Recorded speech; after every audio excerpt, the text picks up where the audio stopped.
"Oh, God, just look who it is. Is it really our beautiful Duchess?" the maid said, laughing and openly giggling. From the other end of the corridor, a stately lady in a green dress was approaching them. Lowering her head and trying not to pay attention to the stupid girls, the Duchess continued her way with a measured step. Having caught up with her, two maids, continuing to giggle, tried to demonstratively leave quickly so as not to stand in her way.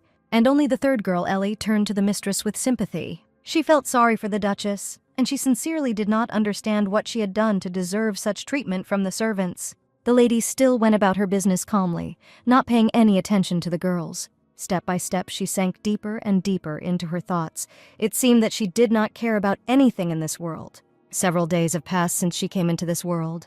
One morning, she just woke up in a bed that wasn't hers, which was confusing at first, and everyone's behavior and ridicule surprised her very much. At first, she was outraged, but now I'm used to it. Standing at the window, the Duchess thought sadly that a week had already passed. It's not her home anyway. She was born and raised in Korea, and her name was Park Ha-jung. All her life, she depended on the opinions of others. And even when she got a job in corporate accounting, she did not stop looking for approval among her new environment. Ha-jung always smiled radiantly at her colleagues and tried to please them. Because she was afraid of losing favor no matter what her boss assigned her, she never refused to take it on. And in order to meet deadlines, she had to work overtime. When a new colleague arrived at work, all the projects he didn't want to do went to her. With feigned friendliness, he patted her on the shoulder and apologized for always turning out like this, making excuses that he was very busy. She could not refuse when he directly asked to help him. But every time the team praised him for the work done by Ha-jung, and she could only clench her fists in anger. After all, putting a smile on her face, she agreed to do additional work. Because she worked hard to please others, she often heard rumors about herself. That's how she ended up busy with undesirable projects that had high risks and low prospects. So no one wanted to do them. Behind her back, those around her discussed that she was weak-willed, and that's why she took on tasks that she couldn't handle.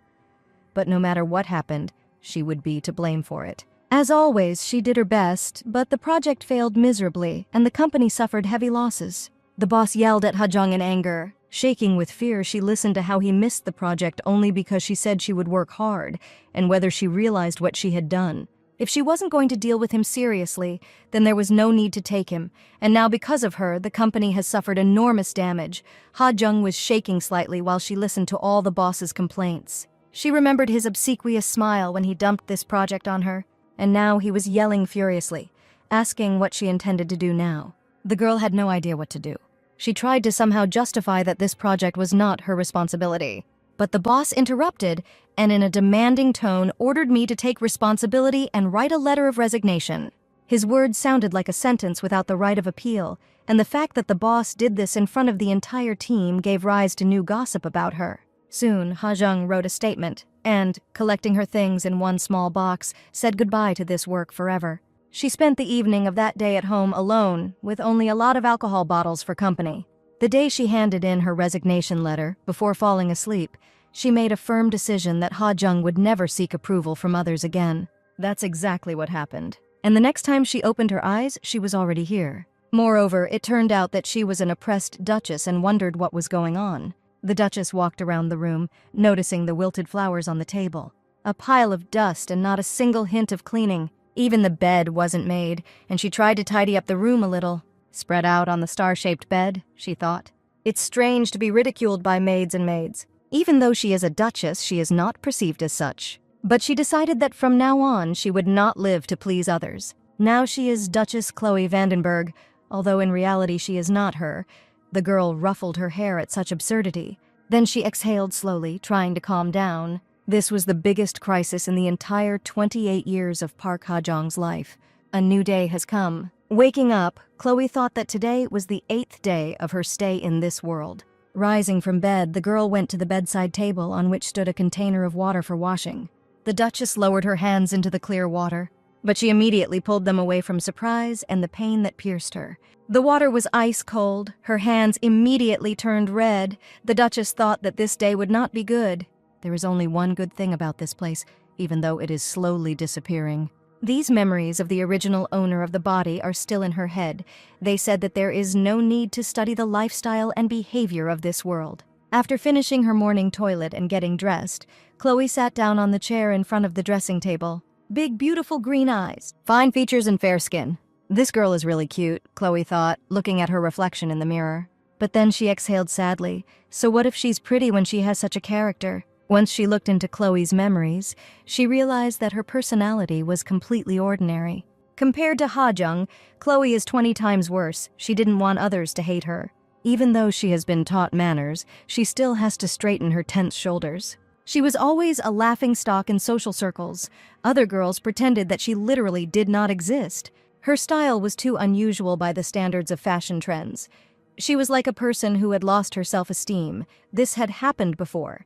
Drinking wine is a popular pastime among nobles, and Chloe claimed that her family owned a winery and produced the best wine. Naturally, there were those who wanted to visit her house. Turning pale with fear, the Duchess promised to show the winery. However, Chloe never showed up that day. She became like this because she didn't want to be hated. However, her personality was the reason why she was hated and ridiculed. She had very charming qualities, but the poor thing never showed them. So Ha-jung thought sadly about the fate of her predecessor.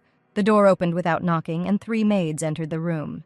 The main one began to make excuses about why they were late, that something had happened, but stopped short. Confused, the maid noticed that her mistress had already prepared herself. Gritting her teeth, the Duchess thought with irritation what could have happened to the maids that they were late. Old Chloe had never dressed herself with her own hands since she was a child. Knowing her, she would have been shaking and not knowing what to do. New Chloe clenched her hands into fists in irritation. She had seen these faces before. These faces belonged to her boss and colleagues who pushed their work onto her. She can't do this anymore, and she has to say something. Chloe stood up decisively. Walking around the room, she confidently said that she did it herself, but this did not mean that the maid could neglect her duties. The maids even shuddered in surprise at what she said and in what tone. Chloe asked them to make sure they were on time tomorrow. If not, they would not be forgiven. The maid noticed that Madame was not as usual today, and a sarcastic smile flashed across her face. The maids giggled disgustingly behind her. It was as if the Duchess had been slapped in the face. She was so enraged by the maid's reaction. The maid's face seems to indicate that she can't help but find fault with her. Most people just look down on her, but this woman, Miss Colleen, is completely different. She humiliated Chloe in front of everyone by forcing her to wear dirty clothes. And she tricked me into arriving an hour before the appointed time, assuring that the owners were asking me to wait a little longer. To make fun of Chloe, she disobeyed orders, making excuses for being forgetful and busy. Although the new Chloe has not experienced this herself, she is still angry. The worst thing was that day when the maids suddenly began to treat their mistress well. They smiled and acted friendly, and they wondered how Madame slept. Chloe didn't understand why their attitude had changed, but the Duke isolated her, making her yearn for kindness, and she gladly accepted it. She didn't stop to ask why they were suddenly so nice to her. Chloe became attached to Miss Colleen and the maids, and the next day she was abandoned. It had a big impact on the poor girl back then, but even after Miss Colleen deceived the Duchess so cruelly, she is still plotting behind her back. But she will not tolerate it anymore, and old Chloe should not put up with it. The girl called Miss Colleen. The maid confidently approached Madame. The Duchess's hand flew into the air, and the sound of a resounding slap echoed throughout the room. Taken aback by this, Colleen stood in the middle of the room with a red cheek. The maids behind her were horrified. The girl did what she considered necessary at the moment. The head maid could not come to her senses for a long time after the slap in the face from Madame. She touched her cheek with her hand, on which abrasions were visible.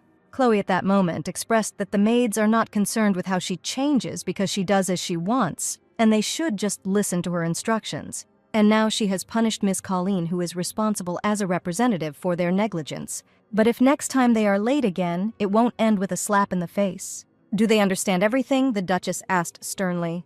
Miss Colleen still could not utter a word, but her silence was more eloquent than words. Since everything is clear to them, then they can go, Chloe said.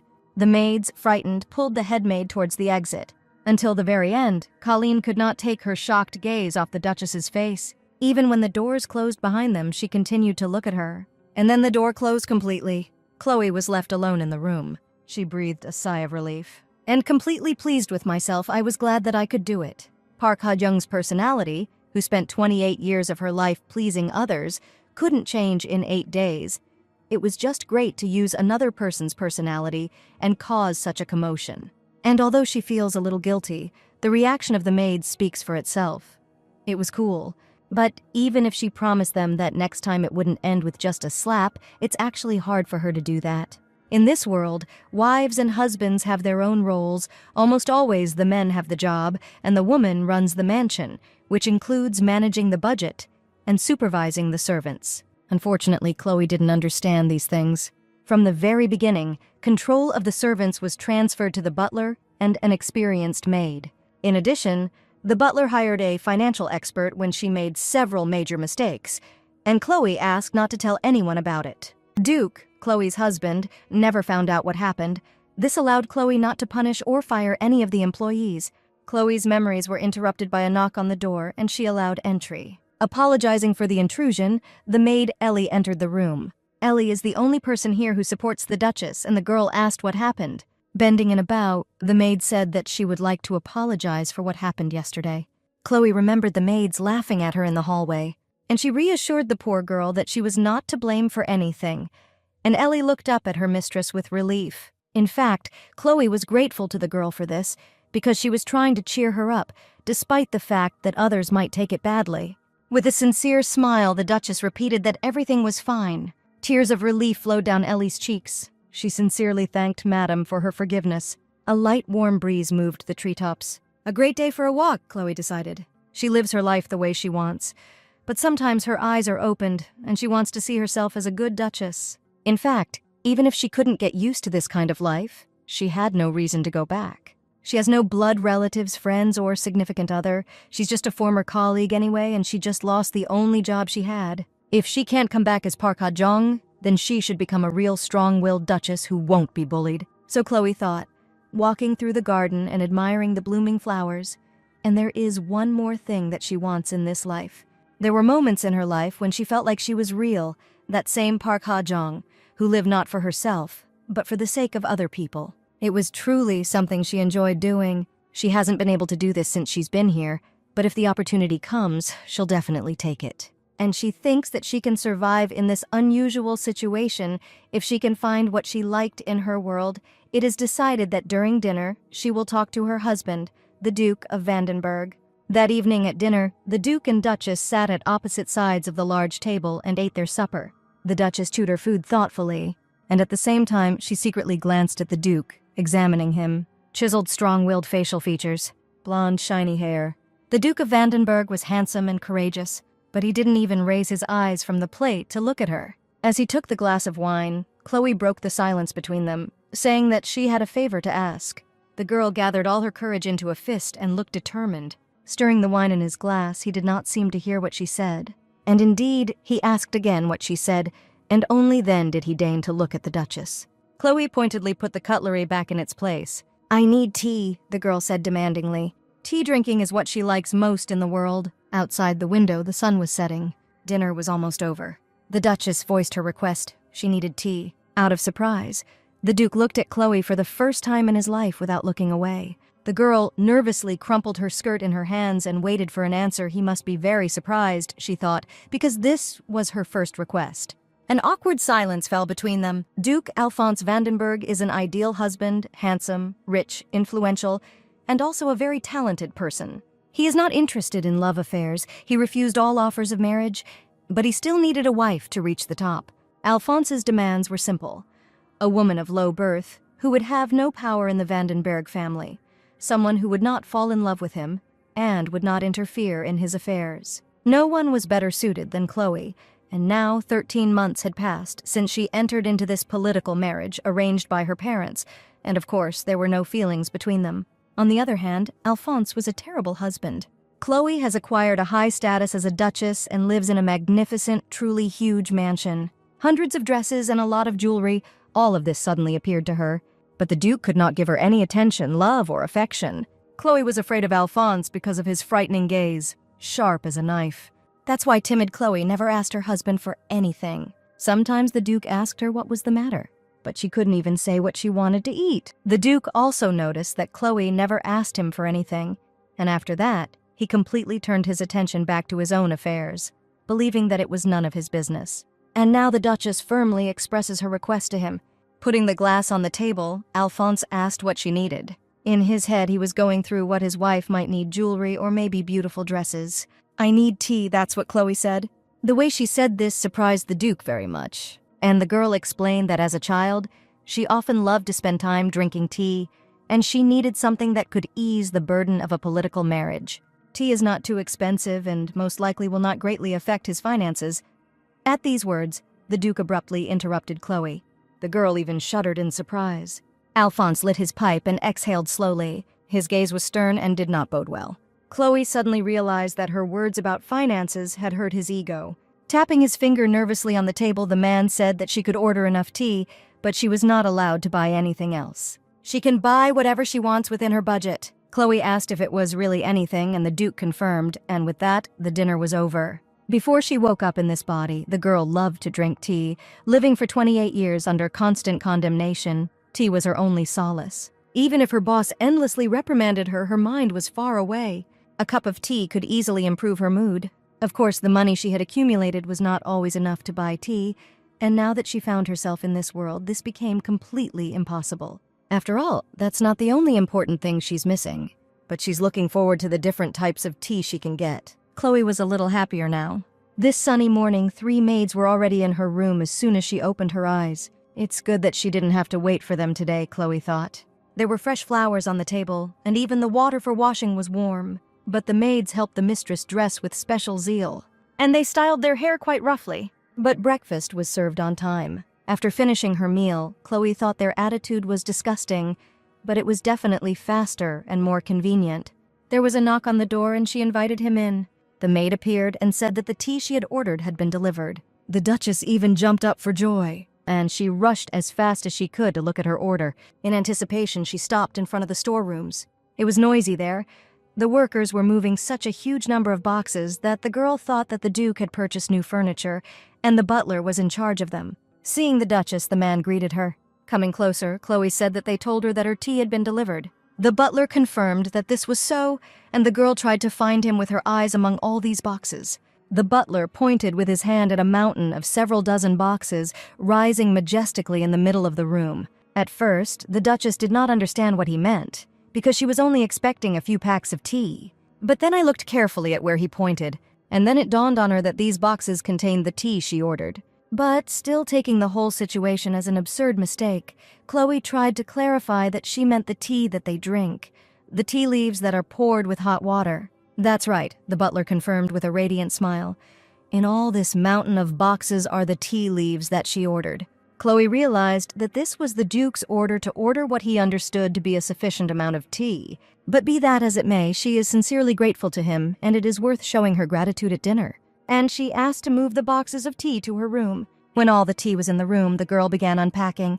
Taking 1 jar of tea in her hands, she decided that for the first time, she would make do with the simplest brewing method. She was already going down the stairs to the kitchen when she noticed a girl walking towards her. Ellie, who was dragging a heavy basket of laundry in her hands, happily greeted the mistress. Chloe was also happy to see Ellie, and she invited the maid to drink tea together because company always tastes better. It was clear that the girl was hesitating, and yet she apologized upsetly for the fact that it would not work out now, since Mrs. Miller had entrusted her with some work. Chloe noticed the young maid's hands. They were all covered in scratches. Her hair was wet and her clothes were all stained. Ellie is the youngest among the maids. The older ones take advantage of this and often shift their responsibilities to her. And Mrs. Miller, who is in charge of all the maids, is not at all concerned about how the younger ones are treated, but Ellie definitely needs a break. Taking the maid's hand, Chloe reassured her that everything was okay. She was the Duchess, and she should just tell Mrs. Miller that the Duchess had called her. Believing the lady, Ellie happily agreed. The maids working in the kitchen were very surprised and a little scared when the girls appeared in the kitchen. The Duchess made her first personal appearance in the kitchen. Everyone greeted her as expected, and Chloe thought that usually aristocrats do not set foot in the kitchen, but she is not an ordinary case. In the mansion itself, Chloe is not treated as she should be, but in the kitchen, there is a completely different atmosphere because that they have little contact with others. The maids were surprised by her appearance in the kitchen, but more than happy, and the girl did not tolerate such attention very well, so she tried to think of it as a normal acquaintance. One of the maids asked why Madame had come here, and she replied that she wanted to make tea. This desire greatly surprised the woman. Most people know nothing about tea in the Empire, Unlike tea, coffee is widely known, although Chloe herself has not yet understood why. She asked to bring a kettle to boil water. They brought her a neat silver teapot, but Chloe asked if there was another teapot, one made of copper. The maid was surprised, but noticed that they were very busy now, and maybe the lady would still use the cast iron kettle. Chloe shook her head. It is very important that the kettle heats up quickly and also leaves little air. Cast iron has very low thermal conductivity, so it heats up very slowly and she needs copper. The dissatisfied maid nevertheless agreed to bring a copper kettle. After a while, a beautiful copper teapot stood in front of Chloe. Turning around, she asked Ellie to bring some water. While selecting dishes for tea drinking, the Duchess noticed that there were no tea sets here, only coffee ones, but she would have to use that for now. Having brewed the tea, she poured it through a sieve into a mug, took the first test sip, and she almost choked, causing concern to the maids. Ellie, horrified, suggested that there was poison in there, but Chloe reassured her that she was fine. It just didn't taste what she expected. The taste turned out to be terribly weak, but why this happened, it is unlikely that the problem is in the tea leaves. They are well processed. After thinking a little, Chloe suggested what the matter might be, and she asked Ellie to bring her a glass of water. The maid immediately handed the lady a glass of clean, fresh water. The Duchess drank the entire glass, sip by sip. This water is easy to drink and the taste is very clean. It reminded her of something. Definitely the water here is not hard at all. One might even say soft. When she was Park Ha-jung, she managed to get a scholarship from her university and was able to go to England for language courses. While she was there, she had difficulty drinking water. It didn't taste good at all, and her skin became increasingly oily after each wash. The neighbor explained to her that the water in Europe is harder and richer in minerals, and tea should be brewed for a little more than 3 to 4 minutes. Many things here remind Ha-jung of that trip to Europe. She unknowingly made the tea the same way she did it in England. That's why the taste was so bad. This time she will try it the way she did it back home in Korea. Having brewed the tea properly, Chloe took a sip, and she immediately broke into a smile. The taste was wonderful. The Duchess then poured tea into another mug and offered Ellie a taste of the black tea, warning her that she might taste the bittersweet taste of the malt. The young maid took a sip with interest, and I was delighted with the taste and aroma. They turned out to be so sweet. And to continue drinking tea, Chloe suggested moving to a more comfortable place.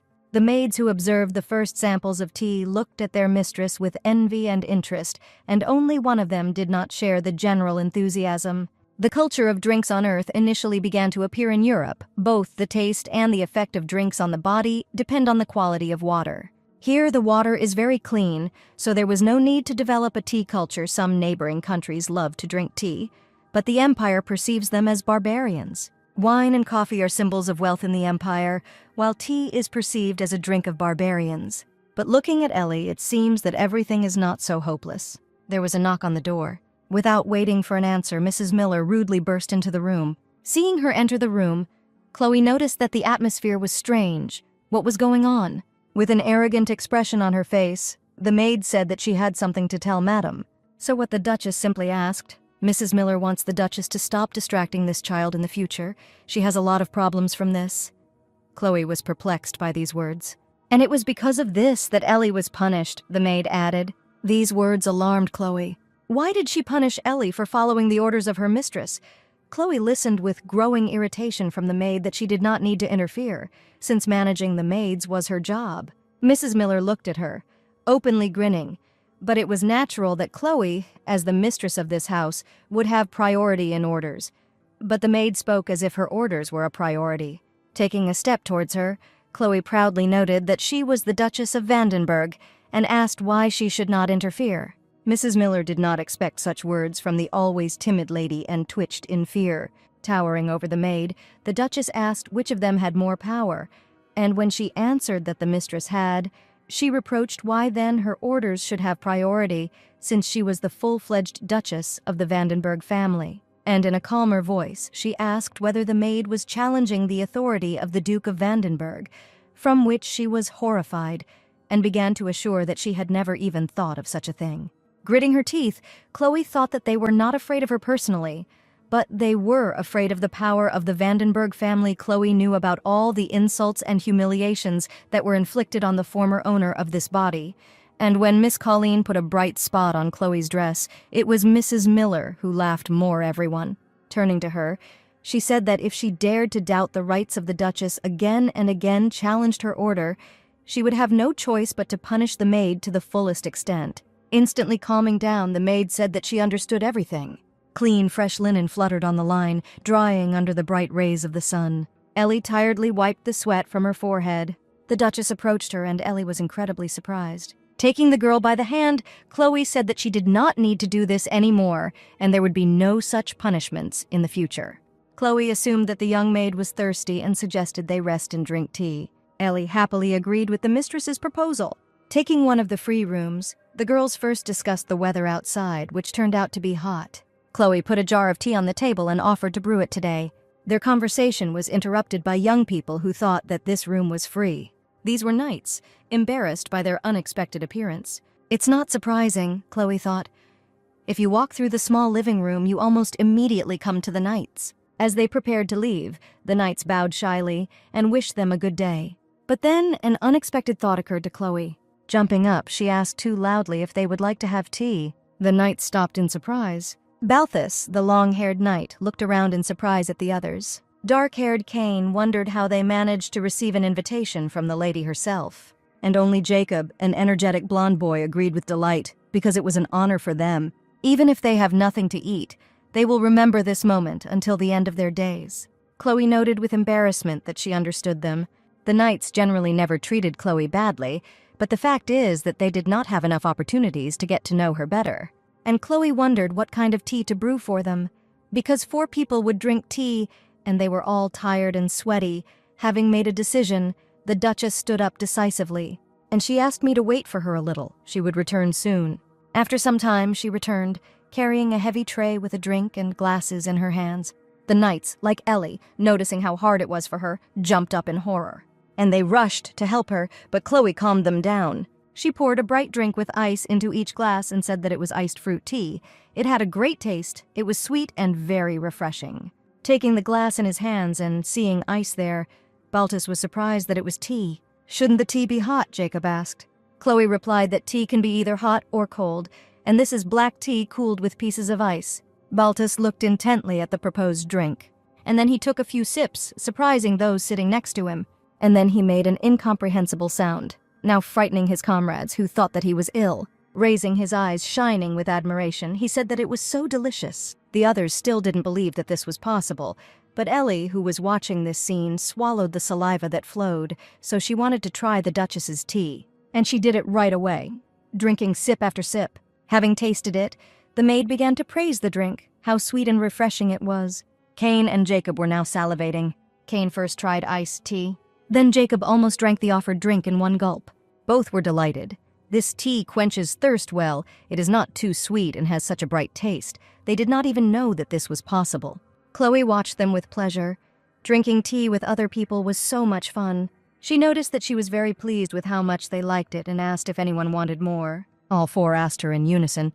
A little later, in the barracks, Jacob was talking about the beautiful lady. He described with such delight what happened to them that his interlocutors were only surprised. "Was it really that tasty?" asked one knight, drooling. Yes, yes, Jacob answered, immediately asking Cain to confirm his words, who only nodded silently. This is true, but still they will not be able to understand until they try it themselves.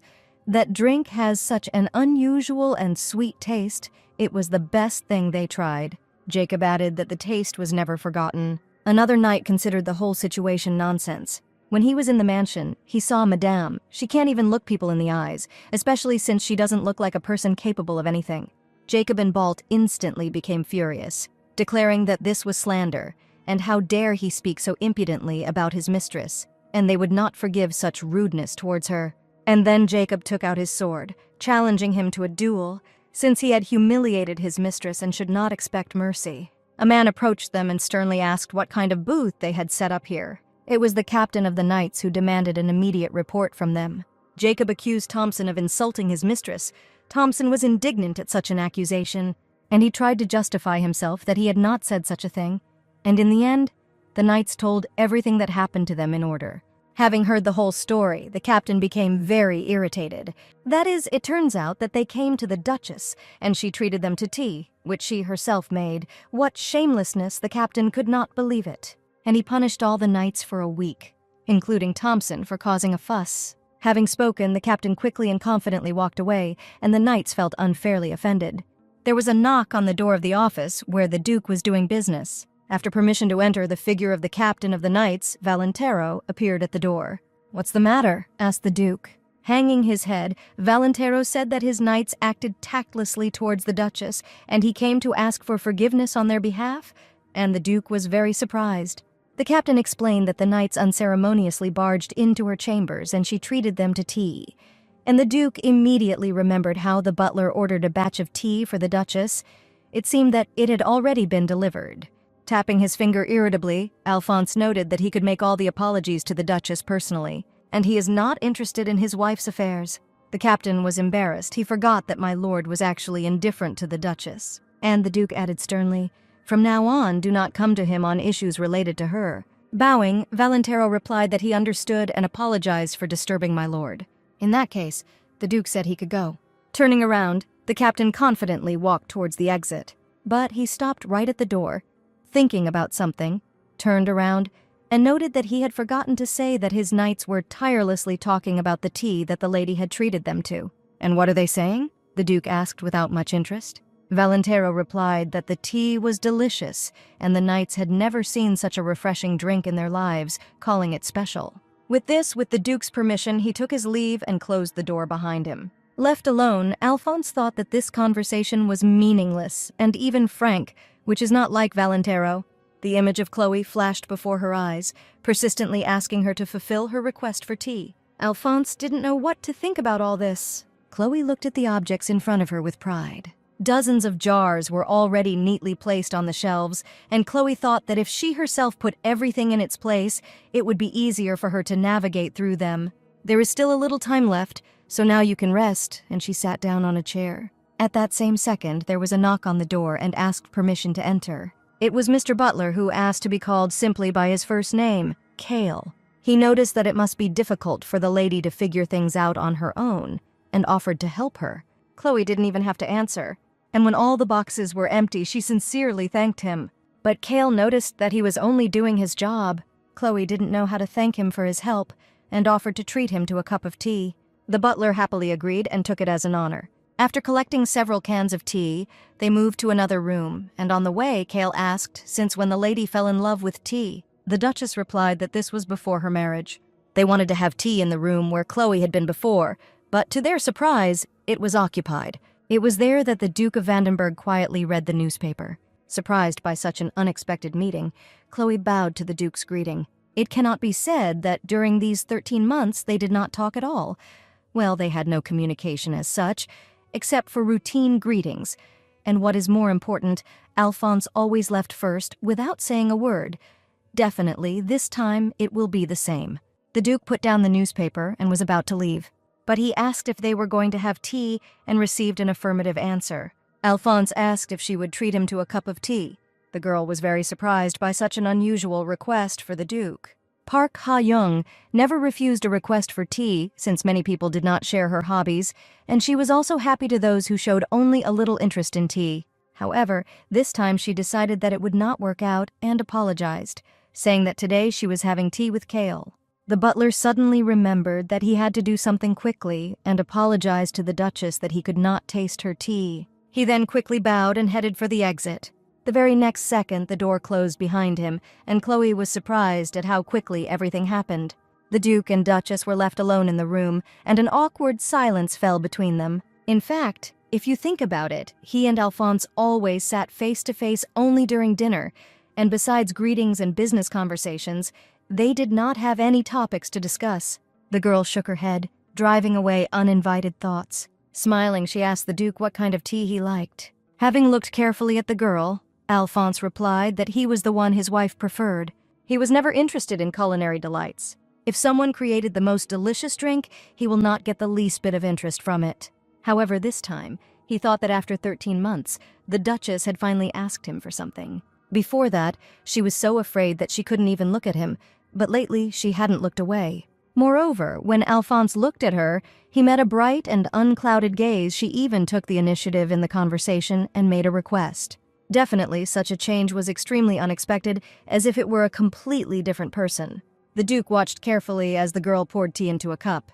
Having finished, she invited him to try the tea, taking the cup in his hand. Alphonse was surprised to think that this is what the girl likes, and took the first sip, taste the tea, then another sip.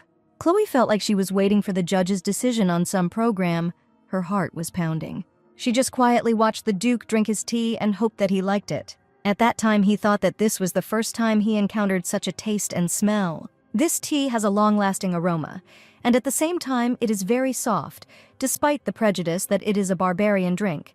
The aroma is very pleasant and self-sufficient. Chloe chose a tea with a strong, restrained taste. It is a slightly sweet, slightly tart black tea. It is easy to drink, and a pronounced taste remains on the tongue. The Duke put the cup on the table, and the girl noticed that he drank it all. The man got ready to leave, noting that it was time for him to say nothing about the tea. Chloe was upset that he never said anything about the tea. "In the future, would you treat me again?" the Duke finally asked.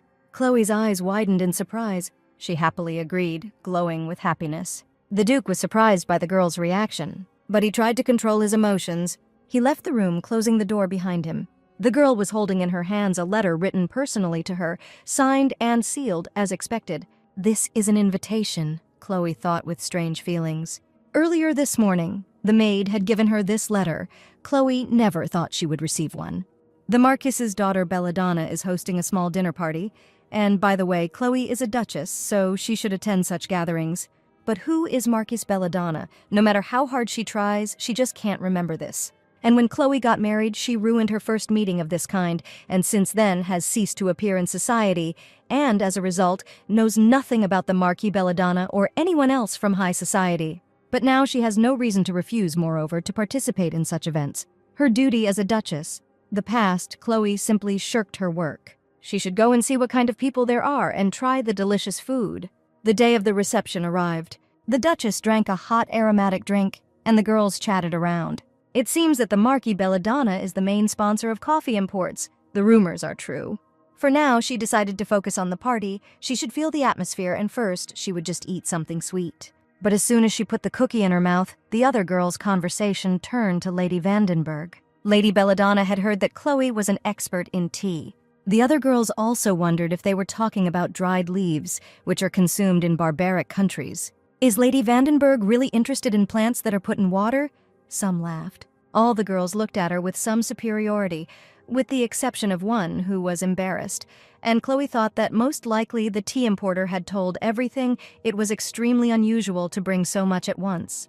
This girl apologized for her harsh statement, explaining that she was surprised. And then she added with a grin that in Sana County they don't drink water with dead plants. Chloe was impressed by this statement. Then, if, according to her logic, coffee is not plants, but animals. Lady Belladonna remembered how her uncle Viscount Raphael once gave her black tea as a gift when she tried it. It turned out to be unbearably bitter. Lady Vandenberg must have unique taste. Chloe twitched at these words. And really, the girls laughed. This is very different from the rich astringency of coffee. Chloe listened with a smile as the girls made fun of her. Putting on a secular smile, she asked where exactly her uncle brought this tea from. Black tea is supposed to be tart. Lady Belladonna was furious at what Chloe was trying to say. She actually tried black tea. Her uncle said it was just that kind of drink. But from that point on, they had no desire to drink it anymore, and she thinks it's just not right for them. As Chloe stirred her coffee, she explained that whether the leaves were dried or the beans were roasted, it was natural that the bitterness would not be pleasant. And it seems to her that first, it would be worth finding out how to brew tea correctly. This tea really has a bright taste and a slight tartness. But Belladonna was indignant that the Duchess of Vandenberg was trying to insult her blood relative in this way. Chloe asked her to calm down, because she definitely didn't mean anything like that. What she was trying to say is that if you know how to brew the tea correctly, it won't taste too strong, nor will it be unbearably bitter for sure. Instead, it will be soft and fragrant. A very strange atmosphere developed at the table. Well, one of the girls broke the silence. In fact, they are not interested in her opinion about tea if she wants. Let her enjoy it herself, and asked Lady Belladonna to confirm this. She confirmed, still in an irritated tone, and noted that this had nothing to do with those who did not drink tea. Her irritation only increased when she noticed that Chloe was still calmly drinking her coffee. But then the girl who had been silent until now turned to Lady Vandenberg. who noted that it had been a long time since I last saw her, and she was glad to see Chloe again. The Duchess replied that Lady Horton was pleased to see her too, and indeed the others began to speak. Lady Vandenberg was not a frequent visitor, and a year had passed since the last time. Lady Horton remarked that she had been worried about the Duchess ever since, and was very happy that she had come today. It seems that Lady Wadenberg had some problems with organizing the tea party the girls discussed. A year has passed since then. Lady Horton is worried about her, since she stopped communicating after that incident, but is very glad that she is in good health. Chloe understood why they were all saying this. The failure during the tea party, which was a year ago, greatly hurt Chloe's feelings. Lady Horton giggled, but she doesn't know that this is not the same Chloe in front of her. Apparently, for secular society, the Duchess of Vandenberg is an easy prey. Some of the girls tried to look at her on the sly. Others mocked openly. And each of them probably spread gossip about Chloe. They probably expected this girl to cry or be discouraged by such words. But the new Chloe just smiled friendly and agreed with everything. Lady Horton certainly did not expect such a calm reaction, or rather, lack thereof. It's strange, in a normal situation, Chloe would burst into tears and run away, and she decided to finish off the Duchess, saying that then she looked so unhappy, as if she was about to shed a tear. Chloe confirmed that this happened before, but now she is fine. But she has the feeling that they all want it to be the other way around. Lady Horton froze in place at such a direct remark. Chloe Vandenberg, a woman who always only looked back furtively at others. A poor thing who, instead of fighting back, cried all the time, disgracing her current status. Really, all of the above applies to the woman who is standing right in front of them. Apart from her status, she was nothing of herself. However, the Chloe Vandenberg standing in front of them now has changed. And if she understands how to use Vandenberg's status, then they will be in trouble. Lady Horton shook her head vigorously, assuring that everything was not at all like that. She simply expressed herself incorrectly, so it seemed as if she was trying to insult the Duchess, so she sincerely asked for forgiveness. All the girls in the room froze, rooted to the spot, and seemed to stop breathing in surprise. Lady Belladonna especially could not believe what had happened. Chloe, with a sweet smile, said that everything is in order, and she too sometimes makes mistakes, because she understands Lady Horton. She swallowed nervously, as the Duchess did not even deny that it was rude. To diffuse the situation, someone started a conversation about the new issue of the Royal Magazine, which said that bustle dresses had become fashionable, and the dinner party continued calmly. That evening, Chloe had dinner at home at the estate. As they began the main course, the Duke asked her how the tea party had gone and whether she had enjoyed it. Again a polite question, the girl thought. She smiled and replied that it was fun, to which Alphonse noted that this was a relief for him. When dinner was over, it was time to go to their rooms. Rising from the table, Chloe wished the Duke good night, but Alphonse asked his wife to give him a minute. The girl was surprised, but agreed. If it doesn't bother her, the Duke would like her to treat him to tea. For a moment, Chloe simply looked at the man, not understanding why he needed this. But then she beamed with happiness and, of course, happily agreed. She asked him to wait in the living room while she prepared everything. After some time, the satisfied Duchess entered the room with a tray in her hands. Alphonse looked at the girl expectantly. She placed cups with different types of dry tea in front of him, so that he could directly hear the aroma of the tea, because tea leaves have various features that are revealed only little by little, and invited him to choose the tea himself according to the aroma. The Duke brought the bowls to his face one by one. I carefully examined and assessed the aroma. Chloe waited impatiently for his decision. Finally, the Duke made his choice, and the girl prepared to listen carefully. The man pointed to one type of tea, calling it good. It turned out to be Lapsan Souchong. Chloe guessed he liked the smoky flavor. In any case, in her world they called him that, the girl thought, but here they call him differently, although, based on geographical location, the names may vary. Pretending to smoke a pipe, Chloe continued to say that the aroma of this tea was similar to tobacco smoke. But the Duke likes cigars, the girl laughed. This laughter attracted Alphonse's attention. Wife, he said, and Chloe immediately responded. This image is not suitable for a lady, he noted, and she first froze and then corrected her behavior. Pouting her lips with resentment, she took the tray and said that she would bring tea now. She needed to wait a little. Alphonse remained sitting in bewilderment. After some time, the Duchess appeared with ready-made tea, and she put a tray on the table, on which there was not only tea, there was ham on the plate. The girl confirmed that it was ham, and she smiled radiantly. Tea with ham seemed to the Duke a very strange combination. Sometimes when Alphonse drank wine, he would have ham as a snack. And if it weren't for the distinctive smell coming from the teapot, he might have thought that Chloe was going to offer him alcohol. That's why he was so surprised. Taking the mug in his hand, he noted that the color was not too different from the tea he drank last time, but this aroma of smoke was very unusual. I took a sip, immediately noting the equally unusual taste. "Looks like bacon, doesn't it?" Chloe asked. Every time she drank lapsan souchong herself, it reminded her of bacon. Like bacon, which is made by smoking pork, lapsan souchong tea leaves are also smoked. Bacon-flavored tea sounds interesting, but it is still tea. And indeed, the Duke agreed. He thought that he liked this tea precisely because he chose it himself, even if the sensations were a little strange and it felt like something was missing. "Do you feel like something is missing?" Chloe asked and offered him ham. "And she asked me to try it with this."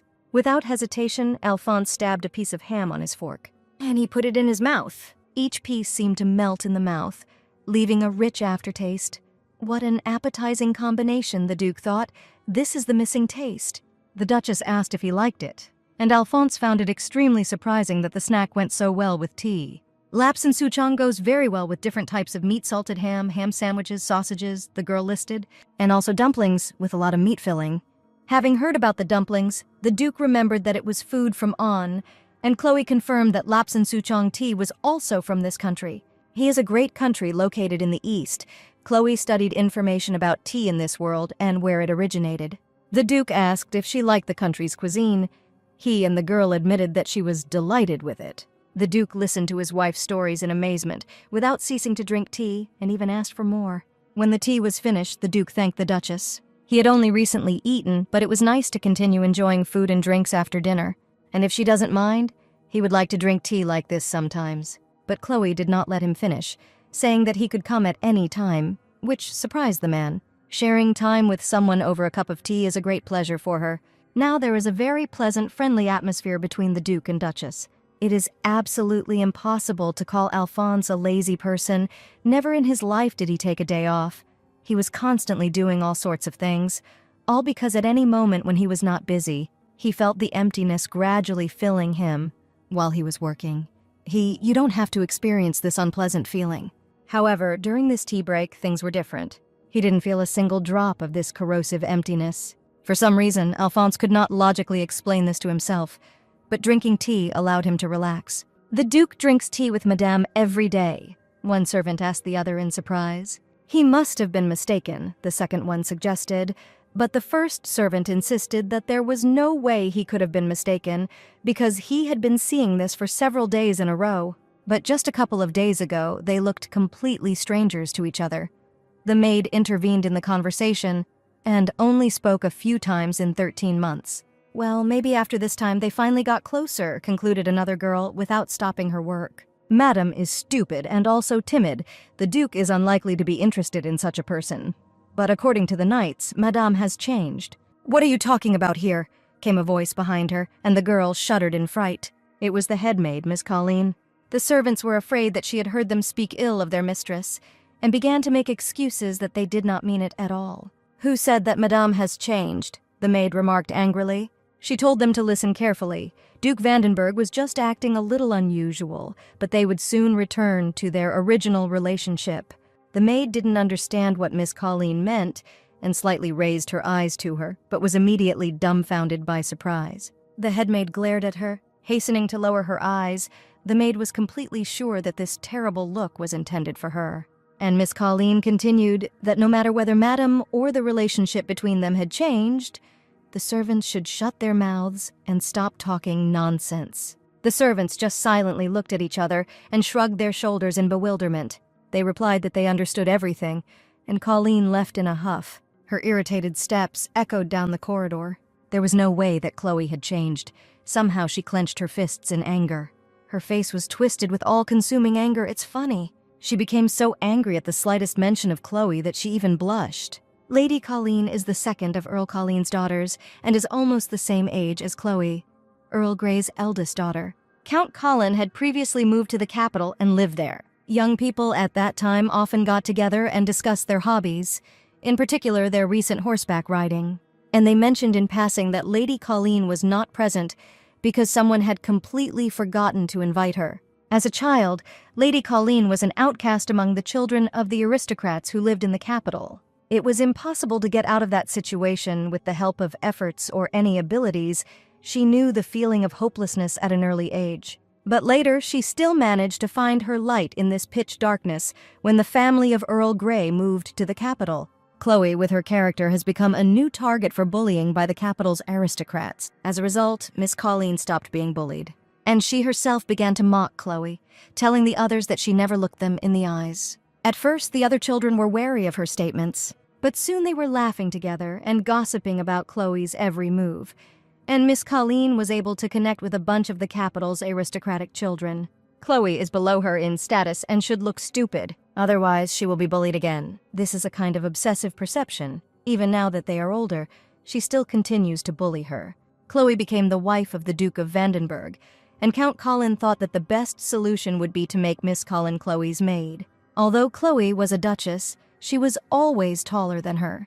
The maids and maids feared her more than Chloe. She always made all the instructions and decisions instead of Chloe. This is how it has always been, and this is how it should continue to be. "Madam, long time no see," someone called out to the Duchess as she walked along the corridor. On the street by the window stood the knights she already knew. Chloe was happy to see them, and Jacob complimented her on how great she looked. Noticing that they were sweating a lot, she asked if they were coming from training. Having received an affirmative answer, she invited them to come in and get something cool, and the knights, embarrassed, asked for the same thing as last time. But that time they received a reprimand from the commander, who said how dare they sit next to the Duchess, after which he punished them. Chloe was surprised that they were not allowed to sit next to her, and Jacob explained that, according to etiquette, knights are supposed to stand next to their mistress or master. The Duchess had a thought, and she asked her to wait a little. After some time, she returned and brought several cans of drinks. They turned out to be very heavy and bulky. The knights accepted these cans like jewelry, because the lady prepared this drink especially for them, since it is very hot in the summer. And if they want, she can make more, because she has a lot of different teas. The drink Madame gave was cold, but it was different from the fruity iced tea he drank last time, Jacob thought as he examined the can. Chloe explained that this tea is called oolong tea. You can say that it consists of 2 types of tea, as it is intermediate between green and red tea. Balt listens eagerly as the lady says that this tea has all the benefits of green and red tea, so it is soft, tasty, and refreshing, and she loves this tea very much. In addition, she added flavoring to it.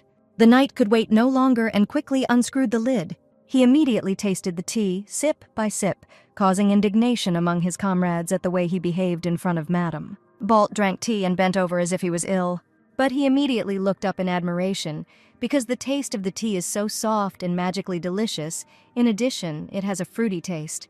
Without hesitation, the other knights also tried the drink, and they came to complete admiration. Jacob tirelessly praised the amazing taste and aroma, and Cain was shocked and silent. This tea actually smells like fruit, and Chloe confirmed that it is peach-flavored oolong tea. Jacob found it surprising. There is no fruit in it, but it smells like peach. Did the lady really add peach juice? But Chloe explained that she only added flavoring. It tends to dissolve well and add flavor. The knights had never heard of this, and therefore were very surprised. The Duchess revealed that flavors can be more than just fruity, and there is nothing better than floral or even dessert scents such as chocolate, caramel, or cake. And the fruity-flavored iced oolong tea is truly delicious. There is nothing better than it. You can drink it in the summer. And Jacob commented that it was like seeing a new world. Chloe handed the knights 3 small bags containing peach-flavored oolong tea leaves. The tea she made for them last time was iced, but she really had a hard time breaking the ice. This time, she brewed the tea leaves in a chilled way. It's very simple. You need to fill the leaves with water and put them in a cool place for 12 hours. Now they can make tea for themselves at any time. The knights were delighted and thanked the lady with admiration. In parting, Chloe said that she would talk to their captain so that they could come sit with her and drink tea, which horrified the knights. But the girl explained that they are now her most beloved and dear knights, and she likes to drink tea when there are a lot of people around her. She is an angel, the knights thought. They met a real angel. The lady seemed to have wings growing behind her back. A little later in the knights' barracks, someone noticed Jacob's enjoyment of drinking from a can and asked what it was. In fact, he said with inexpressible tenderness, this is oolong tea that his lady gave him. And when they reproached him for fooling around so stupidly, putting on an innocent face, Jacob remarked that he would never do that. However, the other knights noticed that only these three were constantly drinking something.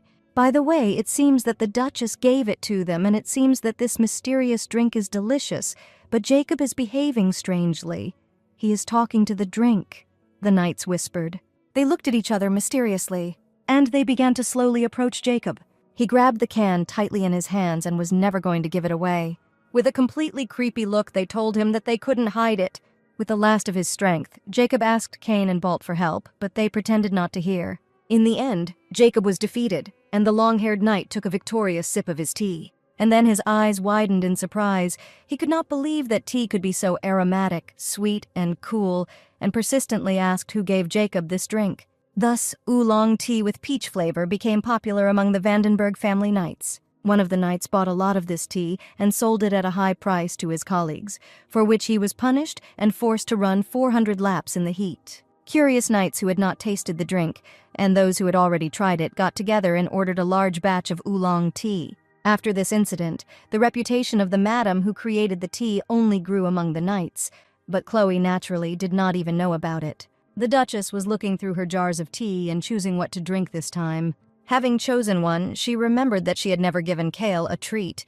That time, when Cale helped her with the sorting, she herself promised to treat him with a cup of tea, but she could not do this, since they ran into the Duke. The girl decided that she would call Cale and Ellie to have tea with them today.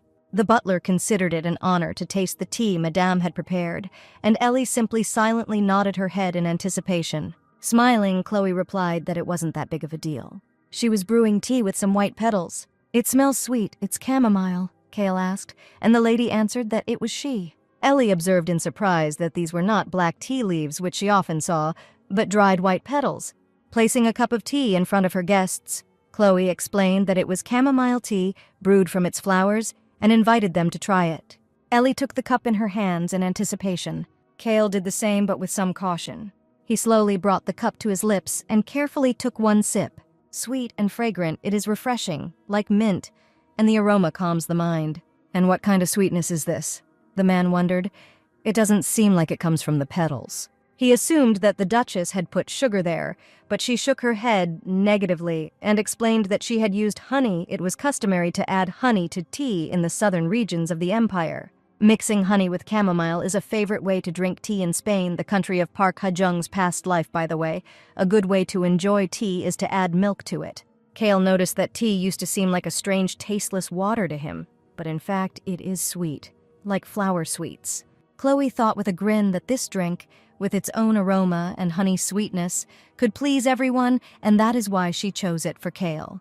And she asked if he suffered from insomnia. After all, Chloe heard that the butler works late due to insomnia and has difficulty falling asleep, which is why he monitors the night shift workers, and this tea will ease his suffering.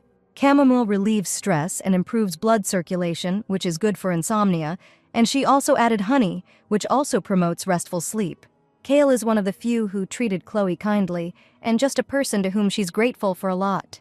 The Duchess smiled and expressed the hope that this would help Cale, since he works so hard at the estate.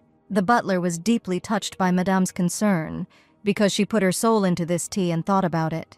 Jumping up from his seat, he bowed and promised to continue working hard, and asked Madame to take care of him.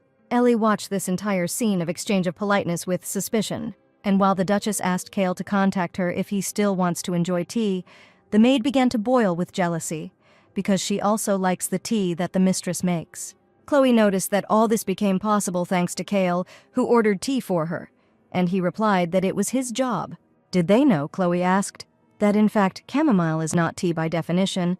Tea is a drink made from the leaves of a tea bush. And Ellie, quite unexpectedly, loudly shouted that before that she and Madame drank what is called tea. Chloe confirmed that they drank tea from the leaves of the tea tree, and anything that consists largely of herbs is called herbal tea or tisane. Then what they were drinking now is exactly tisane, Ellie said and glanced at Cale. The butler noticed her look and thought that this girl liked the madam, but it didn't seem like the madam was checking on her maid and the butler. With a sincere smile, he thanked Madame for the treats and reminded her that he was always at her service. Chloe decided to take him up on his offer and, a little embarrassed, said that she would like a teapot and cups for tea drinking, since the Duke's estate only has coffee pots and coffee cups. Looking at the maid with a sly grin, Cale replied that he would be happy to buy everything she needed for the mistress. Ellie was mentally broken because her opponent is too strong, and she has neither the money nor the power to give the mistress what she wants. Cale thought that the only difficulty would be the madam's preferences, and it would be better for the bull if she chooses herself. And therefore he said that he would create a schedule for the madam so that tomorrow she would go to choose the service herself. That same evening in the Duke's office, the butler made a schedule and showed it to the master. Alphonse noted that he had business planned for tomorrow, and therefore Kayla would have to accompany the Duchess. The servant wondered if this meant that the Duke himself wanted to go with his wife lately. He had often seen the master and his wife drinking tea, and thought that he just liked tea. But what if their relationship gradually changes? The next morning, Chloe and Cale arrived in town. The Duchess looked around with delight. The butler indicated in which direction the shop they needed was located and suggested moving in that direction. A carriage creaked past them, and with a crash, she stopped right next to the butler. Alphonse Vandenberg stepped out of the carriage, straightening his clothes.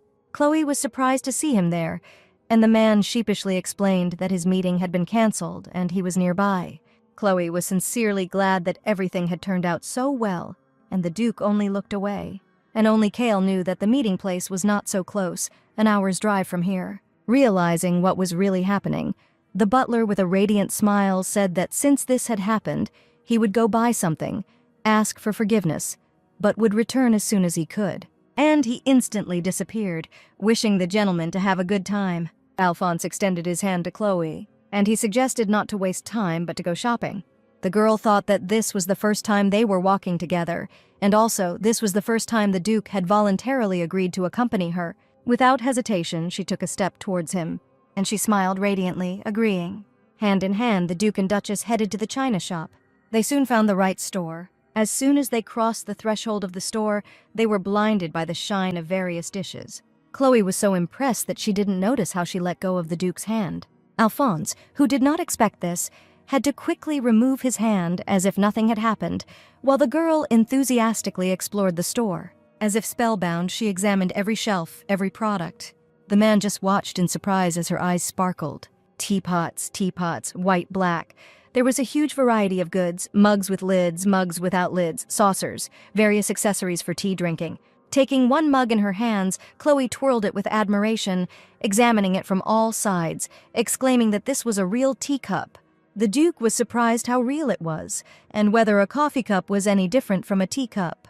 Of course, the girl answered, teacups, compared to coffee cups, are flatter and wider. In addition, each type of tea may have its own cup. Some cups are unique. Alphonse interrupted the girl, saying that her eyes shine when she talks about tea. This statement took her by surprise and made her feel embarrassed. Blushing, the girl tried to justify that it was because she liked tea, but in fact she did not expect to be so excited.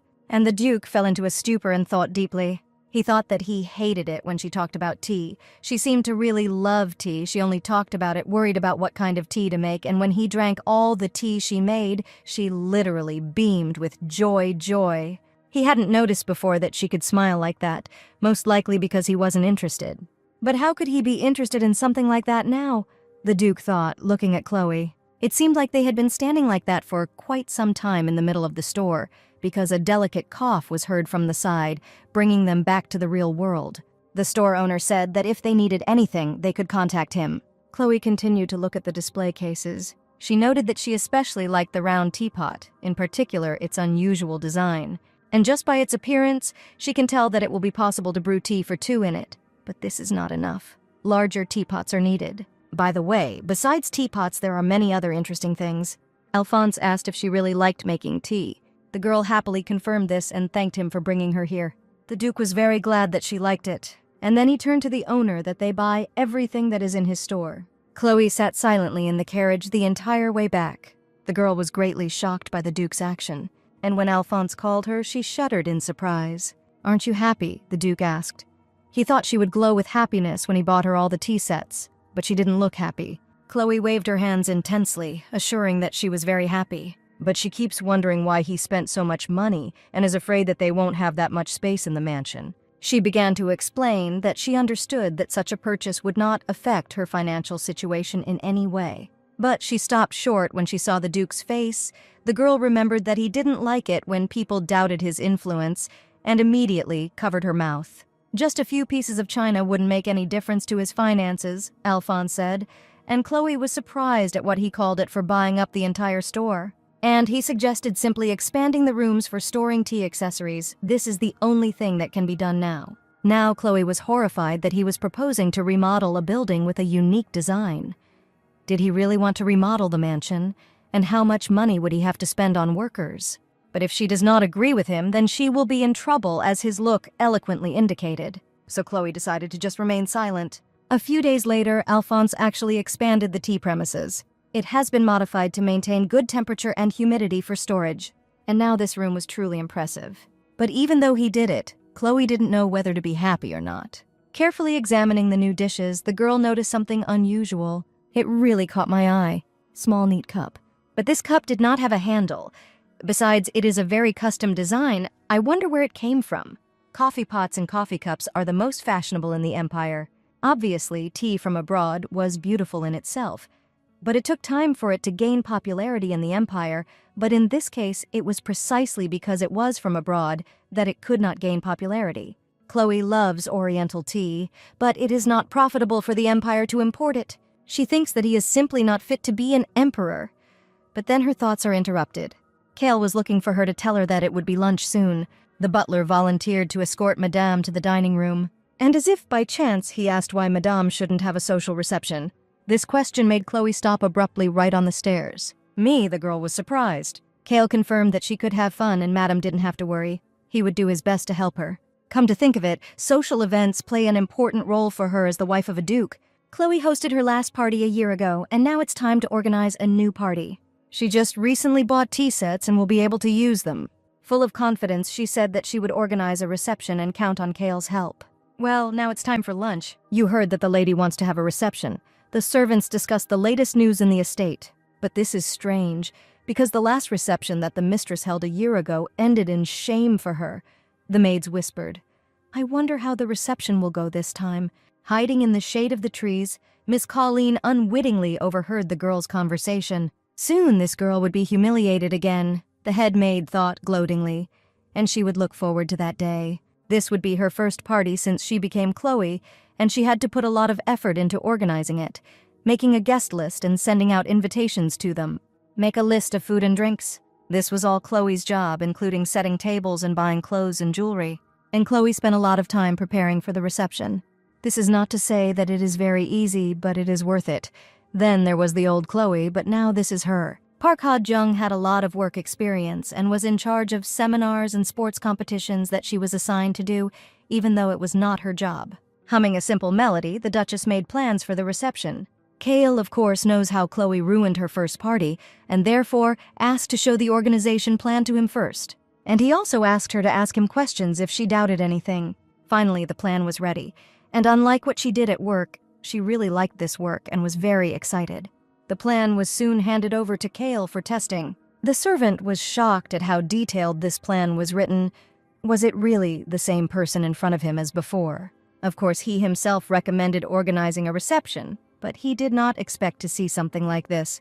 And at this time, Chloe was worried that something was wrong with the plan. Kale had been looking at it for too long. She awkwardly said that the budget could be cut a little, but the butler was quick to point out that everything was fine. And he didn't think she would do so well, so he wants to return her budget right now. Old Chloe made a big mistake in managing her budget, Chloe thought. That's why Kale always performed these duties instead of her. This was one of the big reasons why people ignored Chloe. But now she needs to learn how to manage a budget as a duchess. Will you really do this? The Duchess asked with great hope. Kale thought he had gone overboard by promising to return the budget. He noted with a smile that he would think about it. In any case, Madam will be able to do this. If he needs help, let him turn to him. The servants watched this conversation between the Madam and the butler.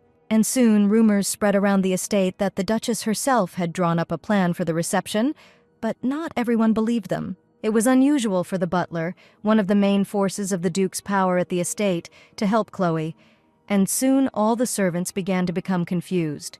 As preparations for the reception progressed, More and more people saw Chloe's extraordinary abilities with their own eyes. Various rumors and confusion among people grew more and more. This had a great impact on the attitude of people who had previously ignored Chloe. After a long day of work, the Duchess rubbed her shoulders tiredly. Ellie, worried about her mistress, offered to bring some medicine, but Chloe would have preferred a cup of tea instead of medicine. The maid even beamed, anticipating what kind of tea the Duchess would make this time. Touched by the maid's reaction, Chloe invited her to come a little later and find out everything herself. Water was boiling in a wood-burning pot. There were items for making tea on the table. Noticing one of the items, Ellie wondered why there was milk there. The maid's eyes widened even more in surprise when Chloe said she wanted to make green tea with milk. Her loud reaction made the Duchess laugh, and she began to talk. Firstly, you need to add about 1/3 of hot water and twice as many tea leaves as usual. After the tea is brewed, just add warm milk. Ellie suggested that it was like drinking milk and tea separately. It must be very tasty. If you add milk to this tea, it will have a barley taste, which is why Chloe likes it. The strong brew was ready. Gradually add milk. The Duchess offered to try the resulting drink to the girl, who salivated with anticipation. The aroma was so sweet and tasty that Ellie simply could not refuse. She really wants to drink it. Today, Chloe added caramel and chocolate to her tea because its sweet smell attracts attention. The dessert aroma goes well with milk tea, and when you are tired, warm and sweet milk tea will be the most relaxing. Finally, the green milk tea was ready. Ellie took the fragrant cup in her hands. I took a couple of sips, and I admired the unique and delicious tea. She had never tried anything like this. It was something new, like magic. Chloe confirmed that this tea was truly delicious and relaxing. While drinking tea, the girl thought, next time she will make tea like this for the Duke. The guests thanked Madame Vandenberg for the invitation to the tea party.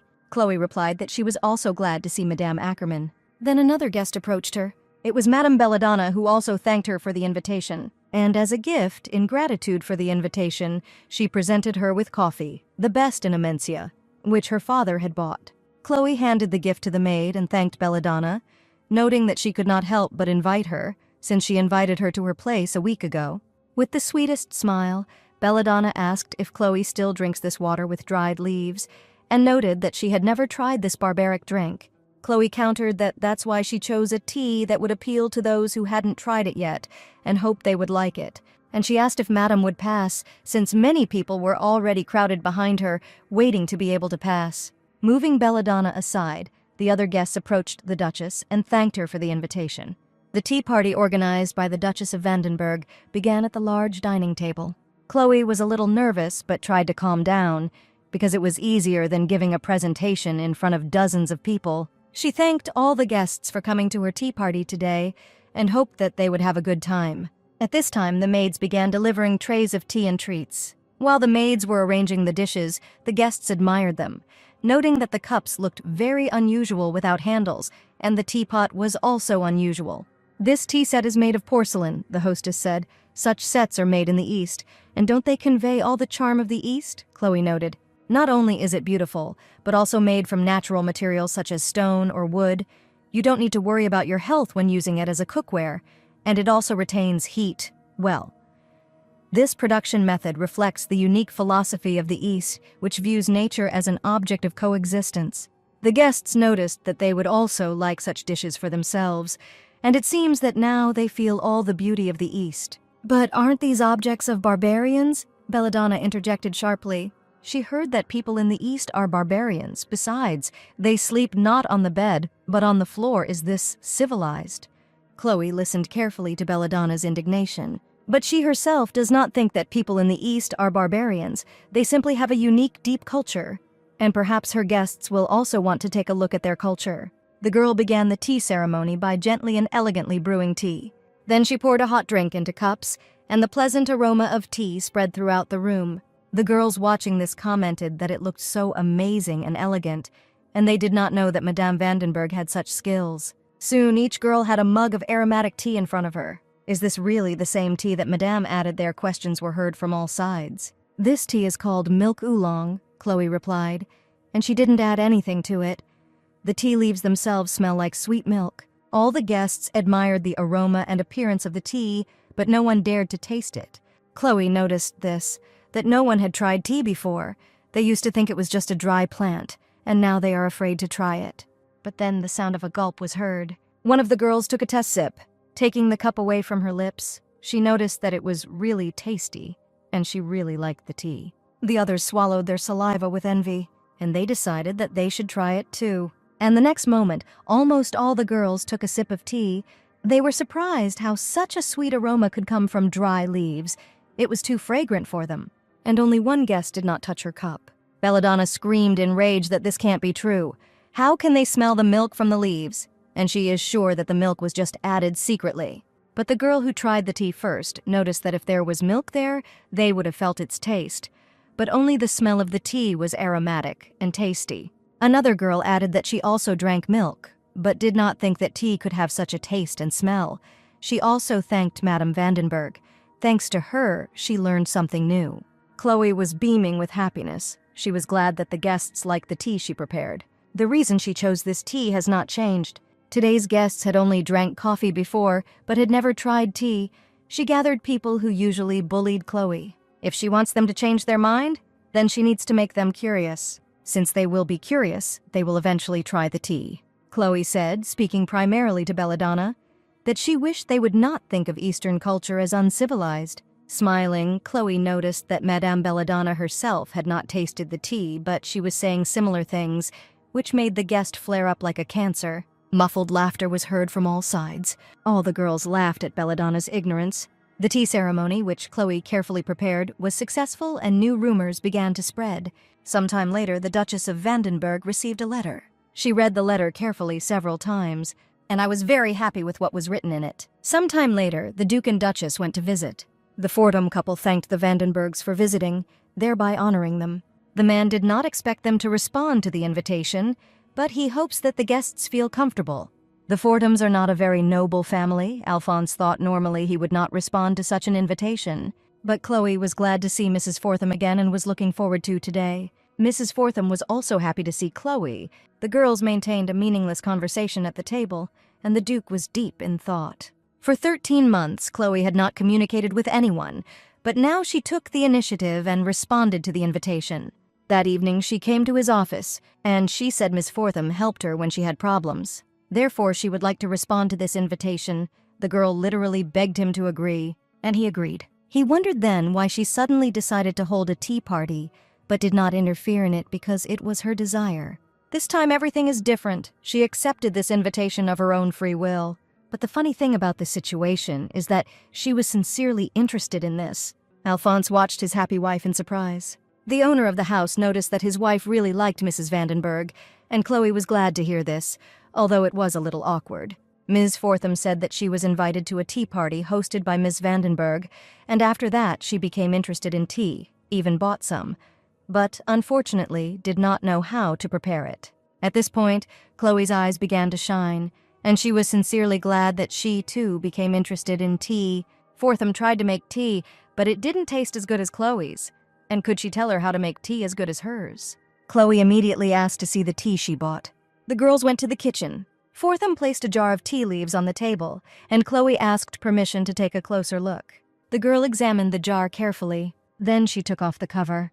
Having scooped tea leaves onto a spoon, I sniffed and noted the sweet smell and rich malty taste. Most likely, this was high-quality Assamese tea. "This is Assamese tea from the Bihar Kingdom," she asked, and received an affirmative answer. The rich malt flavor is characteristic of Assam. It has many golden tea leaves and a subtle aroma, so it looks like a good tea. Fortunately, the tea ceremonies here were easy to understand since they are one-in-one with the world where she lived. The kingdom of Bharata is similar to India in that world, and Assam from there is very similar to their tea. Mrs. Fortham did not know this. She simply bought what the merchant recommended, and Chloe noted that she was advised good tea, the taste and aroma of which even beginners can feel. The girls poured tea leaves into the teapot. Chloe then poured hot water over them, and it immediately turned a rich color. While the girls were doing magic in the kitchen, the men were talking in the living room. They discussed pressing political issues. Mr. Fortham was very glad that thanks to his wife, he was finally able to communicate with the Duke. Their conversation was interrupted by a noise coming from the door. Their wives appeared in the room, accompanied by a maid with a cart, and asked if they were waiting for them. Each person was given a cup of aromatic tea. Elizabeth Fortham remarked that she was honored to taste the tea she had chosen and prepared by the Duchess, After taking a couple of sips, she admired the divine taste. The malty flavor, similar to sweet potato and pumpkin, is characteristic of Assam. This tea is really rich in malt, Chloe praised. Elizabeth was surprised because she had previously considered all tea to be the same, but this one was different from what she had tried before, and the Duke watched his wife in surprise. She has changed a lot. This wasn't the first time they had gone out together, and each time she looked like she wanted to disappear, her behavior earning ridicule and making her even more self-conscious. But this time, everything is different. She herself accepted the invitation and communicates so calmly with Mrs. Fortham. But Alphonse doesn't understand when she stopped being afraid of communication. Dinner with tea was over and the guests went home. Elizabeth was left alone with her husband. Sitting down next to him, she asked if he had noticed how the Duke was looking at the Duchess. Elizabeth thinks the Duke is interested in Chloe. Fortham replied that he had noticed nothing of the sort. And the girl thought that it was not just a gentle look, but interest which was unusual for the Duke. The Duke of Vandenberg simply cannot be interested in such things. Everyone knows that such behavior is not characteristic of him. But these must be just rumors, she thought with a smile. The next morning, Chloe woke up extremely happy. She sharply opened the door to the kitchen, and all the maids tensed up at once. Apologizing for the distraction, the Duchess walked into the kitchen.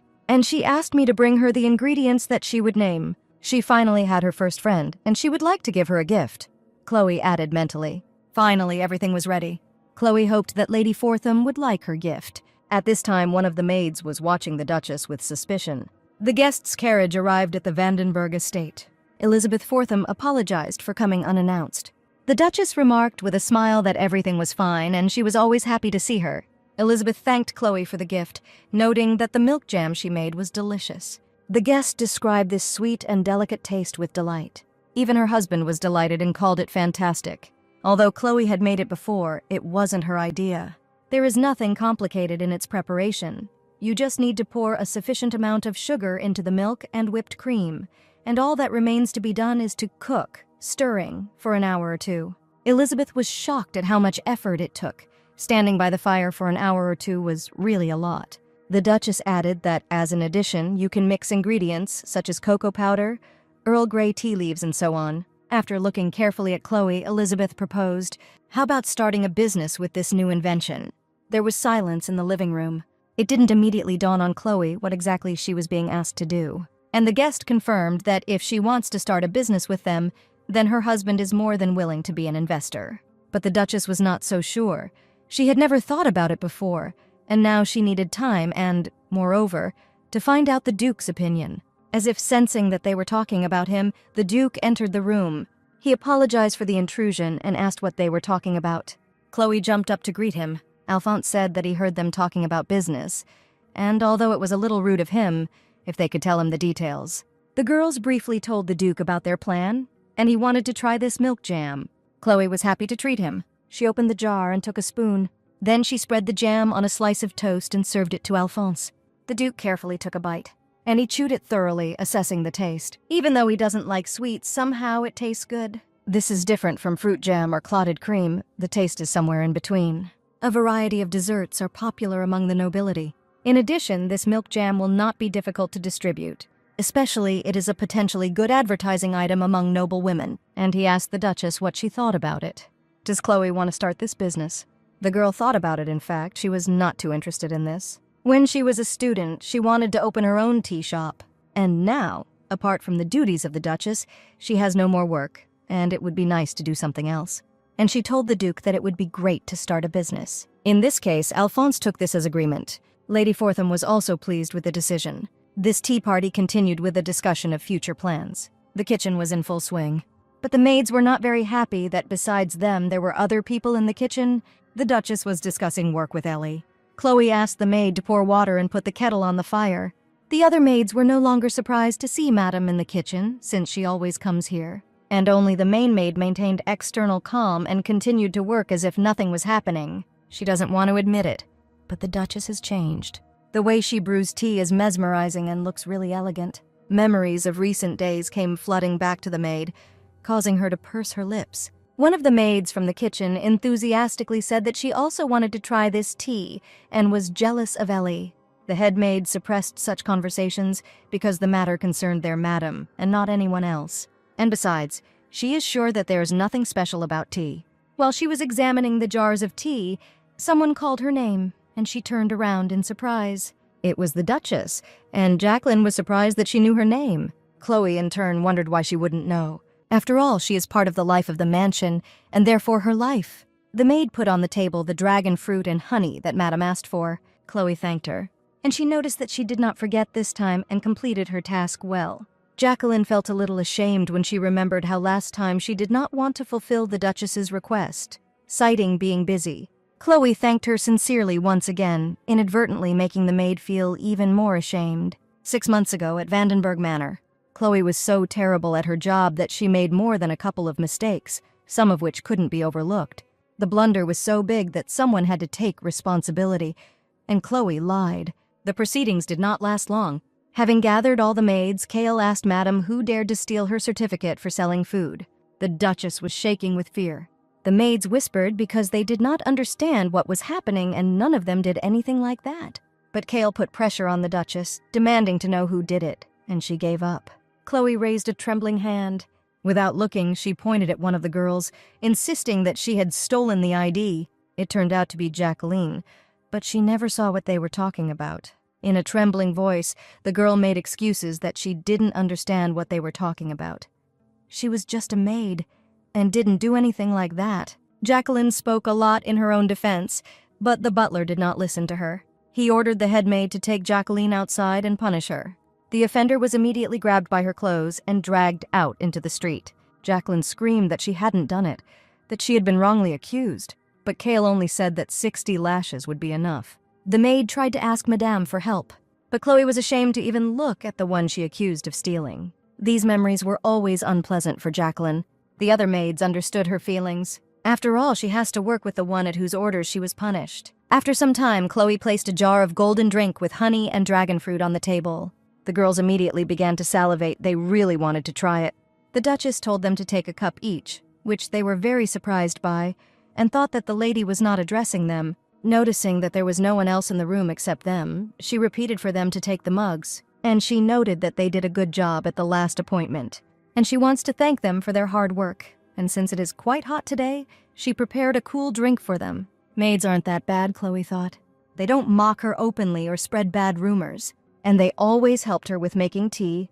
She would feel bad if she didn't share it with them. The maids were surprised that she wanted to treat them. After all, it was not just anyone, it was the Duchess. And she did it for them, those who refused to sincerely serve her. Smiling, Chloe asked if anyone wanted to try the tea.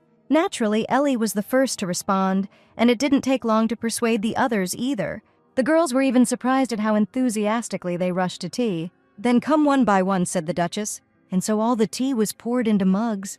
Jacqueline looked thoughtfully into her mug.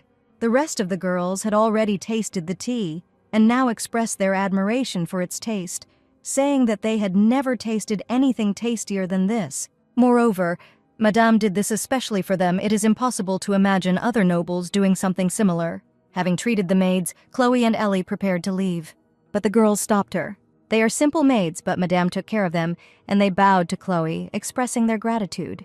Chloe was touched by this attitude. For the first time, other servants besides Kale and Ellie showed kindness to her. All the maids bowed, except Jacqueline. She still could not forgive the Duchess for her punishment. When she heard rumors that Madame had changed, she did not want to believe it.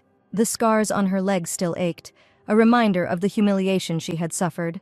She doesn't want to hate Madame as before, but can she prove that she has changed? Jacqueline raised her head nervously. She's the only one who did not bow. Is Madame going to scold her for this? Previously, Chloe would not look them in the eye and would punish them indiscriminately. But now the Duchess looked at Jacqueline with a bright smile. The maid was very surprised by this reaction. The Duchess was still saying something, but the maid was no longer listening, lost in her thoughts. The tea that Madame made was very tasty. The girls discussed in the kitchen and hoped that Madame would come to them again. Jacqueline sat alone, wondering if Madame had really changed. After drinking gratitude tea, she understood. But it's all so complicated. Jacqueline tiredly lowered her head into her hands. A special atmosphere reigned in the Duke's office. Chloe looked around with interest. Just think, this was her first time in the Duke's office. Opposite, the Duke sank into a chair. He invited her here to discuss the promotion of her milk jam, which she recently did. The Duke and Duchess discussed plans for a long time. The conversation was fruitful, and each of them made useful suggestions. Chloe thought that progress was happening at a rapid pace. She could not imagine this, but she could no longer stop.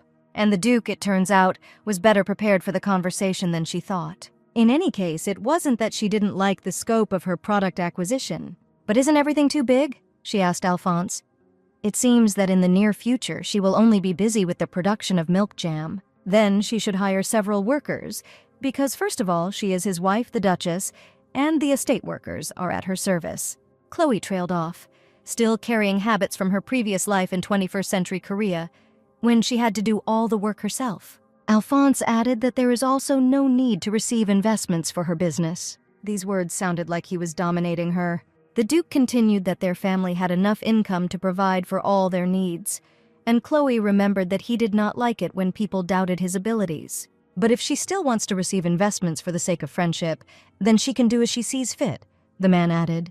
And she remembered the friendly Lady Fortham. Smiling, Chloe said that she understood everything. Alphonse was once again surprised by the changes in his wife. In the Empire, women do not have the same educational opportunities as men. For women from noble families, there are such recommendations that they boil down to studying only the arts, music, dancing, embroidery, and more. Separately, you can also learn to keep records, but this happens only when a woman becomes the mistress of the house. Social sciences, management, economics, and other sciences are not recommended for women to study, all because the state is afraid that women will gain power during the study and become a threat to the stability of power.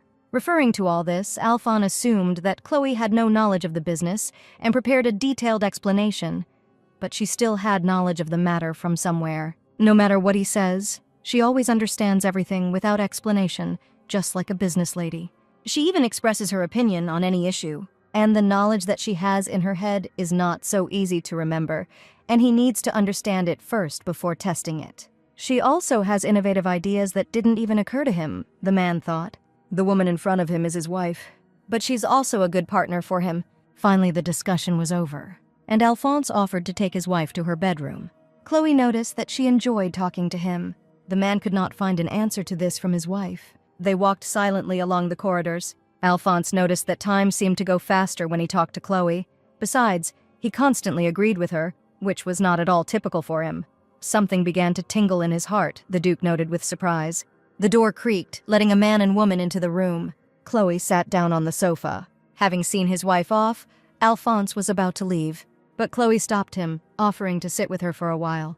The Duke fell into a stupor and wondered what to do. While waiting for an answer, the girl thought that she would like to spend time with the Duke, but judging by his expression, he intends to refuse. Chloe quickly added that if he was busy, it was okay. But Alphonse replied that he was not busy and sat down next to her. For a while, they just sat next to each other. They discussed everything under the sun and laughed. Sometimes Chloe seriously proved something to him, and then she laughed fervently. The man couldn't help but notice that she's been very emotional lately. She wasn't like that before. He wondered how she would behave in an unusual situation, and he raised his hand. And he touched her cheek. Chloe froze in surprise, looking at the man with wide eyes. Alphonse brought his face closer to hers, and at the same time he gently stroked her cheek. Chloe closed her eyes, waiting to see what would happen next. But the man simply kissed a lock of her hair. But he did not take his gaze off the girl. At that moment, the door opened sharply and the maid entered the room, apologizing. And then she froze, having caught such an intimate scene. Realizing that she was at the wrong time, she squealed loudly in surprise. Shouting out that she was asking for forgiveness, she instantly slammed the door. Chloe could only blush from embarrassment. Left alone in the room, the girl thought about everything that had happened. The way the Duke looked at her when he kissed a lock of her hair. He had never behaved like this in the past 13 months, so why did he act so suddenly? What a strange man. Cale sat at the table and reread the documents. Did Madame really write these business proposals herself? The Lord couldn't lie to him. He helped her organize a tea party, but how she managed to do this, the butler could not believe it. Cale's motto was to show respect only to those who deserve it, but he himself believed that the Vandenberg couple stood on completely different levels. Alphonse was a man worthy of respect, but Chloe was considered unworthy of him. And when he witnessed her bullying among his employees, he simply did not pay attention to it. He thought that bullying the mistress of the estate was stupid and pointless, but she deserved it. Cale himself never took part in this. He always treated her like she was his business partner. He just smiled. Madame has changed a lot since then. Just the thought of her using that maid as a scapegoat made Kale angry. Now she treats everyone so warmly and friendly. Has Madame really changed? Okay, he thought. They would soon be able to find enough information. Everyone in the estate was very surprised that Madame started her own business. Shouldn't she fail in a month? One servant asked another, and received the answer that it didn't look like it, since the Duchess was making such progress that no one expected from her. Someone cited the example of a tea party, but they objected that everything went well thanks to the help of the butler. The maids, involuntarily overhearing the conversation, objected that they themselves saw how Madame worked hard. Then you'll have to admit this fact, but she's never worked like that. It's like she's a different person now. The maids noticed that they even had evidence from their colleagues in the kitchen, who said that for several days Madame served them cold tea just because. They said it was the most delicious drink they had ever tasted. The maid herself is sure that Madame has changed for the better. She has become much more capable, friendlier, and more elegant than before. Others said they had noticed this too, and then their conversation was interrupted by a disgruntled question. A very dissatisfied Miss Colleen stood in front of him, and she sternly said that they themselves constantly mocked Madame. Swallowing nervously, the maid thought that Colleen herself was one of them, and in addition, she was the one who mocked her the most. Would she really pretend that nothing had happened? She is sure that Colleen has at least once disrespected Madame and spread gossip about her, and she was very surprised when the head maid shouted that she did not intend to listen to the fact that Madame had changed. Colleen swore that her words were nonsense for the workers. After all, she knows Madame better than anyone, having known her for much longer than 13 months. Bowing her head, the maid apologized for her behavior, and then she received a strong push in response. The blow was so strong that the girl fell to the floor. Coming close to her, Colleen ordered her to listen. Madame Chloe hasn't changed a bit, she said. She has no right to manage the family budget, and she is still the laughingstock of high society. Far from the Duke's love, she is just a walking nuisance. She is, was, and will be, Colleen said. And that will never change. A menacing smile appeared on the headmaid's face. And they better remember that, she blurted out angrily. At this moment, another girl intervened in the situation. She understands that her words will sound harsh, but Madame has really changed. The servant helped the fallen maid up, and together they watched the situation unfold in horror. Jacqueline said that she, of course, did not know Madame as well as Colleen, but she herself recently saw the Duchess, and she really became different. So Jacqueline allowed herself to say all this, and he hopes that Madame Head will stop looking only at Madame's shortcomings. Colleen's hand shot up into the air, and she gave Jacqueline an angry, ringing slap in the face. The rest of the servants rushed towards them. They tried to pull Colleen away from the poor maid, assuring her that they would punish her and asking her to calm down. But Colleen couldn't be stopped. She seemed to go berserk and threatened to rip her throat out. Jacqueline did not understand the reasons for such cruel behavior of the head of the maids. From around the corner, other maids were watching this whole scene. The two girls discussed that they definitely did not expect such behavior from their leader. They noticed with horror that they had always obeyed her, and this picture is a real horror. The girls were truly horrified by what they saw, but the third girl was most shocked. 3 girls gathered in the room, discussing plans for the day. Chloe's special maid, Josephine, reminded her that Madame was about to start her own business, and therefore everything said in this room should not leave its boundaries. Recently, a rumor has been circulating around the estate that the butler will soon transfer the right to manage the budget to their madam. Chloe's special maid, Maria, noted with horror that if this was true, then they would lose their jobs. Chloe's special maid, Nina, sadly noted that it didn't matter what kind of punishment she received from Madame, nothing could be done. Maria was indignant that there was no point in pretending to be good, because Madame would never feel guilty, even if she did nothing. But Nina noted with sadness that she always simply watched from afar when Madame was slandered, and Josephine began to think that she, too, was one of those who slandered Miss Chloe most of all. But now she has changed, and before the more she suffered, the more obedient she became, but not now. As if she had decided something, she stood up and suggested that they go to Madame. Whether they wanted it or not, they would have to go to Madame. Chloe was quietly reading a book when there was a knock on the door. The Duchess gave permission to enter, and the door opened. One by one, her 3 maids entered the room. Surprised by their visit, Chloe asked what brought them here. The girls replied that they had come to apologize, which surprised Chloe even more. Josephine swallowed nervously, and the next moment the girls fell to their knees in front of the mistress, asking for forgiveness for being so impudent towards her. And if the mistress shows mercy, They will devote their bodies and souls to serving her. Trembling, they tearfully asked to forgive them. Nina sadly noted that it would be fair if the lady could not forgive them, because they had committed a sin equal to death. And she added that she didn't know whether she could redeem him by dying, horrifying other girls with such words. Chloe carefully looked at the maids kneeling in front of her. They had slandered Chloe in various ways before, and she could not forgive this. She would prefer to fire everyone and hire new maids. But for now, she cannot control the people here, and she has no choice but to leave them. The Duchess walked up to the maids and looked down at them. If she couldn't fire them, then they should at least give a formal apology, but seeing what they did today, it looks like they are willing to do anything to get forgiveness. And the Duchess said that she would like to ask them something. The delighted maids were ready to do whatever the mistress wanted, but they didn't expect Chloe to ask them to tell them everything they said about her. Don't leave a single detail, tell everything.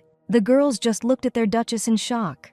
That day, the trio of maids on their knees took turns telling Chloe about all the mistakes they had made towards her. If they forgot something, she ordered them to sit on her lap until they remembered. If they still didn't remember, then they came to her the next day. Each told about everything. The time of each story varied. The longest confession lasted 2 days and 6 hours, and it was obvious that Miss Colleen was aware of everything. The rest of the maids began to come over to Chloe's side, no longer slandering or ignoring her. In this case, Colleen again became that little girl with whom no one was friends. The reason why others treat Chloe this way is because of her reputation, Colleen thought angrily. What if her reputation breaks again? A cunning plan has matured in Colleen's head. She knew exactly what she needed to do. Cale was glad that he had finally found the Duchess of Vandenberg. After asking if she was busy and apologizing for disturbing her, he would like to ask her for a favor. Chloe asked in surprise what happened. Smiling sweetly, the butler said that he would like to show her the budget report and the current account for last year, if she did not mind.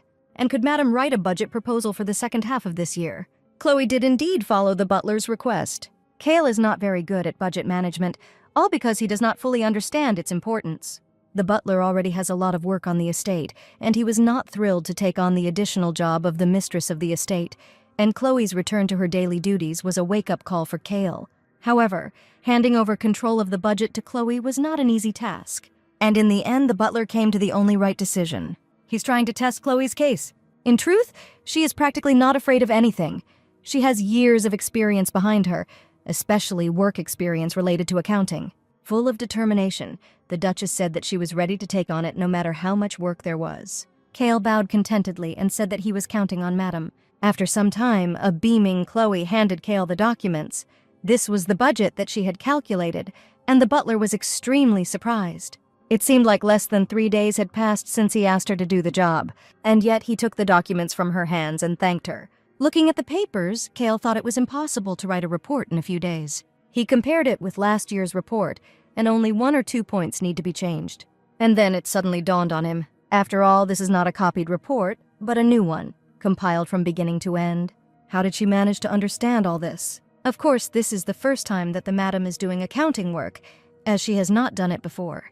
Then he has one more test for her, Cale thought, and picked up a thick notebook. He handed the notebook to Chloe and asked her to read it and say what she thought. The girl accepted the notebook from his hands with surprise. This was an outline of the budget plan for the Duke's garden, Cale explained. But that didn't make it any clearer to Chloe whether she should write the budget recommendations. Chloe carefully studied the documents page by page, but I soon noticed one problem. There were some flaws in the papers. The budget did not correspond to the scale of the project. The components did not fit together. It feels like someone wrote this with malicious intent. Cale probably expected her to notice this problem, the girl thought with a grin. Undoubtedly, it needs to be corrected and rewritten. After some time, Chloe gave the butler the corrected budget. She watched with tension as he studied each page. After finishing, Cale commented that this time was also great and asked how she became so talented. He was really curious to know her secret, and Chloe was embarrassed and said that she was very flattered by his assessment. She thought that by working for a company in another world, she had gained practical experience, often in a very stressful psychological environment. In this case, Cale decided that he could trust the lady with the real work. And he said he wanted to give Chloe the budget for the kitchen, and he asked her to do it within 5 days. 5 days is enough to keep the budget the same as always. While doing her assigned work, Chloe asked Josephine to write down everything she said, seal the letter, and mail it to the Berkeley grocery store. The maid carefully fulfilled the request. The letter was affixed with the ducal seal. She then handed the letter to the messenger, and she warned that this was important and must be delivered without errors. The servant confirmed that he would do everything. Then he jumped on his horse and rushed off. The next day, groceries were expected to be delivered to the Vandenberg estate. Sitting by the window in her room, Chloe thought that the day should go well. Today, everything will definitely go well, and tomorrow she will be able to regain control of the budget. She was finally one step closer to becoming the Duchess she dreamed of being, but then the excited voice of a maid was heard from behind the door, saying that something bad had happened. Chloe ordered her to come in first, and she very excitedly began to explain that she was Ashley, the maid from the kitchen. Having asked what happened, the lady received the answer that the order had arrived from Berkeley, and the lady had to see everything for herself. Chloe ran as fast as she could into the kitchen. The maids had already gathered there and were whispering excitedly. When they saw Chloe, they showed her the order from Berkeley. They were boxes full of rare and unusual vegetables, but not at all what she had ordered. How could this happen? The girl thought with horror. She checked the order many times and remembers the entire list by heart, but she definitely did not order this. The servants, very upset by what had happened, also asked how this could happen and were upset that they would not be able to prepare it for tonight's dinner. Chloe decided that she would have to go to Berkeley to find out what happened. Soon she arrived at the store. The owner of the Berkeley store, Matt Berkeley, was also embarrassed by the misunderstanding because he sent exactly what the Duchess ordered. Chloe asked him to show the list she sent him, and he readily did so. Having studied it carefully, the Duchess was shocked.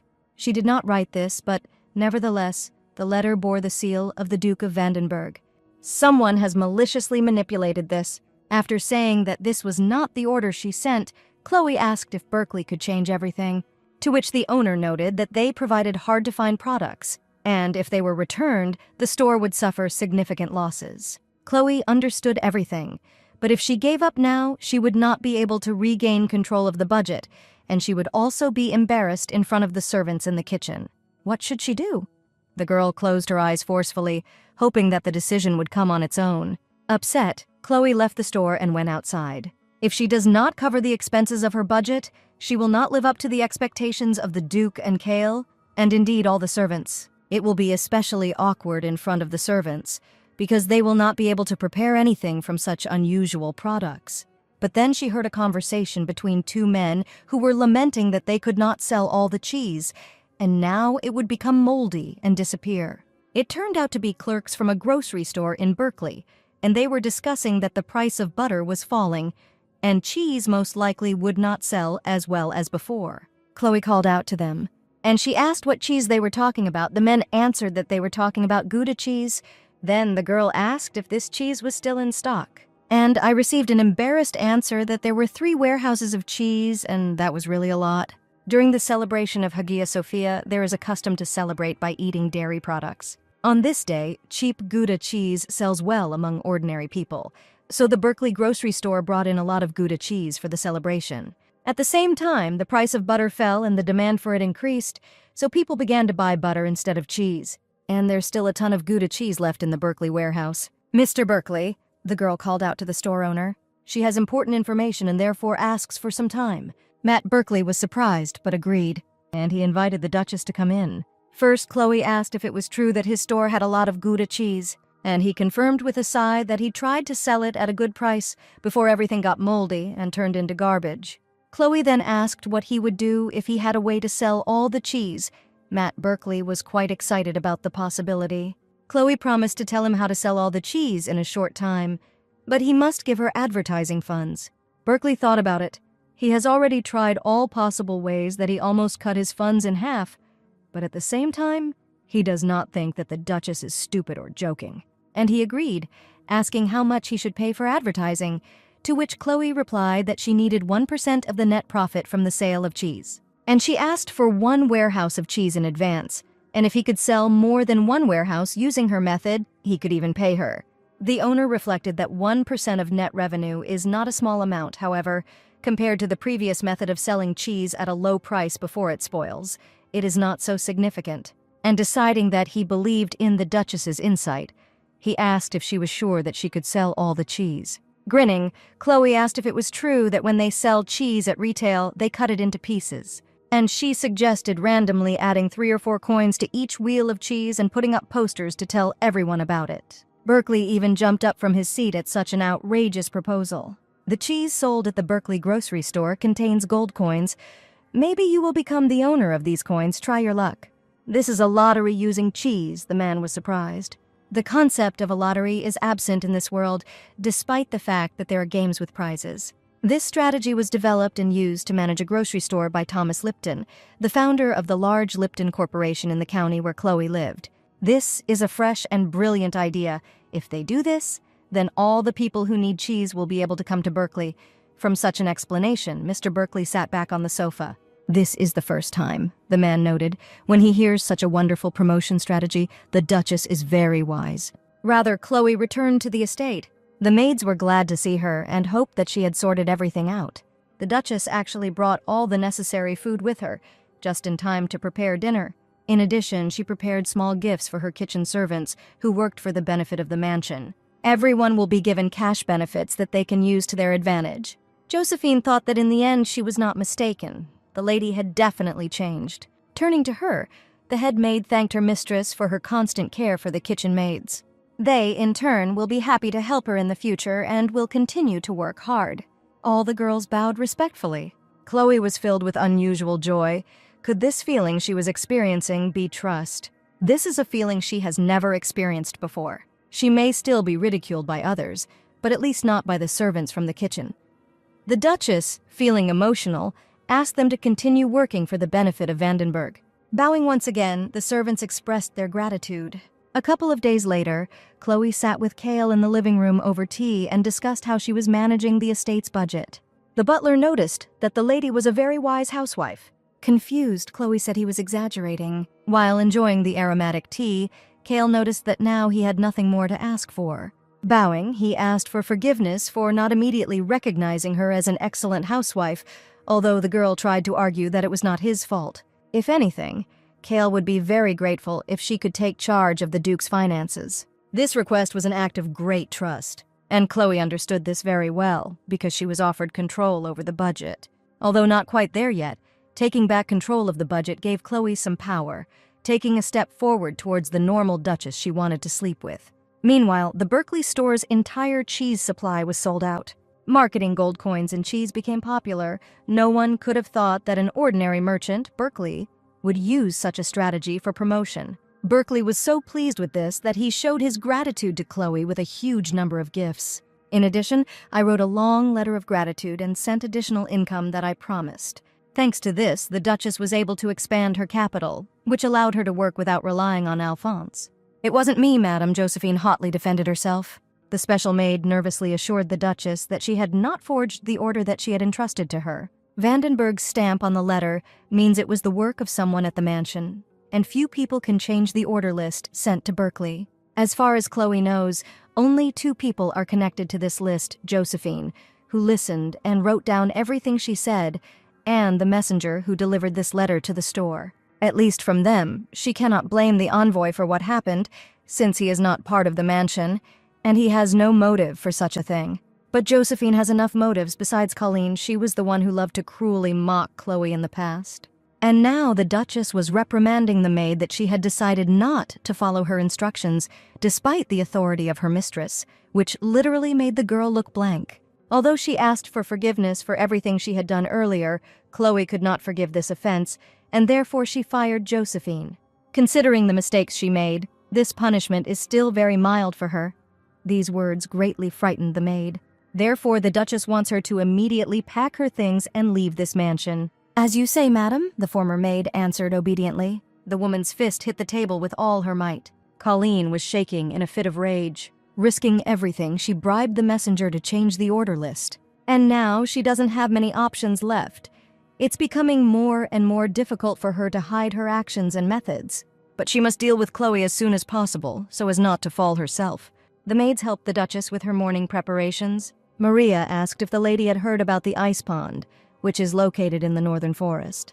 This is a very mysterious place. They say that it remains frozen thanks to magical powers, and it is also very beautiful there. They should visit there someday. In addition, the weather is very hot now, and Maria is sure that this is the most suitable place for a walk. Josephine was fired, and Maria and Nina were slightly depressed after that. And it seems that Nina is already waiting for her turn to be fired. Initially, to make someone yours, you need a carrot and a stick. Now that the stick has been used, you need to use the carrot. And since the girls want it so much, Chloe agreed to go to this pond. The maids were really happy that the mistress agreed, and Chloe suggested going there tomorrow for a picnic with Miss Colleen, the evening before the planned walk.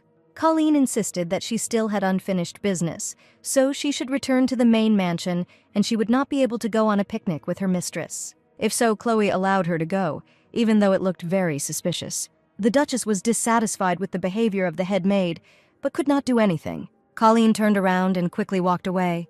The maid's face lit up with a wicked grin. After all, it was she who told Maria about the ice pond in the northern forest. The ice pond is a beautiful place, but at the same time, very dangerous. There are water frogs that infect dragonpox, which can cause a fever after one bite, followed by boils and scars all over the body.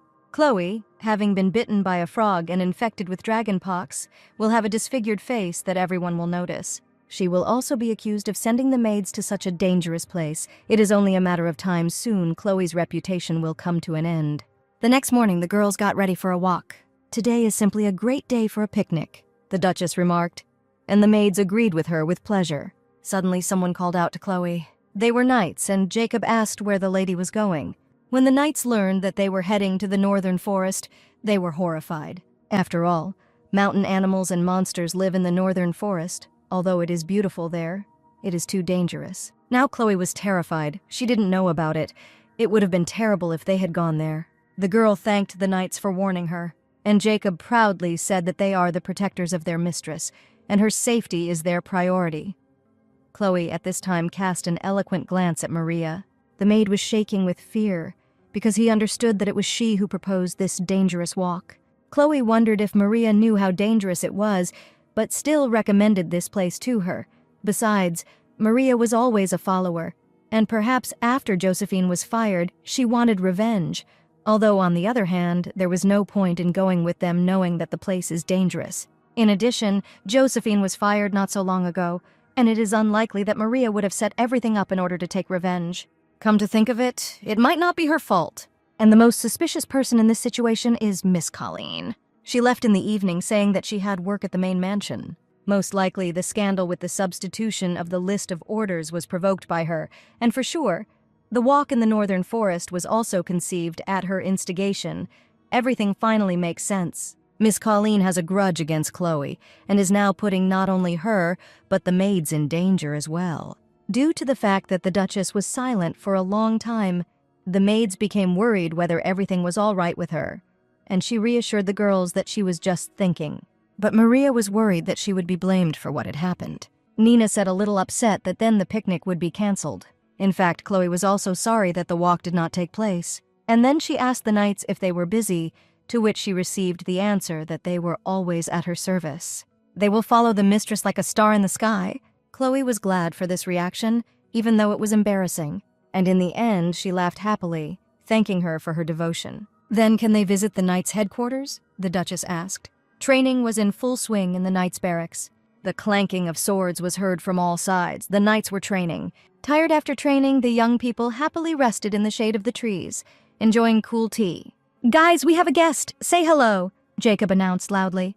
The knights only turned their heads, no doubt recognizing this loud, noisy voice. "Mrs. Vandenberg came to visit you," Jacob said solemnly, which put Chloe in an awkward position.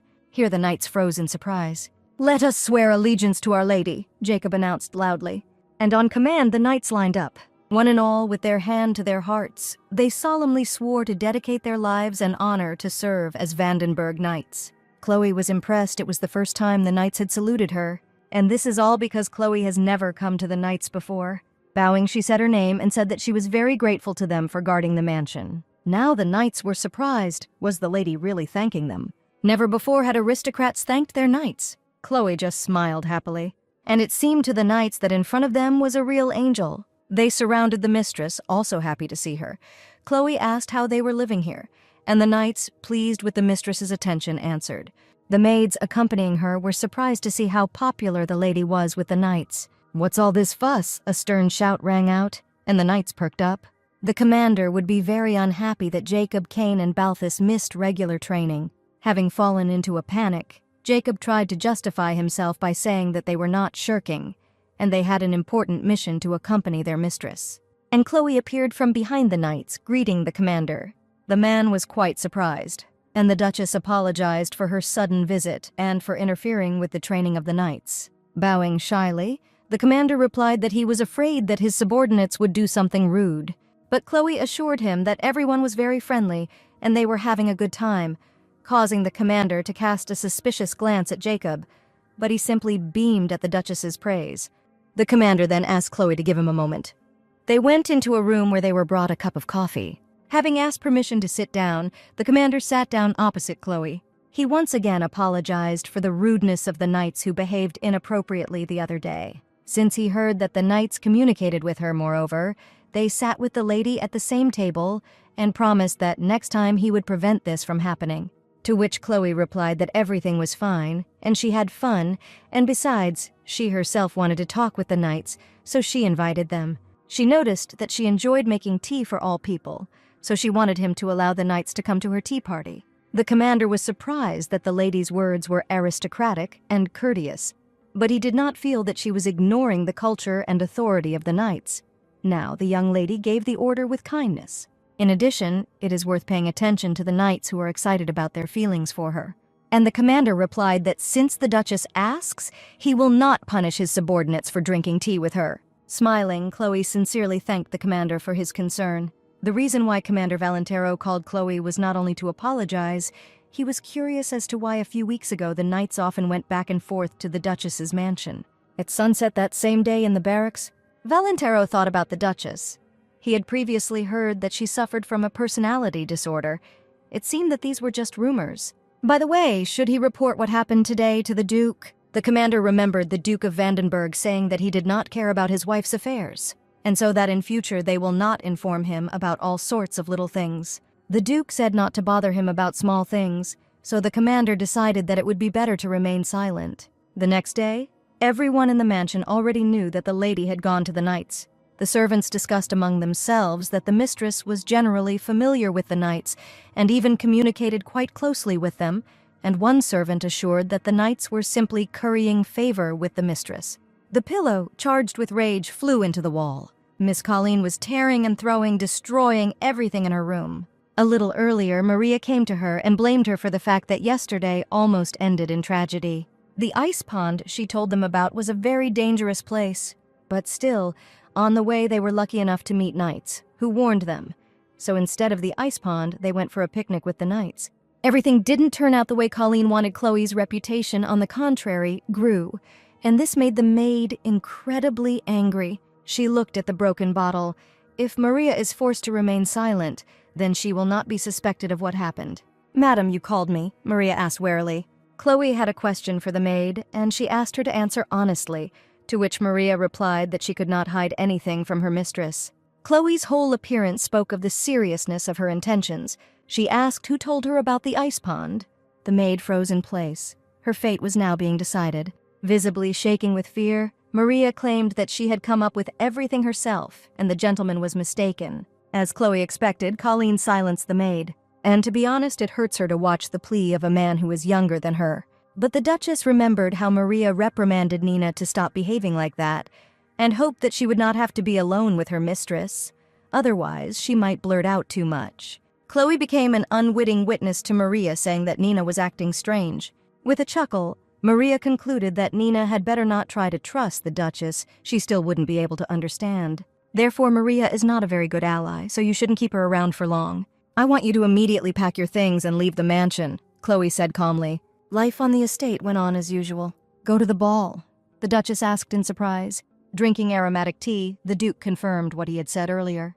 "But if she doesn't want to attend the ball, then that's okay," he added, putting down the cup. And Chloe was surprised again, this time by Alphonse's behavior, because she didn't remember him ever asking if she wanted to go somewhere. According to etiquette, spouses must attend the ball together, and it seems he needs to take Chloe with him as before. The girl replied that she would be happy to go because she was interested in what would happen there. The Duke thought about it. Her answer seemed very interesting to the man. As far as he knows, Chloe has never gone to the ball, But if he remembers, after their wedding, she only went to the ball once with him. For the rest of the evening, they peacefully drank tea and talked. A few days later in the evening, a huge crystal chandelier shone brightly. The Duke and Duchess of Vandenberg arrived at the ball. They talked sweetly to each other, trying not to pay attention to those around them. But it was difficult because they themselves definitely attracted everyone's attention. The men were surprised that the girl next to the Duke of Vandenberg was really a duchess. The women were surprised that she was the only one who smiled, but before she always looked insecure and withdrawn, and the Duke was never interested in his wife. But these two seemed to get along well, and back in the day, everyone thought that there was no couple who would look as beautiful as them. At this time, Alphonse leaned over to his wife and began to whisper in her ear. He informed Chloe that he would have to leave her for a while, as he had an important conversation about work with one person. The Duchess released him with a smile. When the Duke left, Chloe thought sadly that she would have to enjoy the party and the meal alone, and she headed towards the table with snacks, but she was called out. 3 girls approached the Duchess with greetings. A minute later, Chloe was surrounded by a crowd of girls. They admired her beauty, noted her beautiful dress, and gave all sorts of compliments. One of the ladies asked if it was true that the Duchess and the Duke had a fairly close relationship. After all, they had never seen the Duke act so affectionately, and Chloe thought that they were curious because she and the Duke looked good together. And the girls immediately confirmed her thoughts, saying that it was nice to see how a husband and wife complement each other perfectly. But they added that they are like brother and sister who get along well, and Chloe understands better than anyone how annoying it is when their husbands try to keep their distance.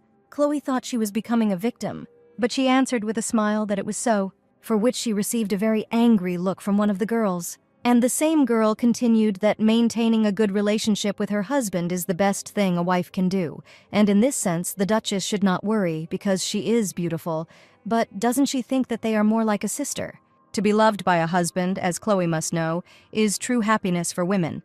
Chloe noticed that, on the one hand, Marquise Dyer is right, but on the other, she does not think that a woman's happiness depends solely on whether she is loved by a man or not.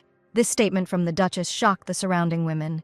Chloe suggested that perhaps the Marquise had no hobbies. It's a hobby that's fun and one that makes you willing to study all night long, even skipping meals because you feel the urge to learn more and more. Just enjoy it, and it seems that small vibrations are passing through your body. And in these moments you feel so good that you say to yourself, yes, I am alive. Your life can change a lot just because such a passion exists in it. But the Marquis was not satisfied with such an answer, and she, starting to shout, asked how something could exist more important than her husband's love, and whether the Duchess had a similar hobby. Yes, Chloe answered with a sincere smile. She feels happy when she drinks tea, and it would be great if the Marchioness Dyer also felt this someday, but the wounded Marchioness dryly thanked her and hurried to disappear. Another girl came up to Chloe and said she was great. In fact, Marchioness Dyer had tried to attract the Duke's attention many times before, and most likely she was now saying this out of jealousy.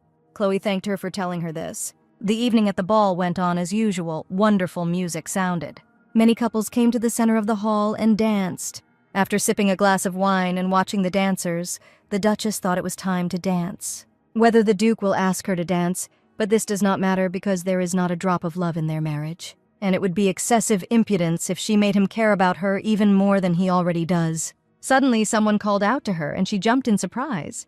Holding her breath, Chloe slowly turned around. "Would you like to dance with me?" the question asked. An unfamiliar man stood in front of her, holding out his hand, and invited her to dance with him. The Duchess was slightly confused. For some reason, she thought it might be the Duke, but even though he had a lot of work to do, as always, she herself was going to have fun today. And she agreed to the proposal, holding out her hand to the man in response.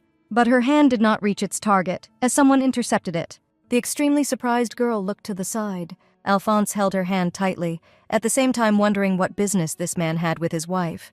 His gaze did not express anything good. In reality, dancing is just a social activity, so it's no big deal if you're married. In addition, the man froze in indecision. The Duke of Vandenberg is famous for his composure towards his wife. But Alphonse's gaze was more eloquent than any thoughts, and he scared a potential dance partner. Quickly wishing the ducal couple a good time, he disappeared, his heels sparkling. Chloe was confused by the whole situation and the man's hasty escape. But the Duke continued to look at her, and now she began to feel awkward. To somehow diffuse the situation, she noted that she was glad that the Duke had found her. Alphonse asked if this was true, and he asked permission to dance with his wife. The couple moved step by step in a slow dance. Chloe moved unsteadily, but she definitely remembered old Chloe learning to dance. But remembering the dance in your head and knowing the dance with your body are completely different things, and those around you noticed this, whispering that the Duchess looked like a log. Those around him came to the conclusion that the Duchess did not even have a basic education compared to the Duke. Chloe heard these whispers out of the corner of her ear, and she shook with shame. In a broken voice, she admitted to Alphonse that she really couldn't dance. Holding the girl close to him, the Duke reassured her, asking her to rely on him. And the girl trusted the Duke, allowing him to lead in the dance. Beautiful music sounded, and the world around sparkled. A man and a woman merged in dance. They were so beautiful that they attracted everyone's attention. Alphonse did not take his attentive gaze off Chloe. The girl smiled happily, pleased to be dancing, led by the Duke. The Duke and Duchess of Vandenberg danced enthusiastically at the ball. When the dancing was over, Chloe headed to the recreation room, thinking that even if she had no skill, her skills were enough to make the dance look good and dance with the Duke to give her great pleasure. Opening the door of the room, she decided that she would rest a little and return to the hall. There were already other girls in the room, and noticing the Duchess of Vandenberg, they greeted her. One of the girls called Chloe and asked her to sit down. The girl sat down on the sofa between the other ladies. Once Chloe got settled, the noble ladies started talking about sharing slightly naughty stories. They had heard all sorts of stories, but the Duchess was still the most interesting person, and Chloe felt that for some reason she should not be here. One of the girls, swallowing nervously, asked Chloe an indecent question. What it's like to spend the night with the Duke of Vandenberg. Chloe didn't expect this question. And the ladies kept asking if the Duke's stamina was really so great that once they started, they could do it until the morning. Is the Duchess satisfied with the Duke's size? What is the Duke's sexual orientation? How often do they sleep together? How many times a month? Chloe felt more and more out of place. True, the Duke and she are a couple who are obliged to produce an heir, and there was a clause in the marriage vow that they should sleep together. But in reality, it is not like that. Before Chloe's eyes, either a vision or a memory appeared. Alphonse was hanging over her, completely naked. The girl clenched her fists. You are ill-mannered, she told the girls sternly. If they are close to each other, then they can share secrets with each other. But where has it been seen that in the first meeting they ask about something like this so impolitely? And all the ladies instantly bite their tongues. Chloe stood up abruptly. If they say something like that again, then she won't let it go so easily. Slamming the door, Chloe left the room, leaving the ladies to think about their behavior. At the entrance to the hall, she ran into the Duke. Noticing the girl's condition, he extended his hand to her to find out what happened. But the girl abruptly pulled his hand away, blushing with embarrassment. Even her ears turned red. She never wants to remember the nights with them that surfaced in her memory. Alphonse was surprised by his wife's behavior, but he didn't know what to say. And noticing that Chloe looked rather tired, he suggested returning home. Park Ha-jong had no experience of marital relations. No, she was in a romantic relationship. And she shared a bed with her boyfriend. But it doesn't matter how experienced she is. Chloe blushed again with shame and embarrassment. This is a completely different matter. She hid her red face in the pillow. No matter what she wants, she can't shake the feeling that she did it. And she will also have to repeat this with him. She, of course, knew that she had become someone's wife, but the memories of that time are very vague. This is not to say that she is unpleasant to be his wife, but it would be nice to have some time so she could prepare her heart. The next morning began with work in the library. Chloe and Alphonse worked hard and discussed the entire planned list of tasks. Chloe was worried, but everything went well. Nothing unusual happened, and they also had a good time today. Rising to see the girl off, the Duke asked if her body was okay. Chloe was surprised by this question, and Alphonse asked if she wasn't very tired yesterday. Realizing what he meant, the girl shuddered from the memories. The Duke took a few steps, and he ended up right in front of Chloe. Alphonse looked into her eyes intently, and before the girl's gaze, the memory of old Chloe surfaced. How he looked at her in the same way, but at night and naked. Confused by the unwelcome memories, Chloe quickly turned away. Although the Duke did not understand the reasons for such sudden embarrassment, he found it quite funny. Many women tried to seduce him, but he never thought that such behavior could be sexual. Yet he feels that these seemingly random actions turn him on. The next moment, the girl was pulled in by a strong male hand. The papers in her hands flew to the floor, and the Duke's face grew closer. Chloe squeezed her eyes shut, waiting for what would happen next. The Duke's lips touched her neck softly. The girl froze in surprise, and scattered documents lay around. There was a knock on the door, and the butler's voice was heard. After being allowed to enter, Cale opened the door and apologized for the intrusion. But he froze in amazement when he saw what was happening in the room. He realized that something had clearly happened, since the Duke was darker than a cloud, and the tomato-red Duchess was embarrassedly clutching a stack of papers. "What happened?" Alphonse also asked, slightly blushing. Cale came to report the preliminary results of the study he was assigned a few days ago, and Chloe hurried to leave them alone. Alphonse detained his wife and apologized that he would not be able to see her off, to which Chloe remarked that it was okay, because she had not far to go. Cale also stopped the Duchess because he wanted to ask her something. Since there were only a few days left before her birthday, he was interested in when she wanted to hold a banquet in his honor. Only now did Chloe remember that the owner of the mansion must organize a banquet in honor of her birthday herself. She replied to Cale that she hadn't really thought about it yet, but would start preparing in the near future, to which he, in turn, offered to contact him on any question. Night has come. Chloe sat on her bed and thought painfully. Why is she so nervous? Why did the Duke do this? These questions haunted the girl and made her blush with embarrassment. Covering herself with a blanket, she tried to calm down and fall asleep. But an unexpected knock on the door greatly puzzled her, and the girl was surprised to ask who it was. Alphonse's voice sounded in response, and Chloe's heart began to pound furiously, and her face turned red again. When she opened the door, the Duke apologized for his late visit. The point is that he would like to quickly say something to the girl. "What happened?" Chloe asked, puzzled by the seriousness of his tone. It became known that a relative of the Duke's father would visit them and stay for about 2 weeks. Chloe asked who was going to come, and heard in response that it was Mrs. Mason. She took care of Alphonse when he was a child. She has the title of Countess, but she is a princess of a neighboring kingdom and, on the other hand, a high-ranking aristocrat, also related by blood to the imperial family. Her character is a little grumpy, but he is not an evil person. Chloe thought that this was a little unexpected, and she was a little confused. But since everything had already been decided, nothing could be done, and she would do her best to be recognized as a good wife to the Duke. When asked exactly when Mrs. Mason would arrive, the answer was that it would be tomorrow, and this discouraged Chloe because she in no way expected this to happen so soon. Alphonse explained that an urgent message had recently arrived, saying that she had been traveling for a long time. The Duchess was fully aware that she would soon meet a relative of the Duke. The next morning was very sunny. Birds were chirping in the treetops. A carriage arrived at the Vandenberg mansion. The hosts respectfully greeted the arriving guest. "Long time no see, Alphonse," Mrs. Mason said decorously, and the Duke bowed respectfully, greeting the guest. But the woman's gaze was focused on the girl standing next to her. Chloe also bowed and introduced herself as the wife of the Duke of Vandenberg. The Duchess felt embarrassed by Mrs. Mason's gaze. There was an awkward silence between those present.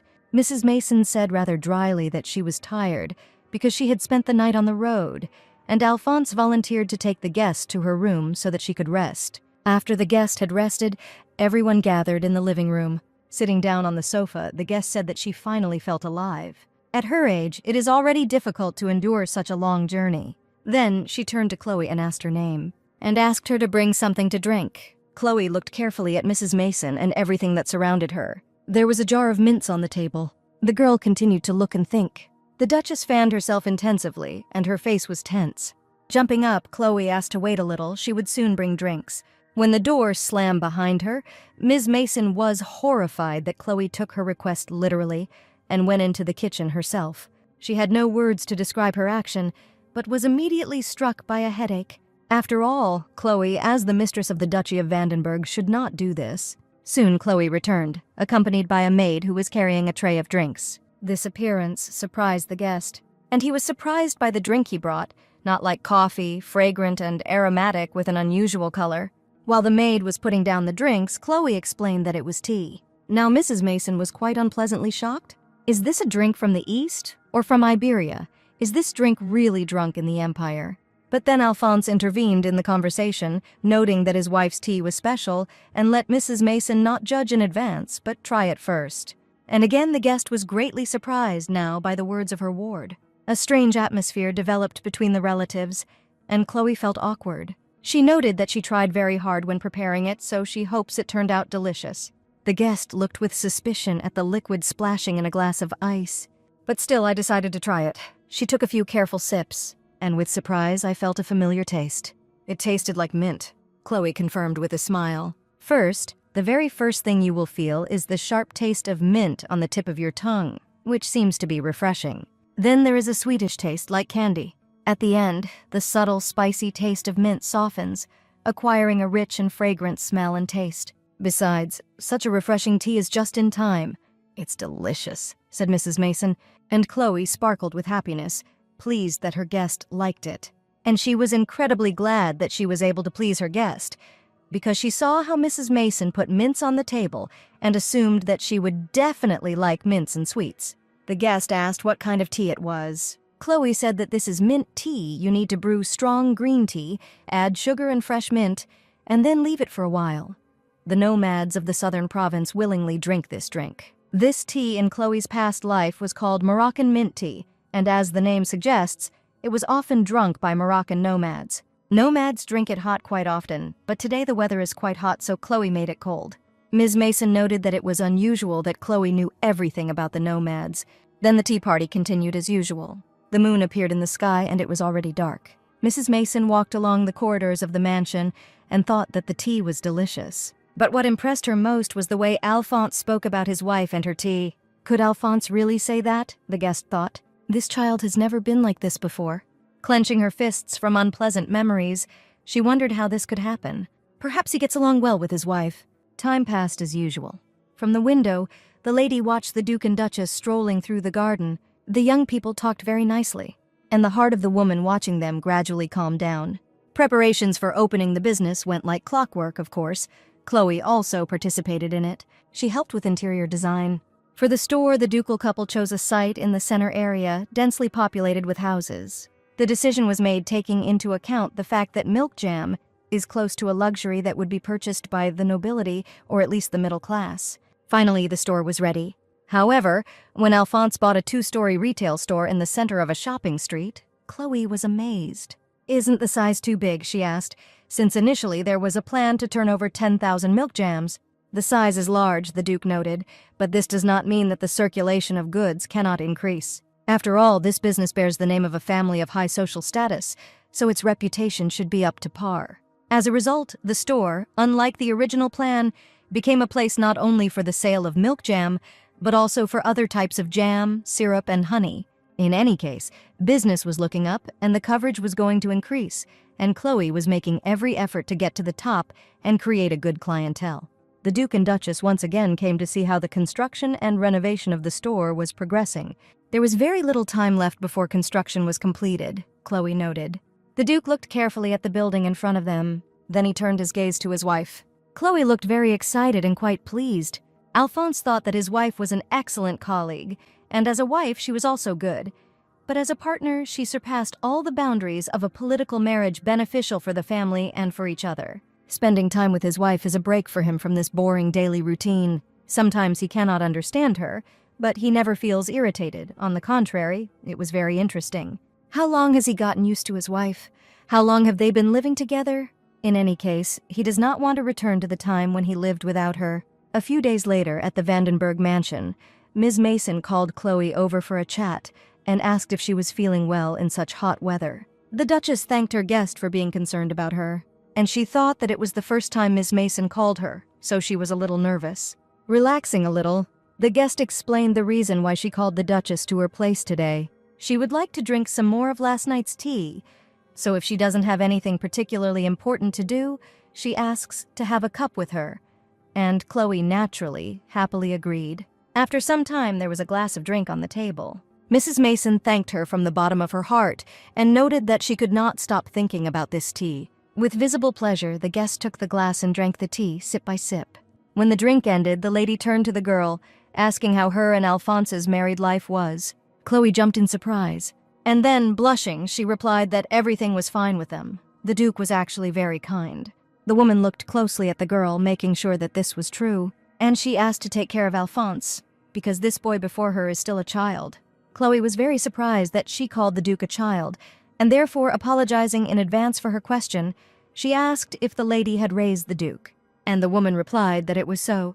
Chloe debated whether to ask the next question, but she still really wanted to know everything about this man, and she asked about the Duke's parents. "They died a long time ago," Mrs. Mason answered simply. Her face expressed deep sorrow, but, throwing away sad thoughts, she looked up and said that since Chloe was Alphonse's wife, she should know everything that the Vandenberg mistress needed to know. Swallowing nervously at the sudden seriousness of the conversation, Chloe thought that she wanted to know what kind of person the Duke was, what kind of life he had lived, and wanted to know everything about him.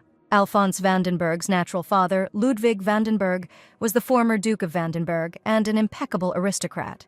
He was talented, self-confident, and arrogant, and rumors spread among the youth that cold blue blood flowed through the veins of the Duke of Vandenberg, and Ludwig wanted Alphonse to be just like himself. Moreover, even a more self-confident aristocrat, Alphonse inherited his father's blood and quickly became cold-blooded and intelligent.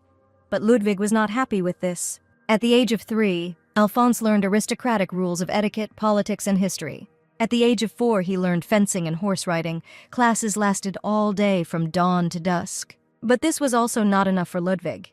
He told his son that the manifestation of emotions is excluded in the affairs of the aristocracy. He always urged not to show his inner intentions to others. Personal emotions are considered a shame.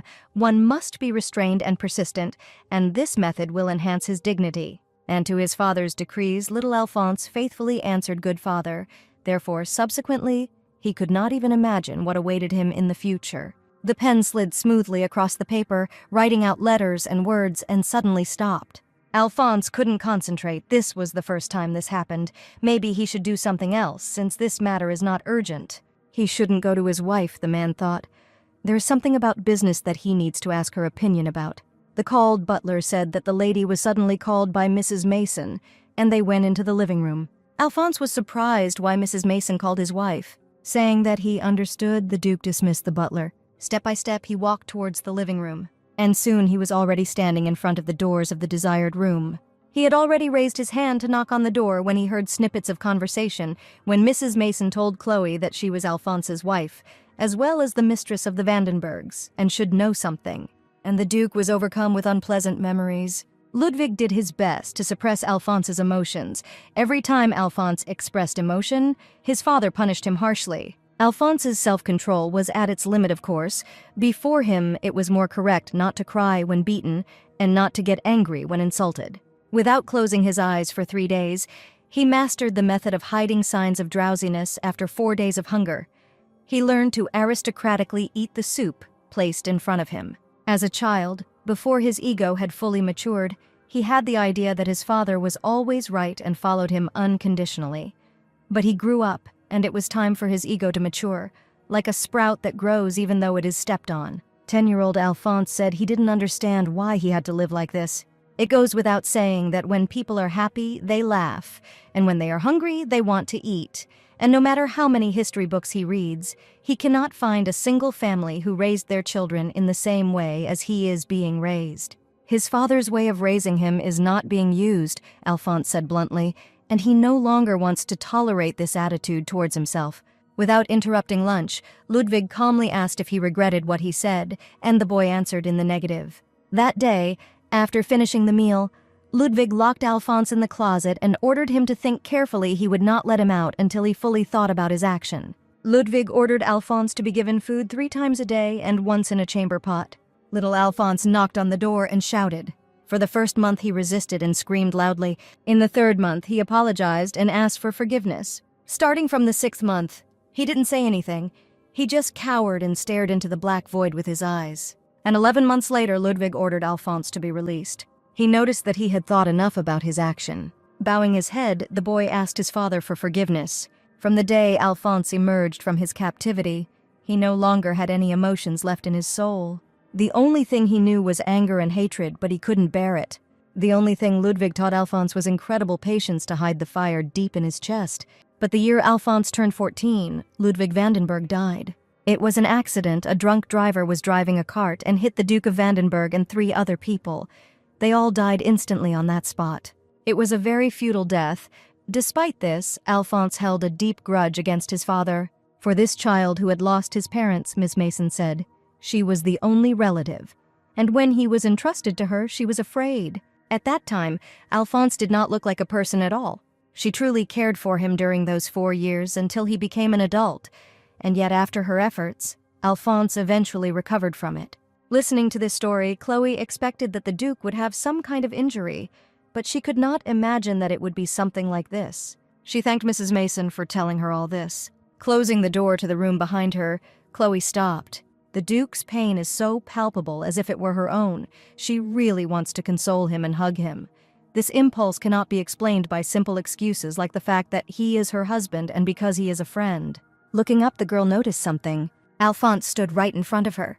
The girl hesitantly tried to start a conversation, and the Duke, who heard everything that happened in the room, only silently looked at the girl. "You found out?" He took a couple of steps towards her. Chloe apologized for this, but he noted that it was not her fault. After asking the girl not to say anything, he instantly turned around to leave. Chloe tried to stop him, but he asked her to go into another room.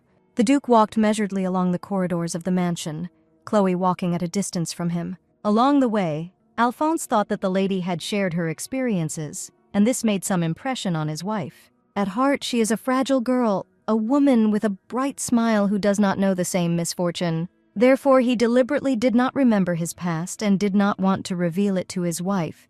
He did not think that she could bear it. It is not good to open your soul to a lady, thereby disturbing her with misfortune that she cannot bear. As they moved into another room, Alphonse turned around, and although he told her not to say anything, what should he do if she was crying? "Why are you crying?" he asked the girl, and she answered because he doesn't cry. The Duke wanted her not to know anything about his misfortune. In any case, it is boring, dull, and remains forever in the past for him, and he hopes that she will not be depressed by this story. However, why is she crying now? And Chloe replied that she was crying instead of him. For the first time, addressing him informally and looking him straight in the eyes, his wife told him that he was a wonderful person. His life, the feelings he holds in his chest, the hard work he has endured, all this is beautiful. Observing such sincere emotions of his wife, Alphonse thought that she was not as fragile as he imagined.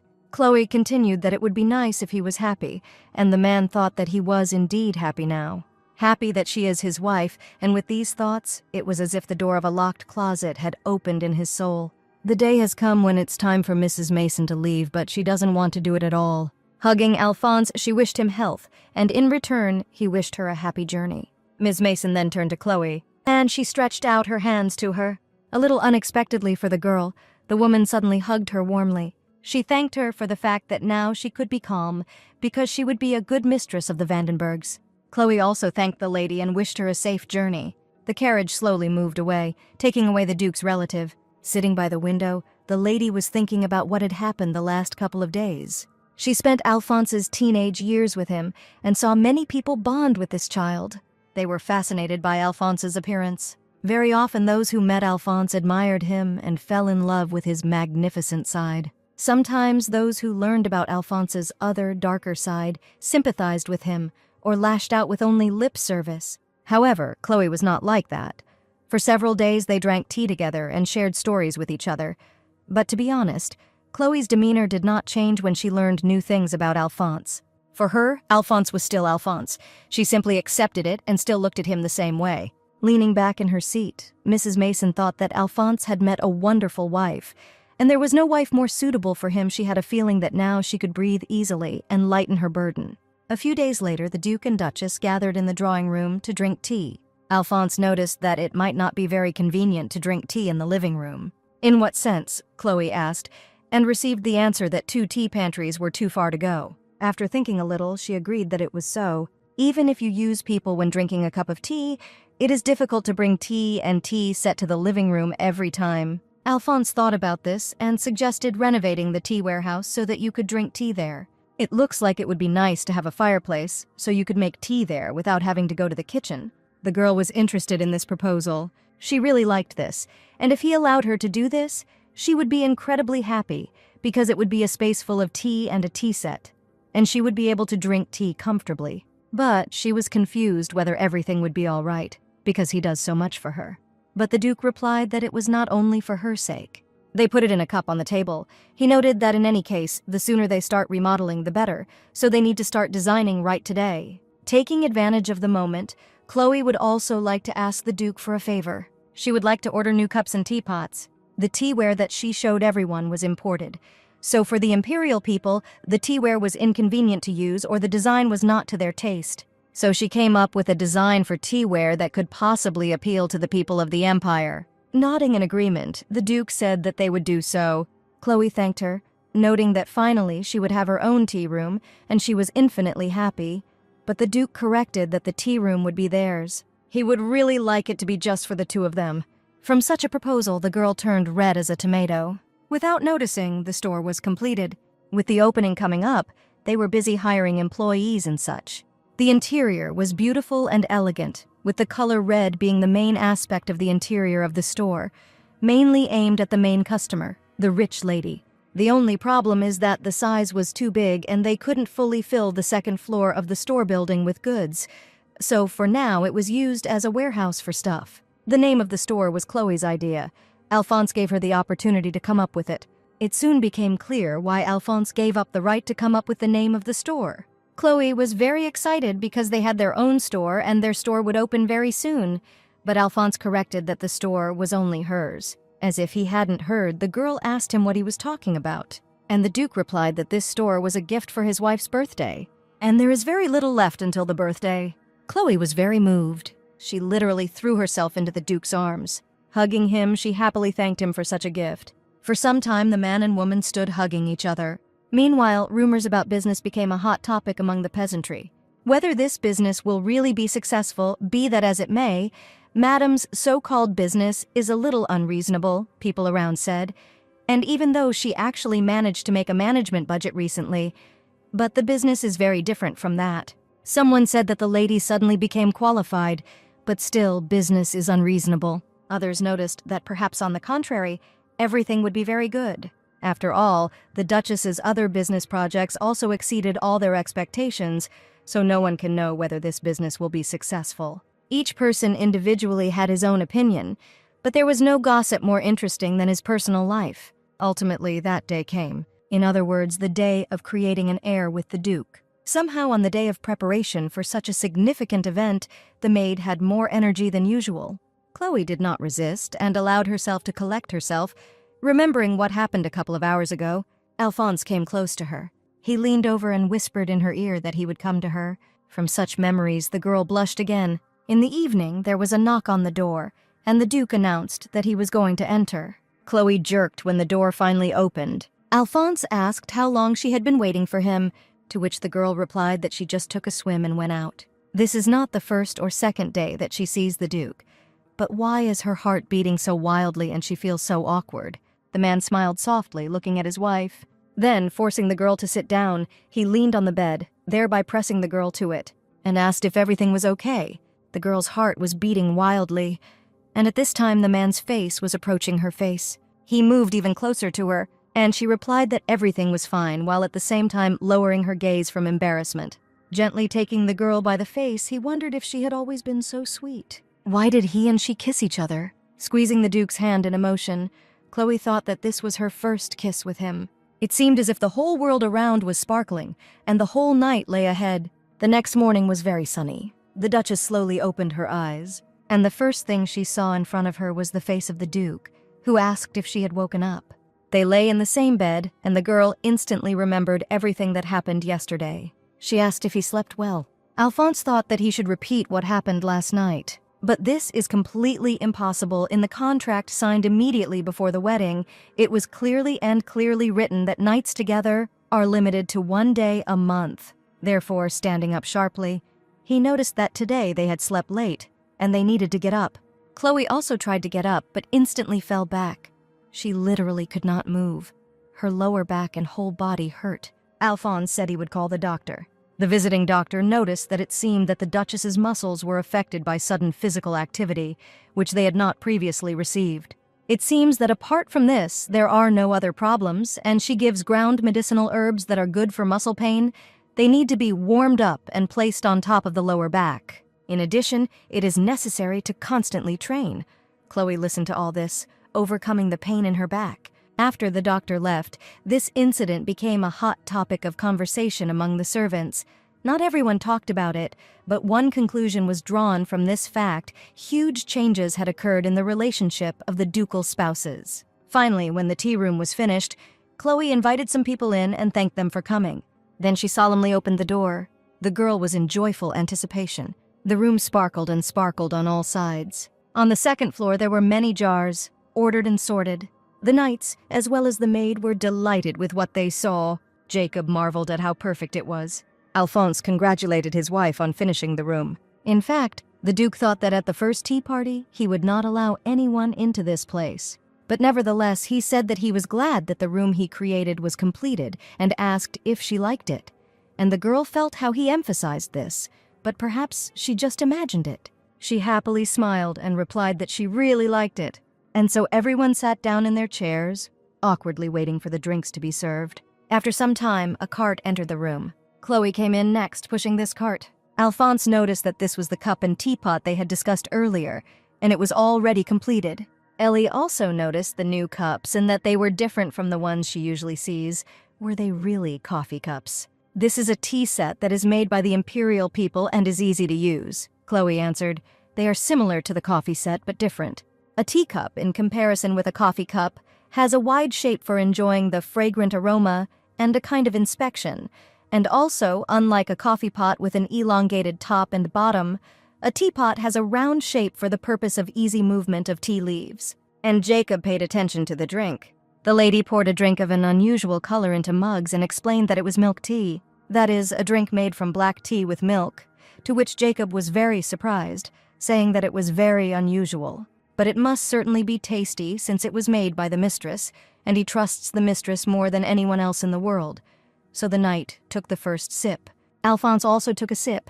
The others also repeated after them, trying the drink. Quite tenderly, the Duke noted, the original drink, and Chloe was glad to receive the praise of Alphonse, who is quite stingy with her.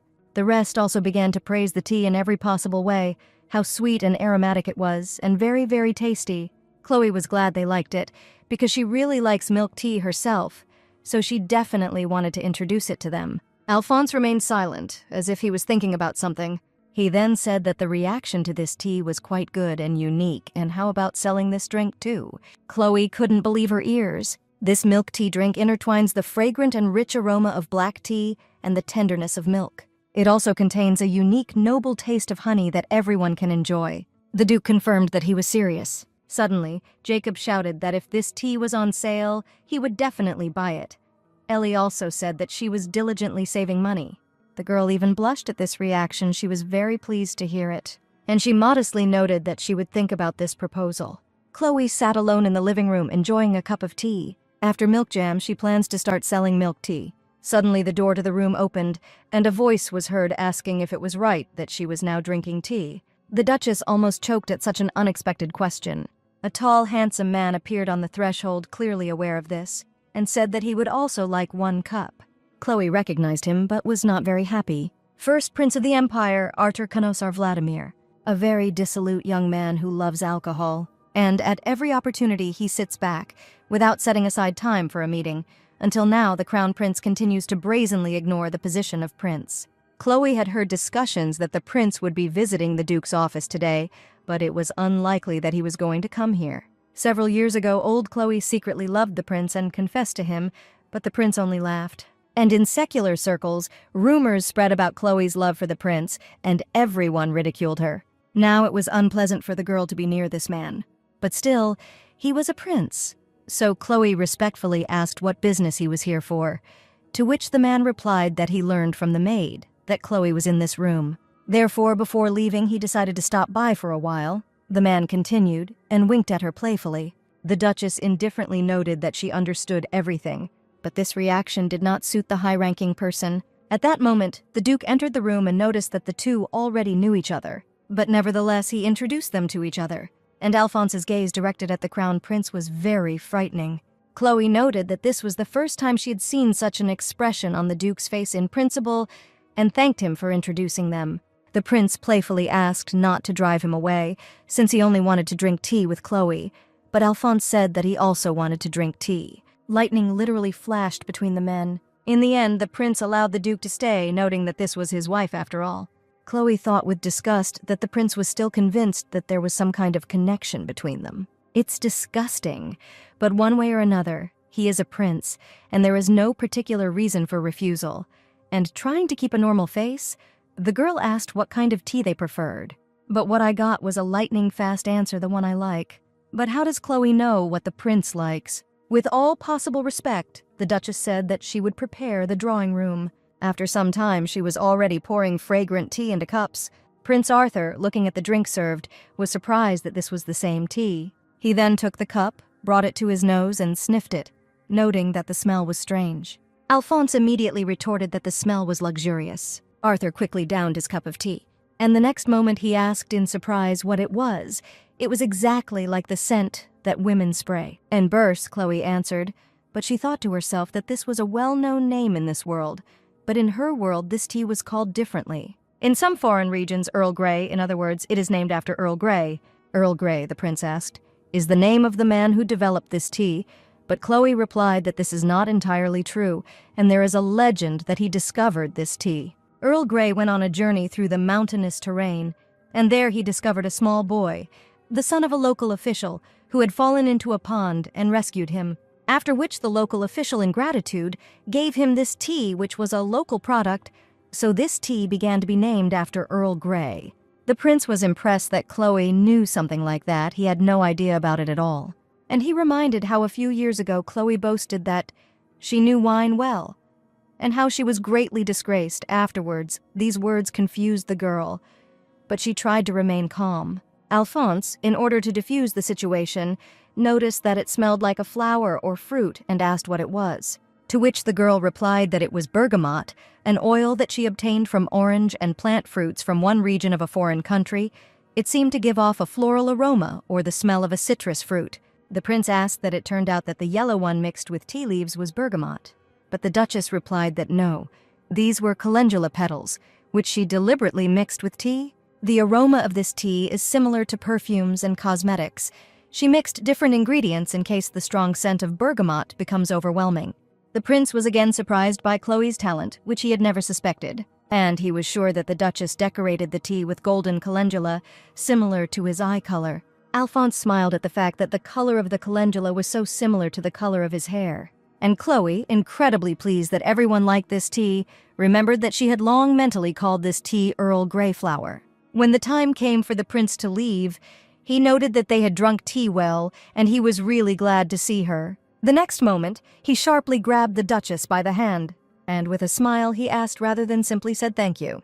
Chloe was confused by this behavior of a high-ranking guest, but Alphonse instantly covered his wife with himself, not allowing the prince to touch her. The Duke's gaze sharpened. The prince raised his hands reassuringly, noticing that they were just talking, and with a grin he asked if the Duke was jealous. Well, today the Crown Prince of the Empire drank good tea. Then he got into the carriage and rode off into the sunset. His Highness the Prince went to the palace, but why is Chloe still a little awkward? And at that moment there was a storm in Alphonse's soul. What if she chooses a prince? Why does he feel this way? Because one way or another, this marriage was a contract, concluded out of necessity.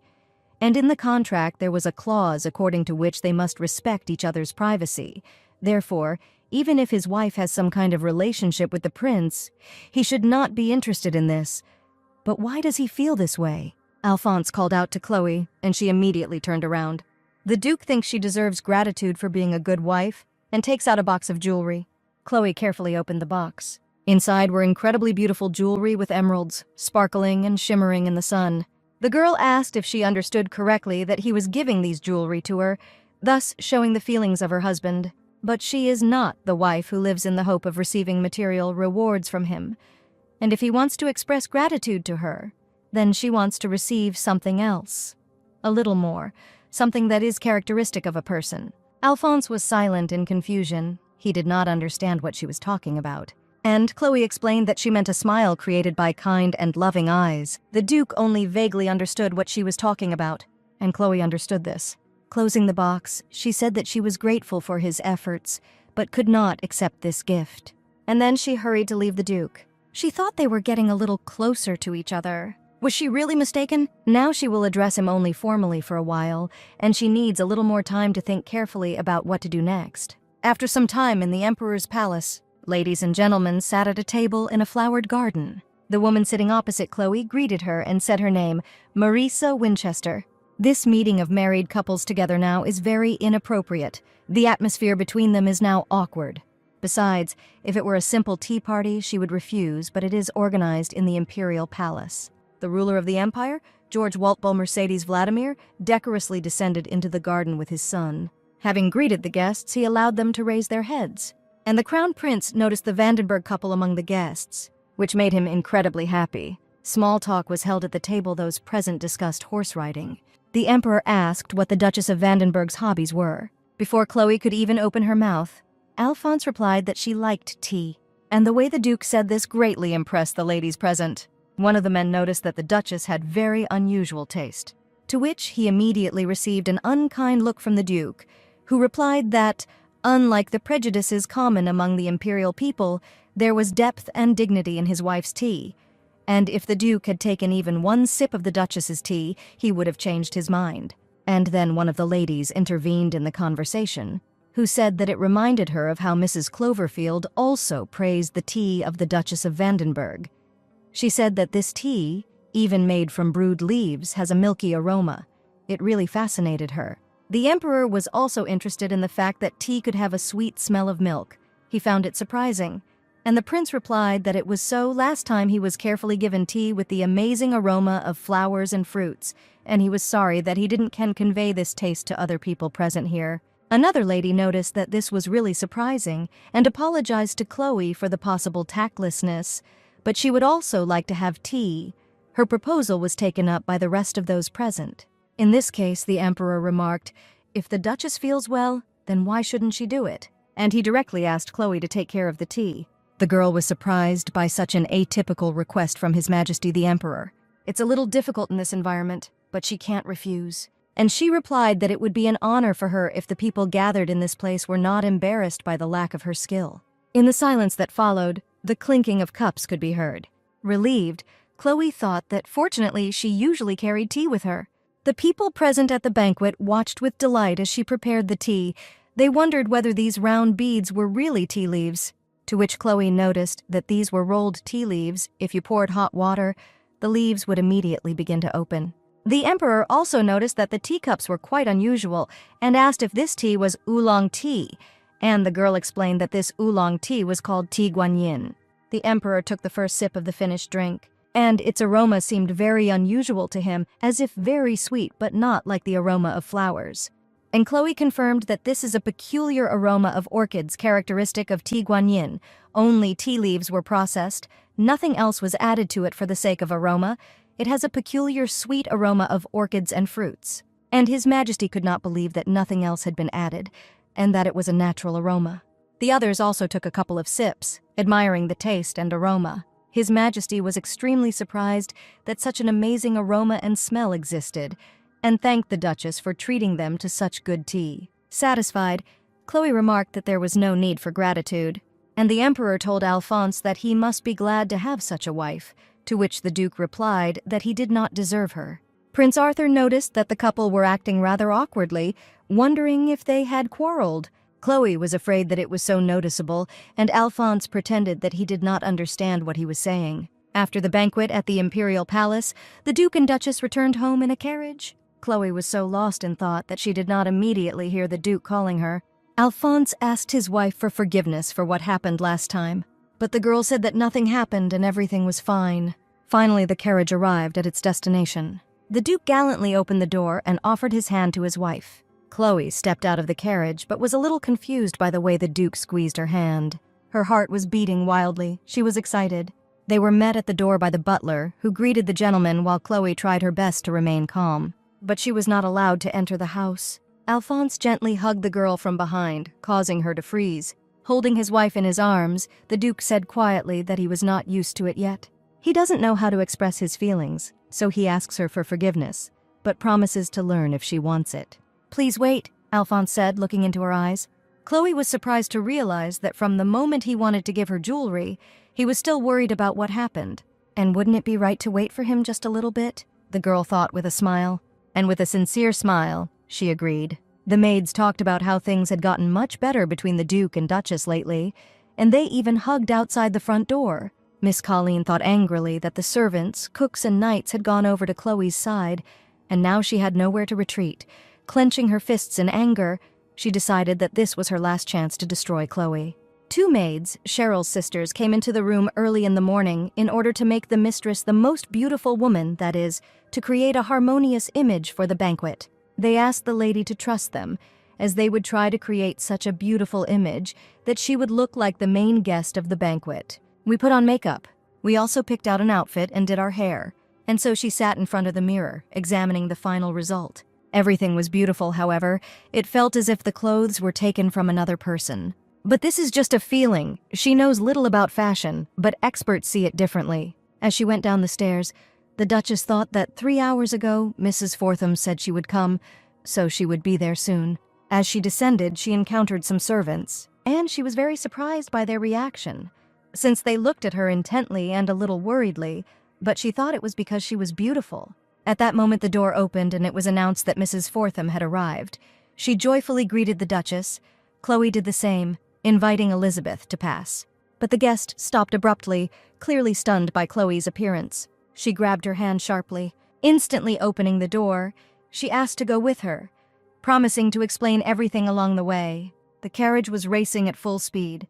The girls were silent for a while, but then Ms. Fortham asked Chloe who dressed her up like that. The girl didn't quite understand what she was talking about, but she explained that she meant her outfit. It was exactly the same as that of the Marchioness Dahlia, the Duke's former mistress. Now Chloe understood the horror of the situation, while Elizabeth continued to say that she did not understand what the servants wanted to achieve by doing this. I was doing such a stupid thing to the mistress. But Chloe knew there was only one suspect, and that was Miss Colleen. Finally, the carriage arrived at its destination.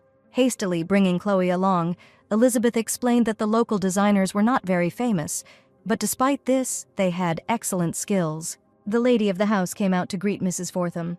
She noted that she was dressed very nicely and asked if she wanted to order a dress, to which Elizabeth replied that today's guest was not her, but her companion. The designer looked closely at the second guest. She noted the wide, uneven hanging sleeves of her clothes, noting that it was beautiful, but already out of fashion.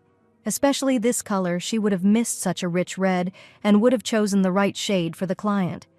21 months ago, Marquise Dahlia made this style popular, but only the outfit was copied in a hurry and terribly. If it were her, the designer said, she would rather leave the one who offered her this and would no longer enter into a deal with him. And, taking out a notebook, asked what her first and last name was. Chloe introduced herself. The designer began to write down her name, and then it dawned on her. She realized that this was the same Duchess of Vandenberg and hastily apologized for being impolite, to which Chloe only laughed slightly, noting that she was now well convinced of her insight. Having calmed down a little, the designer asked if they had arrived to order a dress, to which Chloe answered negatively. She is throwing a banquet today and wants to pick out a completely new dress with makeup and hairstyling. The designer began flipping through her notebook in search of free time, but when she learned that the banquet starts in 2.5 hours, she stopped abruptly. Throwing the notepad on the table, she said that it was impossible it would take at least 8 hours to do everything, but not 2.5. Raising her hands as if to give up, she said that there was no way she could, but then Mrs. Fortham intervened. Sparkling like a diamond, she asked Morgan to think about it. The time of the banquet is relative, so they might be a little late. Besides, would it be a better opportunity to show off her talent, and it was okay if the dress wasn't quite perfect. After all, Ms. Vandenberg is essentially beautiful, and Morgan can make that beauty look a little better. Thinking about Miss Fortham's words, the designer looked closely at Chloe again. Swallowing nervously, she agreed to try. The banquet in honor of the birthday of the Duchess of Vandenberg began, but the guests were dissatisfied with each other, indignant at why the Duchess had not yet appeared. Perhaps it was because of the incident a year ago, when the Duchess of Vandenberg hosted a banquet and made a big mistake. Perhaps the memories of that time fill her with fear. The ladies present exchanged words, noting that, in addition, the Duchess of Vandenberg is known for having no social skills. Miss Colleen, watching from the corner, was biting her fingers, nervous that the Duchess had not yet appeared. It looks like something is wrong. According to the plan, they should already be here by this time. At that moment, the door opened and it was announced that the Duke and Duchess had arrived. The girl was like a fresh flower. The ducal couple literally sparkled. Chloe was so beautiful that everyone around her could not believe that this was really the Duchess of Vandenberg. Alphonse also noticed admiring glances directed at his wife, especially from the men present. Too beautiful, he thought. A maid watched the triumphant appearance of the owners of the house from the corner. She was angry and couldn't believe this was happening. As if sensing something, Chloe turned towards her. Her gaze directed at Miss Colleen said it all. A cold shiver ran through the maid's body. She realized that she had been exposed. She blew herself up, trying to disappear as quickly as possible. The Duke and Duchess basked in everyone's attention. The butler approached them and quietly said something to Alphonse. She was caught, Cale said. The Duke immediately understood what it was about, and he ordered to take her to a separate room, and until he finished, not to let this rat escape. The maid struggled with all her might, trying to escape from the knights holding her. But they shoved her into a separate room, without much ceremony, and closed the door. The maid tried to open the door, banging on it furiously. She screamed that she urgently needed to leave. She did not give up for a very long time, but finally collapsed from fatigue. The banquet in the main hall ended and everything became quiet. Miss Colleen sat alone in a dark room. Finally, the door creaked open to reveal the Duke of Vandenberg. Throwing herself at his feet, she screamed that she had made a mortal mistake and asked for mercy. She promised that she would not do stupid, impudent things to the noble lady. Grabbing the Duke by the leg, she went completely mad, asking him to be lenient with her. The servants accompanying the master were shocked by her behavior, and they rushed to remove the insolent maid from the Duke, grabbing her by the arms. With a completely crazy look, without getting up from her knees, she stared at the Duke and asked if he would be merciful to her. Alphonse silently watched the maid's madness. He then said that his wife had delegated all powers of punishment to him, which shocked Miss Colleen. Chloe thought about everything that had happened. The maids told her that, apparently, it was Miss Colleen who advised Maria about the ice pond. She remembered how Jacob fortunately warned her in time that the northern forest was inhabited by mountain beasts and monsters, and although the scenery there was excellent, it was too dangerous, and the maid seemed to have done so clearly with malicious intent. The Duchess thought with horror what would have happened if she had been unlucky enough to meet the knights. Enough time has passed since the maid crossed the line, and she will pay for all the atrocities she has done to Chloe. It later became known that Alphonse punished Miss Colleen with 300 blows of the rod and handed him over to the imperial court.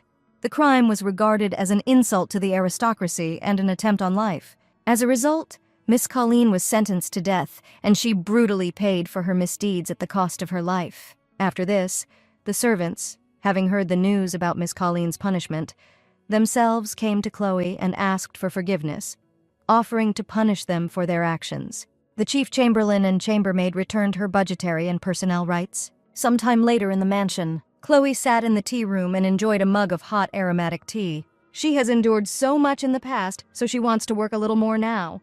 The Duke called out to her, noting that she had done a lot, and how about we go away and rest together? He made a reservation for a performance that his wife should like. The girl blushed slightly.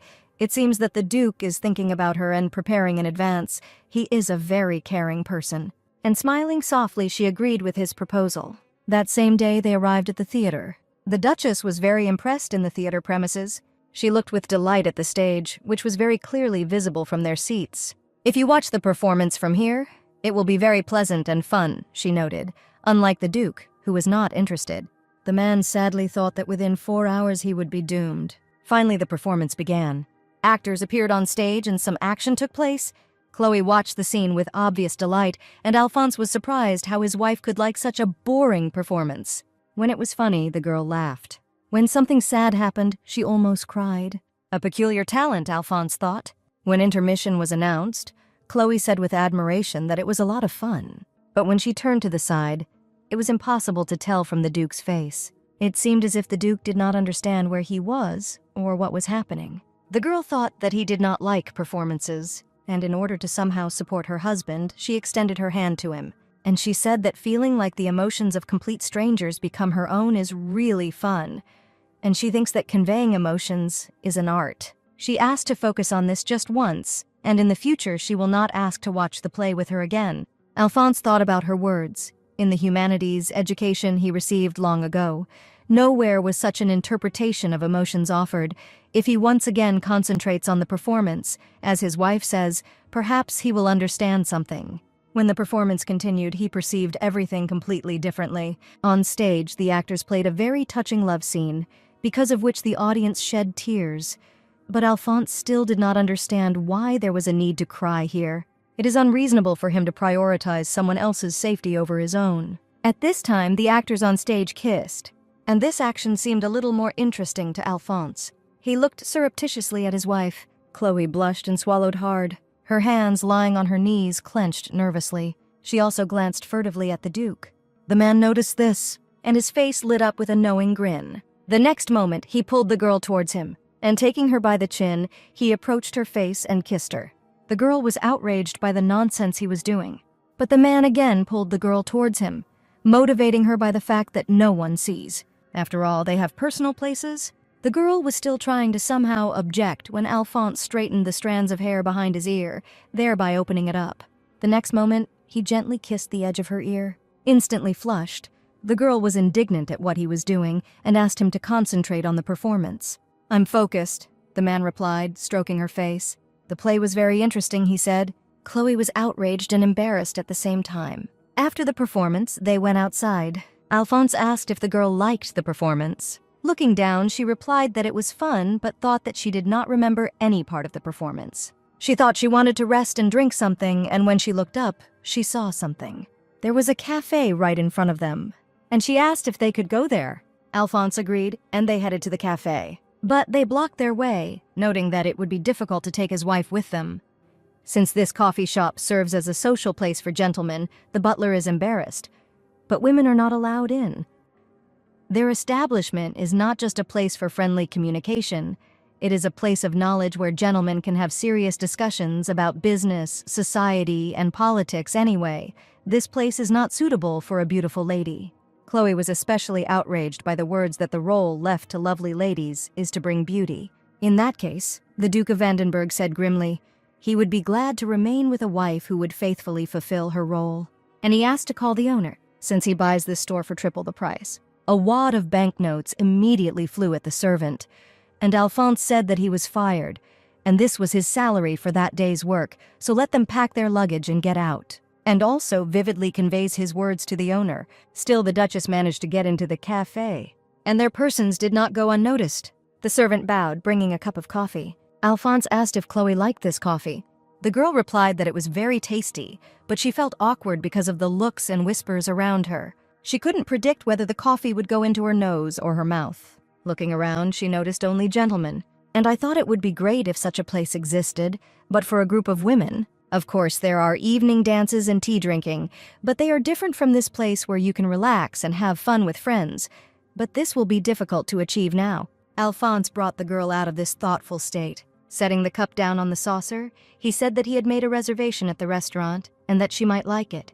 Chloe noted that it was very thoughtful of him to make sure there was a place for dinner after the performance. She happily said that she couldn't wait for them to go to the restaurant. Soon, Alphonse led her to an unusual-looking multi-story building, and Chloe realized that it was a restaurant with cuisine from the On country. The Duke assumed that she would like it, since she had already spoken about it. She remembered saying that she liked the cuisine of On, and she was pleased that he still remembered her words. For some reason, it seems to her that something good will happen that evening. The girl entered the establishment with anticipation, but then they were called out. The prince and his companion entered the restaurant right behind them. He was very glad that they met. After all, their meeting is destiny, so why don't they eat together and he will pay for his dear friends, to which the Duke replied that it is not worth it. The prince persuaded the Duke to agree and said that there was just a free room for 4.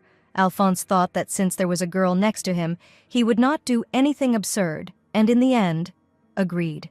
The company of young people sat in a specially designated room, and a large number of delicious dishes were placed in front of them. Chloe enjoyed every bite. The Duke asked his wife if she liked it, and the girl answered with delight that it was very tasty.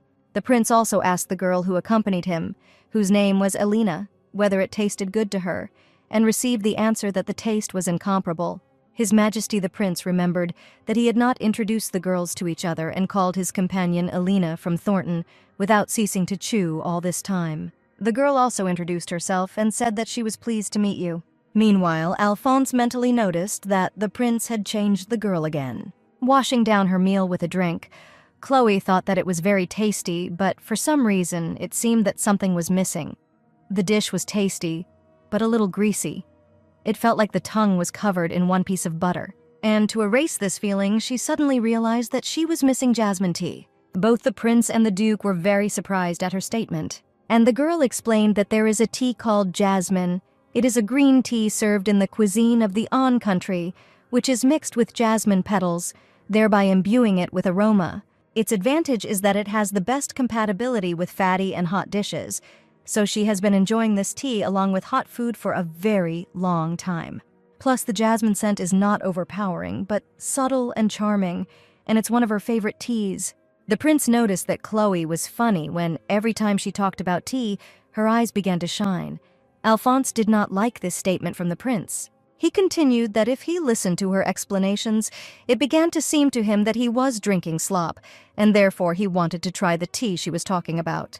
Chloe is a little sad to think about it, but it would be great if they could drink jasmine tea in imperial restaurants. To which Prince Arthur suggested calling the owner of this restaurant. After all, he is his friend, and therefore they can talk to him personally. Chloe was impressed by his proposal, but still decided that it was not necessary. However, the prince has already decided and said everything, and most likely there is not a tight schedule tonight. Chloe still insisted that there was no need to disturb the owner. But despite the girl's excuses, the prince acted his own way. And noticing that she shouldn't refuse like that, he rang the bell. After some time, the owner of the restaurant approached them.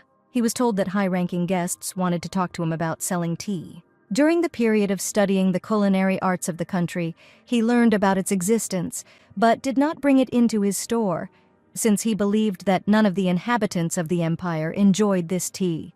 And the prince invited the owner of the restaurant to try it himself, because one of the skills that Chloe acquired was making tea. And the owner's eyes immediately sparkled at this opportunity. Whether Chloe could do this, Alphonse supported her with a slight nod of his head, and the girl made up her mind. She said that then they could try jasmine tea directly in their mansion. The same day at the Vandenberg mansion. After some time, the tea was ready. The guests sipped it with pleasure. The restaurant owner, Braxton, took the first sip, and I noticed that, as the lady said, the feeling of excessive fat disappears. Arthur noted the very delicate aroma of this tea. It is the complete opposite of the Earl Grey that he was given last time. And Braxton praised that he could not even imagine that it was so tasty, and would go very well with the fatty cuisine of the country cup on saucer. In addition, you will have to import directly from the country. It may cause difficulties for suppliers, and it is likely that the calculation of profit and loss will not be accurate.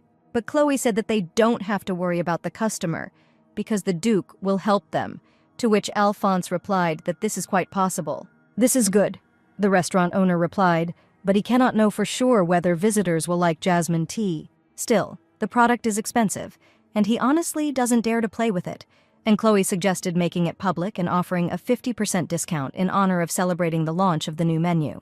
Alphonse retorted that aristocrats would not like the discount system the prince supported him, noting that commoners loved this. Chloe agreed with them, thinking that the consumer life of aristocrats is often a show-off. If she tried to introduce a system of discounts for them, it would hardly give a good reaction. If so, then what can satisfy both the imperial aristocracy and the wealthy class? And finally, the girl made a proposal to stimulate people who are obsessed with fashion. If they don't drink jasmine tea when they eat the dishes of the he country, they will feel behind the fashion, and Braxton was interested in her proposal, and the girl explained that it could be easily organized like this. A famous person who is the main leader of fashion will personally notify everyone about it. And after her words, all eyes were focused on His Majesty the Crown Prince, which made the man slightly confused. Chloe happily clapped her hands and suggested putting up a poster in the restaurant. Jasmine tea, the taste of which even the prince admires, or the prince always drinks jasmine tea when he eats the dishes of the country. There is nothing more refreshing and beautiful. Surely everyone will line up to follow the prince's example, and it seems that it is time to take his autograph. This is called the autograph law in advertising. Chloe looked carefully at the Duke sitting next to her, and he looked at her, and the expression on his face was very unusual.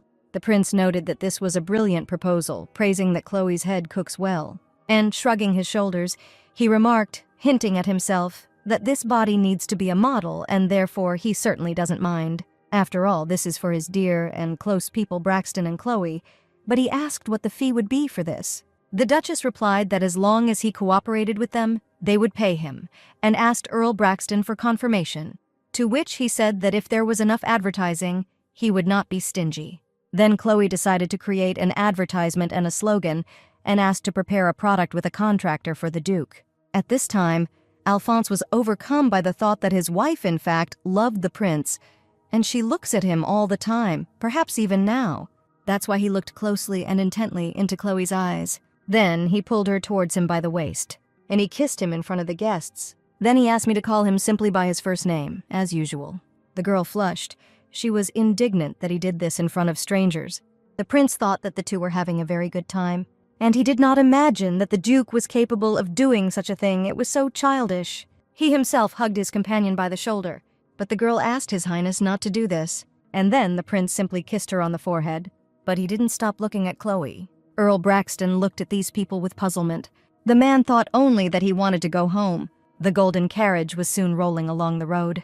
The prince looked thoughtfully out the window. The girl asked what His Highness was thinking about, and the man playfully asked her to guess, and the girl guessed about Mrs. Vandenberg. The prince shuddered in surprise at how accurately she guessed, and, putting on a completely childish face, he asked why she thought so and received the answer that she just guessed.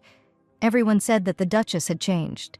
And this is true. In the past, she was known for her stupidity and timidity. What about Alina herself? Arthur asked. What is her impression of Chloe? And the girl simply replied that she was jealous. After all, she knows nothing at all about business, but it is rare for 3 men to seriously listen to what a woman says like this, and it was surprising. And besides, the Duke must also be completely fascinated by his wife. The girl thought that if she looked like the Duchess, Prince Arthur would be completely fascinated by her. Grinning, Arthur replied that the Duke could not be fascinated by Chloe. He was just having fun playing the newlywed, and this was an imaginary whim. Moreover, Elena is much more beautiful. The girl just smiled slightly, noting that the prince was also okay. After the decision was made to start sales in the tea room, jasmine tea was introduced into the restaurant. It was imported by the Vandenbergs and delivered to establishments. There, jasmine tea was served along with dishes from the On country. A planned advertising poster with the image of an authoritative prince was hung on the wall of the restaurant. It brought enormous popularity to tea among aristocrats and the wealthy class. Many visitors to the restaurant with He country cuisine noted that the combination of food with jasmine tea is better than coffee with bread, and in addition, it is very popular. Recently, many people want to try it. Meanwhile, Chloe was visiting her store called Triple Sweetness. She was greeted upon entry by Mrs. Fortham. Elizabeth was glad that, as expected, the milk jam was the best and very popular. Milk jam became very popular and many people visited the secret suite, especially among noble ladies. As a result, less than a week passed before Triple Sweetness began to receive large orders, not only from private clients, but from aristocrats, bakeries, small restaurants, and many others. To survive in this market, you need to constantly think about a new product, and Chloe decided to make a new product with rose jam. Mrs. Fortham was surprised that the Duchess was talking about a rose flower, and could it really be eaten? The Duchess explained that the rose flower is beautiful, but it can also be used for food production. After the rose flower blooms, the seeds are left from which rosehip tea is made. Elizabeth noted that she had no idea about this, and Chloe continued that pink jam originates in the warm provincial country of the South, and she thinks that the unusual aroma and beautiful appearance will help attract the attention of all noble ladies. Mrs. Fortham clapped her hands, thinking it was a great idea, and asked how it was possible that Mrs. Vandenberg was so erudite and beautiful, thereby confusing her. A few days later, Chloe and Alphonse were invited to a banquet at the Imperial Palace, and again, they were in the center of everyone's attention. People asked each other in surprise whether these were the same Duke and Duchess whose birthday had recently been celebrated. The Duchess has really changed this year, so polite and mature, very beautiful. Many people noted that she had changed a lot, as if she had become a different person. Moreover, the Duke had also changed a lot, and there were rumors that the relationship between the spouses was not very good, but the way the Duke supported his wife admired everyone. After a short dance, Chloe felt a sharp pain, and she realized that she would have to change her shoes, which had rubbed her feet until they bled. She looked around for the chamberlain. Noticing this, Alphonse asked what was bothering her. and the girl said that the shoes did not fit, and she wanted to change them and asked to wait for her a little. With an insistent movement, Alphonse sat his wife down, and he called the chamberlain, asking him to bring shoes for his wife. Relaxing slightly, and allowing her legs to rest, Chloe sat down on the edge of the fountain. The girl thanked the Duke for his help. Soon they brought her shoes, which made her very happy. But the girl never expected what would happen next. Right in front of everyone, the Duke got down on one knee. He carefully put the shoes on her feet. The girl's heart was beating wildly. The man's heart was not far behind him. From the outside, this whole scene looked very romantic, which was noted by everyone around, saying that the rumors about bad relations between the spouses seemed to be just empty rumors. Alphonse asked Chloe if the shoes were comfortable for her. Still red from embarrassment, the girl said she was comfortable. The Duke just looked closely at his wife and smiled. But then a servant approached him and said that His Majesty the Emperor was looking for him. Telling Chloe that he would come soon, Alphonse asked her to stay here and not go far. In turn, the girl asked him not to worry. For some time, she sat alone on the edge of the pool and rested. But then Prince Arthur approached her and asked why the Duke of Vandenberg's lovebird was alone today. Chloe formally greeted him, but the prince said that such treatment was too terrible and asked to call each other more conveniently. Chloe thought that if she was the prince's subordinate, then he looked like her old boss. And what did he mean by the word more convenient? Leaning too close to the girl, the prince said that you can just call him Arthur because it's more convenient. And besides, she also calls Alphonse by name. Realizing what he was getting at, the girl frowned. And the prince, as if nothing had happened, laughed, noting that the address Your Highness was too burdensome. Keeping the formal style of communication, Chloe asked what business he contacted her about, to which the man remarked that he was sure that he was close to her in his own way.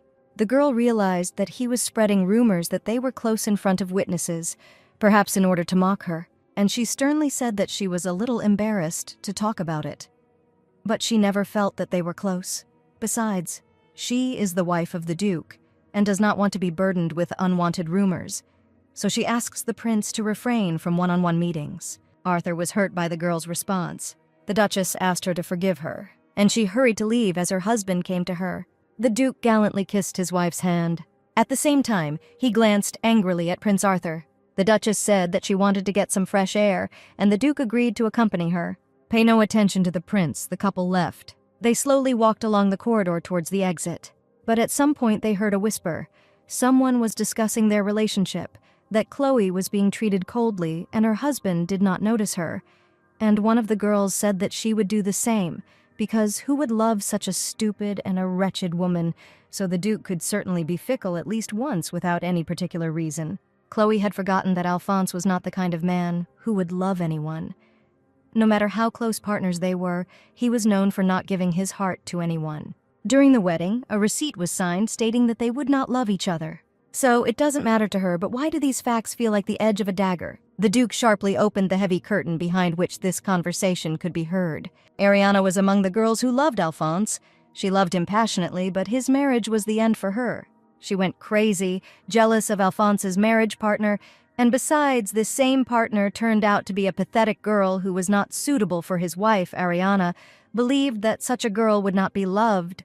But why now did the Duke, without hiding his anger, burst into the room? "Lady," Alphonse said seriously, "you unceremoniously wag your tongue knowing nothing about someone else's situation. Chloe Vandenberg is the official owner of the Vandenbergs, so by insulting her, they are insulting the owner of the Vandenbergs, which is him. And if the ladies dare to dishonor the honor of the Vandenbergs, then he has no choice but to react on behalf of the family. Is that really what they want?" The girls were quite frightened by the tone and appearance of the Duke, and tried to justify themselves that this was not what they meant. One of the girls immediately bowed low, nervously saying that she had sinned to death, made a daring mistake, and asked for forgiveness for it. Alphonse said that if the ladies dared to mock his wife again, he would use all the strength of his family and answer with honor. After these words, the Duke moved on. Already at that moment, when the Duke and Duchess left the room, the second of the girls, Ariana, muttered something under her breath, asking the Duke not to do this. Hearing this, Chloe turned around, not sure what she meant. Like a madwoman, the girl asked Alphonse not to look at her with those eyes. The next day at the Vandenberg mansion, Alphonse asked Chloe if she wanted anything as a gift. The girl realized that the Duke was worried about yesterday's incident, and she replied that she wanted a jar. Alphonse was surprised. Couldn't he go to the hardware store and take as many cans as he wanted, which made Chloe laugh. She said that tea leaves are very fragrant, and if they are not sealed tightly, they will lose their taste. So she would like an airtight jar that can preserve the taste and aroma of tea leaves for a very long time. Letting out a slight chuckle, the Duke remarked that he knew it was something for tea. But everything is fine if the wife wants it. It seems that this thing cannot be obtained directly from the market, so she asks her to wait a little. Smiling radiantly, Chloe sincerely thanked Alphonse, and the whole appearance of the girl evoked a feeling of impatience in the Duke. Chloe was sitting at the table sorting out documents when the maid announced that he had come to visit. It seemed that no one was supposed to come to her today, and she asked who this man was, to which she received the answer that it was the Marquis Belladonna. When the guest was shown into the living room, he apologized for his sudden visit and thanked him for his hospitality. The girl asked why he came to her, wiping large drops of sweat from his face. The Marquis noticed that the Duchess was very straightforward. The reason he came was because news had reached him of a very good business run by the Duchess, that she had created many popular and attractive products. Chloe noted that he praises her, but the Marquis added that the Duchess is modest, and his daughter also likes milk jam. Chloe immediately remembered Lady Belladonna. She never thought that this was possible. Therefore, the guest continued, he would like to supply the bakeries and coffee shops of Belladonna with goods from triple sweetness and sell them. They asked if this would be possible. The Duchess did not think long, and she replied that unfortunately it would be difficult, to which the Marquis tried to convince the Duchess that if she made a deal with their business, she would definitely make a huge profit. The Marquis Belladonna owned many coffee shops in the southern part of the empire, but among them there were establishments with sanitary problems. If stores make a mistake when monitoring triple sweetness milk jam, people may even get food poisoning. The triple sweet brand value is very important, and you should think a little more about long-term gains and losses rather than immediate gains. Chloe told Marquis that she felt that in the personal restaurant business, the most important thing was hygiene. She had never done business with stores that might have sanitary problems, and she plans to do so in the future. Most likely, the busy Marquis needs to do a lot to do, so she hopes he will come back to them. The Marquis Belladonna thanked the Duchess for agreeing to visit them. Chloe replied that everything was fine and asked to see what was inside. A couple of days ago, she again received a partnership offer. The letter stated that an inspection had been carried out at his establishment. It seems that the Marquis was serious. He did all this just for the sake of cooperation with her store. But she still wants to see for herself. Without exaggeration, all surfaces in the store sparkled clean. The girl ran her finger along the shelf, checking if there was dust on it. The Marquis of Belladonna at this time noted that the store must be clean so that the visitor feels comfortable while visiting. Chloe didn't have time to answer anything when a meow was heard from the side. It was a cute white cat who lived in the store because he is an excellent rat catcher. The Marquis explained that his business partner, a ship captain, recommended this cat, and said that cats are excellent at catching rats and mice, so they took him in. Chloe was then shown the kitchen, where several people were kneading dough. The Duchess watched everything carefully. She thanked me for being able to examine everything in detail. But the Marquis noticed that he was the one who should thank the Duchess, and asked again, how about cooperation? But Chloe replied that anyway, unfortunately, it was still impossible. The Marquis was shocked by this answer. How is it that his store is clean enough? There is not a speck of dirt there anymore.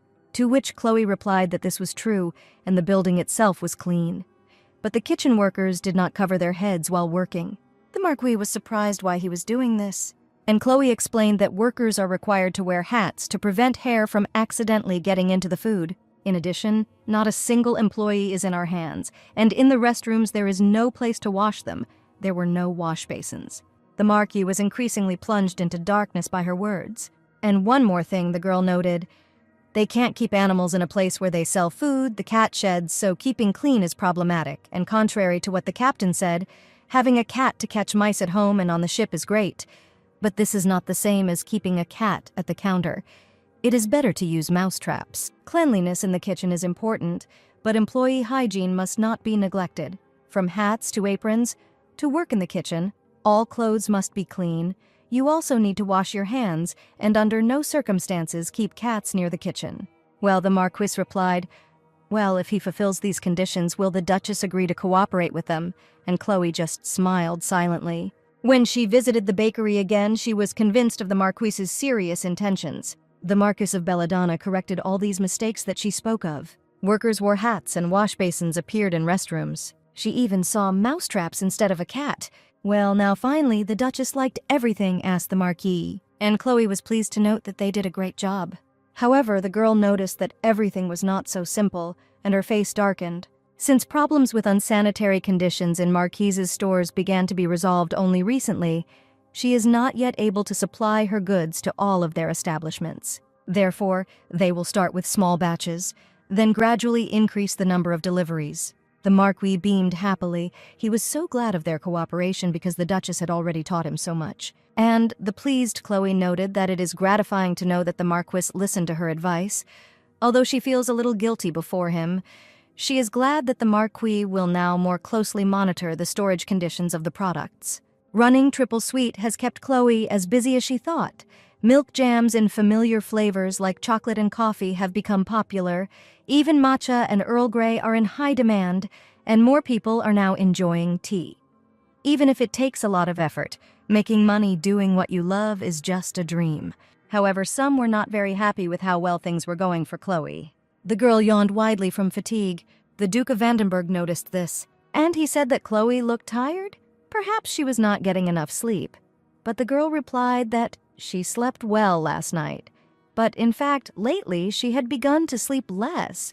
For some reason, she could not sleep for a long time and just tossed and turned in bed. He offered to help. If running the store was tiring her, it would be better to find someone who could run the business for her. Chloe replied that everything was fine, and it gave her pleasure. She wanted to run the store herself. Then she should at least take a day off and rest today, Alphonse suggested, and Chloe thought for a while. And she didn't even notice how Alphonse approached her. The man picked her up. I pressed myself against him. She embarrassedly tried to find out what was the matter. But the man took a couple of steps and put the girl on the sofa. Then he leaned towards her, doing something with the back of the sofa. And the next moment, he decomposed. Alphonse lay down next to the girl, and he told her to rest. Why did he gently stroke her cheek, thereby speeding up her heartbeat? Chloe closed her eyes. But she can't sleep because of him while he's looking at her. Then the man pulled the girl towards him so that she rested her face on his chest and asked if she could sleep like that. For some time, the girl tried to escape from the tenacious embrace. So they lay next to each other, and the man's large, warm hand gently stroked the girl's back. Chloe's eyes began to droop, and she blinked more and more slowly. A couple of minutes later, the girl was already snoring sweetly. Alphonse simply looked at her sleeping wife. "It looks like he won't be working today." "Everything is ready," Chloe thought, looking at the cookies. Although these are just your average chocolate chip cookie, she seems to have managed to do a little Earl Grey and matcha. But she needs a taster. I wonder if she can go to the barracks. The captain asked what business brought the Duchess to them, and she replied that she had brought some cookies as a thank you and hoped that they would like them. The captain was very flattered that the Duchess brought him homemade cookies. For some time they talked about various matters, but then Chloe, apologizing, said that she had to go, and the captain replied that it was a pleasure for him to talk with her. The Duchess rose to go to the door, but the next moment I felt myself falling. Vaguely, I saw the captain's frightened face in front of me. The man was afraid that my lady was not feeling well. Trying to turn it all into a joke, Chloe laughed tightly and assured that everything was fine. She was just dizzy. The captain thought that the Duchess was a reed, but now she looked very bad and worriedly said that Madame looked exhausted. Perhaps she should see a doctor. But the lady thanked him for his concern and said that she really had to go. Left alone, the captain agonized over whether he should report to the Duke about what had just happened. He remembered the face of the Duke, who asked him not to report such trifles concerning his wife. Perhaps he is worrying in vain, and the Duke will not like such news. The captain thought that over the years he became more and more worried about trifles. At that time, Chloe somehow felt completely ill. She walked along the wall to the dining room, thinking that she needed to call a doctor. Entering the room, the Duchess apologized that he had to wait for her. Alphonse was already waiting for her in the dining room, and the girl sat down in her place. A couple of minutes later, food appeared on the table. Everything was incredibly tasty, and the girl had not eaten since the morning, but now she did it through force, because she didn't feel like eating at all. In addition, my head hurt so bad that it felt like it was going to explode. As a result, the girl almost didn't touch the food. The Duke noticed this. and I thought that she usually eats quail with pleasure." He looked carefully at his wife and noted the unhealthy color of her face. "Looks like something is wrong this time." Rising abruptly from his seat, the Duke approached his wife. Quickly going to the opposite end of the table, where the Duchess was sitting, he asked her a question about her well-being. But the girl's appearance spoke for itself. "You look bad," Alphonse said. And Chloe jumped up sharply, about to make excuses to her husband. But everything in front of the girl's eyes became blurred, and she felt nausea and a headache so severe that it seemed like she was about to explode. Alphonse's voice, excitedly calling her, seemed so far away the girl's eyes closed. The Duchess fainted. Fortunately, Alphonse managed to catch her. The man was very scared. The girl was completely pale.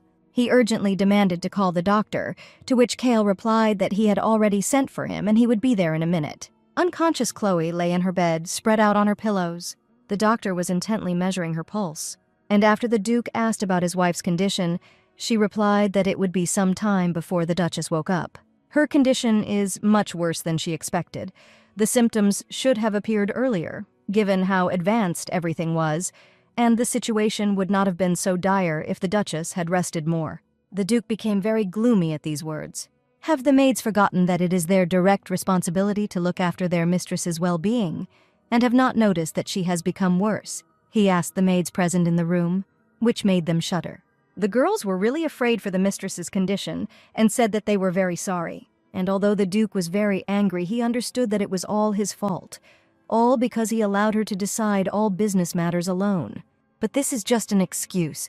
He knew that she devotes too much time to business and needs rest. I hoped that she herself understood when to take a break. She shouldn't have been so careless about it.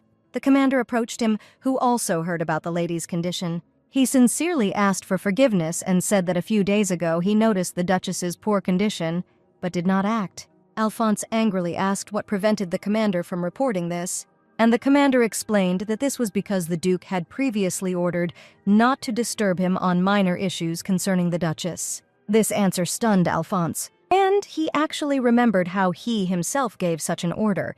It only happened because of his indifference and arrogance, and now his poor wife lay unconscious. Alphonse spent a lot of time at her bedside. The purpose of his marriage was only to increase his status. He would get everything he needed from her, and she would get everything she needed from him. If she had expected love to the grave from marriage, then of course he would not have been able to give her this.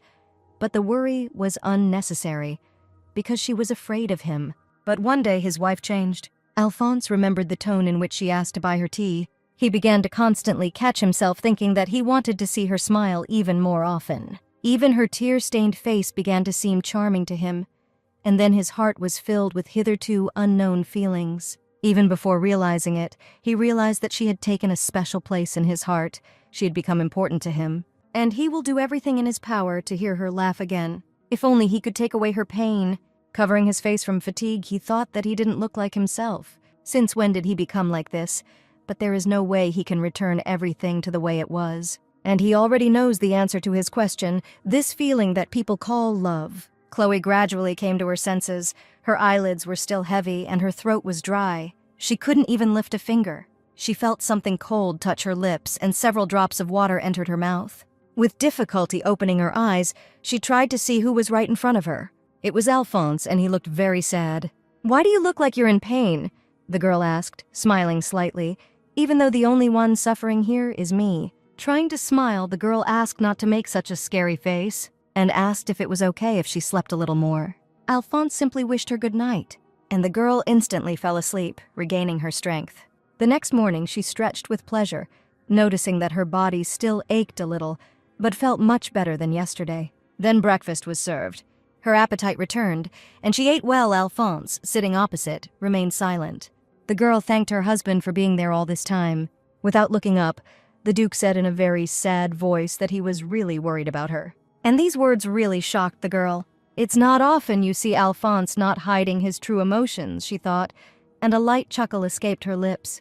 By the way, Alphonse said he was not the only one waiting for her to awaken. As the Duke warned from the moment she woke up, the pilgrimage began to her. Captain Valentero first came and apologized for being so inattentive to her. Then the knights and Ellie came, who were also very worried about the mistress's condition, especially Jacob, who was literally crying. Then several maids came and said that all the kitchen workers would like to visit the mistress, but they felt that it would be too much, so they came on behalf of everyone, and all the servants were praying for the mistress's speedy recovery. Chloe couldn't even imagine that it would affect everyone like that. It really inspired her. But still, lying in bed all day is very tiring. She couldn't even leave the room, because Alphonse brought his desk here, and now sits over her soul, not allowing her to take a single step from the room. After fainting, she was confined to bed for 2 days and was not released even after the fever subsided, but it is unclear how much longer she should lie like this. Soon she would simply wither from boredom. Having thought of something, she crawled out from under the blanket and called Alphonse. She said she would like a cup of tea and asked if he would join her. It wouldn't take long, but the man said without hesitation that it was impossible. The girl was shocked by such an uncompromising answer, although in fact Alphonse thought that her offer was tempting, but his wife's health would always come first. The Duke calmly sorted out papers while sitting at his desk. After some time he heard characteristic snoring.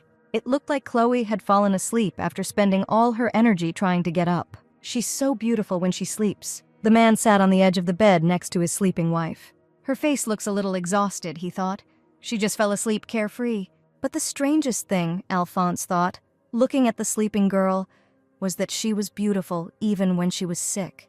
And unable to resist, he lightly ran his hand over her cheek. Has he ever experienced anything like this and how he wants to hug her?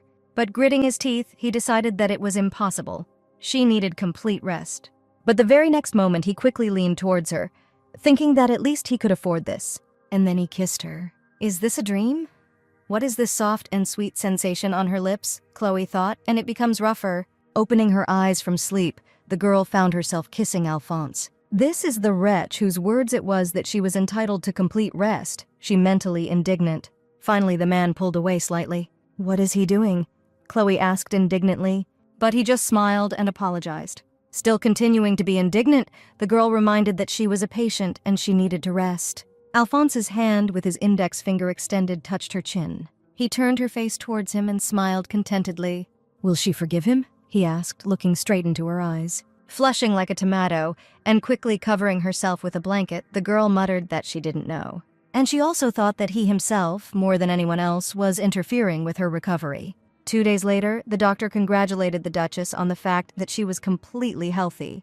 Chloe was glad that she would finally leave this room and be able to return to her normal life. She immediately headed to the tea room, but Alphonse met her at the threshold. He congratulated his wife on her recovery, and the satisfied girl grabbed his hands and thanked him for his work. The man said that he had prepared something to celebrate her recovery, and Chloe became very interested. A minute later, the maids entered the room, carrying a small, neat box in their hands. It was a beautifully engraved box. It is upholstered in multiple layers of fabric and treated with a water-repellent coating. Chloe was incredibly happy that it was a teapot, that is, a box for storing tea. Alphonse has prepared 76 of these boxes, and from now on, they plan to supply them to the tea shop. This news also made Chloe happy, and to thank Alphonse, she hugged him. The Duke also hugged his grandfather in return. He asked why not hire a financial expert to shift some of her responsibilities, and Chloe agreed, since she could no longer claim that she could handle everything herself, especially after being overworked. In the near future, the butler provided profiles of some people and explained that he considered Oliver Smith the most suitable candidate in terms of experience and performance, and asked what the gentleman thought about this. But Alphonse strictly answered, no. Not expecting such a reaction, Cale inquired about the reason for the refusal. Duke Vandenberg's expression was quite frightening, and throwing the questionnaire on the table, he said that it should be a woman. The butler wondered in shock whether the Duke was really worried about the relationship between Milady and the financial advisor. Was this the same Duke of Vandenberg? But he obediently replied that he understood everything. A girl named Yeojin greeted the Duchess and introduced herself as the daughter of the gifted treasurer of the Qin Kingdom and her new financial advisor. The Duchess was impressed by the girl's appearance, because she was very similar to the Koreans due to her background. Despite the business nature of their meeting, Chloe was pleased to meet her. She hoped that a trusting relationship would develop between them. She also heard that people from the Qin Kingdom love to drink tea, and since she also loves tea, she hopes that they will be able to have tea parties in their free time. Without looking up, Yeojin thought that the Duchess was most likely lying about the tea. After all, she has only met foreigners who pervert and disrespect the art of tea drinking. Obviously, this is just hypocrisy. But since the Duchess was in front of her, Yejin said that she had no reason to refuse her. Then Chloe suggested going to the second floor. What Yejin saw amazed her. She couldn't believe that all those cans on the shelves were tea. Chloe confirmed her guesses and asked if the girl liked green tea, to which she received the answer that any would do. After some time, Chloe returned carrying a tray with a teapot and cups. Yejin was surprised that this tableware was so similar to the tea set from her country. With all the elegance she could muster, Chloe poured tea into cups. And when everything was ready, she invited Yejin to try the drink. The girl took the cup in her hands, still not believing in the reality of what was happening. And she carefully took a sip.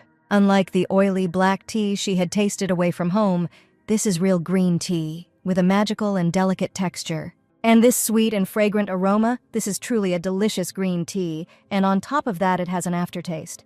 "Is it really Janmaika?" she asked in surprise. Chloe was glad that the girl understood everything so quickly. But she asked if everything was okay, because she brewed this tea herself, which surprised the girl. After all, this tea is surprisingly similar to the one prepared in Chin. The aroma is so familiar and fills her with longing. Chloe was pleased that Yejin liked her tea. She asked if she felt lonely traveling on her own. It just seemed that way to her, since she also once had to go through a lot, and she understands her feelings. Letting go of your past life and learning to live in a new place among strangers is not something that is easy to do, considering all the circumstances in which she found herself when she got here. The Duchess said that this happened after her marriage, and here everything is quite different from her parents' home. At times like these, it's good to have something you can rely on, and for her, that something was tea. She asked if it would be okay if she called the girl by her name, and she replied that it was okay. And Chloe offered to share tea with Yejin. She hopes that he can help in difficult times, just like she did. Yejin was impressed with the kind of person Duchess Vandenberg is, and with a smile she thought that she was not lying, and she really liked tea. The girls chatted pleasantly for a while, drinking aromatic tea. There was a letter on the table, and Chloe thought with surprise that it was an invitation from Lady Fortham. In light of recent events, she hasn't been able to go out into society at all, so she's very happy to unwind a little. On the appointed day, the Duke and Duchess arrived at the Fortham estate. Chloe thanked them for the invitation, and the Forthams, in turn, thanked them for accepting the invitation. The garden banquet was in full swing. Alphonse was surprised to notice that everyone had already divided into groups, and dispersed the men were talking about the fact that the Duke had recently opened a store, and that it was popular with noblewomen. Some of them noticed that they were talking about triple sweetness on the central alley, and for the first time they come across a store specializing in jams and sweets. In view of how much people talk about it, it is impossible not to express their admiration for it. They were surprised to see pink jam and asked how the Duke came up with such an idea. Alphonse noted that apparently there was a misunderstanding. The store is not his own, and he has no power over it. This answer discouraged the gentlemen, and they did not understand what the Duke was talking about because they had heard that the store belonged to him. With a mysterious face, Alphonse said that he should introduce them to someone, and he walked away from the men towards a group of women. Gently touching Chloe's shoulder, Alphonse attracted her attention. "And he asked me to give him some of your time." After apologizing to the other women, the Duke led Chloe aside. The remaining ladies were surprised at how warm the relationship was between the Duke and Duchess, and, in addition, it seemed that the Duke had just smiled. And Mrs. Fortham was touched by the fact that they looked like real doves. Alphonse led his wife to the group of men he was talking to and introduced her. He called her the owner of Triple Sweetness, which incredibly surprised the gentleman. Everyone asked if this meant that the lady was helping him with his work, but the Duke replied that absolutely all the business of the shops was run by his wife, and he himself has nothing to do with it. So let them not be shy and ask questions to the Duchess, but the men still could not believe that the Duke's wife owned a store. They thought that, as a woman, she probably didn't know much about business, so they wanted to ask her a few questions. The questions turned out to be trivial, and Chloe answered them with ease, which greatly impressed them. The wives of these gentlemen watched in amazement as Lady Vandenberg talked with their husbands, and wondered whether men could talk about anything other than boring things like business. And Lady Fortham remarked with delight that Lady Vandenberg was truly incredible. When the questions ended, Chloe remarked that it was time for her to return to the ladies, and she was glad to chat with the gentlemen. One of the men said it was an honor to talk to Lady Vandenberg, and it was interesting to listen to her while at the same time extending a hand to her. But Alphonse did not like this behavior, and he coughed delicately. The man hung there with his hand outstretched, horrified by the Duke's terrible gaze. That evening the wine flowed like a river. Alphonse noticed that Chloe seemed to have had enough and had been drinking a lot. But the girl, drunk from alcohol, denied this and stated that she was not drunk. However, he noticed that it would be better if she stopped and took the glass from her. He also noted that it was late and suggested returning to the mansion, while simultaneously handing the girl a glass of water. Having acted like an offended pug, the girl turned away and said that she didn't want to.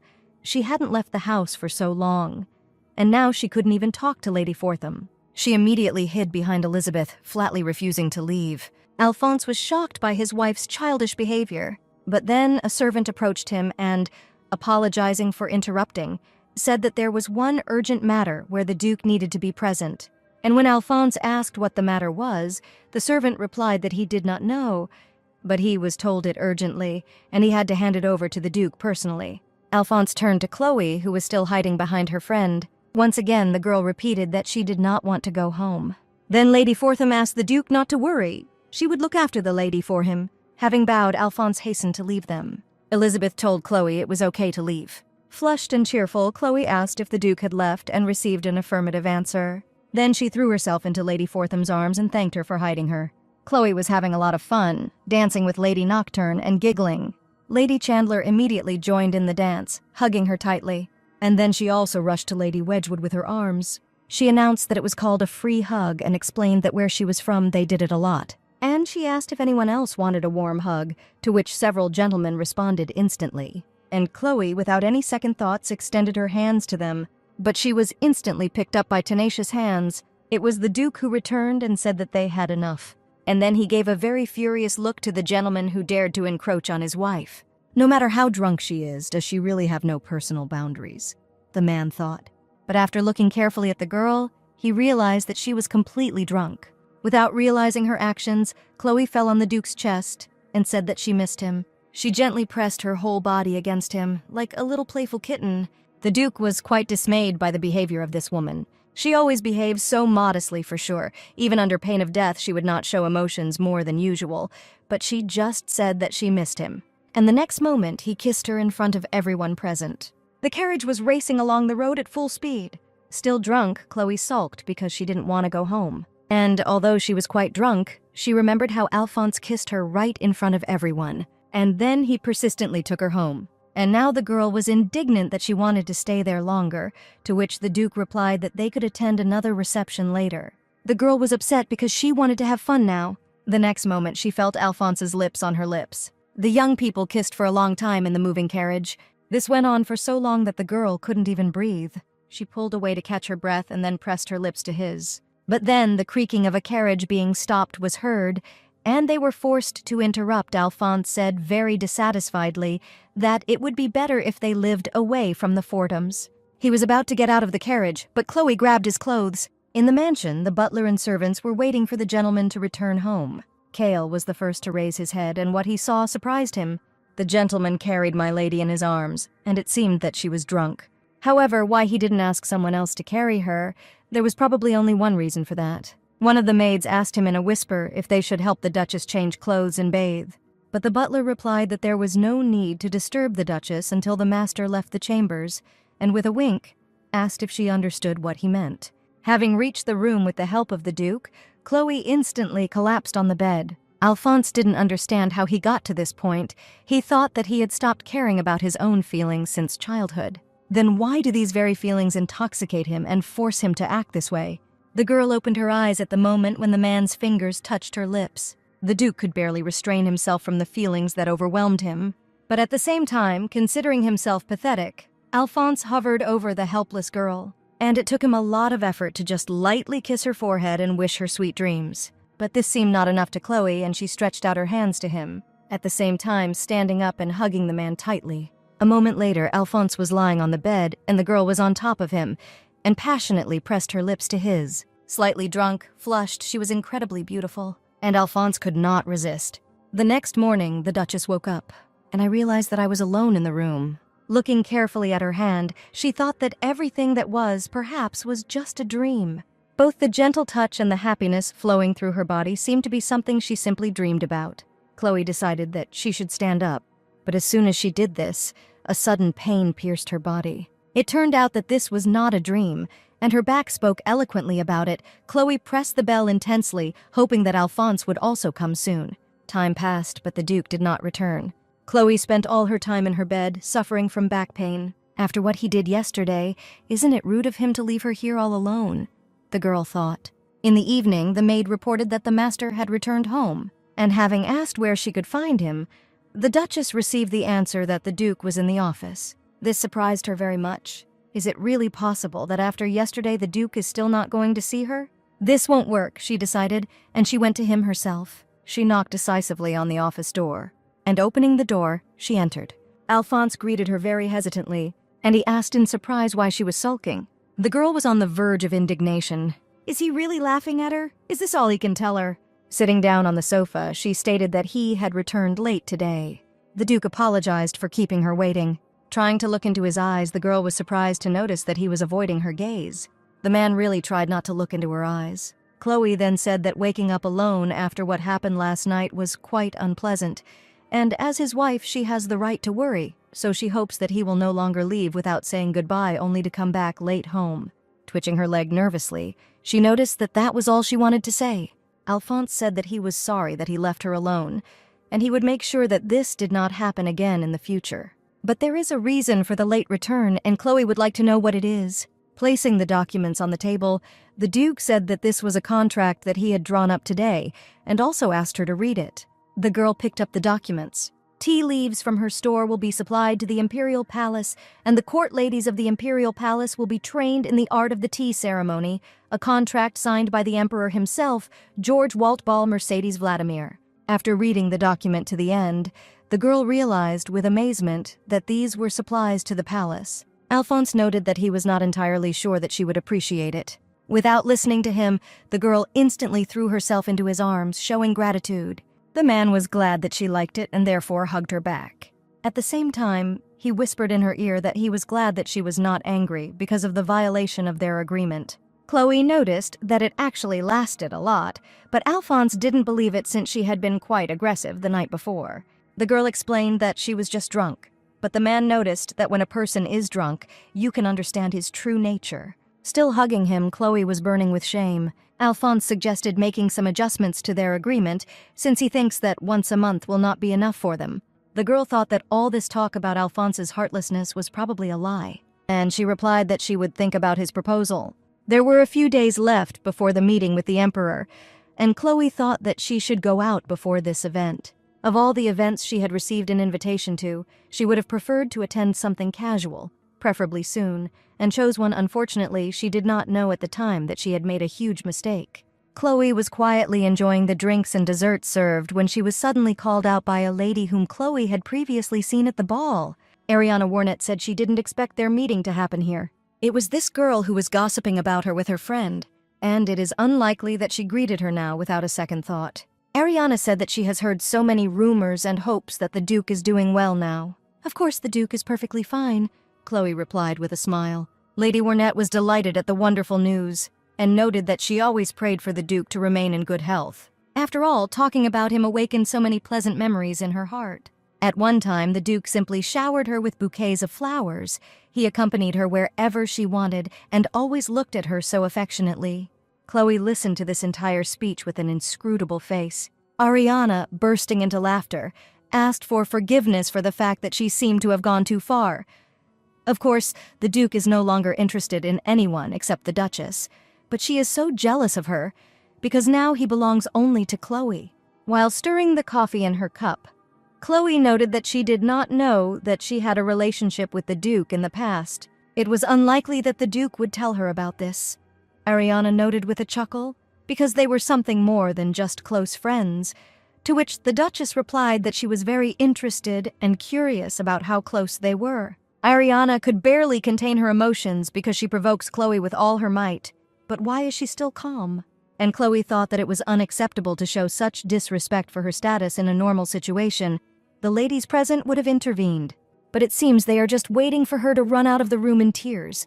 Do they really still look down on her? Well, great, this is the perfect moment for bait, the Duchess decided. And she answered that she and the Duke loved tea, so they often had tea parties together, and suggested that Ariana and the Duke probably did something similar with him. But she replied that they constantly drank coffee together, and she even prepared him various snacks especially for the Duke. Maybe she then remembers which of the snacks he especially liked, Chloe asked. After thinking for a moment, Lady Warnette replied that the Duke liked cookies with dried fruit. And then Chloe smiled and noticed that Lady Varnette was lying to her. The Duke does not like sweets, moreover, he hates cookies, which is why he prefers regular tea without a strong aroma. But now it's even curious what else from Lady Varnette's stories about her relationship with the Duke is fiction. Ariana immediately realized her mistake, and she became gloomy because she had been fooled by this vile Duchess. The other girls immediately began to whisper that they had never really heard of Lady Warnette and the Duke having a relationship. Realizing how this could turn out for her, Ariana Warnette blushed with shame. The hostess cleared her throat tactfully, and she turned to Lady Vandenberg, noting that she had heard about her unusual love for tea and was surprised that she had so quickly learned so many features of another culture.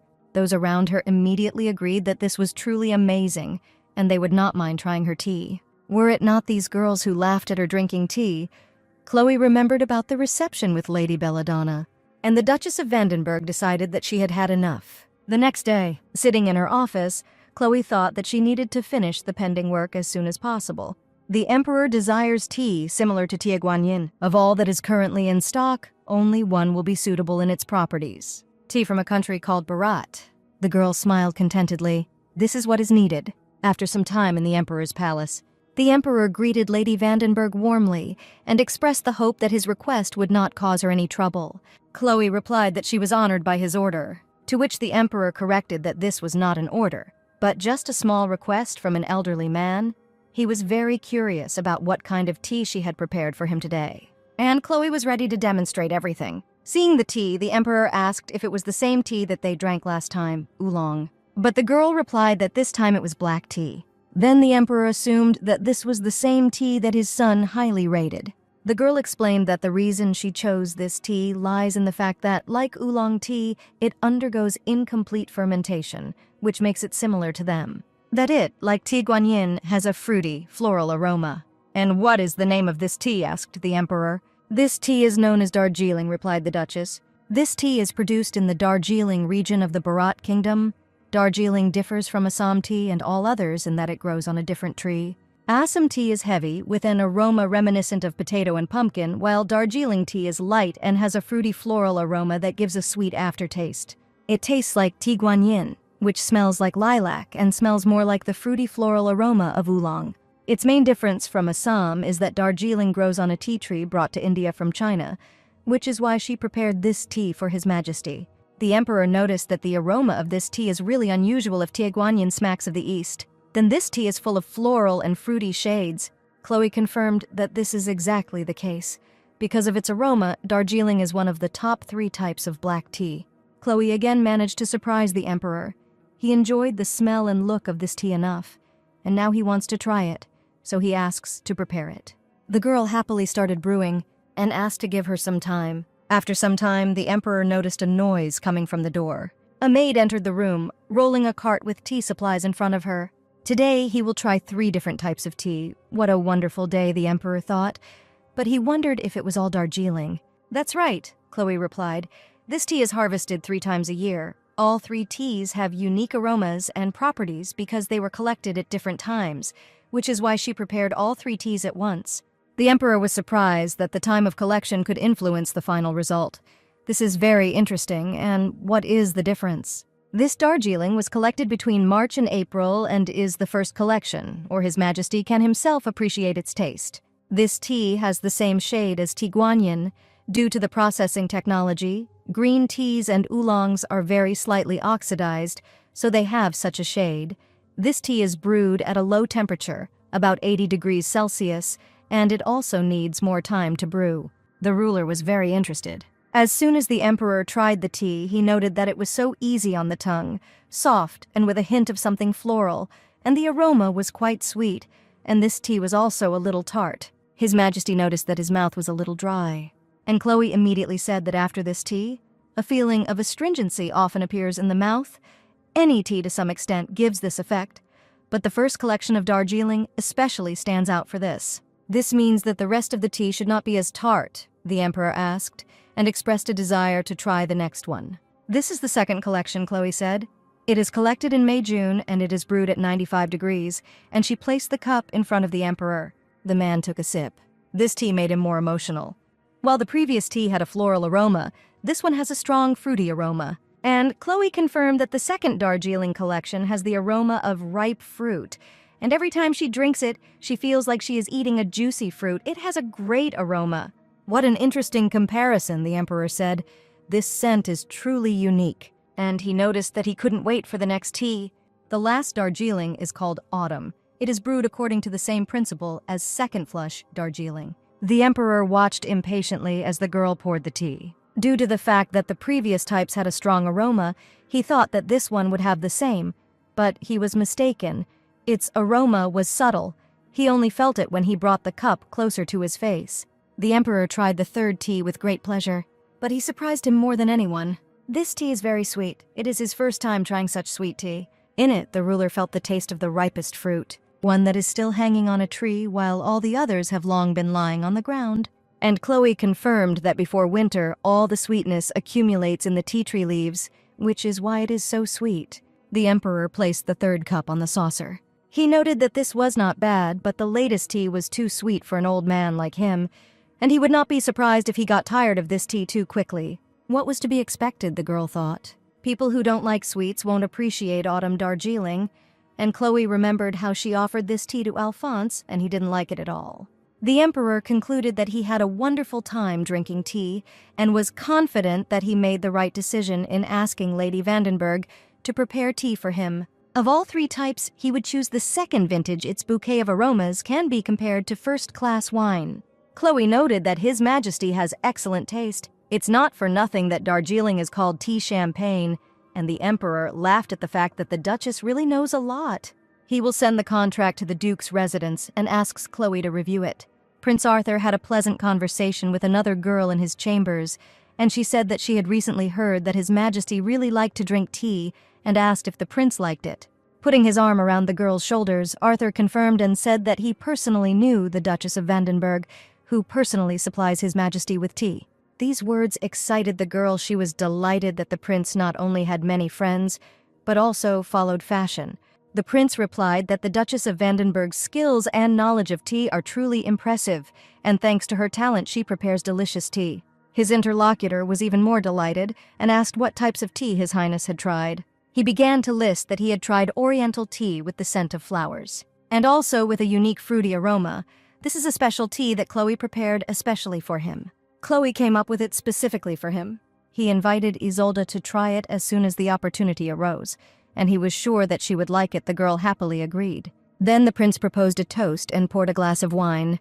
Having made a toast to health, they knocked glasses. "And here is His Majesty's favorite tea," Isolde solemnly announced. Miss Winchester's friends admired how she was able to get the famous black tea so quickly. Isolde was delighted with this tea, and the girls around asked if it was really that good and wanted to order one too.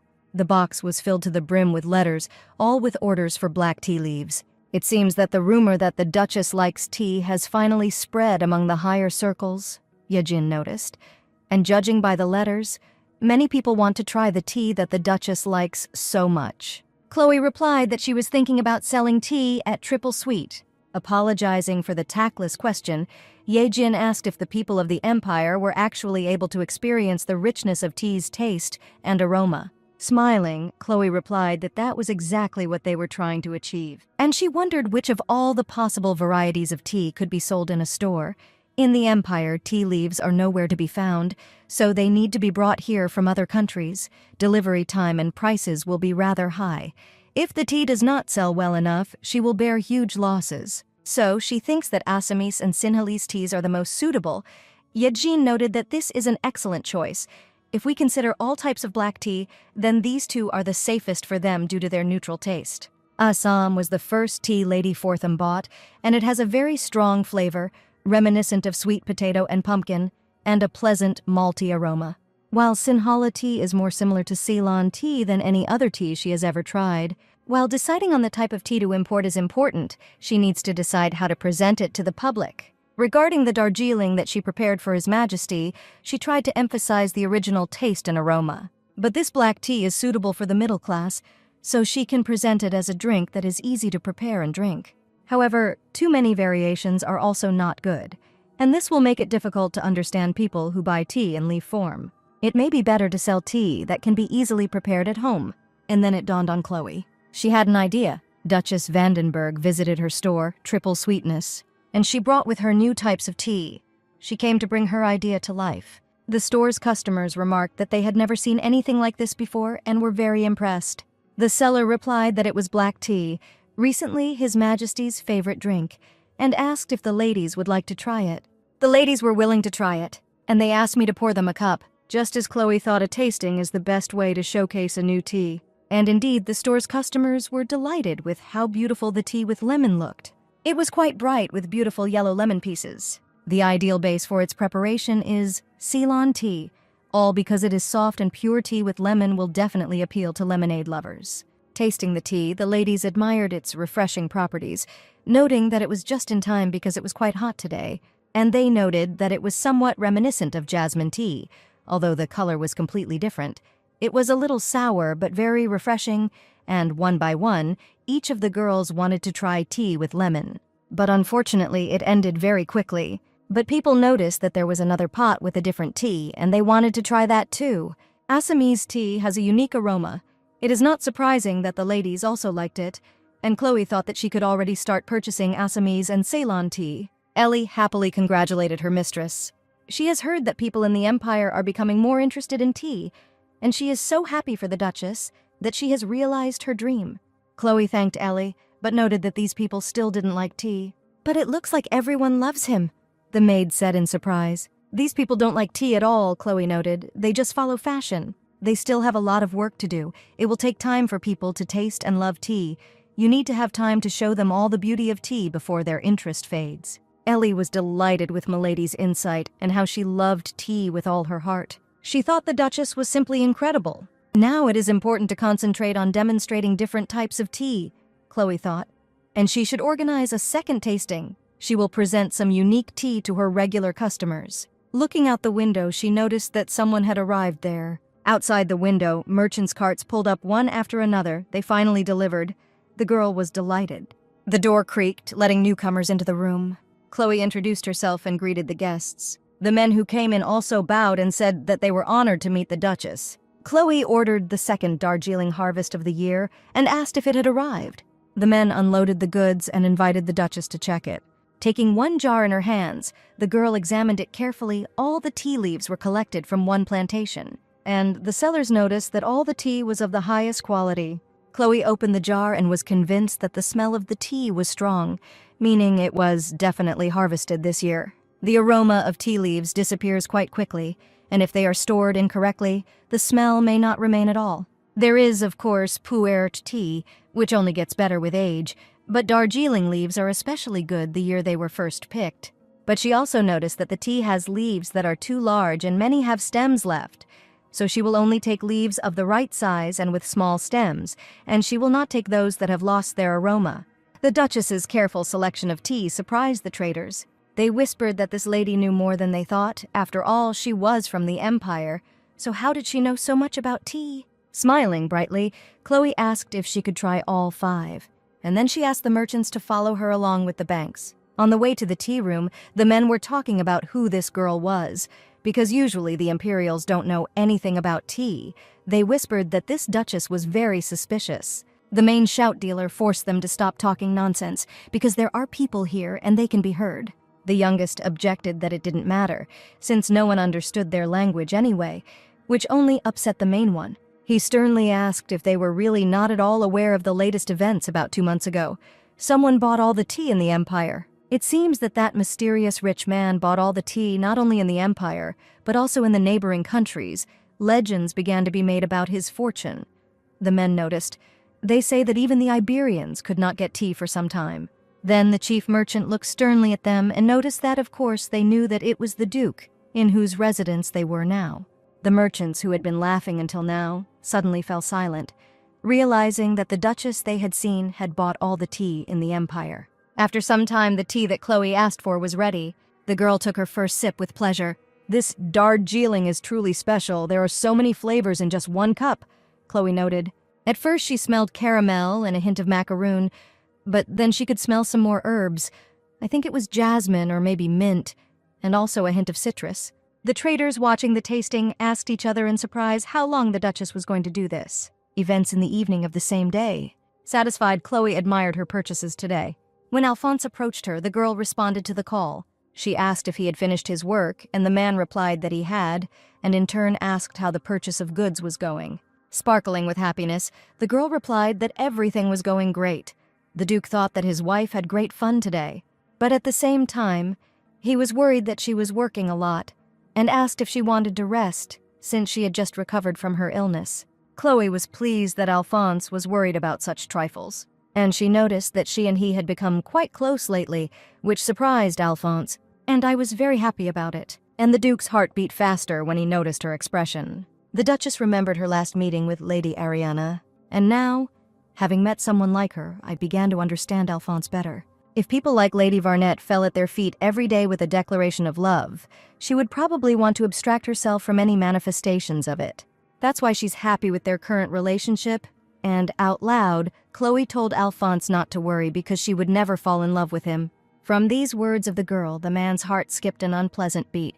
It's good that his feelings don't show on his face. It seems that Chloe really thinks so, but the Duke can only blame himself for that. One of the conditions of the marriage contract was not to fall in love with each other. He himself wanted this. But he answered out loud that it couldn't be any other way. The girl changed the subject, remembering the meeting she'd recently spoken about. There is something else besides tea that she prepared. The owner of the workshop greeted the customer who came in. He asked if this was the lady who came a few days ago, and he said that although her order was unusual, there was no work that Master Mendes could not do, and the order had been completed yesterday. Taking Chloe into the room, he showed her her order and expressed hope that she would like it. The Duchess was already delighted and thanked the master, because thanks to him, this tea party would be exquisite. On the day of the second tea party, the weather was clear. The Duchess was called. Mrs. Fortham and the Marchioness of Ronnefelt expressed their gratitude for the invitation. They can't wait to try the tea that Chloe made today, and the girl, in turn, is worried whether they will like it. Finally, everything was ready, and everything needed for tea drinking was on the table. The guests were immediately delighted. It was the first time they had seen such a charming round coffee pot, and the coffee cup looked like an unopened bud. While examining and touching the service, they never ceased to admire it. But Chloe corrected that it was not a coffee set, but a tea set. It was created for tea drinking. The Marquise immediately wanted one for herself, and asked if she could buy it at Triple Sweets. The Duchess just smiled silently, and announced the start of the tea party. This time, she prepared royal milk tea. Whispers immediately began among the guests. Is there really milk in this tea, and do the tastes of tea and milk go together? Chloe explained that this tea is similar to Earl Grey with milk jam, also made by boiling black tea leaves, milk and sugar. When trying milk tea for the first time, the taste may seem unusual. Taking the cups in their hands, the girls noted an amazing aroma, soft and sweet. And Elizabeth thought that the tea had a slight aroma of whiskey. Chloe was amazed by her observation, because this time the tea was really boiled with whiskey. If you add it, the taste will undoubtedly improve. Vanilla pods were added to single malt whiskey, steeped, and then added to milk tea, but don't worry, all the alcohol evaporated during boiling. In England, royal milk tea is a drink that is brewed with the addition of whiskey, and has a distinctive aroma of malt whiskey and an exquisite taste. Chloe chose it because she wanted to present a special menu, and it ended up being a big success. Adding whiskey to tea was quite an interesting idea, the girl told Alphonse, and it was nice to hear the praise. So you added whiskey, the Duke clarified, examining the cup in his hands. Having confirmed that this was true, and that it was especially tasty with plain black tea, not even milky, I asked him how he liked it. The man certainly liked it, and the girl blossomed with happiness, and looking at her, Alphonse felt something. Putting the mug on the table, he asked her for forgiveness. Chloe honestly didn't understand what she should forgive him for. He explained that for a long time he had been too rude, and had not even tried to get closer to her, and he regrets that he didn't start spending more time with his wife earlier. From now on, he will try to do everything for her, and asks her to forgive him for not doing anything to get to know her better. Listening to his confession, The girl was surprised to think that this man thought that he had neglected her, of course. He had been cold to his wife for 13 months, but the fact is that she was no longer the same Chloe. Waving her hands, she began to assure Alphonse that he had nothing to apologize to her for. But the Duke sternly told her that there was no need for her to do so, and why couldn't such an honest person in everyday life as she could be the same in this difficult moment? Alphonse must think she's uncomfortable around him, but Chloe can't tell that she's not the person he thinks she is. The whole situation is pretty awkward. The Triple Sweetness store has received a new product, milk tea and some other things. Chloe looked at the small, neat jar. When she was sick, she couldn't leave the room because of Alphonse and make tea. Thanks to black tea syrup, made from tea leaves and sugar, you can make milk tea simply by mixing it with milk. It's delicious even when spread on toast. Yeojin came up and said that another order had come in. They wanted to buy a tea set. It looks like the last tea party really was a success. Apparently, the tea time advertising was effective, Chloe thought. In her previous life, many tea brands collaborated to sell the necessary teaware, but Triple Sweetness was the first to collaborate with an imperial restaurant business. The decision was made to order a large number of branded teapots and cups from a pottery workshop, and Morgana was commissioned to design the brand. Although this is very different from designing dresses, she took it very seriously.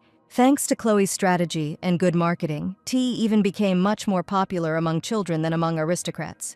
While Chloe was looking around the tea warehouse, Alphonse quietly approached her. Noticing movement behind her, the girl turned around with slight fright. The Duke stood before her in all his glory. She did not expect to see him here and asked if he was returning from the palace. And with a soft smile, she suggested that they go home together. The Duke remarked that working hard was good, but Chloe needed to rest more. But the girl did not consider herself tired, especially since she had not yet completed even half of the planned tasks, and asked to wait for her a little while. She finished some of the tasks. Despite Alphonse's presence, the girl was focused on work. That's why the man hugged her from behind, and he hugged me tightly. And then, turning her slightly towards him, he kissed her. The girl was unable to resist. The only thing she noticed was the smell of cigarettes coming from him, and she liked it. My heart was beating wildly. I couldn't breathe. Finally, Alphonse pulled away slightly, allowing her to catch her breath. Chloe's legs wouldn't support her, and she had to lean against his broad chest. Chloe clutched her unfinished work to her chest and tried to look sternly at her husband, but he immediately took the documents. The Duchess tried to get them back, but Alphonse quickly rolled up the scroll, noting that business could wait. And he put it on the very top shelf, where Chloe, with her small stature, would not have been able to reach. Apparently, she doesn't fully understand the situation she's currently in. He ran his finger across her face. "And what situation am I in?" Chloe asked, dumbfounded. Alphonse smiled mysteriously, then leaned in too close and whispered if she had ever thought about changing the contract. Blushing with embarrassment, the girl said with difficulty that she had promised to think about it, but had never attached much importance to it. After listening to her answer, Alphonse moved closer to her face again. And I noticed that it didn't matter, because a month had already passed since the last time. Chloe flinched as warm lips touched her neck demandingly. The girl found herself pressed against the shelves and, realizing where this was all heading, tried to object that now was not the time or place for this. But the Duke saw no problem and continued to slide his lips over the delicate skin. At that moment, footsteps were heard on the stairs leading to the second floor. It was Yeojin coming up. She was looking for the Duchess. Yeojin saw Chloe with the Duke and, apologizing for disturbing her, said that someone had come to see her. The Duchess, red as a tomato, nervously tried to collect her thoughts. Duke Vandenberg was adjusting his clothes, and for some reason the documents ended up on the very top shelf. Noticing all this, Yeojin realized that she had interfered with something. When Chloe went down to the first floor, she saw Prince Arthur and Alina waiting for her, and I wasn't very happy to have such guests. The prince greeted her in his usual manner. Alina was more polite. Chloe thought that she didn't mind Alina's presence, but it was unclear what to expect from Prince Arthur, and she asked what brought them here. The prince waved his arms vigorously and said that he was not there for business purposes. Alina is a big fan of Chloe's tea shop, so they came here for a date. Chloe was very surprised that Alina liked her store, and the girl confirmed this with a nod. The Duchess decided to take them at their word, even though she didn't trust Arthur, and suggested going into the special guest room. Once everyone was seated, Chloe asked them if they wanted jam or tea, but the prince shook his head. Alina had already tried everything that was in the store, and so they would like to try something new, something that would make everyone around them envy them. Maybe Chloe has a product that's about to hit the market. The Duchess thought about it. Next she wanted to put up for sale was aromatic tea. Earl Grey would probably be the best candidate.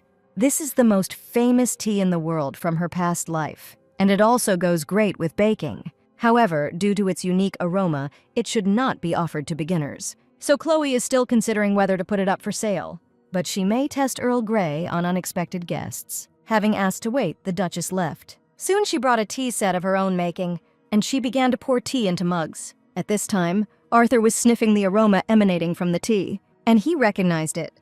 It was the Earl Grey that Chloe had treated him to the first time. The girl confirmed with a smile that it was him, but different from the Earl Grey flower he had tried. This is pure Earl Grey. There are no additives in it, so the bergamot aroma can be too intrusive. The guests sniffed the drink that was served, looking at it with interest. Arthur noticed that the aroma was definitely stronger, but the tea didn't get any worse. As Chloe expected, he liked it, which could not be said about Alina. The girl winced when Chloe asked if she liked the tea. Clearly hiding something, Miss Thornton replied that the tea smelled wonderful. But Arthur left the cup empty, and Alina didn't even seem to touch it. And Chloe hastened to reassure the guest, because Earl Grey has a rather specific aroma and not everyone will like it. She couldn't finish her first cup of Earl Grey either. Alina wondered if this had happened to the Duchess, and Chloe replied that it had, even though tea was her favorite drink. Everyone is free to choose from a variety of tea flavors, the one they can enjoy. There are no right or wrong preferences. Miss Thornton was relieved to note that she had not known the Duchess to think so. Chloe loves to have tea with her guests, and would love for them to enjoy tea as much as she does. And now she wants Alina to like Earl Grey. To come up with something like this, the girl wondered whether it would be worth making milk jam or cookies with the addition of Earl Grey, but their taste would still be little like the original aroma of tea. We need a way of serving tea that will appeal to those who are not crazy about it, but at the same time, tea should in no way lose its individuality. Then it dawned on Chloe, and she asked him to wait a minute while he made another Earl Grey. And indeed, a minute later, a bowl with 2 scoops of ice cream appeared on the table. The prince noticed that Chloe had promised to bring another Earl Grey, but it was ice cream. Alina assumed it was tea-flavored ice cream, but Chloe just shook her head. It's just vanilla ice cream.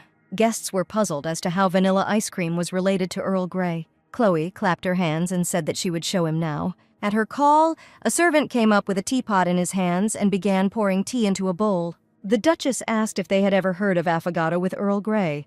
Affogato is a fairly popular dessert in the Empire, but Earl Grey affogato is a bit of a question mark. Chloe confirmed that a standard affogato is made with espresso, but this one is made with the tea they just tried. It is the perfect complement to cold, sweet ice cream, and they can see for themselves when they try it.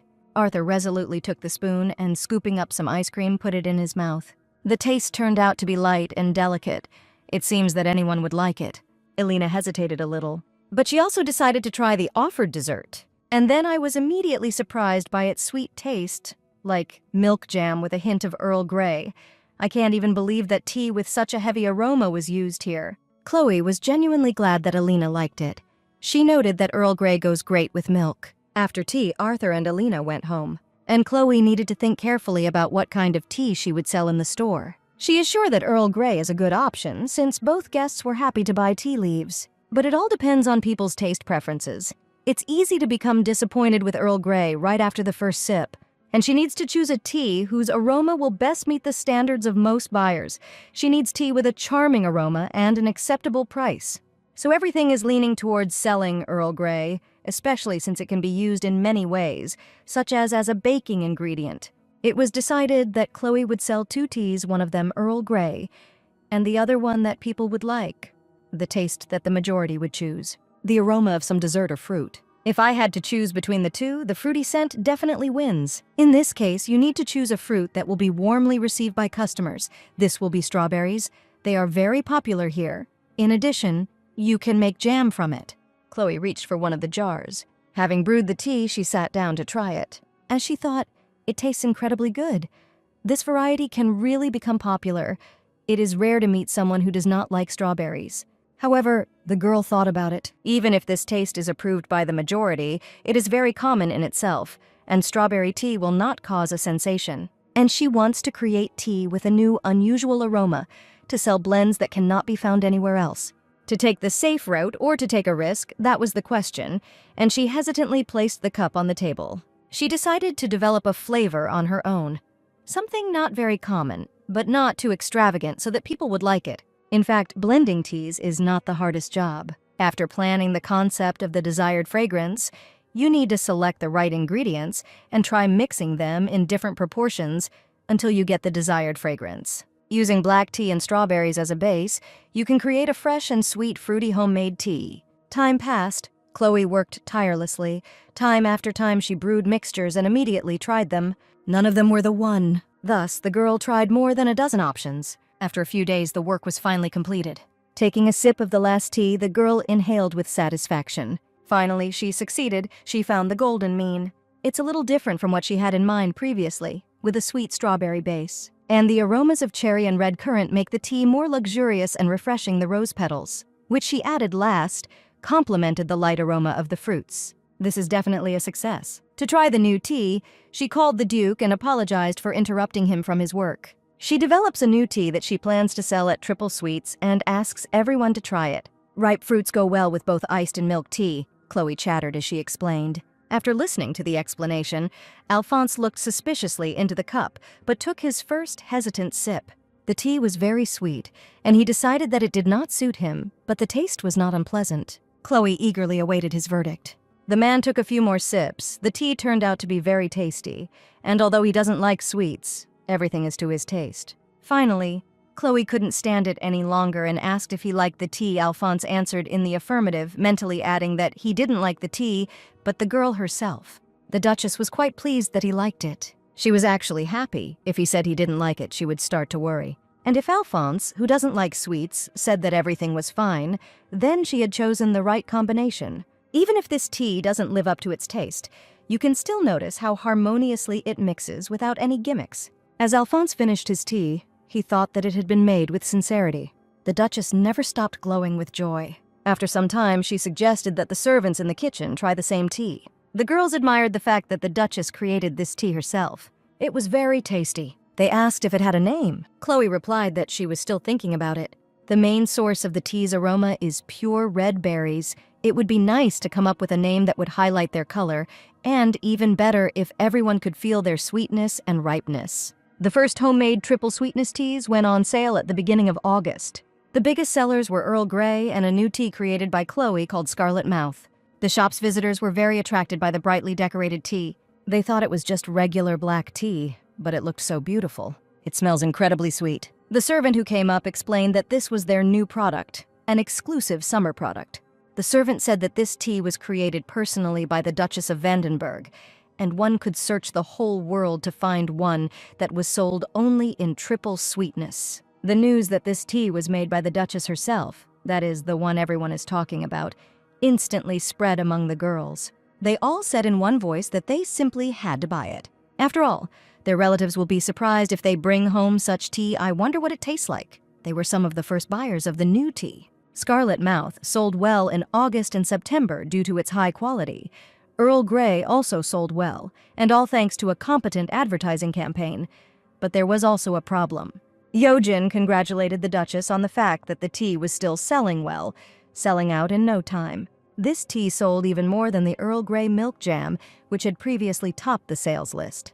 Chloe thanked her for the congratulations, but asked what tea she was talking about. Eugene blushed with embarrassment. She mumbled barely audibly scarlet lips. Unfortunately, while Chloe is good at brewing tea and marketing, she doesn't quite nail the name. Yojin and the other workers are a little embarrassed to say the name Scarlet Mouth out loud. Even customers are reluctant to pronounce it. But because the sales period is coming to an end, she can no longer change the name. The name of the next tea definitely needs to be made more neutral. Maybe, Chloe thought, something like Scarlet Berries. It's so great to learn more about tea personally from the Duchess, said the Marchioness of Ronnefelt. Why not try teaching aristocrats how to brew it? Sitting opposite, Chloe began to think that she could actually teach other people.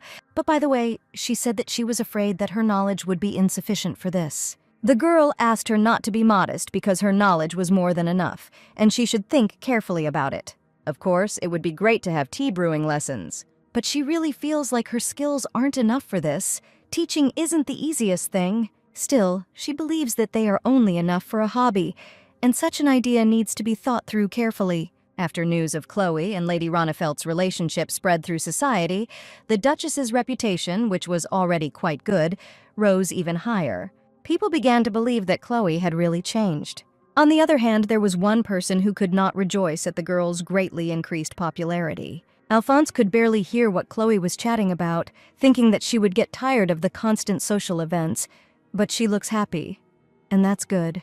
But the man was overcome by other feelings. Never in his life had he wanted anything so much. He needed this woman, down to the last tip of her hair. He wants these eyes to look only at him, for this voice to sound only for him, for these lips to smile only at him. Maybe he would have put her in a cage. Then her world would revolve around him alone. And it is worth doing so. Chloe asked what he was thinking. But since the man was not listening to her at all, he asked again what she said, to which the girl only laughed. Could the Duke really fly in the clouds too? The Duchess went on to say that Lady Fortham had said something and met someone 10 years ago at a ball. Alphonse heard nothing again. I thought that I would never be able to lock it. If he does that, she will never smile like that again. Her smile is more important to him than his own ego. If he monopolizes it, will everything be okay? He put the cup on the saucer and got up from the couch, then sat down next to Chloe. Without saying a word, he ran his hand through her hair and kissed her. The kiss was long. Alphonse enjoyed the girl's closeness. Chloe softened, giving herself over to the man's power. Without her noticing, the Duke forced her into a horizontal position, and he himself found himself above her, hanging like a statue. Noticing this, the girl let out a frightened gasp. Alphonse asked what happened, and Chloe was indignant that he was pretending to be a fool. And she reminded him that this was not a bedroom, but the man retorted that it was not a street either, so everything was fine. Chloe was extremely outraged by this turn of events. Although, compared to the storage room at Triple Suites, this place is still better. Driving away the uninvited thoughts, the girl decided that she couldn't fall for his bait. Alphonse lifted her chin, forcing her to look him in the eyes. If she doesn't like the place, he will help her love it. He covered her hand with his own, cutting off any resistance. And he came so close that Chloe felt him with her whole body, flying away on the wings of bliss. The Duchess of Vandenberg had become very tired lately, and had begun taking dancing lessons from Countess Maynard. Countess Maynard is famous for her private lessons, where she teaches aristocrats elegance and grace. Clapping her hands, the Countess suggested conducting a small test to check everything the Duchess had learned. Chloe didn't expect this. Without understanding why, she suddenly became very scared. The Countess would lead as a man, while Chloe had to perform the female part. But because of her nerves, she completely forgot the movements and could not remember what to do. There were cheers of support from the audience. It was Ellie who shouted that my lady would definitely cope. Nina and the other maids also supported her. And even the head maid nodded slightly, thereby giving her support. And Chloe realized that thanks to them, she wasn't so scared anymore. She finally relaxed and smiled and was determined to do it. Before the exam had even begun, there was a knock at the door. Duke Vandenberg appeared in the hall. The Duchess was very glad to see her husband and asked why he was there. He heard that Chloe had an exam today and wanted to watch, and asked permission to be present. He also encouraged the girl, and thanks to his simple words, Chloe felt his support to the fullest. In that case, Countess Maynard coughed, "It's time to begin." Duke Vandenberg asked if they had any men to dance with, and he himself volunteered to perform the male part. The gaze of the maids and servants was riveted on their masters. After all, they were such a beautiful couple that they seemed to sparkle. Chloe had no idea that Alphonse could have such a warm look. Countess Maynard announced a waltz. Chloe whispered to her partner that she didn't need help during the dance, and Alphonse agreed to do as she wished. The man pulled her towards him by the waist. They stood in a stance, ready to dance. All movements fell out of Chloe's head, but this did not bother her. She was relaxed and not worried at all. At the same time, she felt a strange sensation. Her heart was beating louder and louder. Why are Alphonse so kind to her? Is it because they are business partners or simply because they are married? It wasn't that she cared, but she was genuinely happy. The girl enjoyed this warm feeling. Slow music started playing and the couple started dancing. The movements came back to them on their own as if they had been dancing like this their whole lives. They fluttered like butterflies around a flower. When the dance was over, Chloe sighed with relief. It seemed that her movements had become better. The Countess also noticed this and said that she was proud of her student. The girl lit up with praise. Alphonse was also pleased. The Countess also thanked the Duke, but he, not paying attention to those around him, leaned over and kissed his wife. The Duke's behavior shocked and confused the servants in the hall. But Chloe was the one who was most shocked by the Duke's unexpected action. When he finally pulled away, she was indignant that he was allowing himself to do this. There were people here. Is she embarrassed by physical contact with her husband? Alphonse asked. And the girl, stuttering, said that this should happen in private. She couldn't even lift her red face and was forced to hide on the man's chest. Now they can dance together at balls, the girl noticed as they walked down the corridor after classes. Alphonse was surprised by these words, and she explained that when they were at the ball they couldn't dance because of her poor skills. Alphonse is a wonderful dancer, and it is blasphemous that his talent is wasted because of her. Today's dance was amazing, because she studied hard to dance with him. From now on, they are simply obliged to dance at every ball. Alphonse froze in surprise. Something filled his heart, making it beat faster and faster. He feels that he would remain happy even if time stopped right now. He involuntarily extended his hand.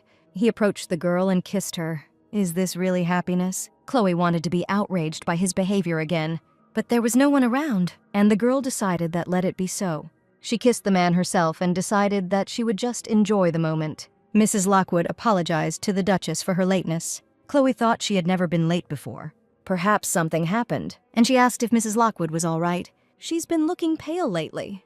If something's bothering her, she can tell her everything. Maybe Chloe can help her. The maid was hesitant. It was too personal. Chloe noted that while servants certainly had many responsibilities, a master also had to take care of his workers. Mrs. Lockwood, although awkward, began to speak. She married for love, and almost 6 months have passed since the wedding. The relationship in the family was wonderful, because the groom, Baron Lockwood, doted on the bride, but there was a fly in the ointment. Her in-laws, the Viscounts Lockwood, did not like her. The reason for this was the significant difference in the influence of their families. Mrs. Lockwood tried very hard to win the favor of her husband's parents, but nothing worked, and 6 months passed without result. Chloe had no idea that Mrs. Lockwood had this kind of thing going on. Her father-in-law likes to drink, the maid continued, so she tried giving him alcohol from abroad, but it turned out that he already had exactly the same one, so he was not happy with the gift. So, Viscount Lockwood likes alcohol, asked the Duchess. And Mrs. Lockwood replied that he simply adored foreign alcoholic drinks, and his collection boasted particularly rare, high-class specimens. I learned that he was interested in the tea that the Emperor liked. Chloe concluded that the Viscount enjoys high-end alcohol and is interested in tea. The girl had an idea. She asked if Viscount Lockwood liked cocktails, and Mrs. Lockwood confirmed this. When it comes to drinks, he always follows the latest trends. Therefore, he will not be interested in a regular cocktail at all. The Duchess then asked if Mrs. Lockwood had ever heard by chance of alcoholic cocktails. Tea itself is a great drink, but it also goes well with alcohol. If you mix them, you get a cocktail with an original taste and amazing aroma. Alcohol and tea complement each other wonderfully. Whiskey with tea is an example of this. Chloe promised to teach Mrs. Lockwood a couple of recipes, one of which would definitely suit Viscount Lockwood's taste. The maid thanked the Duchess with delight. First, Earl Grey should be steeped in hot water for 3 minutes. Then you will need to remove the tea leaves and let the drink cool. Then add gin and a large spoonful of honey, and at the very last moment, orange juice. This is the Earl Grey cocktail. Mrs. Lockwood was surprised that the recipe was even simpler than she thought, and she could repeat it. The Duchess had no doubt that the girl would cope, and she handed her a glass of the finished drink, offering to try it. The girl took the glass in her hands, but looked at it with doubt, and yet they still bumped glasses, and Mrs. Lockwood took her first sip. The combination of aromas of heady gin and fragrant Earl Grey is wonderful, moderately sweet, pleasant, and invigorating. Moreover, it is both alcohol and tea. It is so original. And Chloe also noticed that this was not the most interesting option, and asked what fruits Viscount Lockwood liked. He seems to like strawberries, Mrs. Lockwood replied after a moment's thought. In that case, Chloe knows the perfect recipe. The cocktail is called strawberry mojito. They add black tea there too. The maid was surprised. No, this cocktail does not use black tea, but a herbal tea called rooibos. It is produced in southern trophic regions and, unlike black tea, does not contain caffeine. However, it also does not have a strong aroma. So, rooibos may not appeal to someone trying it for the first time, but it can be mixed with other ingredients to make a cocktail in which the aroma of rooibos will play in a completely different way. First, you need to brew the tea and let it cool. At this time, you need to mix the strawberries with mint leaves and sugar syrup, and then mash everything thoroughly. Add lime juice, cooled rooibos, and rum, a final touch of a couple of ice cubes, a splash of soda, and a splash of water. That's not difficult at all, thought Mrs. Lockwood. Chloe suggested trying this drink too. The maid took a sip in anticipation. The aroma of rooibos combined with the sweetness of strawberries is perfectly complemented by the freshness of mojito, creating something completely new. The girl tried something so incredible for the first time and was left in indescribable delight. Chloe really liked her reaction.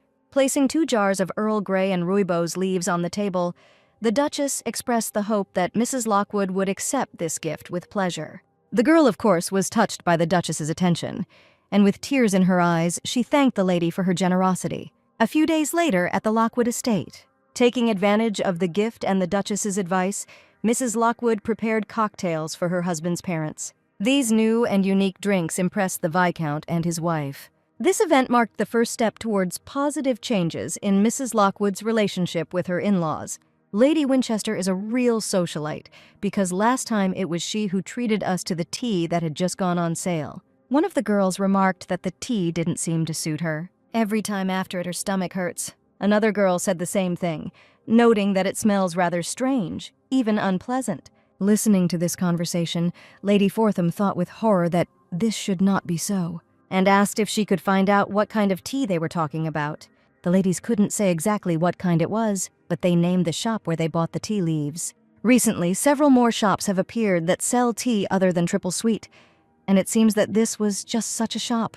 There is something else that is suspicious. All the ladies who felt sick from the taste and smell of the tea, as it turned out, bought it in the same place. What's wrong with this store? Chloe carefully read a letter from Lady Fortham, in which she told how some ladies she knew had recently bought tea from a shop that had caused them stomach pains. Chloe thought that perhaps the delivery had not met all sanitary standards, and if we leave everything as is, people will stop buying tea altogether. She must deal with this problem personally, and the Duchess, accompanied by one maid, arrived at the store. The girls walked inside resolutely. The seller was surprised to see the customer. Only a noblewoman could have such an expensive dress, but she is accompanied by only one servant. So, he decided, this noblewoman was from a poor family. Smiling sweetly, Chloe asked if she could buy some black tea. The seller answered in the affirmative and offered to show it to her. Chloe sat down on the sofa at the table. Having placed the jar on the table, the seller explained that these were the tea leaves she had asked about. Chloe looked at the jar doubtfully and asked where he got it from. The man shrugged, not really knowing. The fact that he had no idea where the tea came from was a red flag. When Chloe opened the lid and saw the contents of the jar, she immediately realized that it was not black tea. No matter how you look at it, this is definitely not black tea.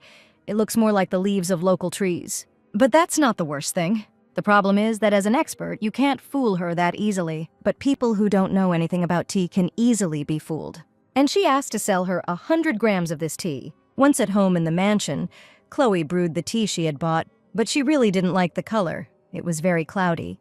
Black tea without impurities should be bright and clear, and after brewing, it will have a golden or amber hue. But this tea can hardly be called that at all. How can you even drink this? There was a knock at the door. Yojin entered the room. She did a little research, as the Duchess had asked her to. Having noted the good work, the girl asked what she had learned. Taking out a small bag from her pocket, Yojin unfolded it. Inside were various leaves and herbs. The unpleasant discovery hit Chloe hard.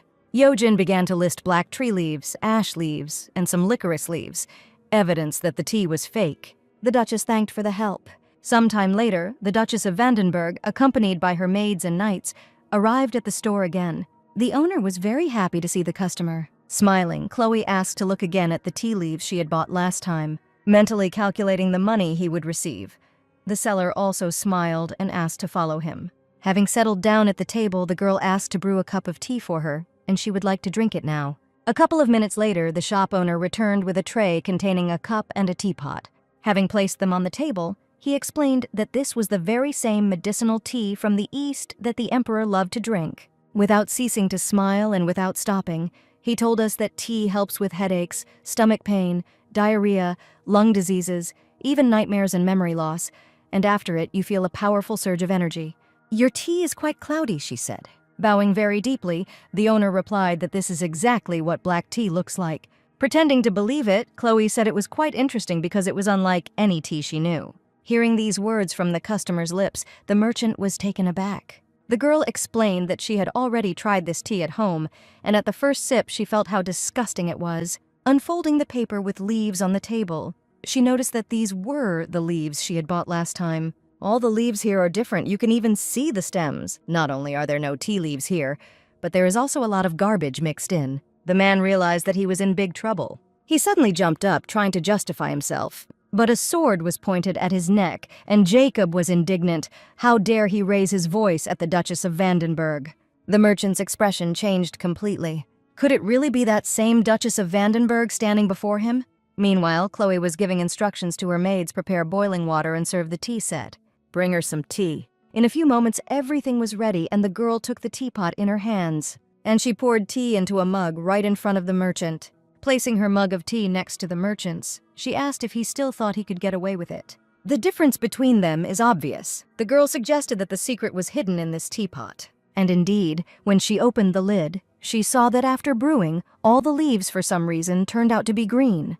The merchant mixed the trash together, then dried it and painted it black. This is what made the tea so dark. Or is she mistaken about something? She asked the merchant. The man immediately fell to the floor, begging for mercy. The Duchess decided that it was not for her to choose his punishment. Let him leave his pleas to the judge. He will be punished for causing harm to the health of the nobles. He not only took advantage of their inattention, but also put their health at risk.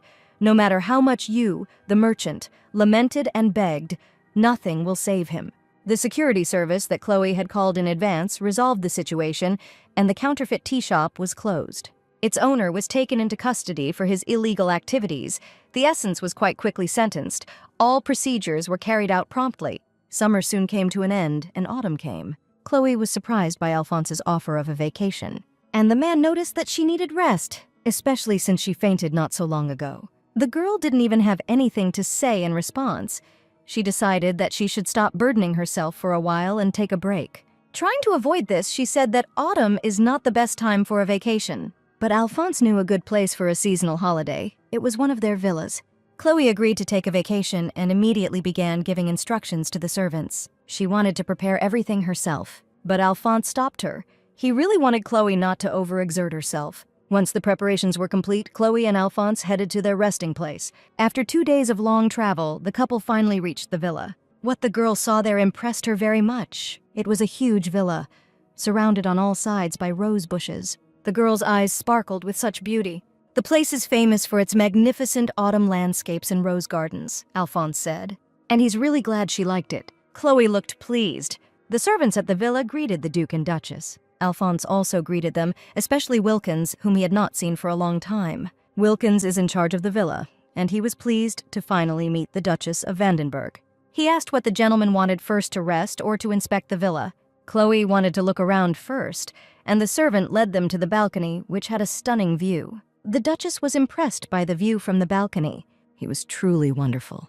And the Duke suggested staying here. Tea accessories were placed on a table nearby. Chloe was thrilled that this was their first tea party in this place. The girl took a sip of tea with pleasure, but the taste of it confused her. There is something wrong with this tea. It doesn't taste like usual. Looking closely at the tea, she tried to understand what was going on, and Alphonse, noticing her anxiety, asked if everything was okay with the tea. Chloe noticed that the taste was different, but she had stored the tea leaves properly so they couldn't have gone bad, and the tea set had nothing to do with it. So the only thing that could have changed the taste was water. The villa is located quite far from the estate, naturally, the source of the water, and therefore its composition will be different. Chloe discovered this when she first got here. Water is a very important component of tea, and it is different everywhere.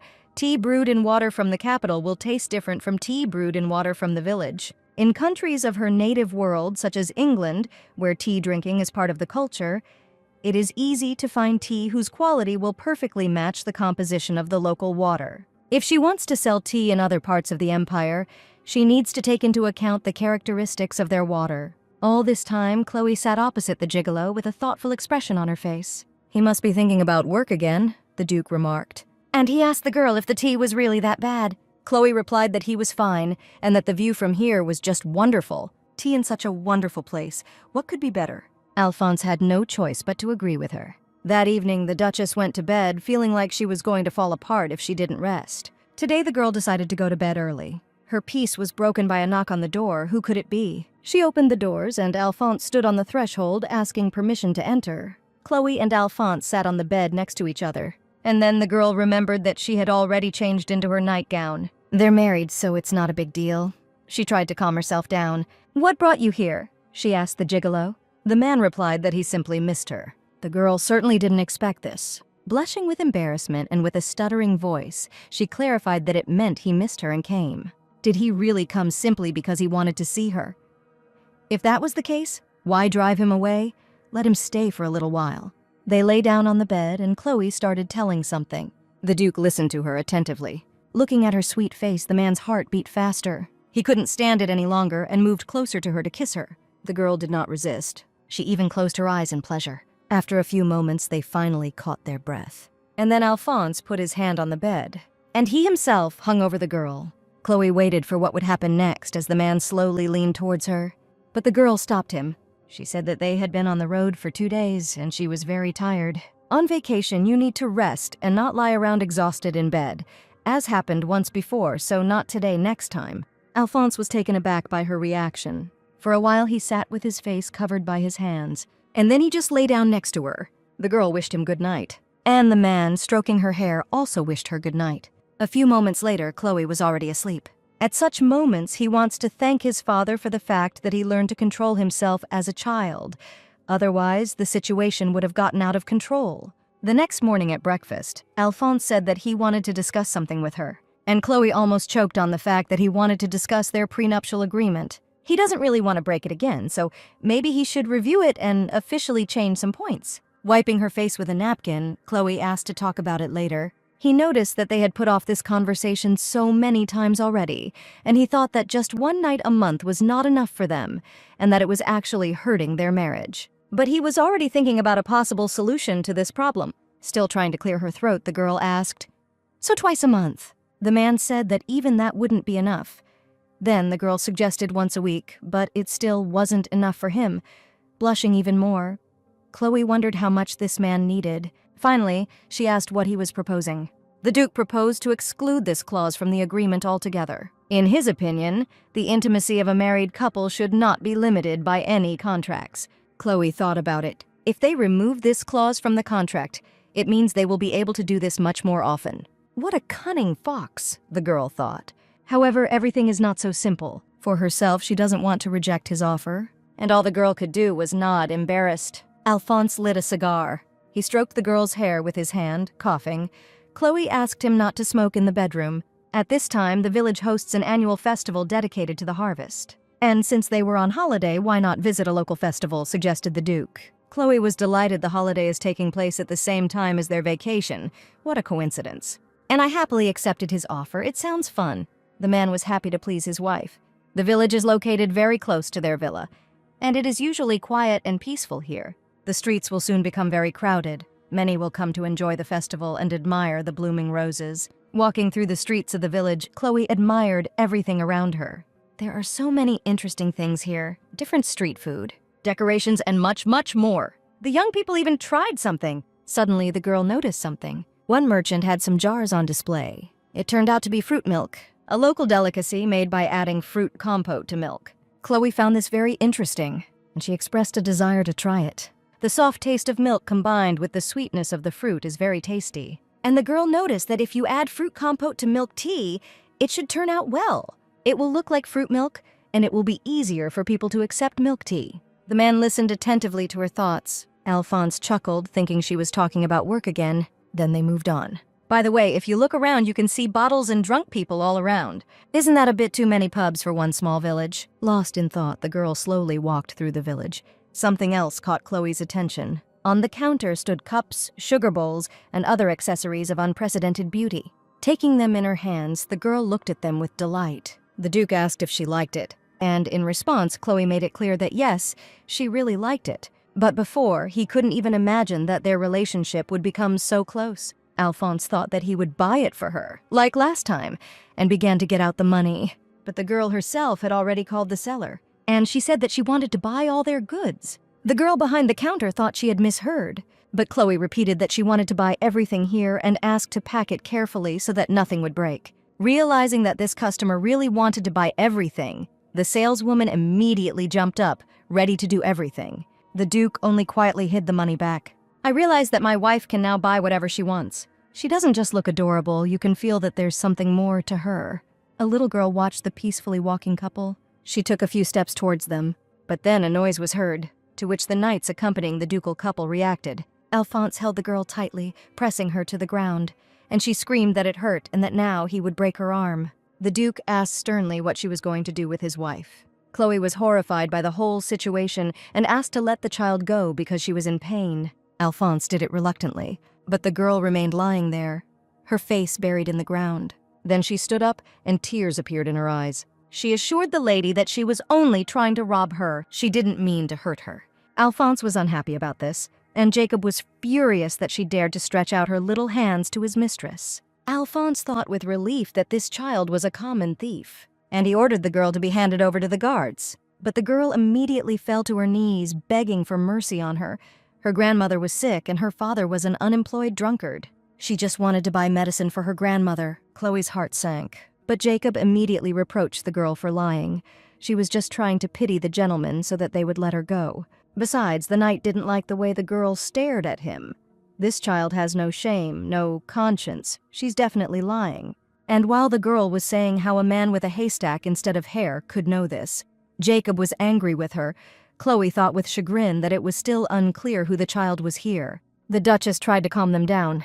I asked the girl what her name was. My name is Sandy, the little girl replied. Then Chloe asked what her grandmother was sick with. The doctor said that Grandma had scurvy, although scurvy is usually suffered by sailors. The girl has no idea how her grandmother could have gotten sick with this. Chloe had heard of scurvy before. This disease leads to bleeding gums and tooth loss, fatigue, muscle pain, and more, and in the worst case, death. In her home world, absolutely everyone knows that this disease is easily treated and almost never occurs anymore.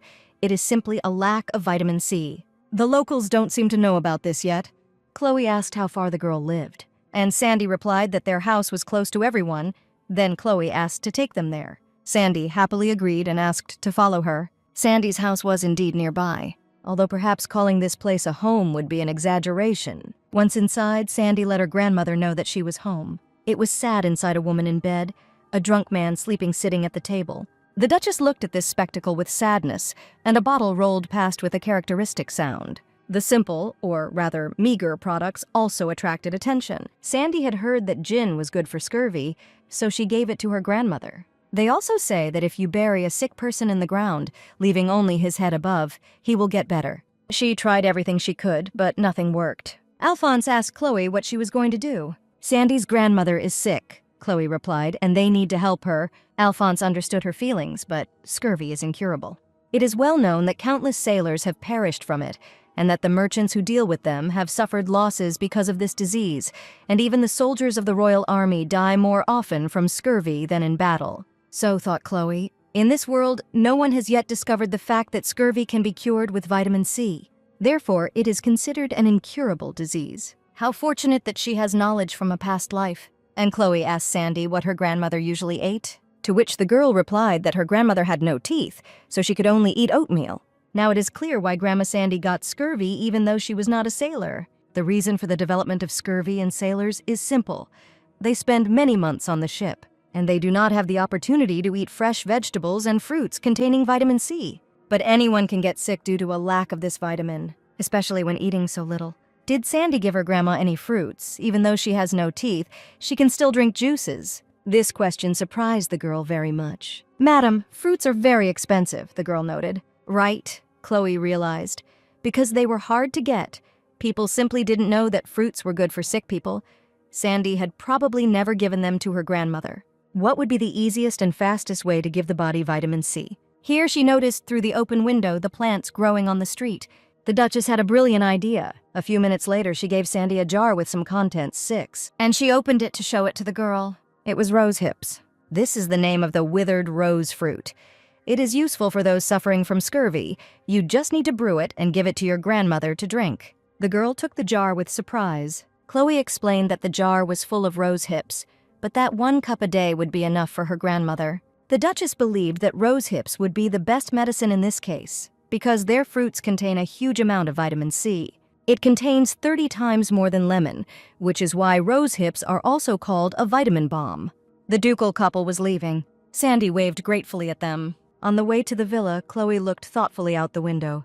Sandy told her how they ended up in this situation. Her father was a real hard worker, but after an accident, he lost his right arm and could no longer work. The desperate man had found solace in alcohol, Chloe thought with annoyance. Alphonse asked if she still thought about this family, Chloe thought, and I really wanted to help them. When they returned home, it was already quite late, and Wilkins greeted them. And while they were gone, they received an invitation from a local landowner.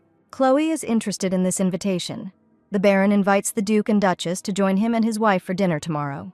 The following evening, the Baron and Baroness greeted the ducal couple. Chloe and Alphonse also thanked for the greeting, and they were invited to come through. We sat down at the dining table. The Baroness asked if the Duchess had enjoyed her stay with them. The girl replied that she certainly liked it and that there were such wonderful views, especially their rose garden. Chloe will never be able to forget it, and now she understands why Alphonse suggested coming here. True, besides the pleasant moments, there were also sad ones, such as the family of the little girl Sandy, her old crumbling house, sick old grandmother, and a drinking father. And Chloe asked the Baron to tell her what people here mainly do for a living. The man happily told the story. Most of the locals are farmers, and trading during festivals also brings in a good profit. And most likely, the Duchess has already noticed that the local autumn landscapes are also their pride.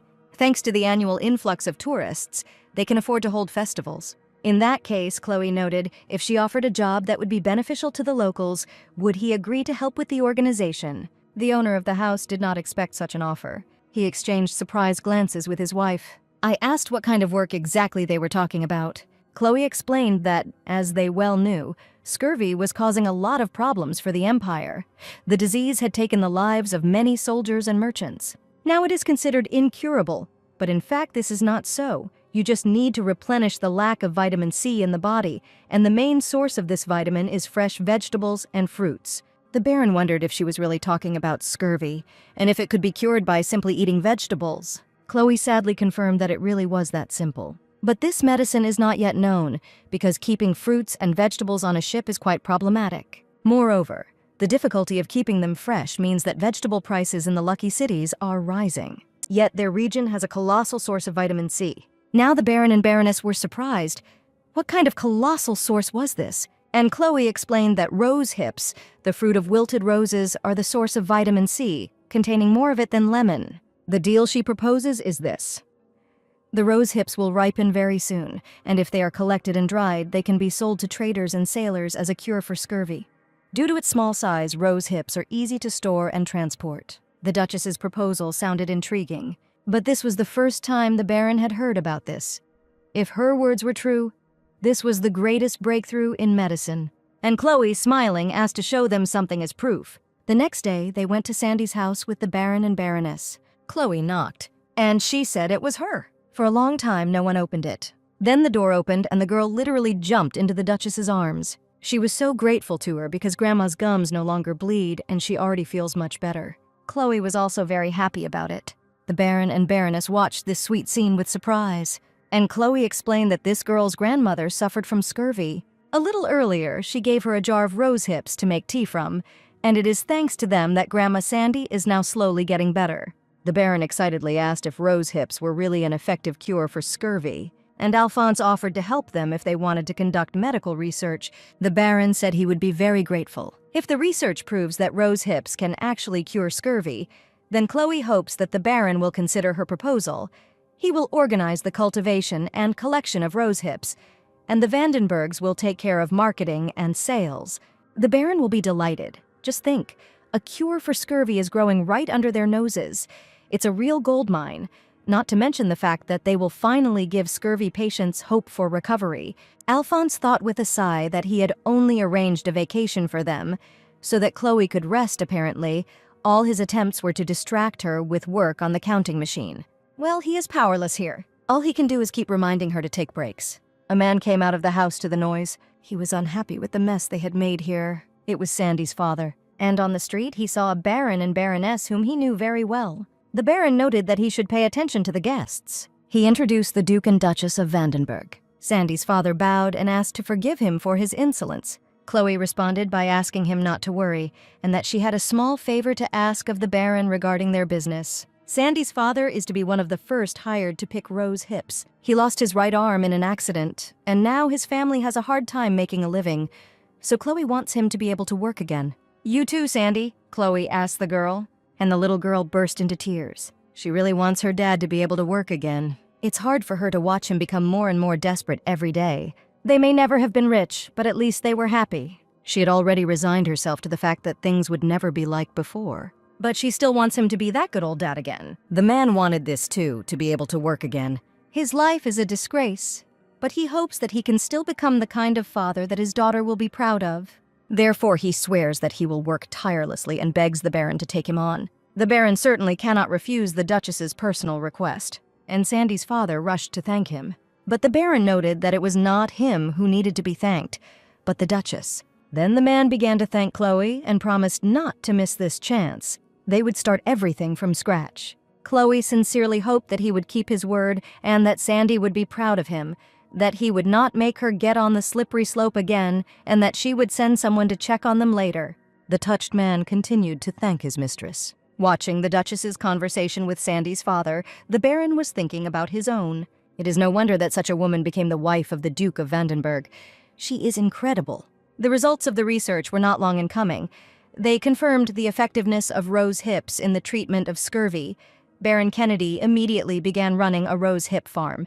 The Vandenberg merchants distributed the collected fruits to port cities, where they were quickly sold out as a cure for scurvy. Thanks to the rose hips, countless sailors have now been saved, and in one small hut, laughter can finally be heard again. In the carriage on the way to the villa, Alphonse asked Chloe a question: how she learned that rose hips cure scurvy. The girl was afraid that he asked after all, and she quickly began to explain that by chance she had met an orphan who was sick with scurvy when she was little. He looked so tired, and rose hip tea is great for relieving fatigue, so she gave that orphan some tea to make him feel better, and the tea not only made him feel a little better, he even began to recover. Having rattled this off, the girl thought with horror that she had been found out. Alphonse noted that she had done something truly incredible. The people who had been cured would be grateful to her. The girl blushed with shame. After all, it wasn't she who discovered that vitamin C cures scurvy. She even feels a bit ashamed. Could it really be because she lied to Alphonse? Besides, there is one more thing that worries her a lot. Can she do something about it? She exhaled tiredly. She couldn't wrap her head around it. After a couple of days of rest, Alphonse approached Chloe. There was a place not far from here, he said, that he would like to visit with her. Chloe became curious about what he wanted to show her, and of course she agreed. The couple were walking in the forest. Walking along the barely trodden path, Chloe wondered if this path was used at all. It was a bit crooked and the climbs were steep, but it seems Alphonse knows his way around here well. The man walked at a measured pace. After some time, Chloe called out to him, gasping for breath from the inability to catch her breath. She asked him to rest a little. She sat down on the nearest stone. The man stood next to her, slightly concerned about her condition. It was the first time Chloe had seen Alphonse so confused, and she found it quite charming. She giggled. Alphonse noticed that he had not thought about the fact that she would get tired quickly. He should have been more attentive, and therefore he apologized. The girl replied that it was she who should apologize. The man thought about something for a while. Then he put on the jacket he had taken off earlier, and he resolutely approached the girl. Chloe had a bad feeling about this, and the next moment Alphonse picked her up in his arms along with the umbrella, and he asked if she was comfortable. The girl replied that it was not that. He was not going to carry her like that the whole way.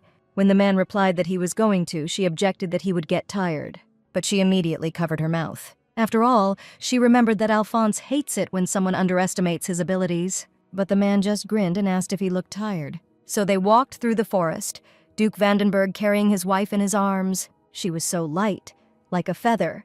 It seemed to him that he had done everything to make her eat more, and also told her to increase her portions because she had just recovered from her illness. But even after all his efforts, she is still just as thin. The head chef will need to be replaced. Chloe thought that Alphonse didn't look the least bit tired. She knew he was strong, of course, but now she felt like he was a real monster.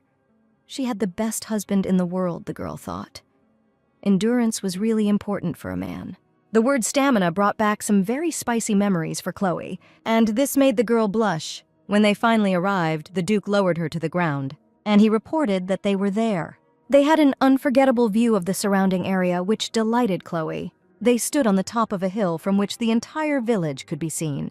"How did he find this place?" the girl asked. Alphonse said that he discovered it completely by accident. As a child, wanting to run away from his father, he would run to where no one could find him. "I ran wherever my eyes looked until I came across this clearing. It was the only place he felt peace in, and he never told anyone about it." But this case was an exception. While Chloe admired the surroundings, the man admired his wife. This is the most precious place for him. Chloe realized what had just happened and looked closely at her husband. As he let her into his precious island of peace, the most beautiful smile in the world blossomed on his face. He looks genuinely happy. Seeing him like this makes Chloe happier herself. Alphonse extended his hand to her, and the girl took it. The day came when the vacation came to an end, and it was time to leave. The servants saw the masters off and wished them a safe journey. Sandy was also there. The Duchess consoled the crying girl, promising that they would come here again for a holiday. "I'll be waiting, madam," the little girl promised enthusiastically. The girl waved goodbye to everyone from the departing carriage. After the couple returned to the estate in the capital, everything returned to its place. Nothing changed, besides inviting Chloe to the imperial family. The Duchess of Vandenberg appeared in all her glory. The silver medal in the form of an eagle, the symbol of the imperial house, was awarded only to those who had rendered great service to the entire empire. Chloe received it for discovering a cure for scurvy, which was previously the death fear of all sailors. She was the first woman in the empire to receive the Silver Eagle. Despite the fact that she became very famous and respected in society, her ordinary life did not change at all. "So, did you enjoy your vacation?" the girl heard the question while working in the store. Arthur heard that even there she had started a new business. Her activity was amazing. Now she was not only the owner of the store, but also a heroine who had defeated scurvy. Chloe responded indifferently that it just happened that way. But the prince did not like this reaction. He expected something completely different. And then the prince noticed that there were interesting rumors circulating around the Vandenbergs. People were saying that they were madly in love with each other. The girl, although she did not stop working, blushed to the tips of her ears at these words. Do people really say that he and Alphonse love each other? Now Arthur was pleased because this was the Chloe he knew. A few days later, Chloe was visited by a doctor. She carefully examined the Duchess, measured her pulse and blood pressure. Finally, the medical examination came to an end. Chloe has been undergoing frequent medical checkups lately. Winter is also approaching, so she should spend more time in the garden before it gets cold. Chloe, accompanied by a maid, went down to the first floor. When she heard the whispers of girls discussing her, the maids lamented that the Duke and Duchess spent so many nights together, but the mistress was still not pregnant. Perhaps she is in poor health. She recently fainted because she was tired. The maids are worried about their mistress. Mrs. Lockwood was quite angry when she heard this talk. How dare they say such things about the lady? Chloe tried to calm her down, but the maid was very outraged by such impudence and shamelessness, and she ordered to bring the whip. The maids need to learn a lesson. The Duchess stopped her, saying that everything was fine and thanked her for standing up for her, but she did not hold a grudge against the girls. They didn't insult her after all, and they said this because they were worried about her, so Chloe forgives them. Mrs. Lockwood meekly agreed. But she still asked permission to teach them a few lessons in ethics so that they would learn it well, to which Chloe agreed. That same evening, the girl changed into a nightgown and sat down tiredly on the bed. It's really weird. She's done this with Alphonse many times and still hasn't gotten pregnant. I wonder why this is. Maybe there is something wrong with her body. Moreover, Alphonse married her to produce heirs. If she can't bear him a child, she doesn't deserve to be his wife. In fact, Chloe is not ready for children yet, and has a hard time imagining herself as a mother. She should stop thinking about it. Besides, she doesn't plan to be pregnant yet. Now she should focus on herself and her store. Autumn was coming into its own, and the Duchess thought that she should attend some event. There was a pile of invitations on the table, and Chloe chose one of them. On the appointed day, she sat at the table with the other girls. The ladies were discussing how one of them had been given a necklace by her husband for her anniversary, to which the other lady replied that it was wonderful, but that she envied Lady Vandenberg the most. She really has a wonderful husband. His fencing skills are amazing. He commands respect and admiration from everyone, but most importantly, he loves his wife. Chloe replied that Alphonse was indeed too good for her, to which the girls remarked that this was nonsense, and that they were in fact the perfect couple. And they are simply made for each other. At these words, another girl loudly put her cup on the saucer, and all the attention of those around her was riveted on her. And yet, she began, her gaze eloquently directed at Chloe's stomach. And the Duchess understood this, because the girl did not even hide her thoughts. But what she wanted to say by this, Chloe frowned. And yet what the Duchess asked this lady? "Oh, nothing," she replied, as if nothing had happened, and continued to drink her drink carefree. But Chloe already knew what she was getting at. Thoughts about this had been tormenting her for a long time lately, and now she tried to raise this topic. But Chloe decided to turn a blind eye to it for now. A few days later, Lady Fortham invited Chloe to visit, and she broke the news she was pregnant. Elizabeth has just told her husband about it, and besides him, Lady Vandenberg is the only one who knows about it. Chloe was genuinely happy for her friend, and she began to congratulate her. Elizabeth hopes for a beautiful daughter, but her husband wants a son, and Chloe is sure that in any case, their child will be charming. Although Lady Fortham is happy, there is one thing that upsets her. The fact that she can't drink black tea anytime soon.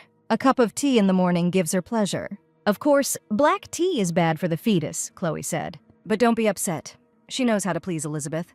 Lady Fortham was eager to know what Chloe meant. Using the landlady's kitchen, Lady Vandenberg brought a tray a few minutes later. As she already knows, black tea contains caffeine, and caffeine is harmful to the fetus. So instead of drinking tea from tea leaves, she suggests trying herbal tea, or as it is also called, tisane.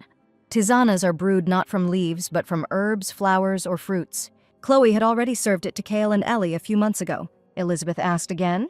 She receives, now Chloe has brewed herbal tea. And the girl, smiling, confirmed. Since Elizabeth wants to drink black tea but cannot, she prepared herbal tea that can serve as an alternative to black tea. Lady Fortham was indeed surprised that the mug did not contain black tea, and Chloe suggested inhaling his scent. Elizabeth sniffed and noted that the aroma was slightly different from black tea. "This tea is called rooibos," the Duchess explained.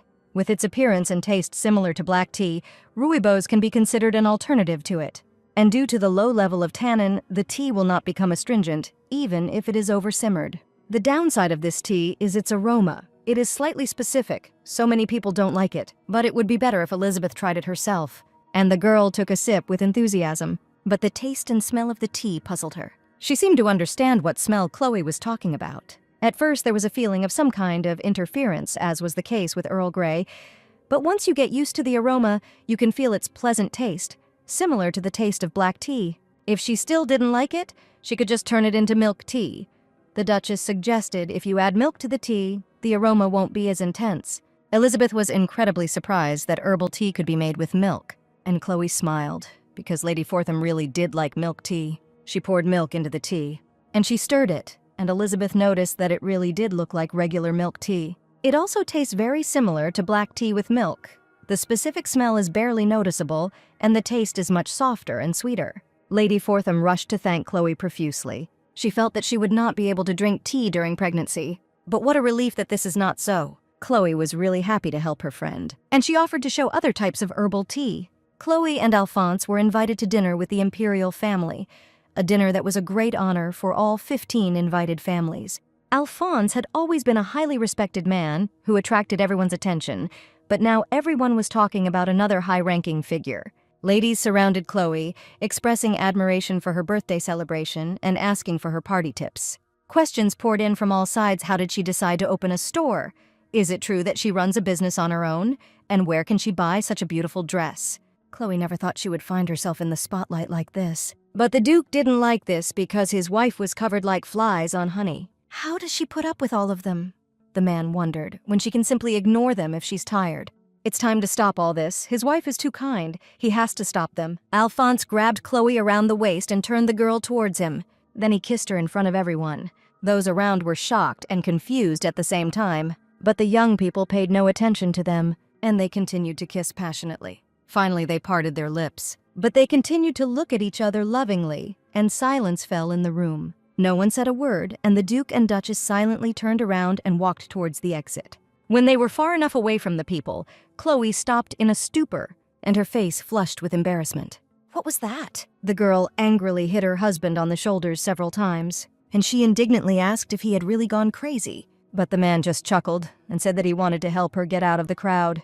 The girl, red as a tomato, asked why he did exactly this and exactly like that in front of everyone. The ladies who witnessed this scene were surprised to see the Duke smiling. It was the first time anyone had seen the Duke smile. When the Emperor appeared in the hall, the subjects respectfully greeted the shining sun of the Empire, and he, in turn, thanked everyone for coming to dinner, because the future of the empire depends on each of them, so such receptions are necessary.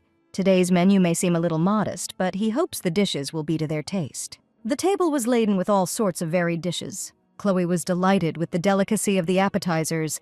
They all looked delicious. However, although she is hungry, she cannot taste the food because her corset is too tight. But if you look closely, all the noble women were in the same situation as she was. Lowering her head, the girl cut off only a couple of pieces. Alphonse noticed that she had eaten little and became worried. "My wife, why aren't you eating?" the man asked. But the girl, trying to remain carefree, replied that she was already full. But the Duke was not convinced. He speared a piece of meat with his fork, and he called Chloe. "My wife say, said the man, rising to the girl's mouth with food. Chloe was taken aback by the Duke's behavior. Alphonse does this in front of everyone because he is worried about her, and the Emperor is sitting right in front of him. In a whisper, so that only her husband could hear, she said that she would eat a little more, but he should just put his fork back. Alphonse sadly agreed, and the Duchess began to eat resolutely. She ate slowly and in small pieces. The main thing is that she eats at all. But Alphonse was still not satisfied, and he offered her to eat a little more. Chloe tried to object, but he insisted. After eating another piece, the girl asked if it was enough now, and she glanced at him with one eye, her whole appearance expressing displeasure at his excessive concern. This time the man looked quite pleased, and since she ate meat, he offered her some vegetables. After lunch, Chloe decided to tidy herself up, and she went off to the ladies' room. But before she had time to open the restroom door, she heard a quiet conversation. The two girls were discussing how amazing the Duke and Duchess's acting was to the audience, and how they played the role of a couple in love so well. One of the girls heard this from Lady Wilford in confidence. At this point, Chloe decided to intervene and open the door. She also asked what exactly they said about her and her husband. The ladies were horrified by what the Duchess of Vandenberg herself said. With quick apologies, they rushed past Chloe like meteorites, and they instantly rushed away from the toilet. The girl didn't understand what kind of game they meant. Although she didn't want to focus on it, she couldn't shake the strange feeling and had a bad premonition. The next morning was sunny. Yesterday's reception left Chloe very tired, and she needs to get some good rest today. There was a knock at the door, and a maid entered to announce that Lady Fortham had arrived. The Duchess was surprised by her friend's unexpected visit. Elizabeth Fortham's face was blank. Chloe noticed that she looked depressed and asked what was wrong. She was so sad that she seemed about to cry. And indeed, tears began to appear in the girl's eyes. Bursting into tears, Elizabeth began to say that she knew about the wonderful relationship between the Duchess and her husband. Maybe others didn't know, but she knew. And when she heard these rumors, she couldn't stand it. Chloe was frightened by her friend's emotionality. Rushing to console her, she asked her to calm down and not to forget that she was pregnant. Somehow stopping crying, Elizabeth took Chloe's hands and told her what had happened. Elizabeth Fortham recently attended a social event, and while walking in the garden, she accidentally overheard a conversation between two noble women. It was absurd.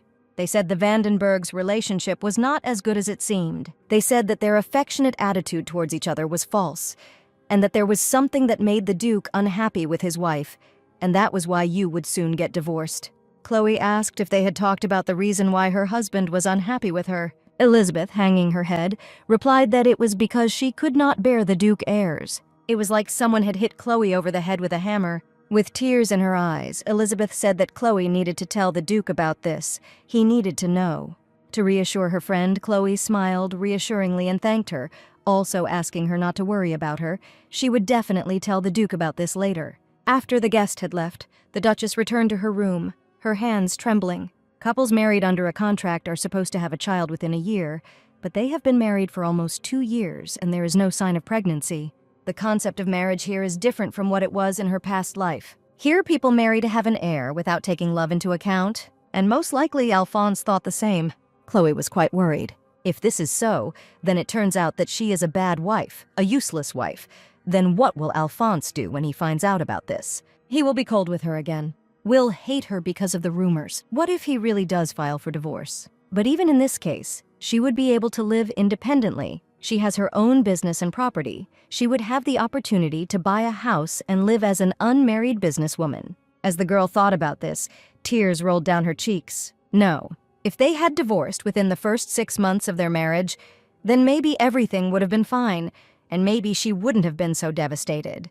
Being a wife who is unable to bear him a child and claim that she loves him is unbearable. The Duke was working in his office. Suddenly there was a knock on the door and a voice announced that it was Chloe. The man was surprised but invited her in. The girl hesitantly entered the room. She apologized for disturbing him at such an hour. Looking down, Chloe said she wanted to ask something. Looking up at him with tear-filled eyes, Chloe asked if she had been a worthy wife for him. Alphonse was shocked by this question. He gently took the girl, who was starting to cry, by the shoulders and asked what she was talking about. What does it mean to be a worthy wife? He saw how difficult this conversation was for her, and he himself was very worried about her. He took her hand and said, "You are irreplaceable. No other woman would be worthy of being his wife." These words calmed Chloe down, and she apologized for making him worry so suddenly. Having become much more cheerful, the girl said goodbye, and she instantly ran away. Duke Vandenberg stood there bewildered.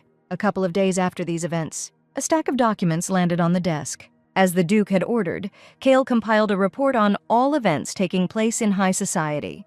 Alphonse glanced through the documents, and almost immediately he found what interested him. Everything is as he thought. According to rumors, the relationship between the Duke and Duchess of Vandenberg is not as good as it seems, and they behave so tenderly with each other only for the sake of reputation.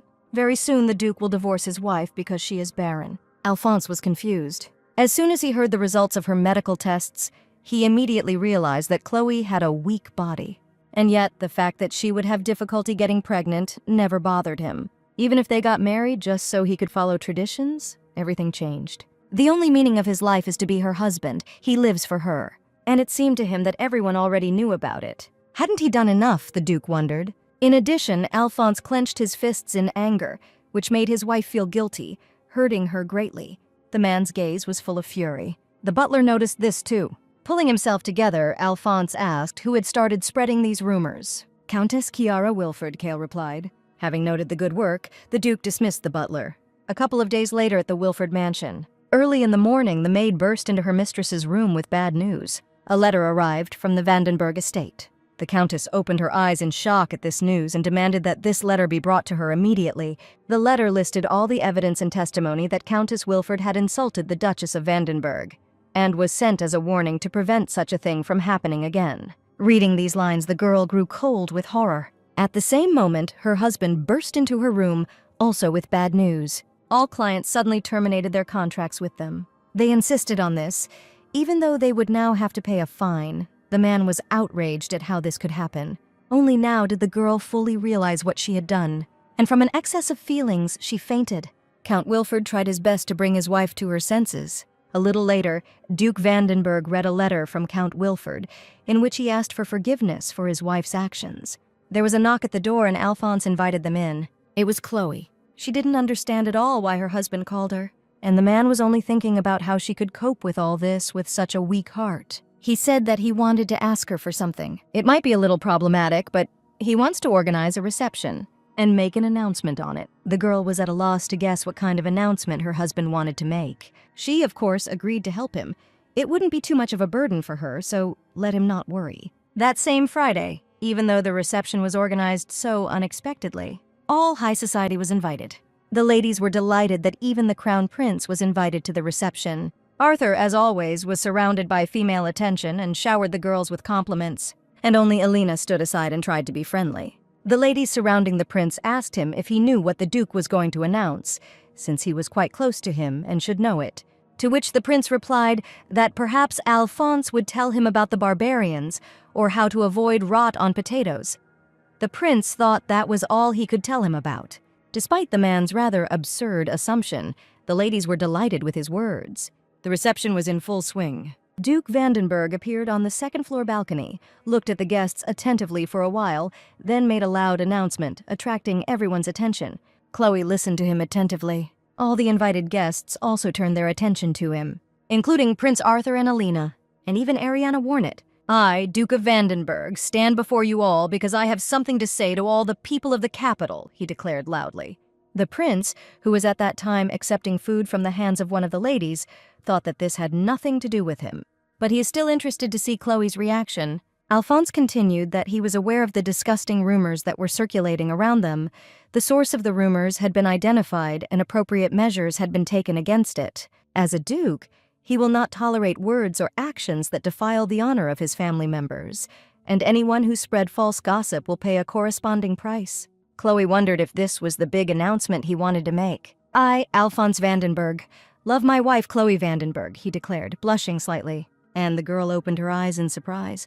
The man continued to say that he loved sincerely, with all his heart, more than life. And this will never change. He does not intend to divorce his beloved wife and will do everything to protect her honor and dignity. Alphonse Vandenberg swears by God that everything said is true. These words were not easy for the man to say. It was a surprise for Chloe to hear them. And next to one guest, even pieces of food fell to the floor. Prince Arthur seemed to be the most shocked of all. He didn't understand how the Duke could do this. Since protecting the family's honor is important, this may be considered a public warning. But declaring that he loves his wife is a completely different matter. It is a public display of affection that can lead to a loss of reputation for a nobleman. And proud Alphonse confessing his love is nonsense. Having finished his speech, the Duke went down to the first floor. He cast an ambiguous glance at his wife. This look left Chloe stunned. Even though the Duke was the one who wrote a clause in the contract that they would not fall in love with each other. Now, the man thought, she would be disappointed to learn of his feelings for her. But even if she feels disgusted, even if their relationship is not the same as before, it will be better than seeing her feel guilty for something that is not even her fault. Yes, that would be better, the man thought as he walked past his wife. Suddenly, Chloe called out to him, which surprised him greatly. Not believing his ears, he turned around. The girl's face was a mixture of many emotions. "We need to talk," Chloe said. And the couple retired to a separate room. "Do you love me?" the girl asked. "Yes," replied the Duke. This is not a love marriage, Chloe thought. He wanted a wife he wouldn't love, and he got it. Someone like him was able to love someone. And that someone is her, Chloe thought with bated breath. Alphonse asked if she was angry. The girl didn't understand what he was talking about, why she should be angry. That he fell in love with her, and this is a breach of contract, the Duke explained. Seeing his guilty face, the girl thought with affection that he was afraid that she would get angry. She awkwardly scratched her cheek and informed him that they had broken the contract many times, and he would have to make changes to it anyway, so she saw no point in being angry with him. The man never expected such words from her and did not believe that everything was okay. Besides, he made a public announcement, and it was probably hard for her. Chloe responded that she knew he did it for her and she was okay. After all, she thought that she was an unnecessary wife, but everything turned out differently. The man seemed to be greatly relieved by her words. It was as if a weight had been lifted from him, and he happily hugged his wife. The girl responded to his embrace. Didn't she realize that he loved her? His words about how he liked the same things she did, how he stroked her hair, that secret place that no one else knew about, he showed only to her. The only explanation for all this is love. And yet she couldn't believe it. She thought that Alphonse didn't see her as a woman, so she was afraid to assume anything. But he loves her, and that's enough to make her happy. "Don't let him go," the girl whispered, that there was actually a reason why she wasn't angry. After all, she loves him too. The Duke asked again as if he had not heard. Blushing slightly, the girl repeated once again that she loved him, that she really loved Alphonse Vandenberg. The world around the man seemed to be illuminated by a bright light. This is exactly what he needed. She loves him as much as he loves her. Chloe Vandenberg's love is all he needs. They merged into a kiss. He didn't understand how he could not know this before. Chloe thought she just realized it now too, but it was so obvious. Continuing to kiss, they sank down onto the sofa, completely dissolving in each other. That evening, the owners of the mansion never returned to their guests. Dawn was breaking outside the window. Lying in bed, covered only by a sheet, Chloe thought that the banquet was most likely over by now. She should thank Cale and Mrs. Lockwood for cleaning up. The girl felt Alphonse press against her back. She tried to ask him what he wanted, but he reached out to rip the sheet off her body. He asked the girl, who tried to object, whether her husband loved her enough and took good care of her. The girl blushed, realizing what she wanted. But cutting off any objections, the man took her by the chin. "I was allowed to love my wife," he said proudly. Chloe blushed even more at these words, and she herself joined his naked body. She still can't believe that she met him in this world. If this is a dream, then she doesn't want to wake up. "This is not a dream," Alphonse hugged his wife. "This is reality, and she does not need to wake up." That's right. This is reality now, Chloe thought. She hasn't forgotten her past life yet, but her memories are blurry. This time was short, but she will cherish it. All the people she lives for are right here. It's time to say goodbye to 28-year-old employee Park Ha-jung. With these thoughts, the girl fell asleep. At the same time, Alphonse's speech caused a stir in secular society. The majority of nobles, especially the older generation, were extremely indignant. Some young nobles had a different reaction. This public statement by Alphonse Vandenberg caused no small surprise, the Duke's love, and the fact that Chloe was the wife to whom the Duke had long treated coldly also attracted attention. Life in the mansion continued as usual. The next day, Alphonse returned early. Chloe rushed towards him with hugs. The man really liked this reaction. Hugging the girl to himself, he asked if she could free up some of her time.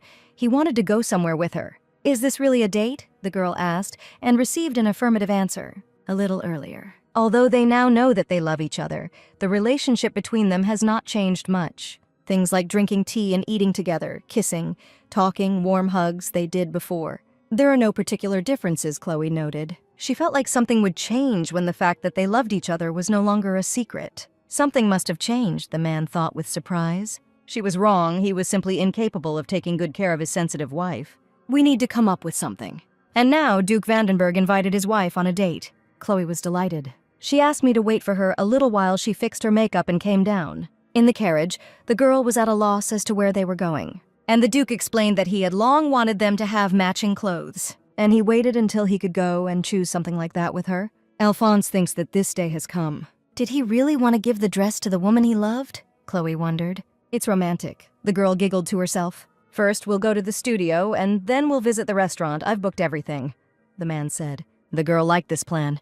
Arriving at the place, the Duke helped the Duchess out of the carriage. When Chloe read the name of the studio, she thought that she had never heard of a milliner with that name. Perhaps she is simply not as famous as Morgan. Even if so, it was Alphonse's sincere intentions that brought them here. The man gallantly opened the door, letting the lady go first. What Chloe saw in the store discouraged her. It was a nightgown shop. And some very revealing underwear. She whispered to Alphonse that this place was unusual. The man sincerely did not understand what was wrong. Was he really going to buy her a nightgown, Chloe thought in shock, and yet she had nothing left to lose. Trying to calm herself, she thought that there was nothing wrong with buying pajamas for her wife. He seems to be in anticipation and she can't refuse him. They were met at the store. The owner greeted them and said that she was glad to see them in the store and asked them to follow her. Chloe was glad that only women worked there. To begin with, the hostess suggested taking the ladies' measurements. Really, right here the girl was surprised, and the answer was affirmative. She glanced sideways at her husband, to which the woman asked her not to worry, since there were only them and her husband here, and no strangers would be allowed in. However, Chloe felt uncomfortable taking measurements in his presence, but she had already agreed. Stripped down to her underwear, Chloe stood motionless as the girls took their stand. One of them noticed that Madame had turned red all the way to her hands, that she was cold, and she suggested putting more wood in the fireplace. Chloe blushed again with embarrassment and explained that she was not cold. I wonder what Alphonse is doing now. Looking towards her husband, she noticed that he was staring at her. Finally, the measurements were finished, and the Duchess was allowed to sit down and wait a little. Then they brought a catalog of sample variations, so that she could choose the style that she liked. The girl began to leaf through the magazine with interest, and Alphonse also looked at the catalog. Chloe was left blushing again as the catalog only featured pajamas and nightgowns. The Duke asked if he could see the finished samples. He wants to see how they will sit on his wife. The designer replied that there were several models. The size might not fit perfectly, but if they wanted, they could try it on. And since Alphonse really wanted Chloe to try it on, the girl was called into the fitting room, explaining that an assistant was at her service. Nervously saying that she could handle it herself, Chloe went into the fitting room. There were already samples of pajamas waiting for her, which she needed to try on and show to everyone. She patted her cheeks to somehow come to her senses, and I decided that I had to start somewhere. The first thing she came across was an exquisite black lace negligee with slits in interesting places. She immediately threw it aside and hastily began to look for something less revealing and less delicate. The girl chose what she liked, but still did not dare to go out in such an outfit. Saying under her breath that she was not shy, Chloe resolutely opened the door. Right behind her, the owner of the store was already waiting for her and invited her to come in. The woman also noted that this color suits the Duchess very well. The cut is simple, but the look is delicate. Then she was offered to try on the next option, which also suited her very well. The straps and ribbons on it emphasized her charm. The girl was slightly embarrassed by the compliments and thanked him, but in reality, the compliments didn't touch her. I only cared about what Alphonse thought. She wished he didn't see her in such an embarrassing state. On the other hand, she wished he liked it. Maybe she's gone crazy. But the girl mentally asked the man with her eyes whether he liked her, whether he considered her attractive in this outfit. The hostess asked her to try on the next outfit. Chloe glanced quickly at her husband. The man seemed to be petrified. He sat with an impassive face. Why is he so serious? Chloe wondered. Doesn't he like it? The girl gritted her teeth in resentment. Why did he first look forward to it, and then sit with such a dissatisfied face? After trying on everything she liked, the Vandenbergs left the store. The Duke helped Chloe out, holding her hand, but the girl felt that something was wrong. He didn't even look at her. Did she do something wrong? Chloe wondered as she got into the carriage. A second later, quick footsteps were heard, and the door to the carriage opened. Chloe barely had time to be surprised. Without saying a word, Alphonse quickly climbed inside, closed the door behind him, and pressed his lips to the girl's. He kissed her as if he hadn't kissed her for a long time, and the girl realized that he was not angry. Alphonse had been waiting for this for too long. Finally, he pulled away from her. "Go to the nearest hotel," he said loudly to the coachman. The girl tried to stop him because they were planning to have dinner and she was very hungry. You could tell from Alphonse's face how hard it was for him. But, gritting his teeth, he agreed with her words, and he ordered the coachman to follow the original plan. Chloe was surprised when they arrived at the on-country cuisine restaurant, and she immediately became happy because so much time had passed since the last time they were here. The Duke thought that this time no prince would disturb them, and they will be able to enjoy food in each other's company. Alphonse had a very difficult time dealing with his feelings. On the way to the restaurant, they met Count Braxton, the manager of the establishment. The man was happy to see guests in his restaurant again and was very grateful for the help provided. Thanks to the Duchess, he learned about jasmine tea, and now guests can enjoy the dishes properly. Therefore, valuable visitors like them will be served in the best possible way. In addition, the Count would like to discuss something with the Duchess, and he said that he would pay them a visit in the near future, to which Alphonse said in a sepulchral voice that he could not. Such a rude answer surprised the Count. In addition, he remembered some moments from their last meeting. As the Duke devoured his wife with his eyes, do not pay attention to those around you. No one would have thought that the ice-cold Duke could fall in love like that. So Count Braxton turned it all into a joke and said that of course he couldn't speak about it so harshly. Chloe asked if the Count had had dinner, and the man replied that he hadn't yet. Then the girl invited him to join them and they would be able to chat about tea. The Count doubted whether he could do this, and Chloe persuaded him that everything was fine. It would be better this way.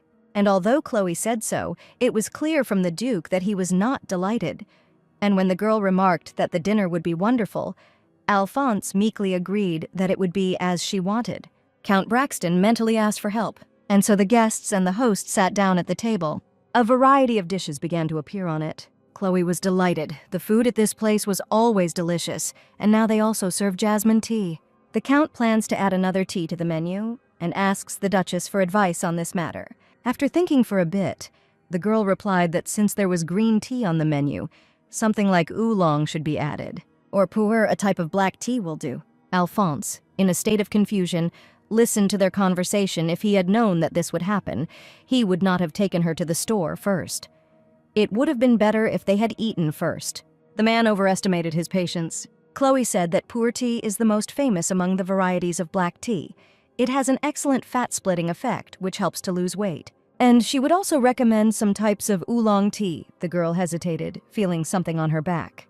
It was Alphonse, despite the fact that they were not alone, who placed his hand on her waist. Trying not to show that anything was wrong, Chloe continued talking about the tea, but then she blushed. Alphonse liked the girl's reaction and continued to stroke her.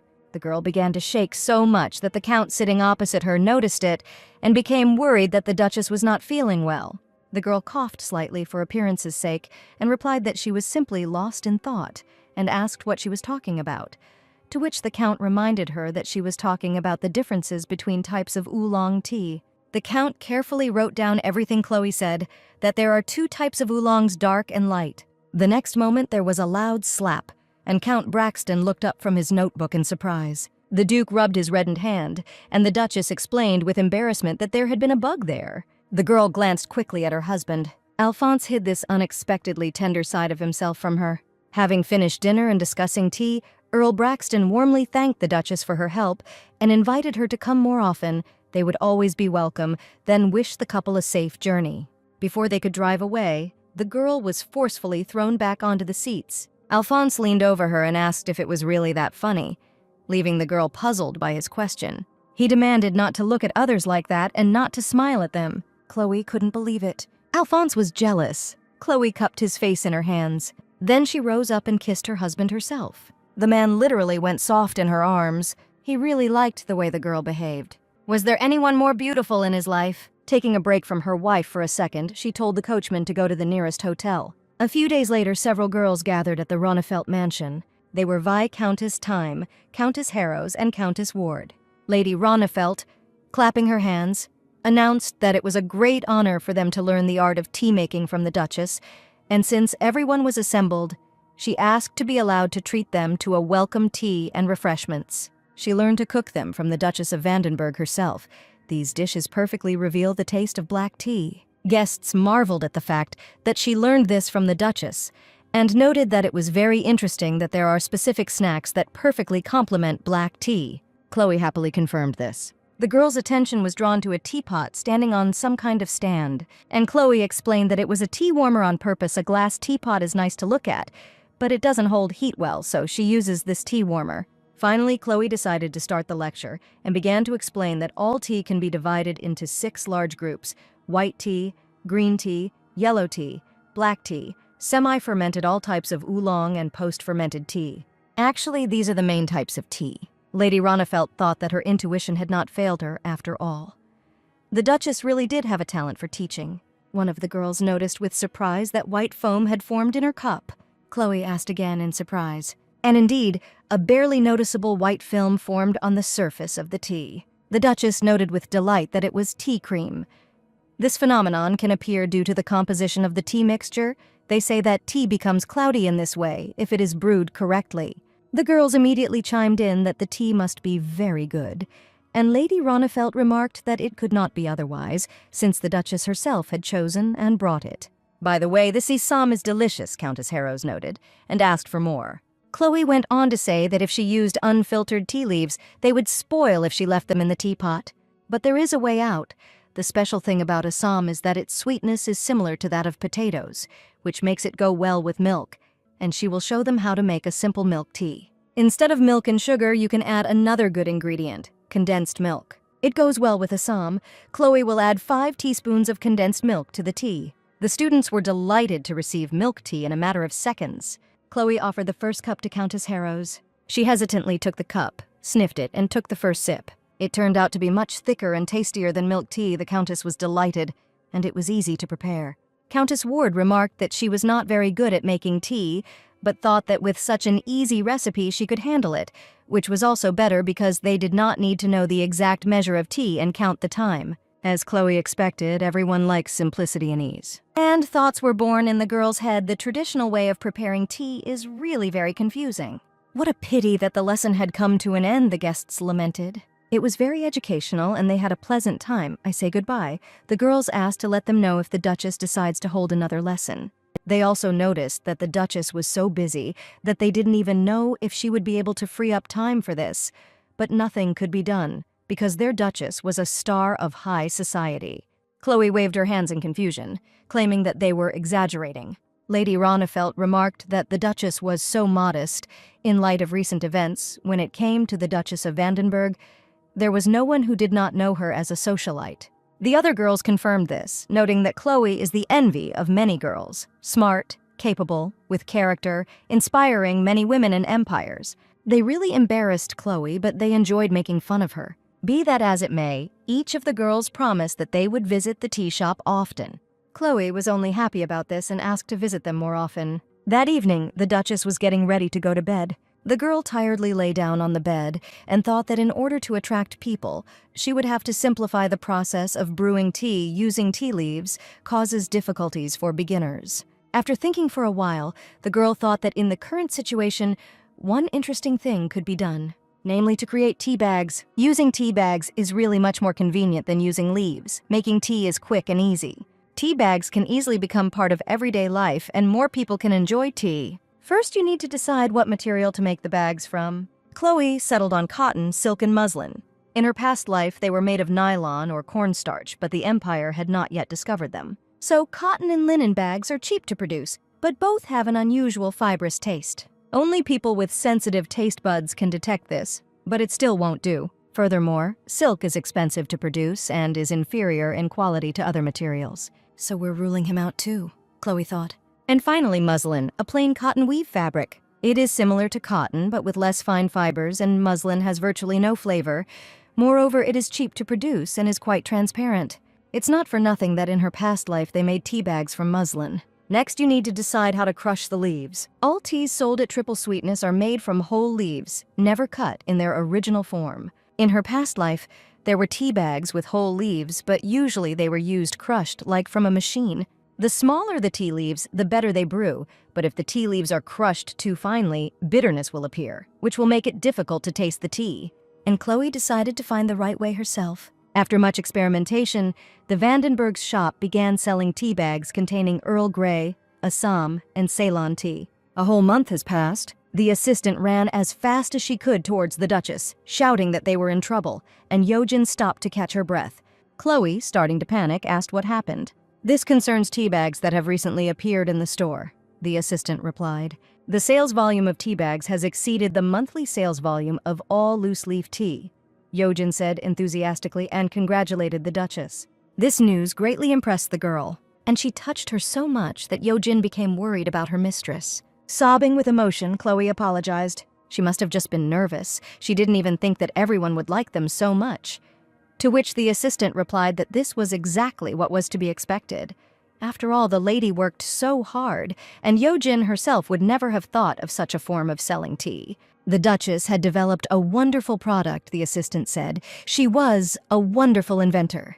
The Duchess corrected him by saying that she was not an inventor, but simply loved tea, and how wonderful it was that more and more people were becoming imbued with the same love for it. "Should we celebrate with a cup of tea?" Yojin, the Duchess, suggested, and the girl happily agreed.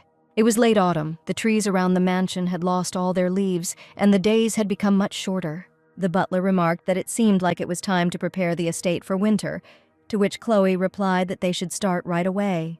Kale offered to contact him at any time if she suddenly needed help. At this time, both people and animals are preparing for winter. If you think about it, this is her first winter here, but how did everything go last year? The girl wondered. Kale had previously offered to help Chloe as well. The girl, shaking, assured that she would do everything herself, and that she did not need help. But the butler insisted on contacting him at any time if he suddenly needed anything. Old Chloe responded rather sharply, making amends that he didn't trust her, and since she said she didn't need help, that meant it.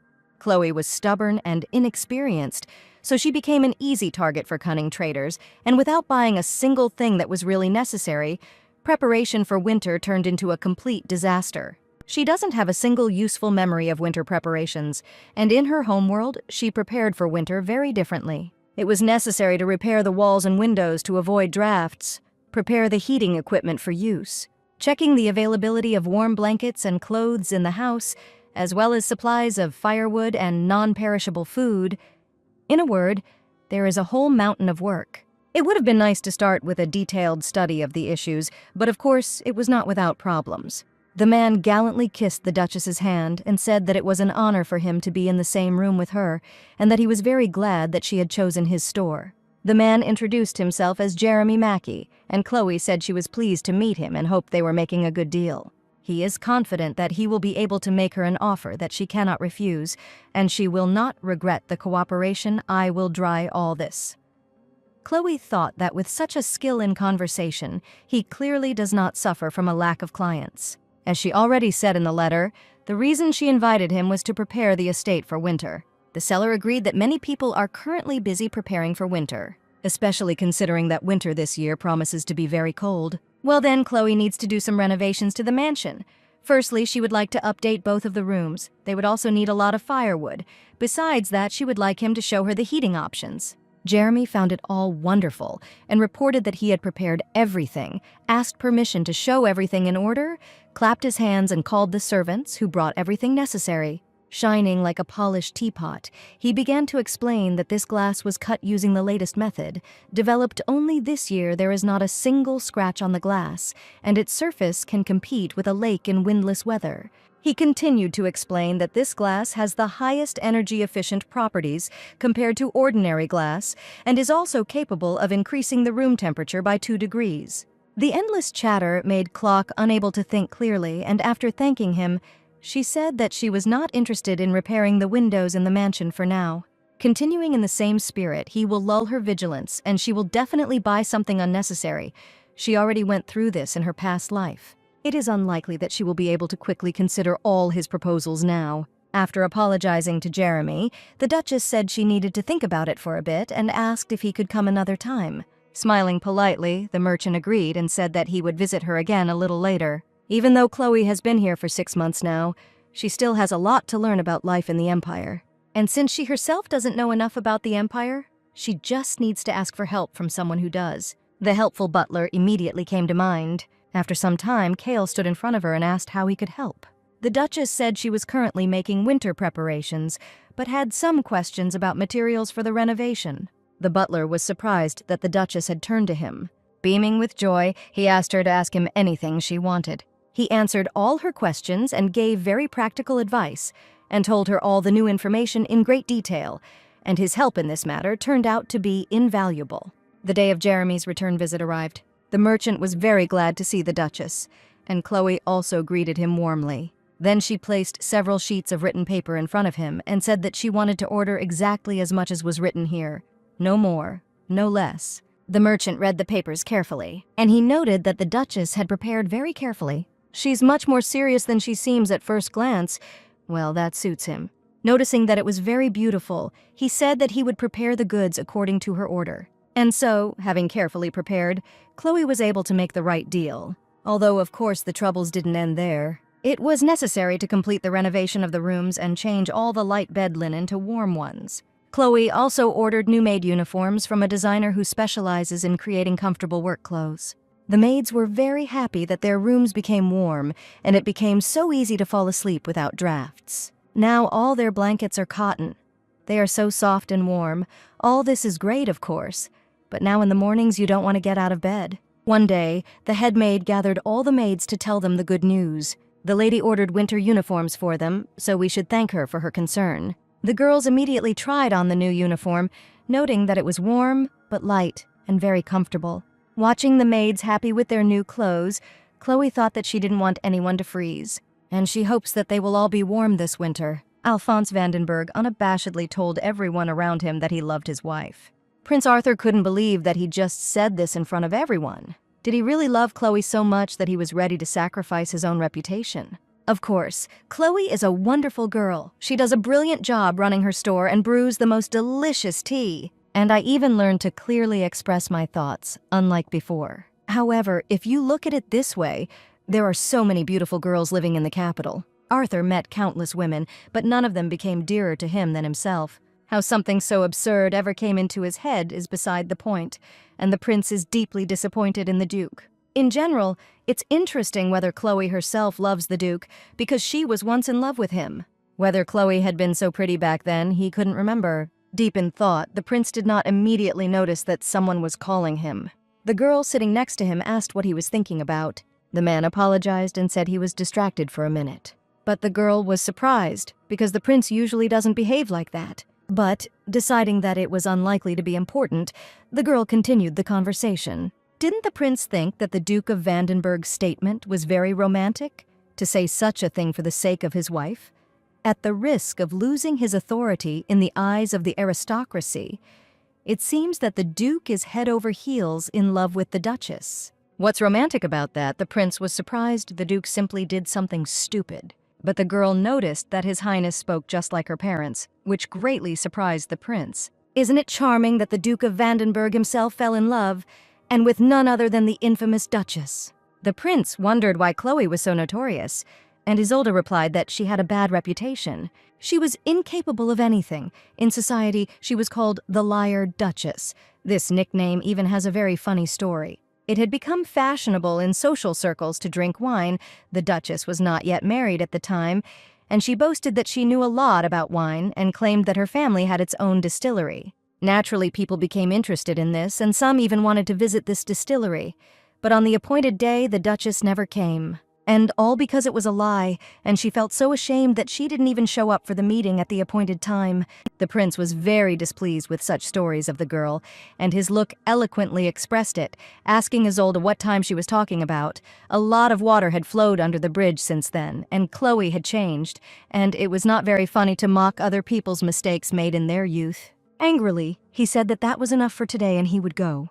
The prince walked alone along the street, noticing that it was very cold. And he wouldn't refuse a cup of hot tea in such weather. The man stopped, thinking about something.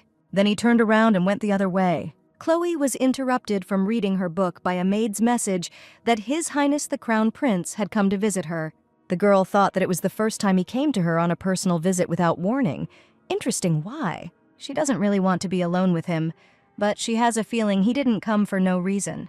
The prince who came in greeted the Duchess as always in his mocking manner. The girl responded to the greeting formally, which is why Arthur asked to omit all these formalities. The girl apologized and asked if she could find out what brought him here. The guest remarked that it was so cold today, and he came in the hope that she would treat him to a cup of tea. Chloe thought that it seemed that nothing serious had happened, and it would be better for her to call Alphonse. Turning to the maid, she quietly asked her to convey a request to the Duke, and to say that His Highness had come to visit him, and she wanted them all to drink tea together. No need, Alphonse said, and everyone standing nearby was surprised, but Chloe was incredibly happy about it. Duke Vandenberg was in the same room. Approaching his wife, he hugged her, and his gaze was directed at the uninvited guest. What a lucky coincidence, the Duke remarked. Since they all wanted to have tea together, they would do so. Prince Arthur was not too pleased with the unfolding events. Pretending that everything was fine, he sat down on the sofa and said that the more people, the merrier. So what tea will Chloe serve them today? The prince hopes it will be something special, something new. It doesn't look like Darjeeling at all. The Duchess began to get angry. Special tea. Not like Darjeeling. What kind of incomprehensible requests are these? But the more complex the wishes, the more effort it takes to prepare tea. The girl tried to calm down. Well, she will give him what he wants. Maybe this way he will love tea a little more. Especially the tea, which was very different from Darjeeling. Considering how highly the prince valued Earl Grey, Chloe thought he would prefer a tea with a rich aroma, while Alphonse, in turn, did not like sweetness. Early winter has just come into its own, and tea with milk is the best choice for drinking tea in such weather. The girl smiled at her thoughts. After asking the men to wait, she said that she would bring tea soon. As the door slammed behind the Duchess, an awkward silence fell over the room. Alphonse said that he still did not know the reason why His Highness had paid a visit to his wife, and Prince Arthur replied that he had come to drink tea because Chloe was an unrivaled master at this business.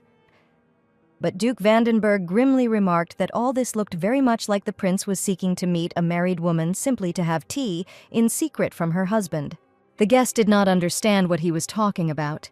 Did he really need to get permission from his husband just to meet his wife? After all, they were in the Empire, not in the East. Trying to sound friendly, Arthur noted that possessive men were not at all attractive. And he's sure that even Chloe doesn't like this. This was none of the Crown Prince's business, Alphonse retorted, and he earnestly asked her not to approach his wife again. Arthur was offended by this attitude towards him. At that moment, the door slammed, causing the men to turn around. Chloe walked into the living room holding a tray of tea. There was a tea set with aromatic tea on the tray. The girl apologized for keeping them waiting and sat down next to Alphonse, ready to start drinking tea. Chloe was indignant, but the Duke only smiled slightly. He was pleased with his wife's reaction to a simple kiss. The man suddenly leaned over and kissed the girl on the cheek, not at all embarrassed by the presence of His Highness. Prince Arthur was as black as a thundercloud at Vandenberg's outburst. Chloe, sheepishly smoothing her hair, began to tell them that she had brought them Ceylon tea today and asked if anyone had tried it. Arthur replied that he had tried it. She sells it at Triple Sweets, and Alina really liked it, so she treated him to some. But what was so special about Ceylon tea? He asked, since she was already selling it. What makes you think that it is the only one? Asked the girl. The variety she chose today is extremely unusual. It is called UVA. Just like black tea from the Kingdom of Bharat, Ceylon teas are also classified by geographical names. What is interesting is that all the tea plantations are located on the mountain of the small island of Dawan. Therefore, according to the altitude of the plantation, teas are divided into high mountain, mid-elevation, and lowland teas. Alphonse was surprised that the taste of tea depends on the plantation. The girl happily explained that the lowland variety has a more tart and strong taste, but it is more refined the higher the tea is grown, and Uva is a highland Ceylon tea. Although it is completely different from Darjeeling in taste and aroma, Uva has its own unique charm, which is why it is included in the top 3 black teas in the world. Chloe thought that His Highness would like this tea, and so Prince Arthur hurried to try it. This special black tea. Finally, the hot black tea was poured into cups. Arthur took his cup and brought it to his nose. Then he took his first interested sip. The taste of the drink surprised him greatly. It has a tart taste, but is much more delicate than Assam, and is different from both Assam and Darjeeling. Certainly the taste and aroma were delicious, he noted, but he would not call it unusual. And right after he said these words, something changed. The refreshing aroma that covers the harsh taste is something very familiar. It's mint, Alphonse noted. That's right, Chloe answered. Uva tea contains mint, the leaves of which contain menthol, which is what gives it a refreshing aftertaste. In fact, Chloe thought it looked more like a menthol patch than mint, but there was no such thing in the Empire yet, and so the girl did not voice it. The prince said that not only the fragrant but also the minty aroma of black tea is certainly very unique. It is believed that the minty aroma of the tea comes from the pine grove located in the vicinity of the plantation. That's why regular black teas don't have this aroma, Arthur guessed. But most likely, it is a publicity stunt. Chloe shattered his guesses. No matter how much pine needles there are, it would be difficult to penetrate all the tea leaves, but experts claim that this aroma is a feature of the variety itself. Uva tea has a wonderful taste, and thanks to its tartness, it goes well with milky notes. The girl continued to say, add milk to the tea. Then she suggested trying the resulting drink. The men took a sip at the same time, and again Prince Arthur was very surprised by the unusual taste. Among milk teas, Uva is second only to Assam. It has a less pungent but rich taste and aroma. The men thought that this tea was really tasty, and it seemed that it was not in the top 3 for nothing. Alphonse thought that tea was not quite his preference, but the combination of this black tea and milk is simply wonderful, and he wants to enjoy it longer. Good tea, the Duke praised, and Chloe beamed with joy, pleased that he liked it. And Prince Arthur also said that it was quite good, and asked if he could buy some of these tea leaves. The girl was slightly surprised that His Highness actually liked it, and she asked if she could satisfy his desire to try a special tea. Embarrassed, the prince replied that that was enough, it was very tasty. Chloe doesn't have many UVA tea leaves, but if he wants, she can sell some. And while the girl was talking to His Highness, something happened. Alphonse suddenly kissed her on the cheek again. Chloe asked in an indignant whisper what he was doing right in front of His Highness, and she angrily hit him on the shoulder. To distract the girl a little, Alphonse lightly pinched her on the cheek. Chloe was completely confused, not understanding what he was doing, and small tears of misunderstanding appeared in her eyes. Prince Arthur realized that he was clearly out of place here and reported that he had had a good time, and since his cup is empty, he will go and later send someone to pick up his tea. As he was leaving, he noticed a book lying on a chair and asked if Chloe had finished reading it, to which the girl replied that she was somewhere in the middle. And His Majesty thought for a moment, and then said that the culprit was the Governor-General, and all because the Marquis of Conwell was the owner of the cross-eyed maid. Chloe was quite puzzled by the prince's unexpected statement. Could this really be a spoiler? One of the most important plot twists, the girl wondered. What's wrong with them all these days? Strange, Arthur thought as he returned home. He had a great time, drank delicious tea, but his mood dropped sharply. This had never happened before. It feels like his heart has been broken. On such a cold day, nothing warms you up better than a cup of warm milk tea. They already released a limited edition collection last summer, so it's about time they released a winter one. But what kind of milk tea would be best? Chloe wondered. Maybe adding rum to milk tea, or after all, Western spices. She saw fruit milk at a city festival last year while on vacation. And the girl had a brilliant idea. What if we take it specifically for making milk tea, and it will be milk tea with fruit compote? It even sounds great. It would be nice to add something that will add some winter charm to this collection. I wonder if banana and mango would go well with milk tea, but the problem is that these are imported fruits, which means they will be expensive, and the Duchess decided that it was worth thinking about better options. A few days later, Chloe was riding in a carriage. She couldn't think of anything suitable about tea. Suddenly, there was a loud sound, and the carriage stopped abruptly. The girl sitting in it hit her head on the glass in surprise. She went out to see what had happened and found the coachman scolding someone for blocking the way. Coming closer, Chloe asked the coachman what had happened, and the servant explained that he was trying to drive away the children who were brazenly blocking the road. Children, the girl was surprised, and indeed, there were small children standing in front of them, a slightly older boy, and a very small girl was hiding behind him. With tears in his eyes, the boy explained that he and his younger sister were very hungry and asked for mercy. The coachman shouted at them, "How dare they speak so insolently," and threatened to call the guards if they did not leave immediately. The children were even willing to sit in prison, because at least they would be fed there. Chloe felt very sorry for these children. They stopped the carriage to beg for alms. Leaning towards them, she remarked in a gentle voice that they really did seem hungry. Seeing the lady up close, the boy involuntarily admired her beauty. And then he covered his mouth with his palms, ashamed of the words that had escaped. And once again he asked the lady to show mercy to them. Chloe would like to give them a lot of money, but she was afraid that they might become targets for criminals. And then she asked the maid to buy the children a loaf of bread. The boy and girl were very grateful to the kind lady, and Lady Vandenberg was glad to help these dear children in some way.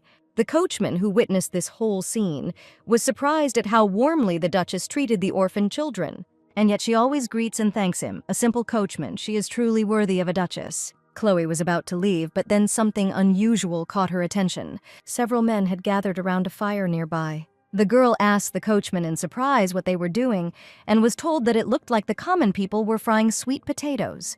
It's impossible to convey Chloe's surprise when the meaning of his words dawned on her. And how come she hadn't thought of it before, the girl thought.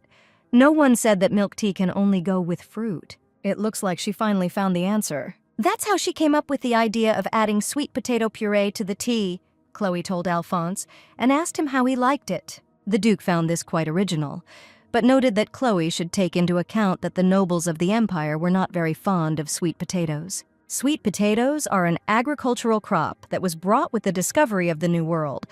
And while chocolate and tomatoes took root easily, sweet potatoes are a different story. It is a tuberous plant that grows in the ground, and this has given rise to many superstitions. Moreover, because sweet potatoes have an unpresentable shape, most nobles consider them disgusting and dirty. The Duchess was deep in thought. She had already hoped that she had come up with a great idea, and she had no idea that everyone felt this way about sweet potatoes.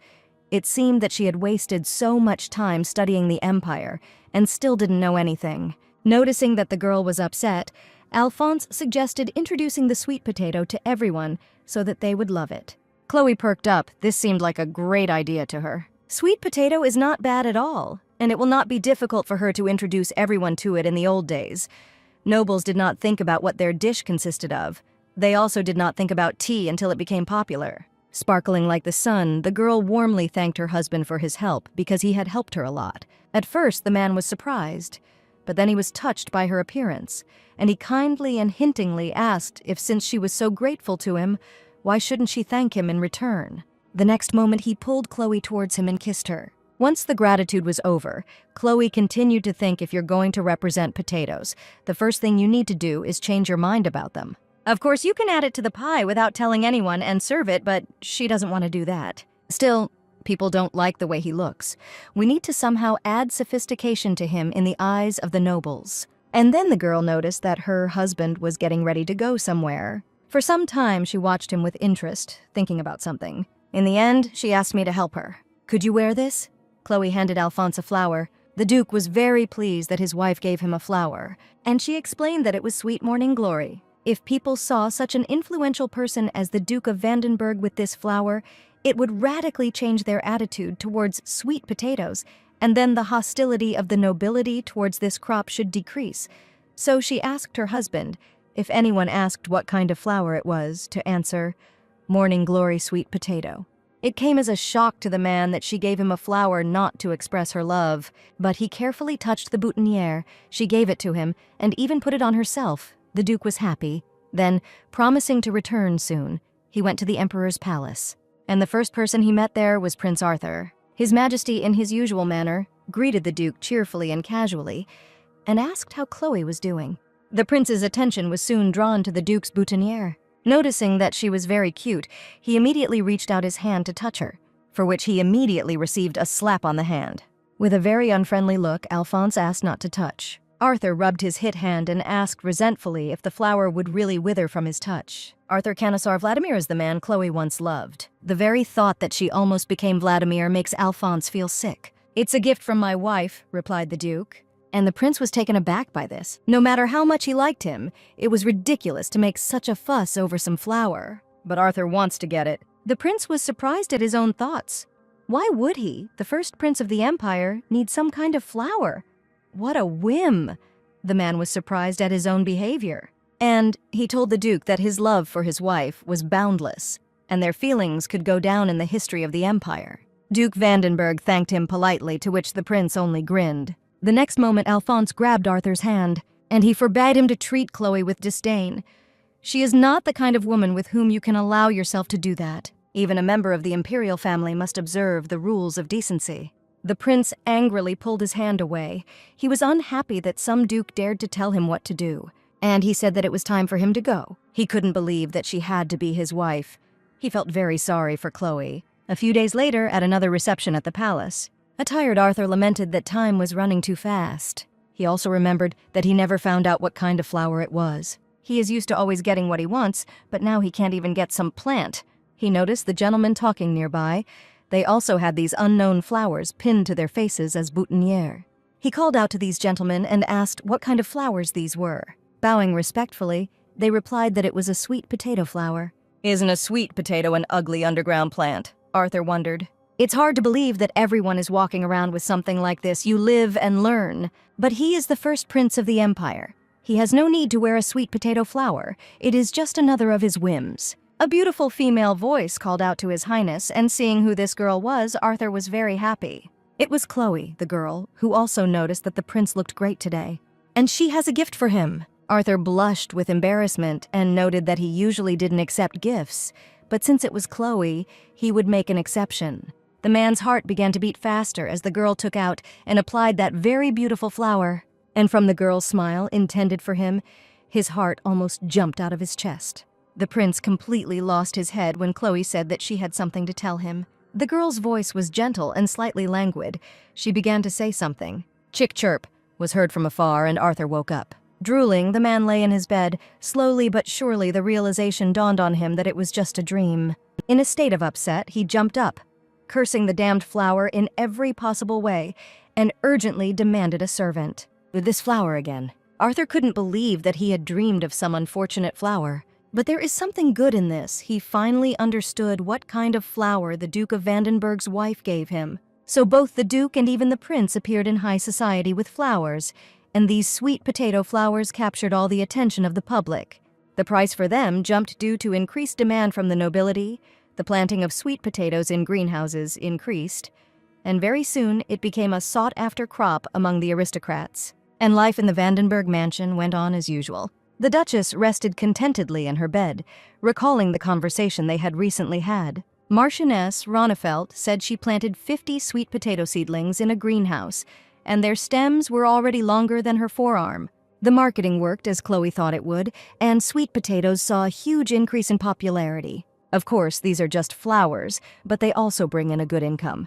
But it is still too early. Now we need to start the next phase. At the next meeting of the tea club, Mrs. Ackerman and Mrs. Time noticed flowers in a vase. They noted their pleasant smell and beautiful appearance. Mrs. Time asked what was on the tea club menu today, but the girls replied that in any case, everything the Duchess shows them is always new and unusual, and it will probably be the same this time. Chloe appeared and warmly greeted her guests. Many of them might already have guessed the menu for today's tea party, but she is sure that they will be surprised by what she will show them. And besides, Chloe hopes that they will enjoy this time. Unusual-looking desserts appeared on the table. The ladies made guesses it was a cake, a tart, or even a pudding, or something like a mousse, but that was where their knowledge ended. Chloe noticed that it was all made from one ingredient, from the culture whose flowers they wear near their hearts. The noble ladies were very surprised by the statement of the Duchess. Is this really a sweet potato? But it is red-purple and seems to be quite ugly. But the dishes on the table look very appetizing. Chloe confirmed that it is indeed a sweet potato. It is tender and soft and tastes really good. It also helps with weight loss because it has fiber and starch, which is why the Duchess of Vandenberg wanted to introduce it to everyone. The girls were impressed and noted the beautiful color and charming appearance of the dishes presented, but doubts were also heard and Chloe's heart sank. After all, sweet potatoes are the food of peasants. The girls were hesitant and did not dare to try them. Chloe thought that the flowers would have their effect, and the noble ladies would be more receptive. However, it was not enough. "And all Chloe can do is keep a straight face." "I don't see anything wrong with that," said one of the girls to the Duchess's surprise. Lady Fortham offered to try first since no one else wanted to. The others were worried whether it would be okay, and maybe they shouldn't act like peasants.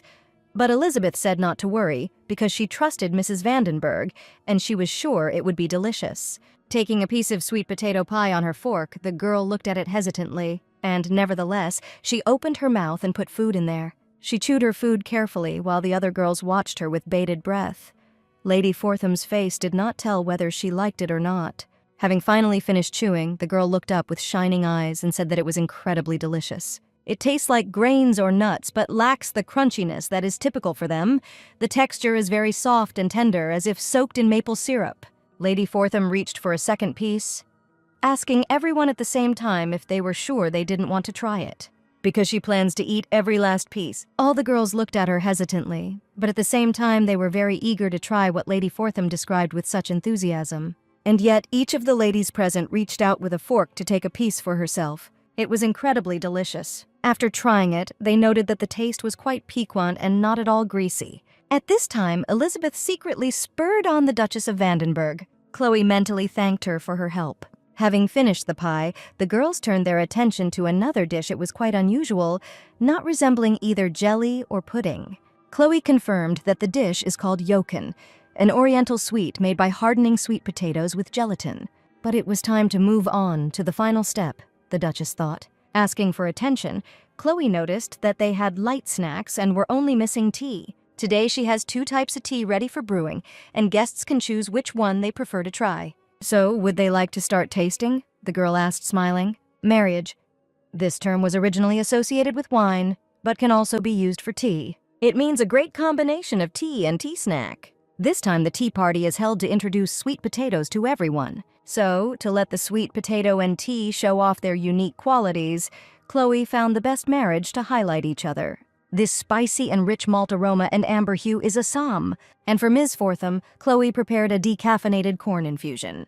The Duchess suggested that the guests try it. Although the girls wanted to, they still didn't dare. But curiosity got the better of them, and each of them took a sip and tried a piece of the offered dish. They noticed that Assam completely covered the aftertaste of sweet potato. Assam and sweet potato pie really go together. Chloe completely agreed with their conclusions.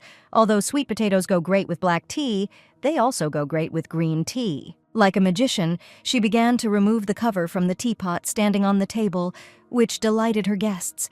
It was the first time they had seen such an unusual teapot. Indeed, this item looked very unusual. Chloe said that it was imported from the Zhong Kingdom.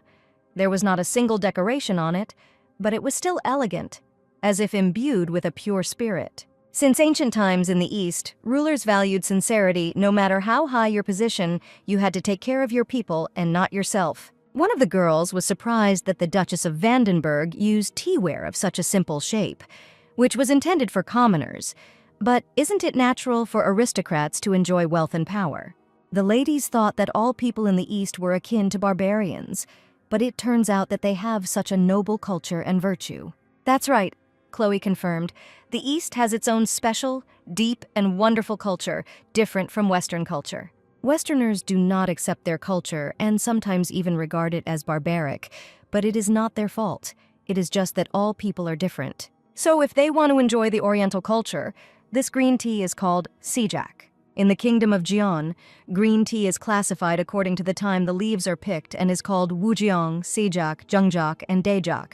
The earlier the time of harvesting the leaves, the milder the taste and more pleasant the aroma, so Chloe brought them sijak today. In the Kingdom of Jian, the more tender the leaves, the better the quality, so the most luxurious type of tea, wujiang, has such a subtle aroma that it completely masks the pungent aroma of sweet potatoes. On the other hand, the more mature leaves of sejak have a stronger aroma than wujiang.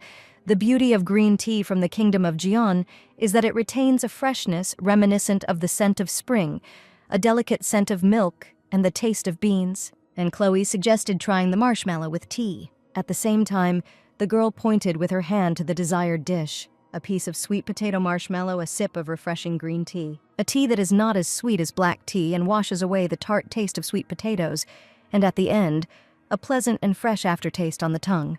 The ladies present were undoubtedly impressed by this combination of flavors. And Chloe was glad that they liked what she had prepared, but she suggested that they would want to try something sweet afterwards. At this moment, the maid, at the sign of her mistress, poured another cup of tea into the mugs, which everyone present immediately recognized. It was milk tea. A cup of strong milk tea will not hurt after a walk in the cold, sitting in front of the fireplace. When a thick hot liquid fills the stomach, the rich smell of black tea and the taste, so delicate and sweet, fills the nasal cavity. But it wasn't just milk tea. There was something else unusual about it. And the Duchess confirmed that it was milk tea with sweet potato puree added. After Chloe's tea party, where she introduced sweet potato milk tea, it was released as a winter limited edition product in triple sweet. As a result, sweet potato milk tea and various dishes containing it were released, and in general, sweet potato gained popularity in the capital's high society. The ladies noted that they had previously considered sweet potatoes to be ugly and low grade, but it turned out to be an excellent addition, sweet and slightly astringent, and sweet potatoes can be used in many dishes. This is what Lady Winchester thought as she enjoyed her tea in the evenings. It was at this occupation that her father, the Duke of Winchester, found her one cozy evening. As the men sat down next to their daughter, Lady Winchester asked her father to grant her one wish. She said that sweet potatoes are very popular now, and everyone likes them, especially herself. But she doesn't want to enjoy it alone. It would be great if others could appreciate it too. So she asks her father to grow sweet potato trees on the lands he owns, so that ordinary people can also enjoy them. The Duke was shocked that his daughter thought the sweet potato was a tree, so he didn't immediately understand what she was asking for. But later he couldn't understand how he hadn't thought of it himself. Sweet potatoes were popular with aristocrats, and they were also easy to grow, store, and very inexpensive. This is a good harvest for the common people to use for food. It is called rural crop, which can free the people from poverty. Thus, thanks to the desire of his daughter, the Duke of Winchester began to spread sweet potatoes. After the first sweet potato harvest, it took only a few months for sweet potato cultivation to reach a large scale. One bright sunny day, Chloe Vandenberg was admiring the flowers in a field. A warm breeze gently ruffled the girl's hair, simultaneously spreading the scent of flowers around, when suddenly someone called her by name and asked if she was happy. Before she felt unwanted, but now everything is different. There are people here who need her. She has the opportunity to drink tea and laugh with good people. She is really happy. To which the voice replied that it was quite obvious. After all, she took her place, the voice became ominous and did not bode well. This is my place and my happiness. The wind became stronger and scattered all the flowers. It is me, Chloe Vandenberg. Either a vision or a living person appeared in front of the girl. Everything she likes so much belongs to someone else. Her friends, the servants with whom she is on good terms, her status as a duchess, her wealth, even Alphonse, all do not belong to her. The vision loudly demanded that everything be returned, attacking the girl, causing her to close her eyes in fear. And the next moment everything was gone. Chloe opened her eyes from a nightmare with a beating heart. It was just a dream. But the girl could not calm down for a long time. Alphonse was sleeping peacefully next to her. He was so handsome. In a fit of tenderness, she barely touched the man's lips, while simultaneously experiencing a feeling of bitterness. Is she really taking someone else's place? One fine day, the Duchess of Vandenberg visited the merchant's stalls. There she was greeted by the already well-known merchants, and Chloe expressed her hope that they would make a good deal. The merchant also hoped for this, and invited the Duchess to go inside. A few days ago, a request came from the imperial family to increase tea supplies from next year and provide good uva tea. Chloe decided that work was the best way to distract herself from sad thoughts. Tea is truly amazing, the girl thought, inhaling the aroma of fresh tea leaves, one tea tree, processed leaves of Camellia sinensis, but such a different aroma. At this very moment, there is a feeling as if all worries are behind you. Just now, there was the aroma of dried fruits, and now you can smell the aroma of toasted bread. The girl asked to taste the chosen tea, and at that moment a boy was watching her. He didn't believe that the imperial aristocracy knew anything about tea, and he wasn't going to admit it so easily. He had to check it out first. He went into the Duchess's tent and noticed that she knew a lot about tea and offered to listen to an interesting story about black tea. Initially, only green tea was exported. He began his story. But because the journey took a long time, the green tea leaves fermented and upon reaching their destination were already black. However, black tea was becoming popular and they began to ferment it specifically. The boy asked if this was surprising. Duchess Vandenberg noted that the story is indeed interesting. The boy was already smiling, thinking that the stupid aristocrat had fallen for his story. But that's not true, Chloe finished, surprising him. Tea is heat-treated during production to prevent further oxidation, so no matter how long it is stored, it will still remain green. Also, black tea is not produced by fermentation, but by an oxidation process. Oxidation is the breakdown of a substance when it comes into contact with oxygen. For example, a cut apple changes its color to brown. Fermentation is the change of a substance under the influence of microorganisms. There are post-fermented teas, such as PUARH. It was incredible, the boy thought. He thought she was just pretending to know about tea, but for it to really be that good.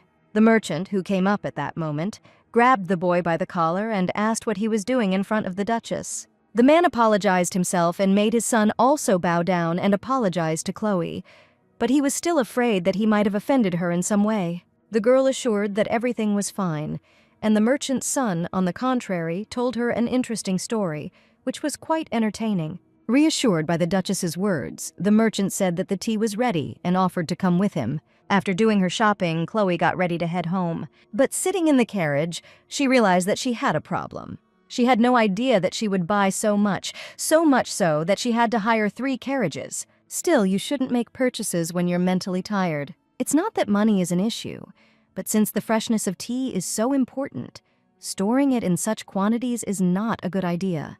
So Chloe promised herself never to shop when she's stressed again. One clear, sunny day, Chloe Vandenberg found herself at the Imperial Palace on business, where in the corridors she accidentally met Prince Arthur. Observing the rules of etiquette, the girl greeted His Majesty. Arthur, as usual in a good mood, suggested that the girl go for a walk and chat, since they hadn't seen each other for a long time, to which the girl firmly replied that she was busy and apologized. But the prince was not upset and decided to tell her everything he wanted right here and now. This left Chloe a little confused as to what he was trying to say. Another spoiler like that time with the book she was reading. "I think you are magnificent," the prince said, leaning slightly. The girl was taken aback by these words. The man continued that he had never noticed this before, but recently she had become magnificent and he really admired her. That was all he wanted to say, and turning around, the prince walked away, leaving Chloe standing there in bewilderment.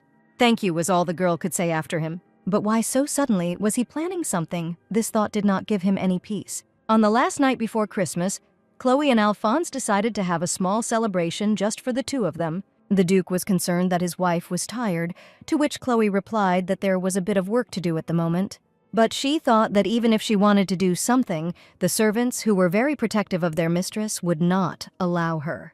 Besides, Alphonse is busier, he takes care of everything himself. The man hugged the girl around the waist, pulling her towards him. How did he manage to meet such a beautiful woman? Since he was 10 years old, a huge black shadow had been standing behind him. And to her surprise, she loses her power and disappears in front of her. Stroking a strand of her hair, Alphonse thought that he had met undeserved happiness. Chloe noticed that it was still a long time before midnight and asked if he would like a cup of tea to perk him up a bit. She has some tea especially for today and he will probably like it. To make the next year a success, Chloe tried to combine the concept of the coming year in this tea. Alphonse did not understand at all how to express this next year in tea, and the girl thought about how to explain everything so that he would understand. In the East, each year is associated with some animal. This year is the year of the rooster, the next year is the year of the monkey, and so on. There are 12 species of animals in total, and every 12 years they repeat. This is called a 12-year cycle. So next year is the year of the dog, and that's what she used as a concept. The Duke was very impressed by his wife's knowledge, and he did not know what to say, but finally said that she was very well versed in Eastern culture. Chloe felt a jolt of shock and was afraid she had said too much. In a stuttering voice, she said that when she was little, she was very interested in this topic. So she read a lot of books.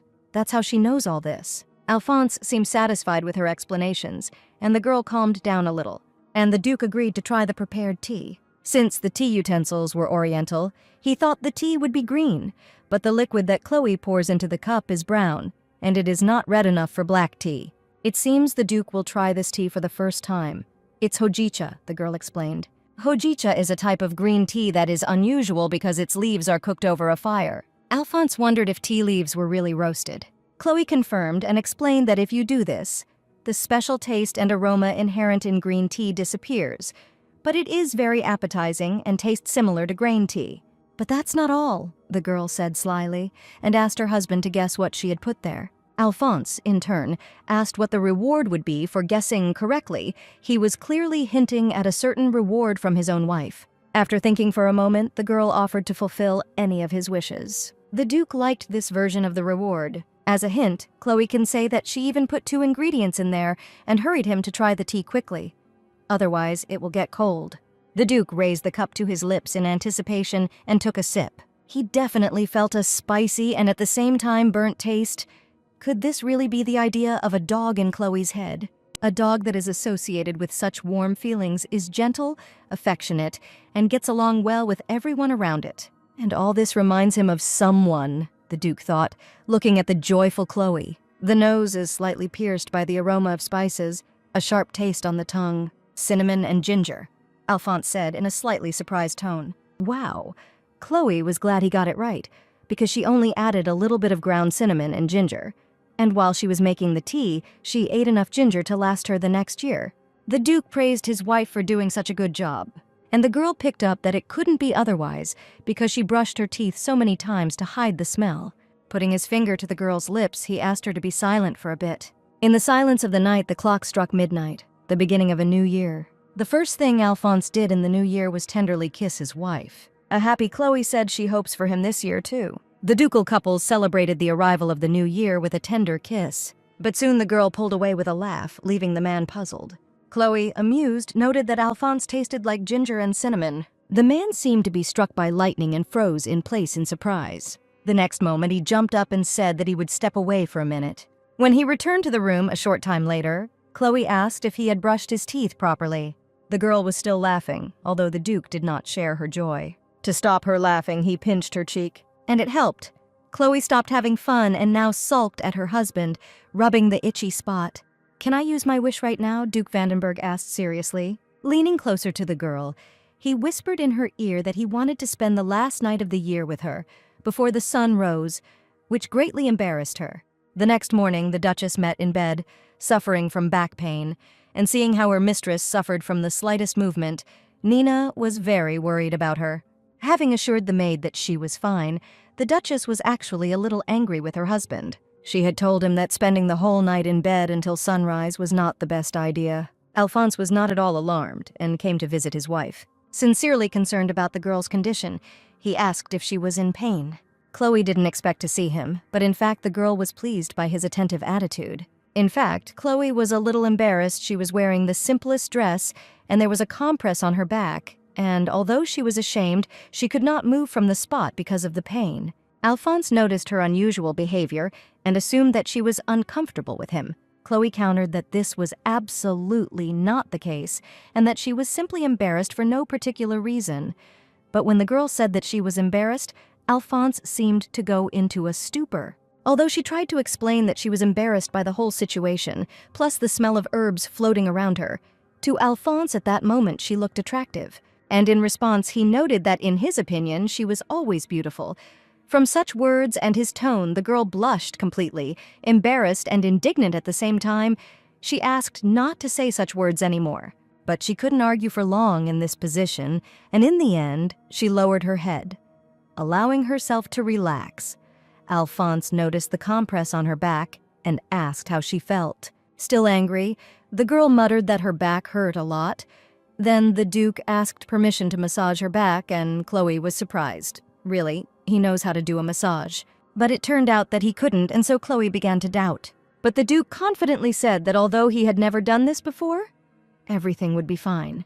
The girl was simply surprised by his enormous self-confidence and agreed. Lying on her stomach with her back up, she enjoyed her husband's soft and strong hands, right up until the moment when these hands slid down to the side of her chest, thus massaging not only her back. Not only was it very embarrassing, it was also too strong, and the girl screamed from the sharp pain that pierced her. The man was afraid that he had hurt her and quickly apologized. Through tears, Chloe replied that everything was fine, but he was pushing too hard and asked him to be more gentle. Alphonse promised to be more careful, and Chloe found it funny how confused the Duke of Vandenberg looked. "This time I'll be more gentle," he whispered in her ear, his strong male hands gently and tenderly sliding down the girl's back. A couple of hours later, Chloe could already walk without piercing pain and mentally thanked her husband, because thanks to his skillful massage, she feels much better. As she passed the window, she noticed that it had already snowed, and in such cold weather, it will be simply wonderful to drink hot milk tea. The assistant announced that Countess Harrows had arrived, which surprised Chloe greatly. She greeted the unexpected guest warmly. She suggested that it must have been difficult for her to get here in such weather, and also offered to drink some hot milk tea. The Countess was very impressed by the treat offered. Milk and sugar come together to make a wonderful milk tea. In the Duchess's past life, it was called British milk tea. The Countess had barely taken a sip when she immediately noted that it was very tasty, and to try something so wonderful was like a dream. Still, there is no one better than the Duchess of Vandenberg in the art of brewing tea. "And isn't it wonderful to be able to drink this wonderful drink every day?" the girl asked, so she would like to order a lot of milk tea from the Duchess. She really likes it at the Vandenbergs and doesn't want to leave, but since she has an appointment, she should hurry. Chloe asked where exactly the Countess had an appointment, and I received the answer from Viscountess Agnes. They agreed to have tea together. To be honest, it is very far and difficult to get there, but since there is no more suitable place, there is no choice. It would be great if there was a place where you could sit and have conversations, like coffee shops for men. And then Chloe remembered something. She had once visited this place, a men-only coffee shop, accompanied by Alphonse. It was a place where men could relax and make small talk. At that moment, Chloe also thought that it would be great if there were such places only for women. Even then, the Duchess realized that women simply needed something like this. After the Countess left in a hurry, Chloe slowly walked up to the second floor of the store. She hadn't thought about it before, but since the store opened, the second floor had been used as a warehouse. But it is spacious here, and tables and chairs would be great, so that not only men would have their own special place. The Duchess was determined that she was going to open a tea room here for everyone. Until now, noble women spent most of their social life in each other's living rooms. However, according to Chloe, a place for public meetings is necessary for everyone, regardless of gender. Therefore, if she opens a tea house, she will do it in such a way that it will be like a public salon for noble ladies. Chloe shared these thoughts with Alphonse, and he supported her idea while offering help if she needed it. The girl was grateful to her husband, but she didn't need anything and she would do everything herself. The Duke once again realized how lucky he was with his wife. After that, Chloe asked Yojin to find a good architect. The tea house's target audience will likely be young girls in their 20s and 30s who are interested in the latest fashion influences, so attention needs to be paid to the interior and atmosphere, bringing a modern aesthetic to its past life based on popular empire designs. In her past life, if a tea house was good, then all the others could be refused without hesitation. But the question is how to do it here, the girl thought. For several days, the Duchess of Vandenberg worked on the design project for her tea room. An architect arrived shortly afterward and responded to their search. After a short greeting, the Duchess decided to get straight to business. She put a stack of written paper on the table.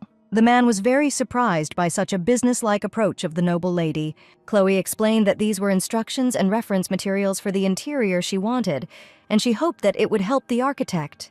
The man studied the papers with surprise and thought that the Duchess had drawn up and was going to use an interior that was not particularly used in coffee shops for the first time. A client could cause the architect such confusion. He thought she was just a rich woman who wanted to change the furniture arrangement in her shop, which was her hobby or something.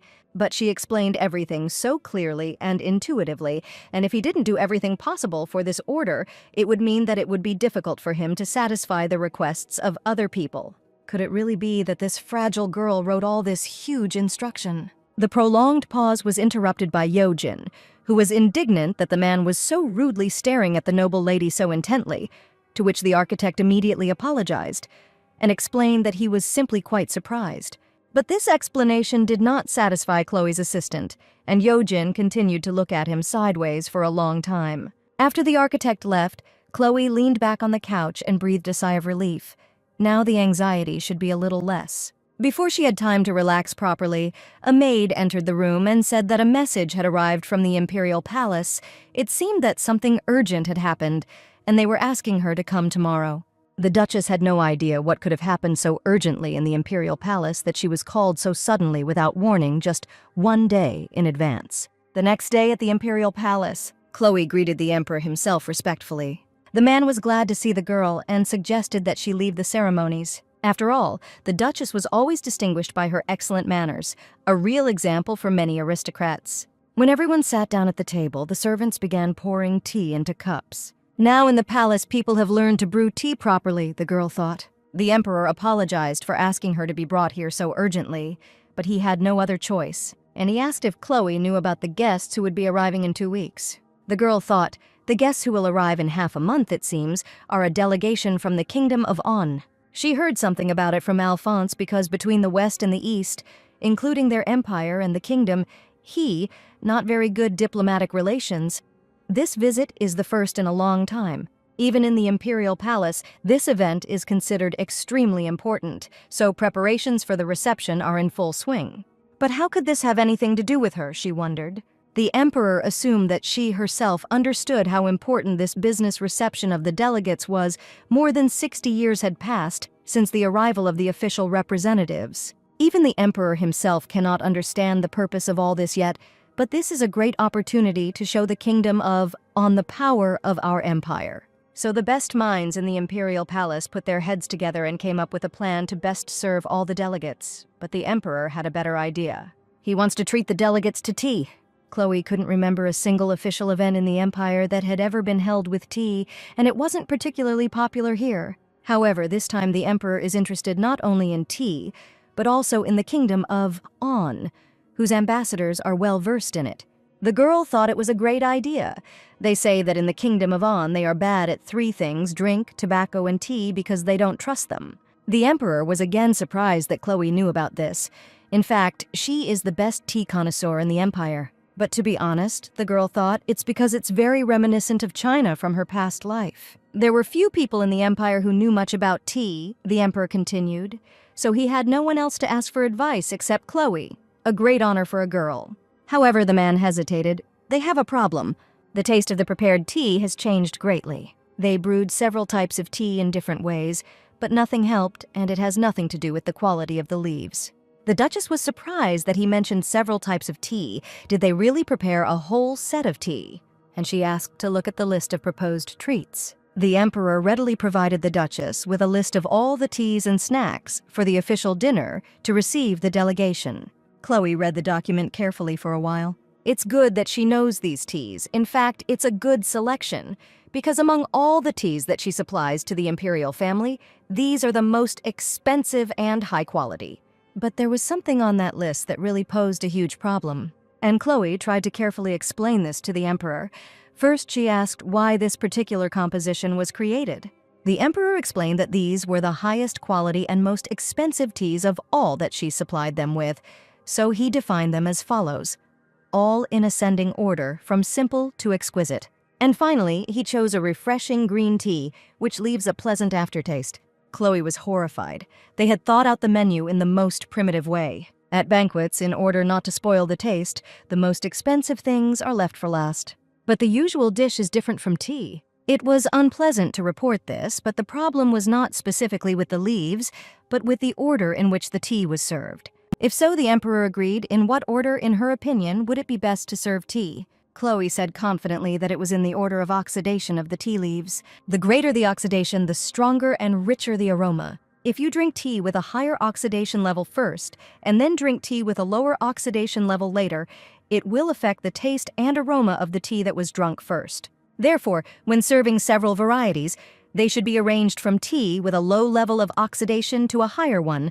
The least oxidized tea is green, somewhere in the middle is oolong, and the most oxidized is black tea. Therefore, first there should be Bai Hao Yingren, made from soft sprouts and with a light taste and aroma, then Xinyang Maojian green tea. After that come medium oxidized oolong teas Tiguanyin with its delicate floral scent, and Dahong Pao, which has fruity and spicy aromas, and at the end it is better to serve golden Yunnan black tea, which has a rich taste.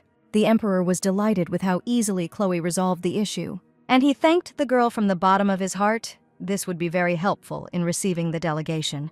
The Duchess asked for forgiveness, but also asked permission to suggest something else. It would be better to arrange the snacks so that they would match the taste of each tea. Soon, a delegation from the Kingdom of On arrived. The delegates themselves attracted everyone's attention because they looked very unusual, hair the color of ebony and skin the color of gold. The stately young man looked around emotionlessly. The people of the empire were like frogs from a well to him. Such a barbaric and pathetic West. The long-awaited guests from the kingdom were met personally by the emperor. He reported that rooms had been prepared for them in the palace, so His Highness hoped that while they were here, they would feel at home. Following the emperor, the delegate looked around and thought that in order to hide their low cultural level, the Imperials frivolously boasted of their population and wealth. The first thing they did was take the guests to the dining room and express the hope that they would like everything. The representative of the On Kingdom looked at the table with doubt. Compared to the dishes on On, the dishes presented here looked appetizing but did not live up to expectations, which was quite disappointing. But, still observing the rules of etiquette, he began his meal. After some time, the first course was finished. The man thanked the emperor for such a wonderful treat and wanted to get down to business. But then the door opened and, one after another, the maids entered the room, carrying snacks on trays. Noticing what was on the plates, the delegate was surprised that these were sweets for tea. The emperor explained that they had prepared this for their distant guests from the On Kingdom, and he hoped that they would like it as much as the main course. Then the maids began pouring tea. The aroma of the first tea seemed very familiar to the guests. The emperor explained that it was Baihao Yinzhen, a fine white tea prepared especially for the guests. Baihao Yinzhen is a noble and hard-to-obtain tea in the kingdom. The guest thought, it can't be. He would never have thought that he would taste it here, and yet it is so. He was also impressed by the way it was served in accordance with oxidation so as not to spoil the taste. Even dasik served in a certain order go well together and complement each other. Apparently, there is a man in the empire with such outstanding insight. In the kingdom of On, they do not trust those who are not good at drinking tobacco and tea. In other words, they only recognize skilled opponents. He was indeed prejudiced and thought wrongly. After finishing their tea, the delegates expressed their gratitude for the truly respectful reception and promised not to forget how warmly they were received. The emperor was very pleased that the guests liked everything. The next day, Alphonse told Chloe about how the reception of the delegates went. The girl was delighted that everyone liked the tea composition she had chosen, but she was even happier that the relations between the delegates of the empire had softened, and she hopes that this will help the empire in negotiations with the Kingdom of On. Alphonse said the atmosphere was good, but one of their requests really surprised him. In a very serious tone, the Duke announced that the delegates had asked for an end to the import of opium. Chloe realized with horror that it was a drug extracted from the poppy plant. According to the delegates, due to the smuggling of opium through the empire, the number of addicted people in the Kingdom of On is increasing greatly, so they need the help of the empire. The girl couldn't even imagine such a thing. She wonders how the imperial palace reacted to the request for help, and she hopes that the majority is in favor of stopping the supplies. Alphonse replied that today there was a meeting on this issue. Although the lion's share of the nobles declared their neutrality, some of the major nobles claimed that it was impossible to stop smuggling. They are convinced that the profits from opium smuggling are of great economic importance and will only increase over time due to its properties. Chloe was outraged because the fact that the export was absurd was much more important than the economic benefits. While the imperialists fill their glasses with wine, the people of He suffer from drug addiction and social problems. And Chloe wondered who exactly was opposed to stopping the smuggling. In response, she received the names of Marquis Ronnefelt and His Highness the Crown Prince, which surprised her very unpleasantly. After all, she is friends with the Marchioness of Ronnefelt and has been crossing paths with the prince quite often lately. She has a request for Alphonse. The girl believes that this is a very important issue, so she asks him to make every effort not to leave everything like this. Alphonse understood everything and asked his wife not to worry. Chloe Vandenberg was very grateful to her husband for his support. And looking at her, the Duke thought that she herself did not even know how much she had influenced what was happening. Relations between the West and the East were not very good due to prejudices, and in the past, the Empire would have immediately rejected the delegates' request. But thanks to her great efforts in promoting Eastern culture and tea, these prejudices have become much less. Because of this, it became possible to calmly discuss such a topic. She is truly his pride, the Duke tenderly kissed his wife on the cheek. The Duchess thanked the Marchioness of Ronnefeld for her attention. And she has a special reason for calling her today. Perhaps the Marquise knows about the recent meeting at the Imperial Palace. The guest assumed that the Duchess meant replacing the garden fountain. And Chloe realized with surprise that, unfortunately, it seemed that the Marquise knew nothing at all about what was happening. She explained that she was referring to a delegation from the Kingdom of On has been smuggling a drug called opium, which has caused them to have problems with an increasing number of addicts. The Marquise didn't know about it at all, but if such a dangerous thing was spreading through the empire, then it was a big problem, the girl assumed. Chloe noted that this was precisely why she was telling her everything, since it was her husband who was most against stopping the smuggling. These words sounded like a blow to the gut for the guest. Chloe explained that because smuggling is very profitable and does not harm the empire itself, Marquis Ronnefeld claims that they do not need to do anything for the sake of another country and insists on continuing the smuggling.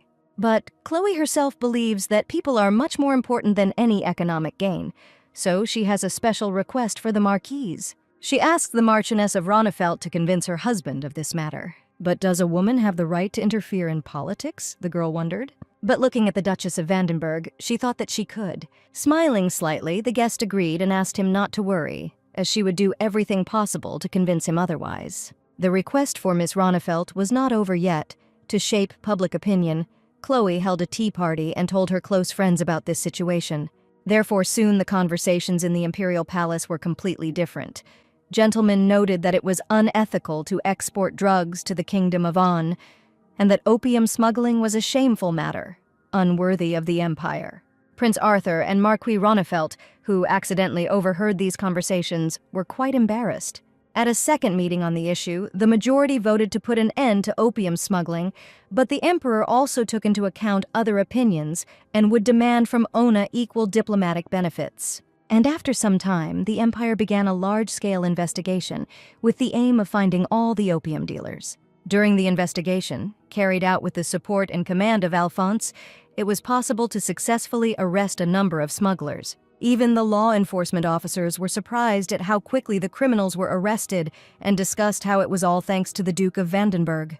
People don't even suspect that, in fact, the reason why he devoted himself entirely to this matter was because of his special relationship with his wife. Even the kingdom's ambassador was shocked at how quickly all the smugglers were arrested. He didn't think that they would take on this matter so actively. It turns out that the imperialists possess not only a profound cultural strength worthy of respect, but also national strength and generosity towards the difficulties of neighboring countries that are in difficult situations. The delegates respectfully thanked the emperor for his help, and in turn promised that the kingdom would not forget their good deed. The emperor, in turn, apologized for the whole situation, since the blame for neglecting the problem of drug smuggling lies with the empire, and promised that this would not happen again. In the 700-year history of the empire, this was the first time that a visit by a delegation from the East had ended in such a favorable and peaceful manner. Several months later, after the delegation returned home, various gifts were sent to the imperial family as a token of gratitude for such a service.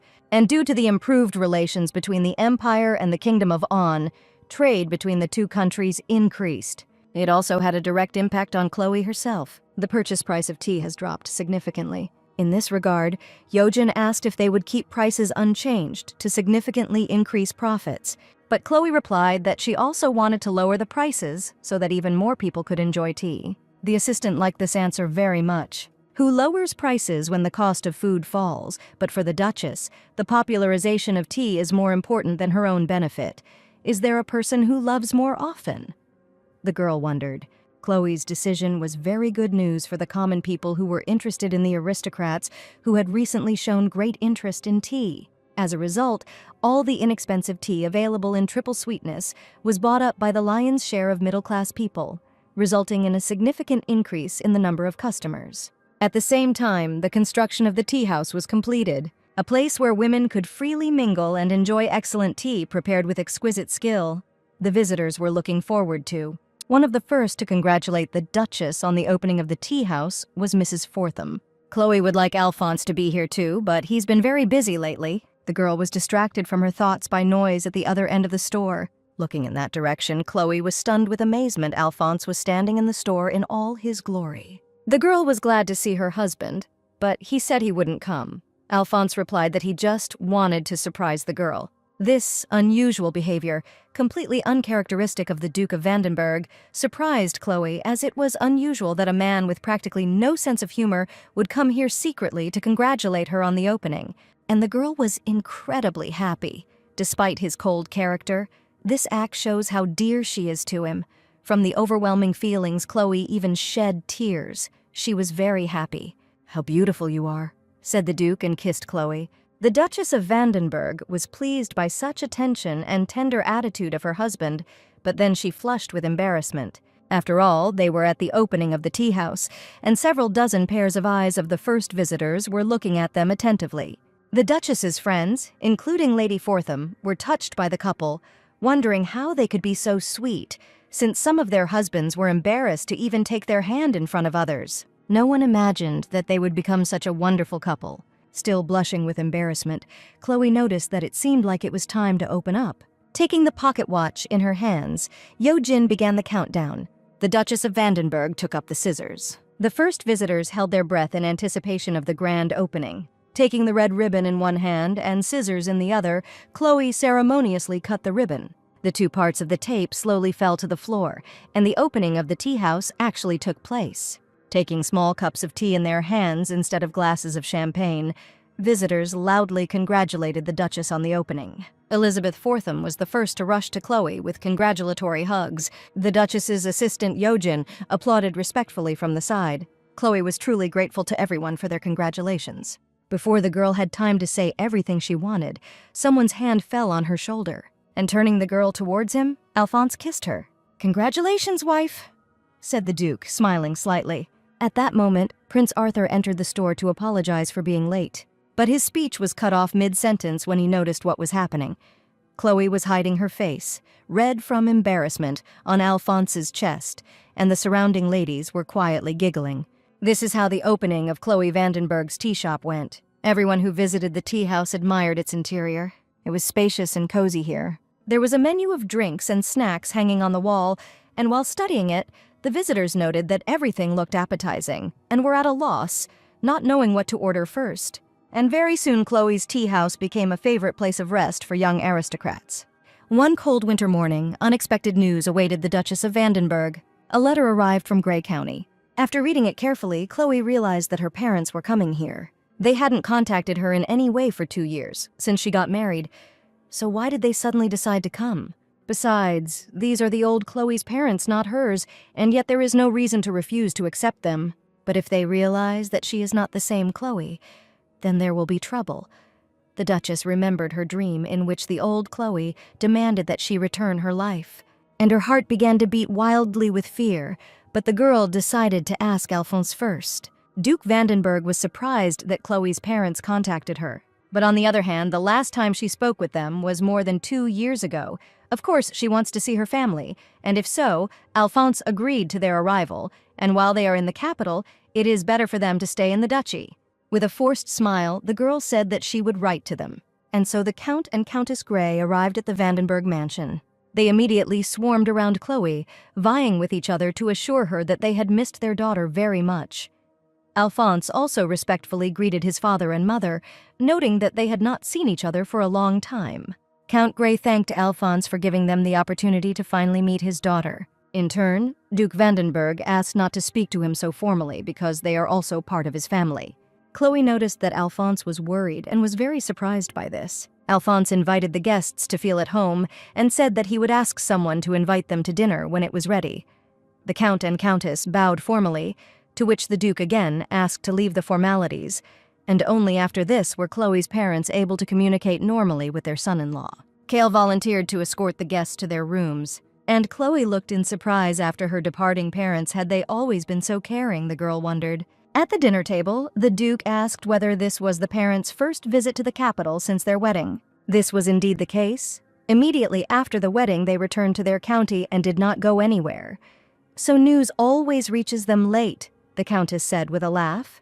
Chloe remembered that their county was very far away, northwest of the capital. Alphonse assumed that the journey had been tiring and asked why they had come now. As if frightened by something, the Count immediately replied that nothing of the sort had happened, and in order to somehow diffuse the tense atmosphere, they laughed awkwardly. At this time, Alphonse gently stroked his wife's cheek, thereby encouraging her. The Duke's gesture was also noticed by Chloe's parents, who noted that the Duke cares very much about their daughter. Alphonse confirmed that for him his wife is the most precious person in the world, and he is grateful to the Count and Countess for allowing him to meet her. These words greatly surprised Chloe's parents. Could this really be the same Duke from 2 years ago? The way he looked at others 2 years ago and the way he does it now are complete opposites. The Count replied that they were glad that the Duke had accepted their daughter. Despite all her shortcomings, she had not been very smart since childhood, so they were very worried about her future. Before the man could finish speaking, Alphonse placed the glass on the table with a loud bang. His mood instantly changed, and in a stern voice he asked her never to say such words to his wife again. Shouldn't they value her more than he did? Trying not to anger the Duke, the Count remarked conciliatorily that he seemed to have said something stupid, and the Duke was certainly right in everything. And yet the atmosphere at the table was very strange. Only occasionally could one hear nervous laughter from the guests. After lunch, sitting in her office, mentally tired, Chloe thought that maybe she was still taking up someone else's place. Now, having met her parents, she feels more and more like they lost their daughter because of her. Her thoughts were interrupted by a maid with the message that the Countess wanted to meet her. The Countess, sparkling like a polished teapot, took Chloe by the hands and spoke about how long she had not seen her and how much she missed her. But to be honest, they came to the capital because they had a little talk with her. As Chloe knows, their county is quite small, so her father prepared a business to get the county on its feet, but all attempts failed. Therefore, it would be great if Chloe gave her father some money to start a business. It would even be better to convey these words to the Duke of Vandenberg and ask him. The Countess wants Chloe to help them and show her respect to her elderly father, who has tried so hard for the good of the family until now. Chloe was literally taken aback by this, so that was the reason for such a sudden arrival after 2 years of silence. A married daughter is someone else's daughter. That's what Chloe's parents always said. And the girl wanted to study since childhood, but her parents only paid for her younger brother's education. Her father always told her that she didn't need to study because she was a girl, and that she'd be better off thinking about how to get married successfully. And after Chloe got married, her parents no longer needed her at all. The Count, when he gave her away in marriage, thought more about his own benefit than about the happiness of his own daughter. Yes, for these people, Chloe was just a commodity to be sold profitably. Because the old Chloe was fearful and irresponsible, she caused a lot of trouble for the people around her. But even today's Chloe's heart breaks at the thought of how mean her parents were. From the memories in her head, the old Chloe tried to fix everything, but couldn't. Thinking thus, the girl reproached the Countess that this was the only thing she could say to her daughter after 2 years of silence, the Duchess's appearance being quite unfriendly. Countess Grey was surprised by such a reaction from her quiet daughter, who would usually have simply obediently agreed. Chloe repeated louder if that was all she wanted to say to her daughter, whom she hadn't seen for a long time, and if she were a mother, she would have said something completely different. And while Chloe was peppering her with the expected questions, "How were you? Is everything okay with you? Are you getting along with your husband?" the woman's face grew longer and longer in amazement. "Isn't that what you should tell your daughter after a long separation?" Chloe asked angrily. Trying to calm the girl down, the Countess took her hands and apologized, and immediately began asking questions about her life. But it hurt Chloe to see and hear the woman who was her mother. She pulled her hands out of her grip and, saying that she was fine, was about to leave, because she still had a lot of work to do. The Duchess of Vandenberg quickly left the room without turning around or paying attention to the cries of the woman trying to stop her. Returning to the office, she leaned tiredly against the table. She was so tired that she couldn't even work. "So I decided to take a walk to get rid of bad thoughts." But the girl had not been walking for long when she was called by name in the winter garden. It was Earl Grey. He had been looking for her for a long time, and finally they met, and her maids were right when they said that the lady would be in the greenhouse. And when the girl asked, without much joy, what had happened, he remarked that he did not need a reason to meet his daughter. Feigning interest, the father asked how she was doing, how she had been doing all this time, and whether everything was well with her health. Chloe, naturally, replied that she was fine, but she already understood what he wanted. And then the Count asked if she had met her mother. When the girl answered in the affirmative, the man put his hand on her shoulder and said that her family was currently in a difficult situation, but they also heard that Chloe herself had recently opened her own business. And Chloe immediately remembered her mother's words at dinner about how all news reached them late. She realized that the parents had only come because they had only recently learned of it. If the news had not reached the county, they would never have come to visit their daughter. Leaning towards the girl, the Count asked ingratiatingly why she shouldn't help her family for the sake of Gray County, since she was their only daughter. Squeezing the girl's shoulder painfully, he said that they were her parents, and it was her duty to listen to them. But the Duchess replied that she did not understand what he was talking about, as she had been taught. She was no longer their daughter. She now belonged to the Duchy of Vandenberg, and not to the County of Gray. Throwing her father's hand off her shoulder, Chloe expressed that the past her might have swallowed it all, but now everything is different. She is not Chloe Gray, but Chloe Vandenberg. The man, instantly angry, called the girl a wretch and an ungrateful daughter, to which he received a remark from the girl to watch his language. Since she was the Duchess of Vandenberg, he should behave with her respectfully and deferentially. The Count's face muscles stood out with rage. His teeth began to grind and he began to shake all over. "You're a bastard!" he shouted, and raised his hand to hit his daughter. Chloe closed her eyes in anticipation of the inevitable blow. There was a cry of pain, but it wasn't her, and then Chloe cautiously opened her eyes in confusion. Earl Grey lay on the ground, rubbing his bruised arm, and someone else was standing over him. It was Alphonse Vandenberg himself. His gaze was that of a real devil, his red eyes sparkling with anger.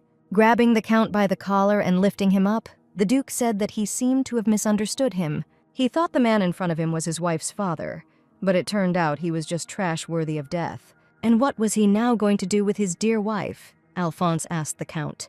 The old man was overcome with such fear that he was shaking with horror. Duke Vandenberg thought that since Chloe was always so kind and full of love, it meant that she grew up in the care of her parents. That is why he was glad that they came to visit them. By daring to raise his hand against the Duchess of Vandenberg, he had made a big mistake, and Alphonse would make him regret it. The Vandenberg family would not let it go so easily. Earl Grey was in an indescribable panic and literally feared for his life. From the first day, Duke Vandenberg seemed to him unusually affectionate, but he thought it was just politeness. Did he really care about their daughter, the man thought in horror? He immediately began to beg for forgiveness, saying that he had made a huge mistake, that the devil had probably led him astray, and swearing that this would not happen again. The Countess, who came running to the screams, tried to protect her husband and asked the Duke to calm down. Alphonse thought about it. He didn't want to make a scandal, and he let the Count go, so that he fell to the ground. The Countess ran up to the fallen man, asking if he was okay, while the man was trying to say something to the Duke. Ignoring them, Alphonse approached his wife and asked if she was hurt. Chloe gently replied that she was fine and thanked her husband for his concern. Looking at the girl, the Duke thought how such courage and determination could be hidden in such a fragile body, and he hugged the girl tightly. So the Duke and Duchess went into the house together, leaving the Count and Countess to wander in the garden. Cale noticed the gentleman passing by. "Welcome back, Your Excellency," the butler said respectfully. "Take all the Count's things outside," the Duke ordered. "I don't want them to remain in my house for even a second longer." The servant, although surprised, did not show it, and hastened to carry out the order. Chloe and Alphonse sat down on the bed in the bedroom. The man gently lifted the girl's chin with his hand, thereby forcing her to look at him. He knows personally how difficult it is to have bad parents. He himself suffered enough in his childhood. And that's why he doesn't want her to go through something like that. His heart aches just from the thought that her childhood was spent without parental love. At least he had Mrs. Mason, and little Chloe had no one at all. Hugging the girl tightly, he thought that he wanted to be her consolation. After this, the property and estate of the Earls of Grey were confiscated by Alphonse, and they themselves were driven out of the Vandenberg mansion in disgrace. Keeping their noble name, they started all over again. If moving to another world and into another person's body is real, maybe there is someone else who has experienced something similar. Chloe carefully studied every book that fell into her hands. She did not give up hope of finding answers to her questions in them. Plus, she's curious about what happened to the real Chloe. If she can't find out anything about her at all, then it's unlikely that her feelings of guilt will disappear. There must be at least some kind of clue, the girl thought. Slamming another book shut, the Duchess sighed tiredly. She's been searching for so long and still hasn't found anything, but she needs to take care of the tea shop first, so she should put it off for now. The Duchess of Vandenberg arrived at the pottery workshop. The master was glad to meet her again. It had been several months since she had ordered the first imperial tea service from Mendes. Therefore, she was also glad to see the master. When the greetings were over, the master invited the lady to come in to introduce her to the new products. Chloe was delighted with the tea set she saw in the workshop. Gaiwan, Chawan, Munhyangbai, teapot. Could this really be the tea set of the On Kingdom? Chloe was surprised that the master had so many utensils to study. Mentz explained that almost no porcelain is imported from the kingdom of On these days. He doesn't want to admit it, but their porcelain is simply on another level. The only thing he knows how to do is bake dishes, but he is very worried that porcelain will push him out of the market. So in recent days, he has been studying the ceramic art of the On Kingdom. He thinks this will help him make better quality products. The Duchess was pleasantly surprised by the master's aspirations. Mr. Mendes loves porcelain so much that he never stops learning something new. That's great, the girl remarked. You have already achieved success in your research. The man, in turn, was surprised that he, an ordinary commoner, had just received a compliment from a noblewoman. Previously, clay and glass powder were used to make porcelain in the West, all of which originated in the Republic of France. But Mendes discovered that Ona used kaolin. Through his research, the master discovered that pottery made using kaolin, a white clay, had a more beautiful white hue and was more durable. But he still has a lot to learn. The quality of the porcelain products of the Kingdom of He is still difficult to achieve. The Duchess remained silent, considering something carefully, and then remarked that she did not know much about porcelain, but she had some suggestions. How about using bone ash? Mrs. Mendes was horrified by this proposal. Could she really be referring to bone ash, which is made from cow bones? The girl sincerely did not understand why this was so bad. In her previous life, bone china was a very significant invention. This method of production was developed in England in 1748 and was used to make most porcelain dishes. The main ingredients were cow bones and kaolin, which is why it is called bone. The girl explained that it sounded strange, but asked the master to try it, and he would not regret it. But Mendes couldn't imagine it. Porcelain half made of bone powder. It was creepy for him. Chloe corrected him that she was in no way forcing him, so he shouldn't worry. It would be better for them to talk about the reasons for her visit. Trying to recover his composure, Mendes assumed that the Duchess had come to order a teapot and tea utensils. And a tray for tea leaves, Chloe added. Having made all the necessary purchases, Chloe and the maid were getting ready to leave, reminding that they would come in a few weeks to pick up the order. As he saw the customer off, the master looked after her thoughtfully. Cow bones in porcelain, even if it works, there may be some obstacles. It is not known how such an innovation will be perceived by customers. But wasn't it the Duchess of Vandenberg who introduced the first imperial tea service? The master asked himself.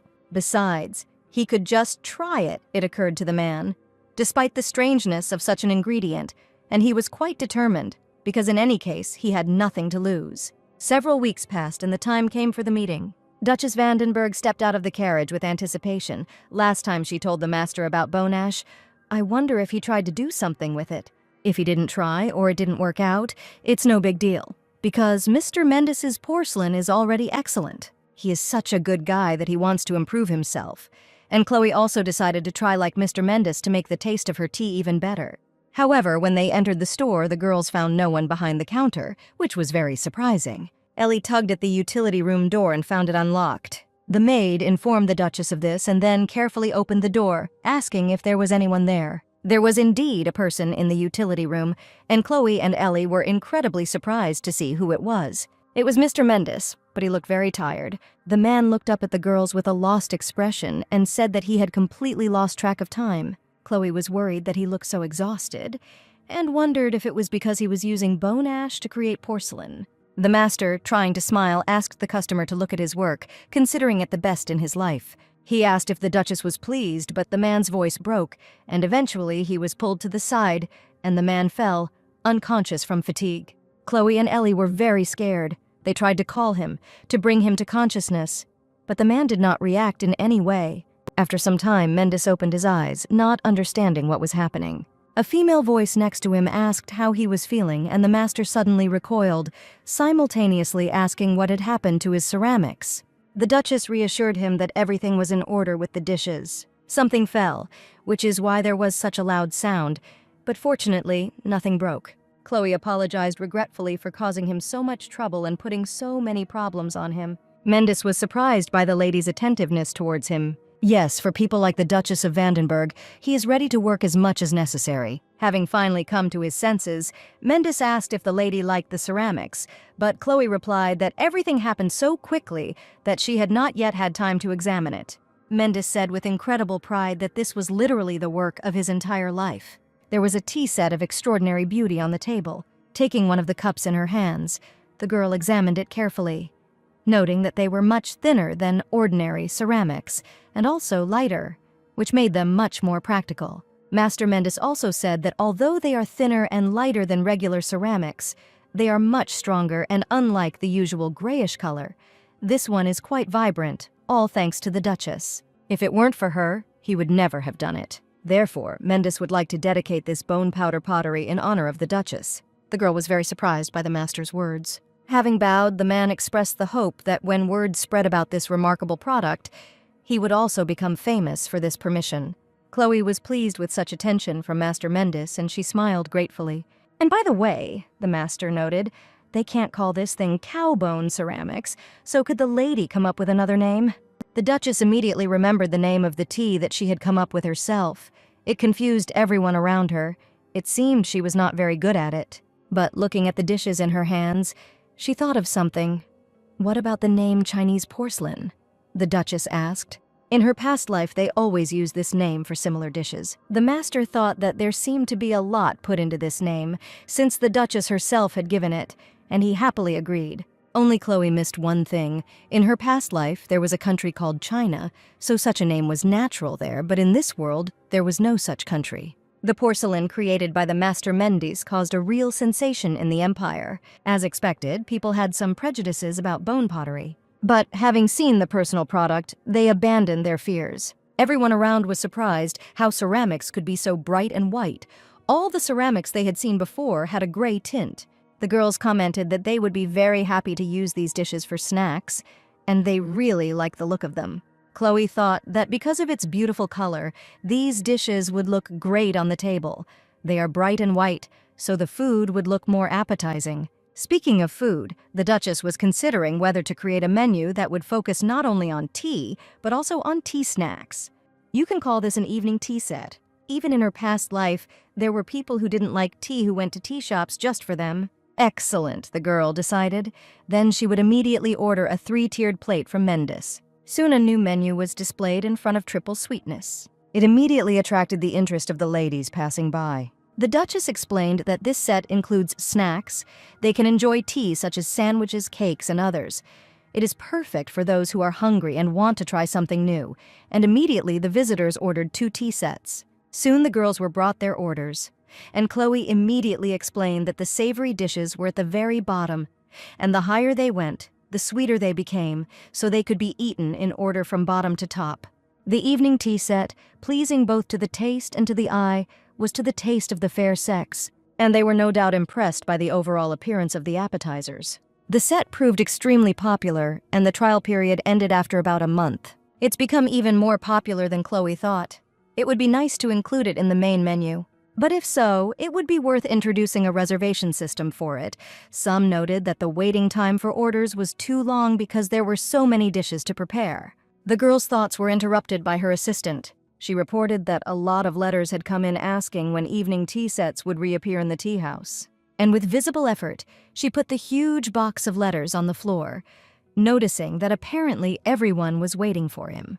Who knew they would like it so much, the girl was surprised. Evening tea sets have become so popular not only because of their taste and beautiful appearance. 5 years ago, the tower's mages created a bright source that glows with the help of mana. Everyone could work and have fun at night, hold balls until late at night, and the average time for the inhabitants of the empire to start sleeping changed. The day in the empire has become longer, and along with this, dinner time also changed as the gap between lunch and dinner became longer. That is why the inhabitants of the empire were so happy with the evening tea set, which consisted of a large number of delicacies, especially excellent sandwiches, since they were hungry, so they were slightly full. And while it's still a little weird for them to eat their food in that order, This tea set is perfect for quenching the year.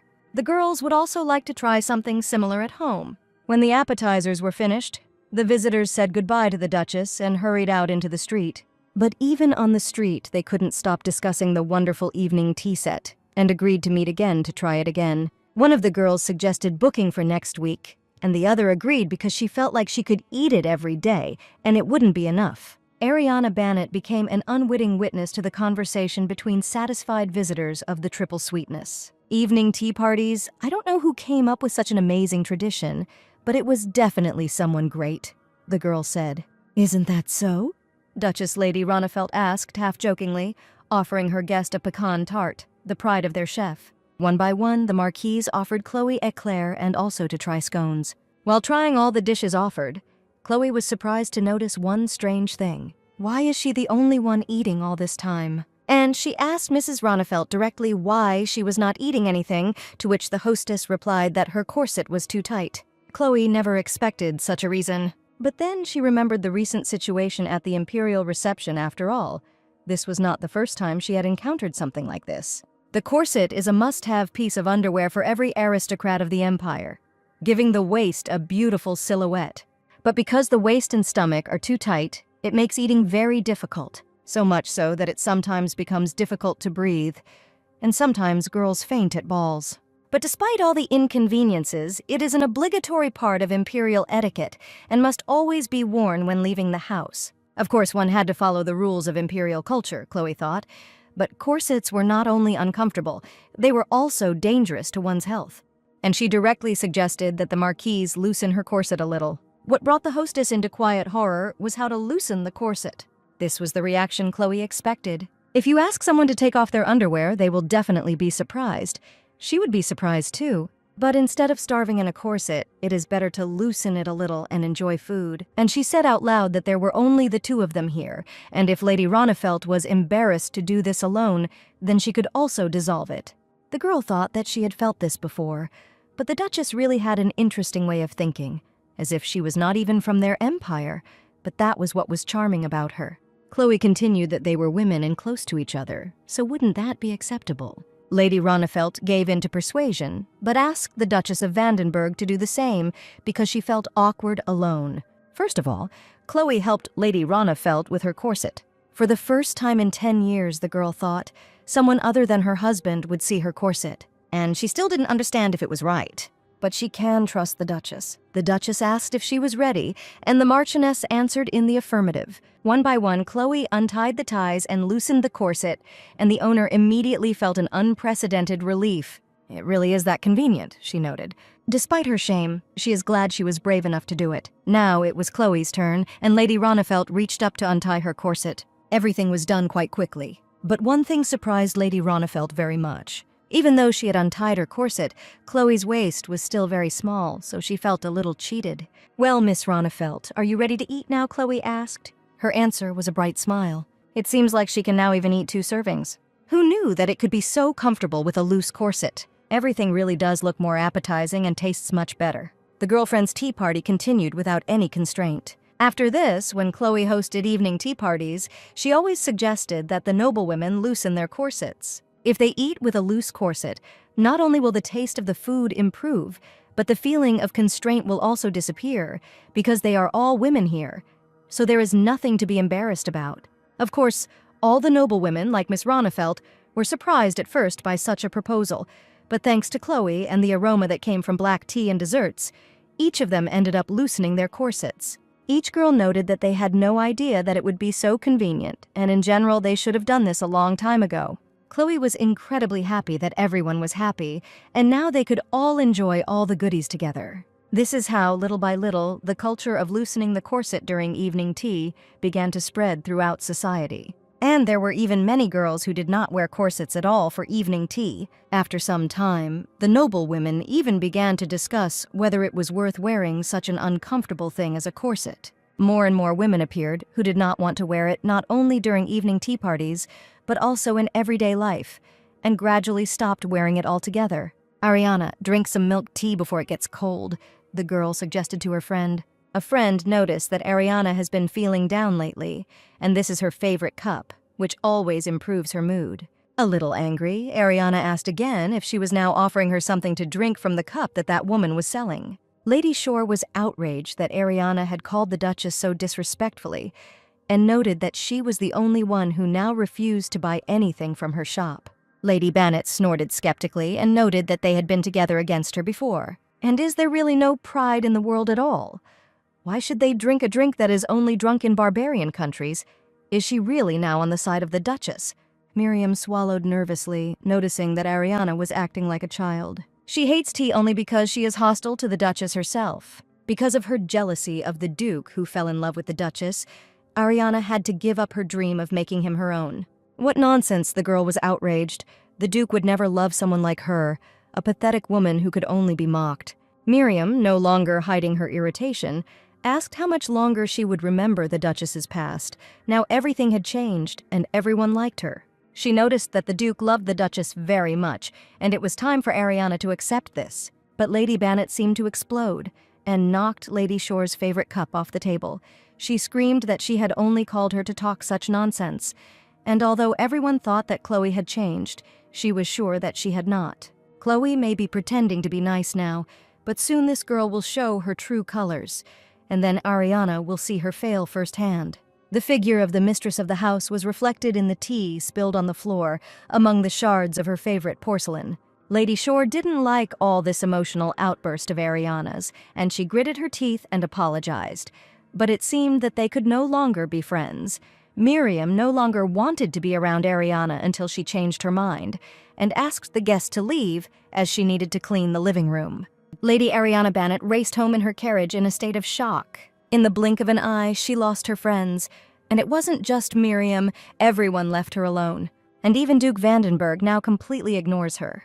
Bitter tears flowed from the girl's eyes. Why does she have to go through this? This girl, if it weren't for her, nothing would have happened. It's all because of her. Ariana looked up with tear-stained eyes, just as she had lost everything. Chloe must lose everything too. She will definitely fail someday. Ariana will help her a little with this, then we will see who will smile last. The triple suites was in full swing. The workers were discussing how their mistress was really unusual. She made them wash their hands so often and clean every day, and also wash the dishes thoroughly. Was she really that fastidious? That's all true, one of the guys noted, but there's no other place like this. Everything in the store was, without a doubt, sparkling clean. And Chloe thought that the most important thing in the restaurant business was hygiene. Chloe was interrupted from her thoughts by Yojin, who informed her that a letter had arrived from Lady Miriam of Shore, and it seemed to be something urgent. After reading the letter, Chloe was surprised that it contained a warning to be careful around Ariana. Ariana Bennet has been in love with Alphonse for a long time. Although Chloe knew this, and also that she does not like her, is it really so much that she can do something bad to her? But she had had similar experiences with Mrs. Collin before, and Chloe can't just sit back. The next day, Chloe arrived to visit Lady Miriam Shore. Miriam immediately apologized for what had happened between them before. She was quite rude earlier because of her stupidity, and therefore asks for forgiveness. Chloe, of course, accepted her apology, and in return asked her not to say any more stupid things about the Duke or the Duchy. With visible relief, Miriam promised this. Chloe continued, as she knows, she came to her to talk about Lady Bennet. In the letter, Lady Shore wrote that something strange is happening to Ariana, but Chloe is interested in why she thinks so. Miriam shook her head and replied that she had thought about it for a long time, because Lady Bennet was her friend. And since she knew everything, she could not pretend and turn a blind eye to it. She promised to tell the Duchess of Vandenberg everything about Ariana's thoughts and behavior. Over a cup of tea, the girls talked for quite a long time. At some points, Miriam emotionally described everything that was happening. The Duchess could not even imagine how much Ariana Bennet hated and despised her. And because of the evening tea drinking that Chloe introduced, she has to fast in the evenings. Then she asked if Miriam knew what Ariana was going to do next, but she couldn't say anything because she didn't know this. They had recently stopped communicating. Chloe still thanked her for the information, as she thought it would be enough, and since she still had things to do, it was time for her to go. But she would never forget their meeting. Miriam was glad to help the Duchess and hopes that they will see each other again. Chloe just smiled sweetly. A bright full moon shone in the sky like a harbinger of something bad. A hooded figure stopped on the deserted street in front of the Triple Sweets store. An unknown person broke open the door of a store that was closed for the night. The door gave way quickly enough and creaked open. Driven by evil intentions, he entered the store and immediately saw in front of him what he needed. With a satisfied chuckle, he set about his task. A few days later, one of the famous ladies was hosting a reception at her mansion. Many of the girls looked at one of the guests with suspicion. It was Ariana Bannett. She smiled sweetly, while thinking that all the guests here, the aristocratic women, were this girl's main visitors. So if they stop going there, the cafe will quickly come to an end. All noble women hate dirt and vile animals, and if so, then everything is very simple. We need to put rats in her food. When noble women discover these creatures in their food that they buy in the store, it is only a matter of time. I wonder how fast the rumors will spread. It's just a matter of time before the store is destroyed. The girl sitting opposite Ariana noticed that they hadn't seen each other for a long time and asked how she was doing. "Indeed, Miss Ferguson, I am fine," Ariana replied, smiling. Lady Ferguson noticed that she was literally beaming. Something good had happened. How could she not be happy about this, thought Ariana. In the morning, she received a letter from the mercenary, who said that everything went well. It was only a matter of time before this girl would be finished. Nothing like that happened, she noted out loud. But before Ariana could finish speaking, a maid burst into the hall. The hostess was outraged by such an outrage. How dare the maid enter without knocking? But the girl was very excited, and in a stuttering voice, she said that the guards had arrived, and immediately 2 guards appeared behind her. This event caused a huge stir among the ladies, who jumped up from their seats and screamed. The hostess of the reception was shaking violently with fear and asked why there were guards in her house. The men noted that they understood that everything was sudden, but they had orders. So they were asking for assistance. This was an order from the imperial family. The girls still didn't understand what the order was. Then the men said that the young Countess Ariana Bannett could tell them about this. The girl did not expect such attention to her person. Jumping up from her seat, she screamed that she had done nothing. But she was immediately seized by a guard who said that he was arresting her in accordance with an official order. Ariana demanded that she be released immediately. "After all, they have another person to arrest, the Duchess, so let them go and arrest her." "You say that I need to be arrested?" a voice came from behind her, and Lady Ariana shuddered in surprise. Duchess Chloe Vandenberg entered the hall. There was a whisper among the girls. Could this really be the Duchess of Vandenberg? Was she somehow different from what they say about her? And Chloe turned to Ariana and asked what she thought were the grounds for her arrest. Lady Bannett just gnashed her teeth in anger. Chloe noted that if she couldn't explain herself, then she would have to do it. Ariana envies her because she is in love with her husband, the Duke of Vandenberg. So, to ruin her business, she hired a man to plant dead mice in the store's food. These details caused new talk among the girls. "But Ariana's mercenary is in jail right now," Chloe said. "He was caught thanks to this magic ball. And literally an hour ago, this man wrote a confession note where he indicated the name of Ariana Bannett. So is this enough for her arrest, or is she wrong?" the girl asked. She asked Ariana to face the truth. The Duke would never have loved her, even if Chloe had not been there. "What do you know?" Lady Bannett began. Having fallen to the floor from nervous tension, she decided to ask her tricky question. How did Chloe manage to bewitch His Excellency so? And then she answered it herself. It was all only thanks to her depraved skills in bed. Chloe was shocked by this accusation. Everyone around, even the knights, was outraged by such statements from the noble lady. Chloe had never heard anything so offensive in her entire life, and she couldn't even imagine anything like it. Trembling all over, the girl thought that she, Ariana, could hate her as much as she wanted, but no one dared to insult her beloved Alphonse. At that moment, a warm hand fell on her shoulder. It was Alphonse Vandenberg. He pressed the girl to himself, thereby calming her down. But the look intended for Ariana did not bode well. Lady Bannett immediately fell to her knees before him, fawning. Alphonse noted that he had already warned Lady Bannett about such behavior. Last time he warned that if Ariana dared to mock his wife again, the Vandenbergs would use all the family's strength. And the answer would not be long in coming. From now on, the Vandenberg family would really have to make every effort to remove the Bannett family from the register of aristocrats of the empire. Realizing the full scale of the tragedy, Ariana's face darkened with horror. The daughter managed to destroy an entire family with her stupid words and actions. This will definitely go down in the history of the empire, noted Alphonse. Lady Bannett could not believe that His Excellency could do this to her, because she loved him more than anyone in this world. Alphonse must be hers. His heart, his love, his smile, everything must be hers. And not this girl. Ariana's gaze fell on Chloe. Holding the girl close, Alphonse explained to Miss Bunnet once again that he would never love her, even in another life. Ariana became completely dejected at these words. Considering the situation resolved, Alphonse turned to leave, but the girl grabbed his pants with her hands. Crawling on her knees at the Duke's feet, the girl tearfully begged that everything could not end like this. She asked to pay attention to her at least once. Ariana's gaze was directed only at Alphonse Vandenberg. Shining golden hair, beautiful scarlet eyes, like a demon. From the first time she looked at him, Ariana knew it was fate. She really believed it. Turning around and looking down at the girl, Alphonse called her a pathetic insect. Ariana let him go in surprise, but then she immediately extended her hand to grab it again. Only Duke Vandenberg was already walking away with his wife.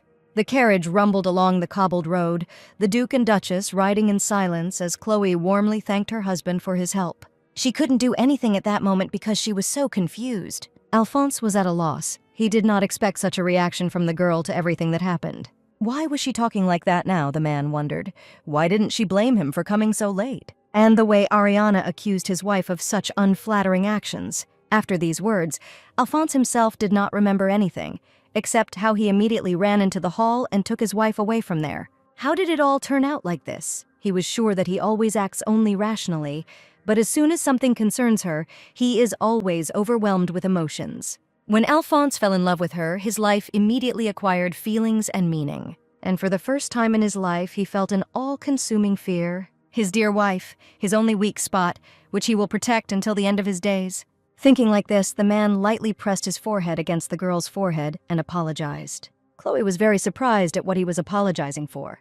The Duke explained that it was because of him that she got into such an unpleasant situation. But it wasn't his fault, Chloe replied, and suggested that instead of apologizing, her husband say something else. He wondered what exactly she wanted to hear from him. A little embarrassed, the girl asked him to say that he loved her. Alphonse was literally dumbfounded by her frankness. And blushing, he said tenderly, "I love you, only you, forever." And then he pulled the girl towards him, hugging her tightly. Chloe replied that she loved him very much too. And it seems she even felt jealousy. Alphonse did not understand what kind of jealousy. "It seems that Lady Bennet is really in love with the Duke of Vandenberg," the girl said slowly. Alphonse shuddered at the suggestion, but overall he didn't know how to react to it. The man hesitantly said that she need not worry about it. Even if he were reborn 1,000 times, he would never love her. Chloe understood this, but still couldn't help herself and felt jealous because Alphonse was so popular. The Duke could not believe that such a description was about him. He never considered himself popular. But the girl reminded him that even after their wedding, he still receives a lot of letters and gifts. Alphonse was embarrassed. Cale was in charge of all this, and he had never even laid eyes on them. In any case, Chloe also reminded that even in their contract, it is written that they should not interfere in each other's personal lives. With a completely serious expression on his face, Alphonse swore that he would never look at any other woman except Chloe, and now that contract was null and void. The girl was taken aback by this turn of events, because they had decided to cancel only one point.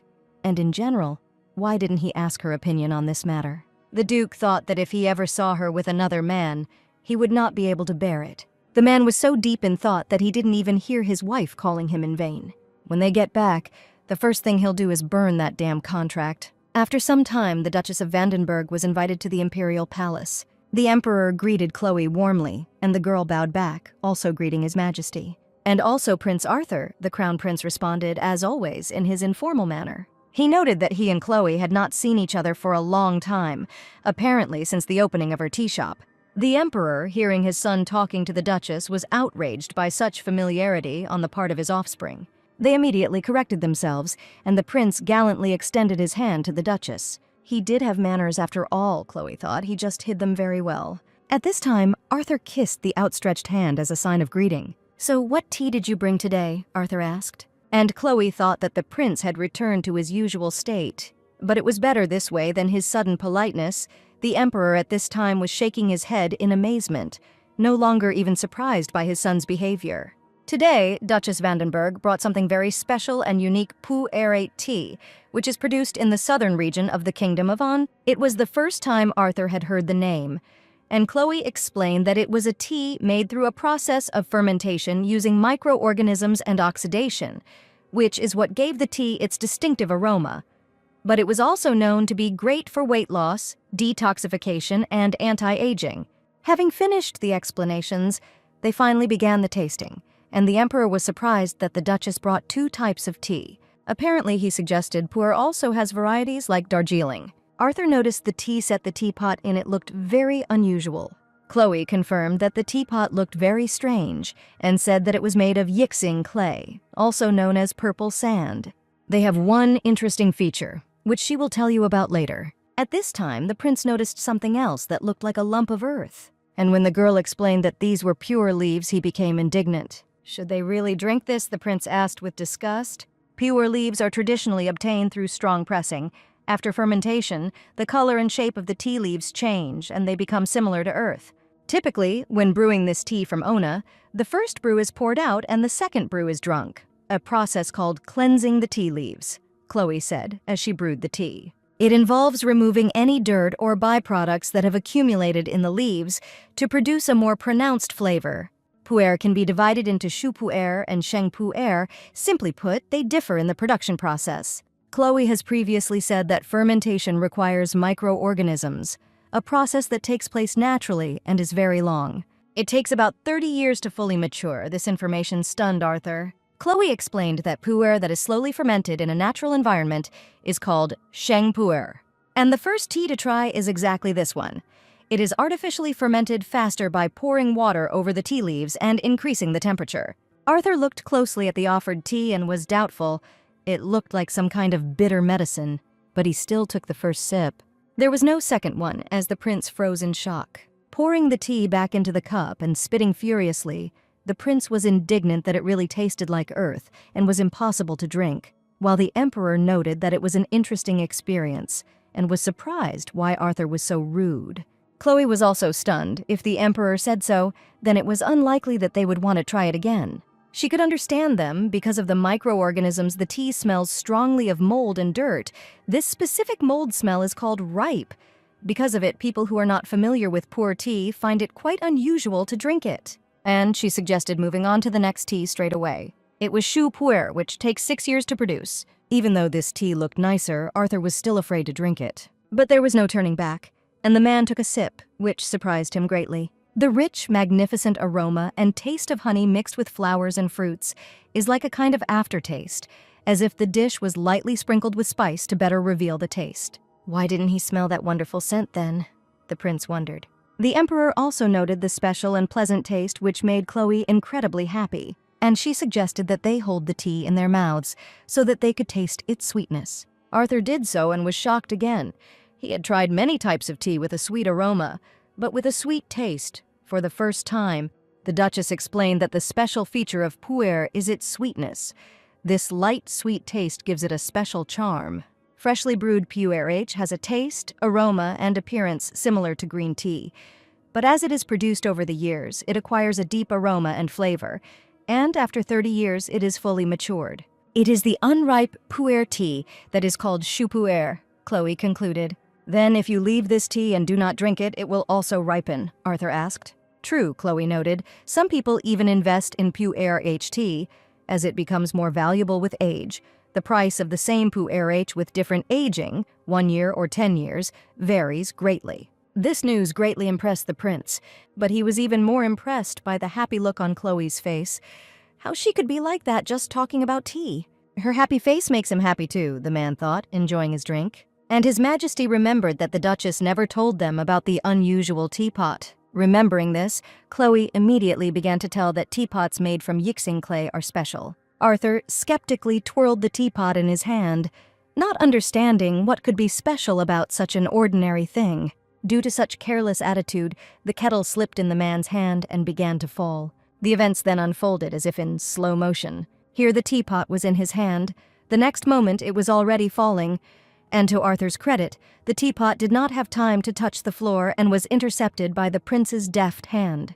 The man breathed a sigh of relief, and Chloe, frozen in fear of what had almost happened, said that the kettle was very expensive. Arthur did not believe that such nondescript dishes could be more expensive than white porcelain.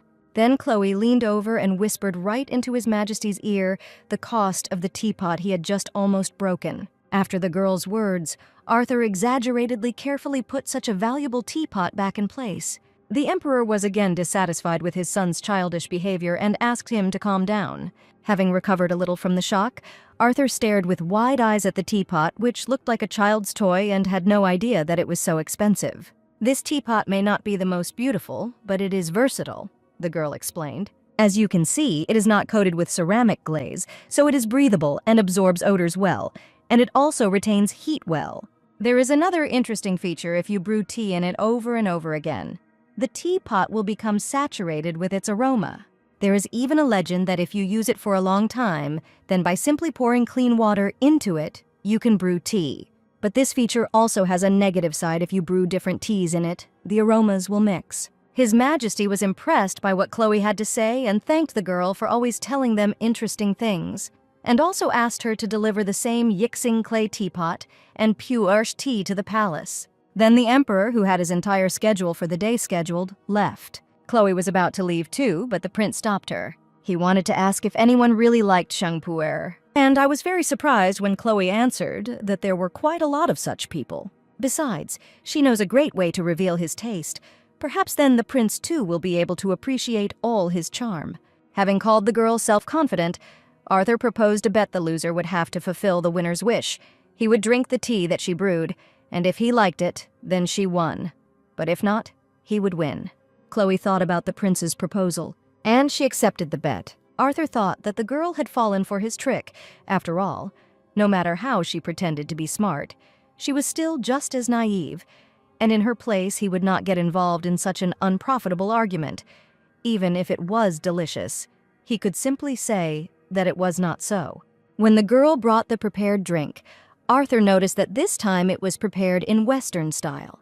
But noticing the color of this tea, the prince was surprised, recognizing it at first sight. And Chloe, seeing the confusion in His Majesty's eyes, explained that it was indeed milk tea. She had mixed pu'er with black Assam tea in a ratio of about 4 to 5. Arthur was amazed that milk tea could be made from more than just black tea. But when he added milk to green tea, it tasted terrible. The Duchess explained that it is impossible to make milk tea from green tea, but it is possible with pu'er.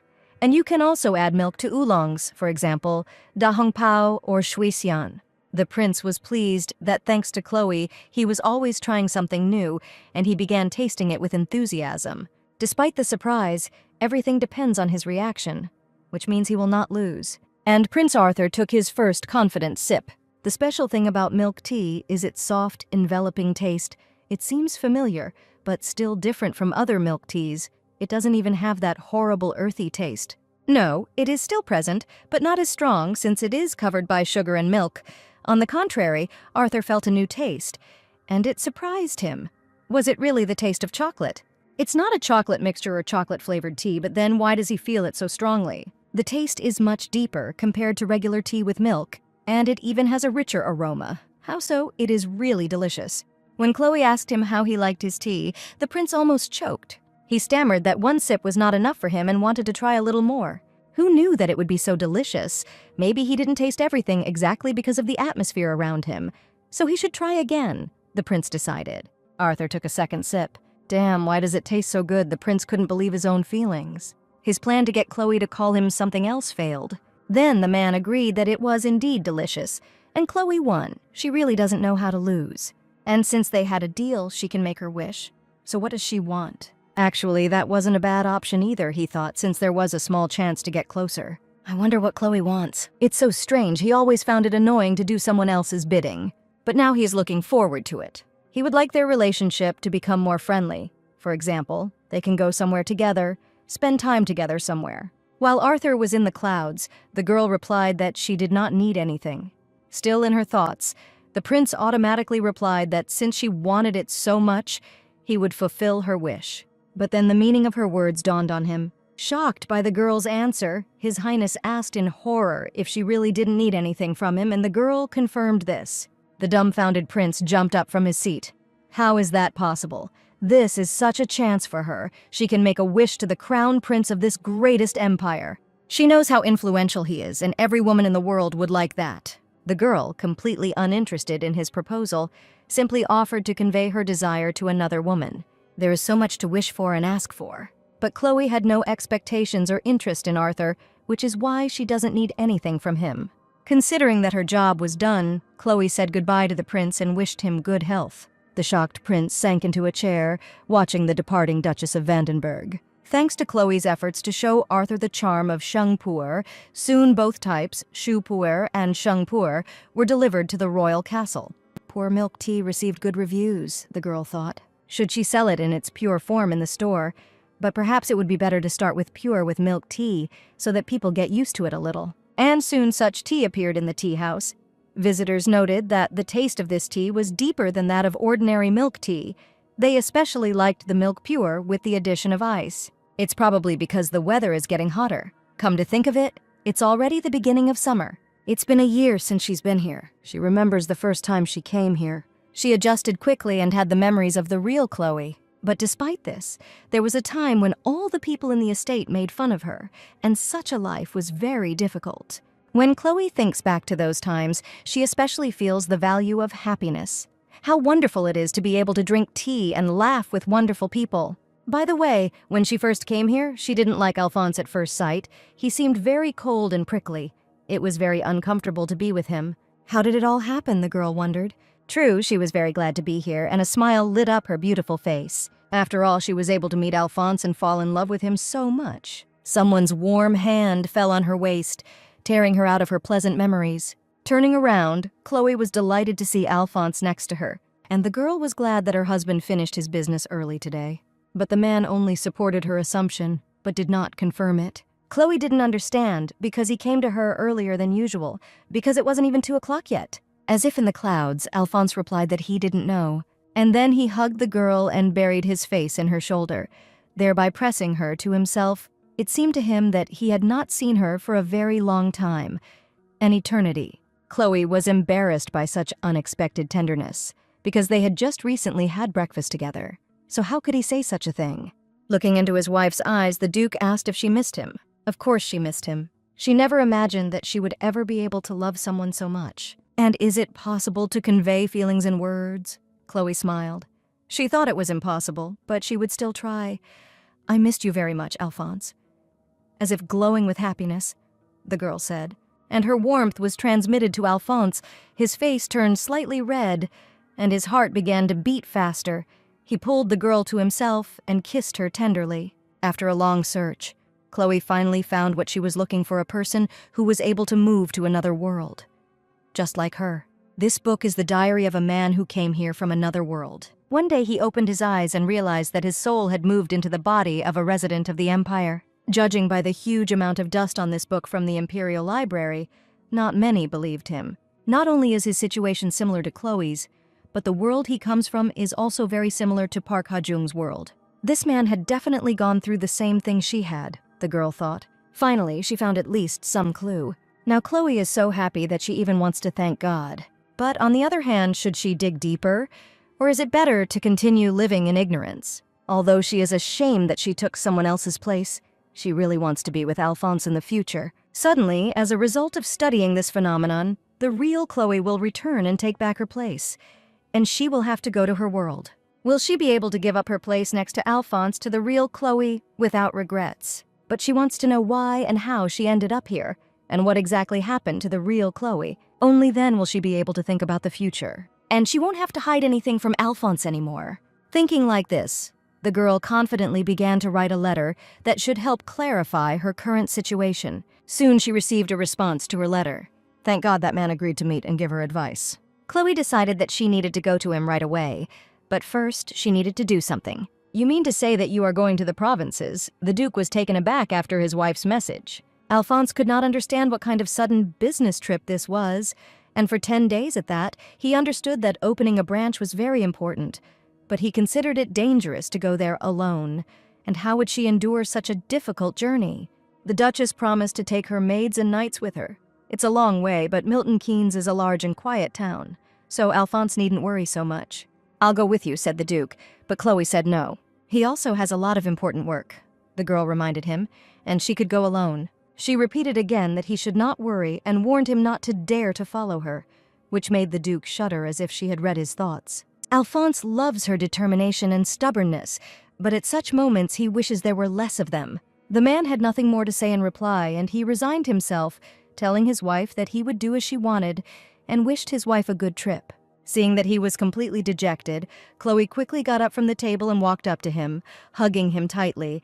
The girl promised to return quickly and bring lots of gifts. She wanted to move away, but the man only pressed himself closer to her, not wanting to let go. After lunch, Chloe was packing for the trip when there was a knock on the door and Alphonse entered. The Duke stood in a stupor, not knowing what to do, his gaze involuntarily falling on the suitcases with things. And Chloe understood why he came. Then she tried to calm her husband down again, because they weren't separating for a year. It was only 10 days. Alphonse just needs to wait a little, now she needs to finish something. For a moment, the Duke also looked at the documents the girl was studying, and then quietly called his wife, finding himself too close to her. The next second, Alphonse was already pressing his lips to the girl's, kissing her passionately. Chloe couldn't resist because she felt the same way. The passionate kiss took hold of both of them, and they could hardly catch their breath. Without understanding how, the girl found herself lying on the bed, and the Duke was hanging over her. Chloe immediately flushed with embarrassment, and was indignant that she had not finished her business yet. Alphonse looked closely at the embarrassed girl's face, and then I noticed that she didn't look like she was unhappy, which made her look even more indignant. Although she said that she didn't know anything about it, her body was telling a completely different story. Alphonse promised Chloe that he wouldn't let her go anywhere that night. From early morning the next day, the Duchess suffered from back pain. It seemed as if she hadn't slept at all, seriously. The girl was indignant. Who would do that to a person who was going on a long trip? Of course, she can understand him because they will see each other only in 10 days, but still. Besides, she herself wasn't against it. Chloe herself was taken aback by her own frank thoughts. Instantly blushing, she tried to convince herself that she was not that kind of person at all, that she seemed to be going crazy, and it was all because of Alphonse. Ellie came up and said that everything was ready for departure. The Duke and Duchess said goodbye near the carriage, ready for the journey. With the sad eyes of a lost puppy, Alphonse asked his wife to be careful. Chloe responded by saying that she would miss her, and the Duke blushed slightly from the overwhelming feelings instead of words. He simply hugged his wife tightly, not wanting to let her go. The servants who observed the strong embrace of their masters were surprised whether they were really parting for 10 days and not 10 years. "Wow, the clouds are so low," Ellie said in surprise. The carriage arrived at its final destination. Milton Keynes turned out to have many high mountains. Mrs. Amelie Mountbatten came a questioning male voice behind them, and Chloe responded, the girl having decided in advance that it was better not to give her real name. Mr. William Riverwood greeted the girl and invited her into the house. Chloe whispered to Knight Jacob to wait. Leaning down so that no one but the knight could hear, the Duchess asked them all to wait outside for a while, which greatly angered the latter. Jacob thought it was dangerous for the lady to be alone with a strange man. Smiling, Chloe explained that she had something important to talk to him about. But the knight was terrified. If the master found out that he left her alone with a stranger, he would kill him. But the girl calmed Jacob down, noting that he was simply following her orders, so she was removing responsibility for this from him, and he should not worry. If something happened, she would immediately start screaming. "Everything will be fine." Chloe radiated joy and calmness. Hiding behind the door of the house, the door slammed shut, leaving the faithful knight to fidget on the street waiting for his mistress. He thought nervously that he must not allow the master to find out about this, otherwise his knightly life and even his life in general would end. Chloe followed Mr. Riverwood. They passed by countless books, and the girl noticed that they were all books about religion.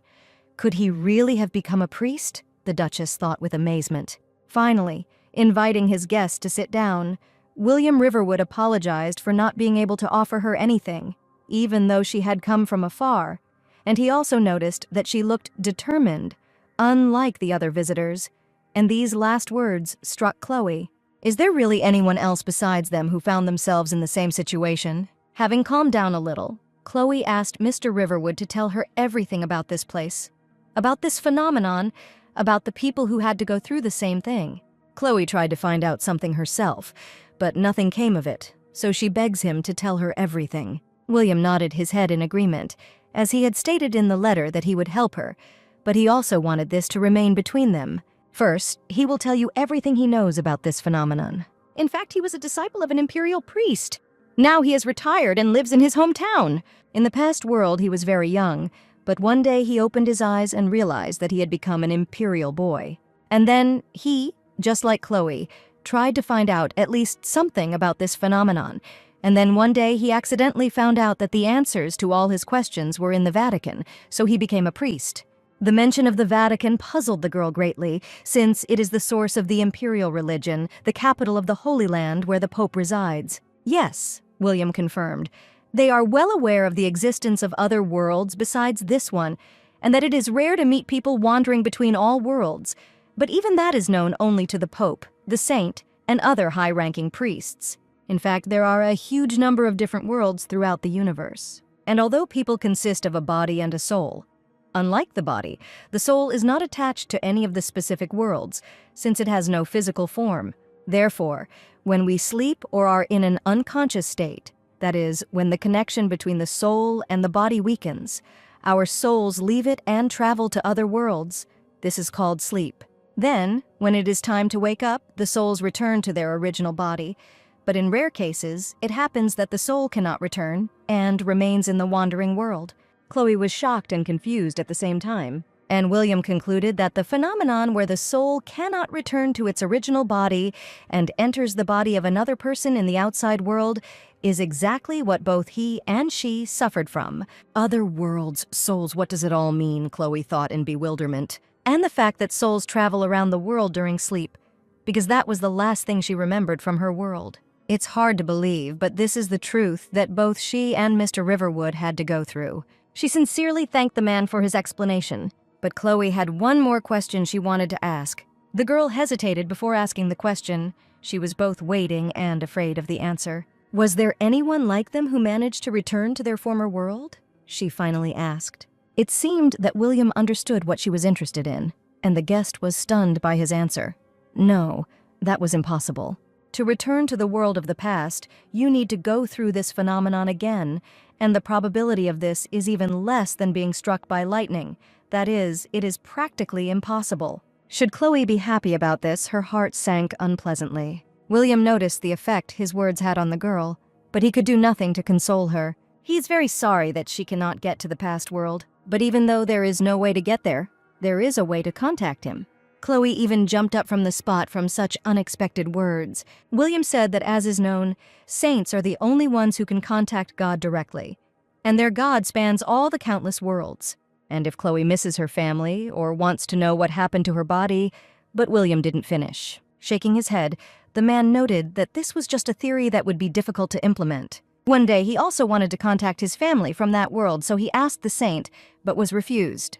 But Chloe was already glad for at least a small chance to contact the past world. It's not that she has any regrets about her past life, but she does feel guilty towards the owner of this body. If only there was a way to contact the real Chloe, the girl thought. But suddenly she hates her, and again the memories of the dream with the real Chloe Vandenberg surfaced. When she demanded that everything be returned to her, that her life be returned, because she is the real Chloe Vandenberg. But the Duchess tried to push these thoughts aside. There was no point in worrying about it now, since she didn't even know if the saint would accept her request. She thanked Mr. Riverwood. She was confused before they met, but he helped her a lot. The man was genuinely happy to help the lady. In fact, many travelers like them can never get used to this world. They have the memories of the original owner of the body, but this is not enough for them. The values and memories of the past world weigh on them. So in this world, they are perceived as weirdos or mentally ill, and this endless cycle repeats itself. They cannot let go of the past life and adapt to the new one.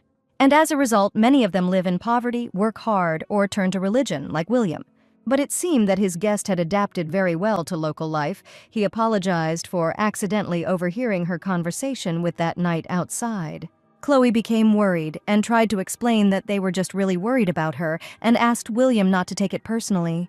But William noticed that, on the contrary, it delighted him, and even shocked him a little. The maids, who treat the mistress with respect and friendliness, are respected and cared for by the knights, and they also mentioned her husband. He realized that their difficult fate had more than just bad moments, and if you adapt and make good friends, life here is also possible. And he is sincerely glad to meet his mistress. Chloe's soft smile showed that she was also happy to meet him. After the meeting, the Duchess rested in the room provided to her and thought that she was truly glad to come here. There was a knock at the door, and a maid appeared on the threshold with a tray, who announced that the tea was ready. Chloe took a sip in anticipation of the pleasure. She noticed that the tea tasted like the last time she had it, but in Milton Keynes, it was a little different. Although the tea leaves are the same, the difference in taste in each region is probably due to the quality of the water, so you will have to change the methods of preparing tea for each area individually.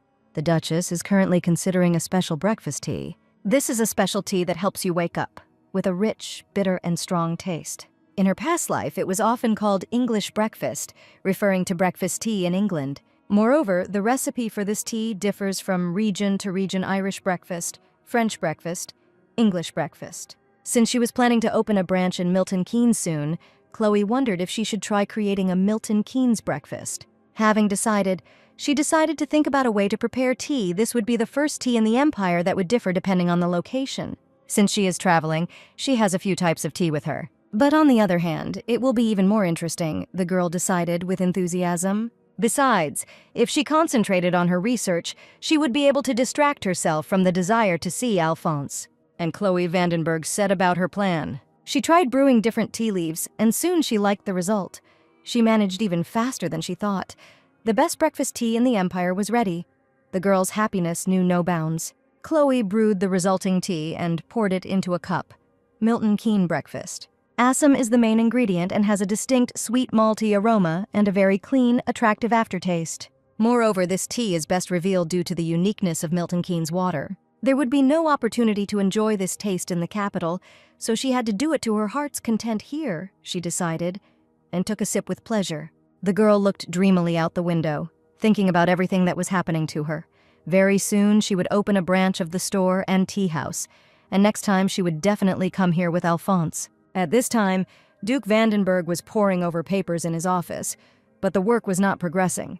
Father said that patience is the main moral principle of the aristocracy, but all this is useless. Alphonse put his work aside and tried to put his feelings in order, although his feelings must be natural, since he hasn't seen his wife for a long time. Having decided to get some fresh air, the Duke began to descend the stairs towards the exit. He stopped for a second, thinking about something, and then immediately turned around and walked in the opposite direction.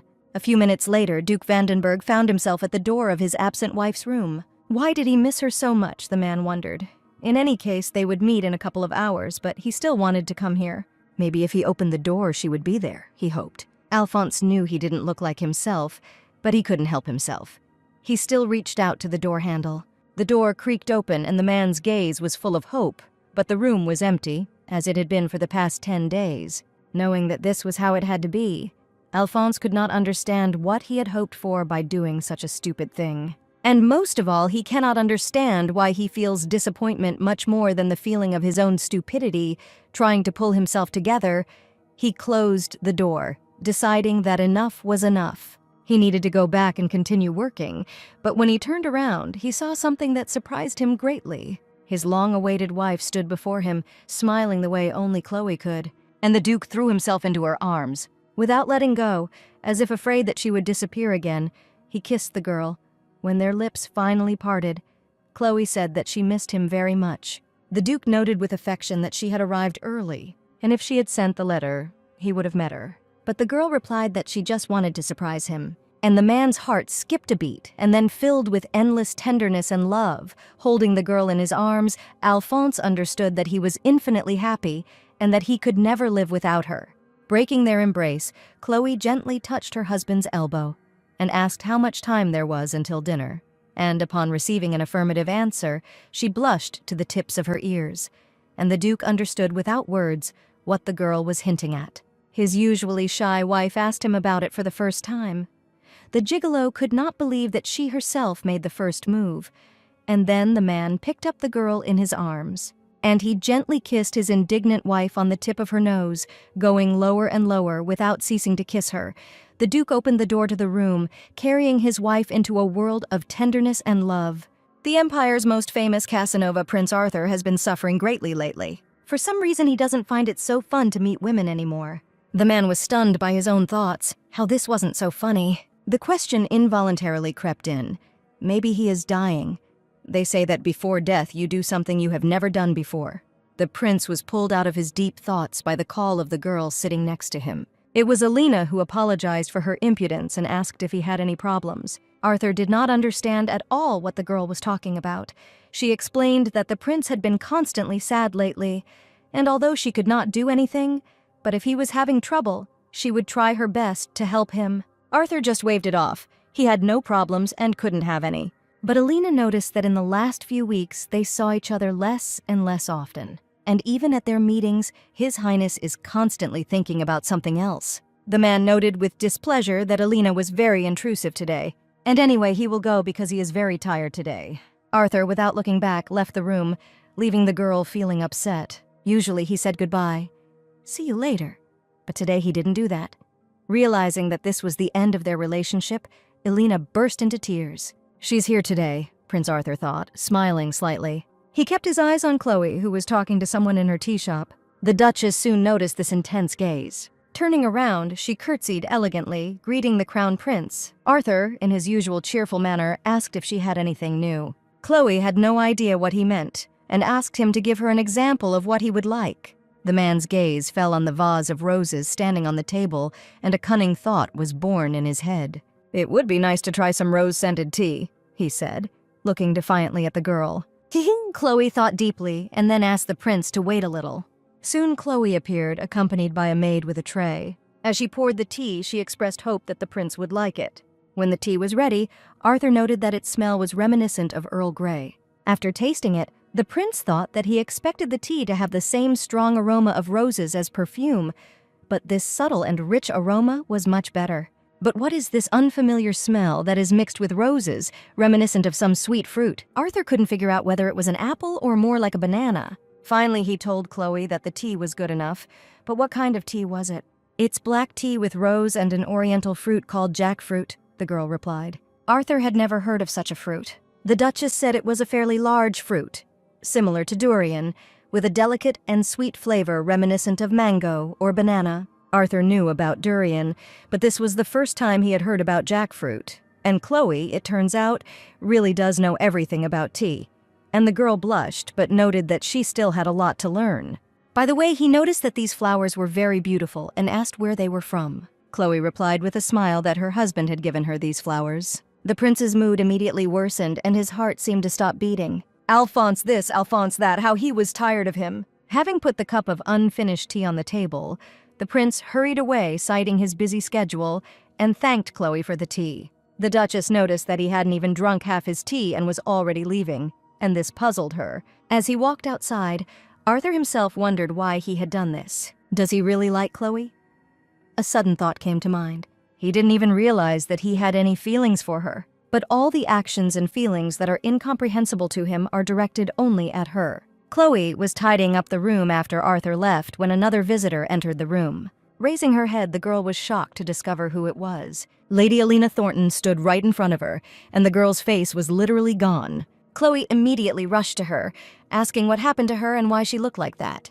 Alina, barely holding back her tears, apologized for coming looking like that. She stuttered as she tried to explain that it had something to do with the Crown Prince. Prince Arthur must have offended Lady Thornton in some way, Chloe thought, and she suggested that Alina cry, that everything would be okay, while simultaneously taking the girl by the hand, thereby providing her with support. And she asked her not to worry about etiquette, because she was in pain, which meant she needed to give free rein to her feelings. And the girl burst into tears, releasing all the accumulated pain. Chloe supported the sobbing Lady Thornton as best she could, empathizing with her with all her heart. After the flood of tears had ceased, the Duchess placed lavender tea on the table, which helps with physical and psychological resilience, so it should help Lady Thornton too. Alina thanked Chloe for such care and asked how she could thank her. The girl asked her not to worry because she just wanted to feel better. The girls chatted for a while over tea, discussing everything under the sun. Alina thought that she had drunk delicious tea and chatted with the Duchess,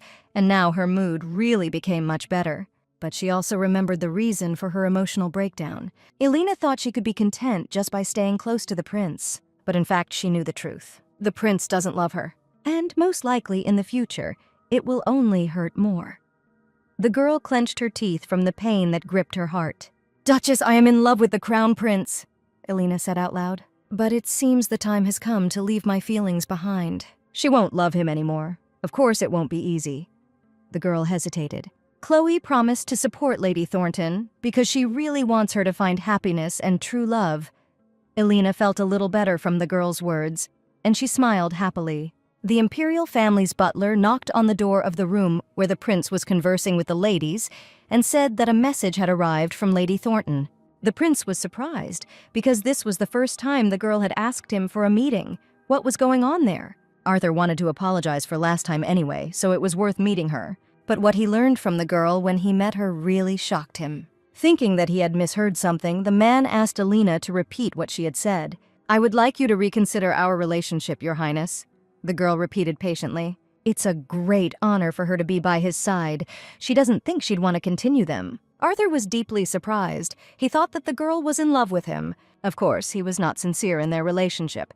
But why is she suggesting that they break up now? The prince thought tensely, looking at the seemingly calm girl. It seems he was abandoned. An unexpected guess came to mind. Stuttering, the prince said that if that was the case and she wanted it, then he could do nothing. And the girl, in turn, thanked him for his understanding. Well, if that was so, and that was all she wanted to tell him, then the prince hurried away. He closed the door behind him and leaned thoughtfully against the back of it. Arthur couldn't believe that Elena would ask for a breakup. He thought that this was impossible. But there's nothing to be done. And besides, he still likes Chloe. And she was already in love with him. And if he wants, he can make her fall in love with him again. A graceful female foot in a boot accidentally stepped on a male foot, causing the latter's owner to scream loudly. Chloe apologized fearfully to the man whose foot she accidentally stepped on. The man screamed hysterically that it hurt and that she had broken his leg and asked what she would do now. Chloe was absolutely taken aback by this statement. She noticed that it was impossible to break someone's leg so easily just by stepping on it. The man became furious, believing that she had accused him of lying and even raised his hand to hit the girl after calling her a slut. But brave Ellie stood up to defend her mistress, literally standing between Chloe and the man. Now the man was angry at the maid. How dare such a little brat interfere in the conversations of adults? And then there was the sound of a loud blow, and the man himself was on the ground, holding his face with his hand and groaning in pain. Raising his bloody face, he asked in righteous anger what kind of bastard dared to hit him. Right in front of him stood His Majesty, the Crown Prince of the Empire in person, and the man instantly stopped in mid-sentence. Arthur said that he was about to give him a good punch if he hadn't recognized him. Having quickly apologized and said that he couldn't help but recognize him, the man ran away as fast as he could, his heels sparkling. Arthur turned to Chloe, noticing that they had met again. Observing etiquette, Chloe bowed elegantly, thanking the prince for his help. But Arthur noticed that since she was so grateful, she could do something for him. It's not like he's asking for anything in return, but he does have one request. Arthur asked Chloe to give him some of her time and go with him to a nice place and have lunch. Knowing the behavior of the Crown Prince, the girl thought about it. She wants as much as possible to avoid situations where she and the prince are left alone. But this time is an exception. After carefully weighing everything, Chloe agreed, which made Arthur incredibly happy. As he thought it would be a piece of cake, she had once been in love with him. But Chloe asked the prince to wait a little. She leaned over to ask Ellie to report this whole situation to the Duke of Vandenberg. Hearing this, Arthur clenched his teeth in impotent rage. That bastard Alphonse again. Well, it doesn't matter, the man decided. Chloe will never love this loser of a duke. She will definitely fall in love with him. The Duchess and the prince sat in the beautiful dining room and engaged in small talk while waiting for their meal. Arthur couldn't stop praising Chloe, calling her truly special, beautiful, and a good business manager. Needless to say, she was very different from other women. In his mind, the prince was already celebrating his victory, confident that the girl had melted from his compliments and had fallen in love with him. And besides, he undoubtedly looked cool in her eyes. Chloe no doubt understood that the prince's behavior was not without reason, but she did not know what to do. "I don't think I quite understood you," the girl replied, trying to avoid the dangerous topic. She said that the prince was a good man, even though his attention sometimes made her uncomfortable. And the prince realized that Chloe had not fallen for his bait. And the girl continued that although she was grateful to him for his concern, she would like the relationship between them to be more formal. The prince wondered if this meant it would be less burdensome. He scratched his cheek sheepishly and said that he was glad that she considered him a good person. And in that case, he suggested that they become friends. He won't be a nuisance to her anymore, so he wants to be friends with her. But Chloe isn't sure she can be a friend to His Highness. The man ran away, that everything was within the bounds of decency, everything was fine, and she shouldn't worry about it. He really wants to have a friendly relationship with her. Chloe replied that she understood, and Arthur thought his plan had worked. It is unlikely that he will be able to seduce her quickly, which means he needs to change his plan of action. He will push her slowly and gently, start with friends, gradually get closer until she falls in love with him again. Soon a variety of dishes were brought in, and the young people began to eat. During a conversation over dinner, Arthur recalled the reception last year, at which Alphonse made his loud declaration of love for Chloe. Doesn't she think that the Duke went a little overboard then, and that it got her into trouble? But the girl noticed that everything was fine. Arthur was unpleasantly surprised that Chloe was defending the Duke. Then he noticed that Alphonse was quite cold, which did not suit a man at all. After all, a man should be caring like him. To which Chloe retorted that Alphonse was becoming more and more concerned about her. He may look like that on the outside, but inside he was a very warm person. Was the girl even irritated by his affection? The prince asked again, and Chloe replied that she even found it cute. Arthur had nothing more to say to her. He generally considered all her answers strange. Every person has complaints about the spouse with whom they live together. If you pretend to be genuinely worried, everyone always tells him about the problems that have accumulated over the years. The prince was puzzled why this trick didn't work on Chloe. The man had an unexpected guess. Could it really be that it wasn't only the Duke who loved her? And then he asked the girl directly if she loved Duke Vandenberg. And when she answered positively, the prince's heart seemed to fall into emptiness. "I love you very much." The Duchess beamed as she said these words. At that moment, the door to the room suddenly opened, and a breathless Alphonse appeared in the doorway. Chloe was overjoyed to see him and ran towards him, much to the prince's surprise. The Duke and Duchess seemed to have not seen each other for a long time. They were very happy to see and hug each other. Prince Arthur seemed to already understand that his plans had been completely and irrevocably shattered by reality. Chloe asked Alphonse if he had come because he had been given a message from her, and confirming this, the Duke said that he had been very worried about her. Alphonse threw an unkind glance at the crown prince as he hugged his wife. There is no way he would help his wife without ulterior motives. He must be using the rescue as an excuse. Turning to Chloe, the Duke remarked that they had better return home. The girl replied that they had just finished their meal, and bowing, she formally said goodbye to His Majesty. Arthur was very unhappy with this turn of events. But pretending that everything was fine, he allowed Chloe to go and said that they would see each other again. The Duke and Duchess walked along the corridors of the establishment towards the exit. Alphonse asked if everything was okay while she was with the Crown Prince. The girl said that they just chatted a little while eating, and she remembered that His Highness had offered to become friends. Hearing this, Alphonse realized that it was unlikely that the prince had proposed becoming friends out of pure intentions. Undoubtedly, he had done this in order to get closer to his wife. Alphonse asked if Chloe agreed with the prince's proposal, and when the girl answered in the affirmative, he just shook his head. He advised his wife not to get close to him. In his opinion, something was wrong here. Chloe didn't understand what could be wrong. It turns out that the Duke doesn't like the way the prince looks at his wife. Obviously, he has impure intentions towards his wife. Chloe herself understood that there were such hints, and so she promised her husband not to meet with His Highness alone, and apologized for the inconvenience caused. Alphonse was glad that he had such a good and understanding wife. However, he noted that it would be a good idea to strengthen her personal security, as a situation like today could not be allowed to happen again.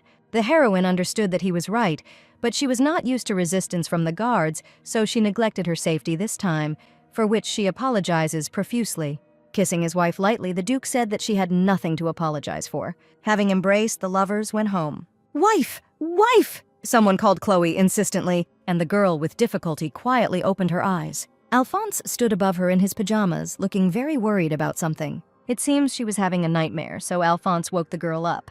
That's right, Chloe remembered. She had just had another dream in which she saw the real Chloe. And she asked her husband if she had accidentally said anything while she was sleeping. The Duke answered in the negative, but, he noticed, it seemed as if something was tormenting her. She was also sweating heavily, and Alphonse was worried that something was bothering her. Looking at her husband, the girl thought that she wanted to tell him about her secret as soon as possible, no matter how he reacted. And the girl, smiling, began to say that she wanted to tell him something. The man listened willingly. "Later, I'll tell you a little later when I'm ready," Chloe said, but asked him to prepare a little first so that he wouldn't be too surprised. This request surprised the Duke. and the girl asked him to remember that no matter what happened, she loved him. Loves with all his heart, more than anyone else. In response, Alphonse said that he also loved and would love no matter what happened. The girl was sincerely glad that she fell in love with such a man. She reached out to the man, took his face in both hands, and pulling him towards her, kissed him. After waking up, Chloe immediately wrote a letter to the saint asking for a meeting. But there was something the girl didn't know. After the last incident, the Duke had strengthened her personal security. As a result, the news reached him that Chloe had sent a letter. Alphonse pondered for a long time about the purpose for which she wanted to have a relationship with the saint. The divine power of a saint is the ability to heal the wounded and sick. And the other day, my wife said that she had to tell him something for which he had to prepare himself mentally. A sudden thought shocked the Duke. Could it be that his dear wife was ill with something? The thought was so shocking that, for some time, the Duke sat in a stupor, unable to believe in the possibility of such a thing. Trying to get rid of the obsessive thought, he shook his head. No, he was sure that if she was sick, she would have definitely told him. In addition, she undergoes regular medical checkups and is always healthy. Yes, the Duke decided.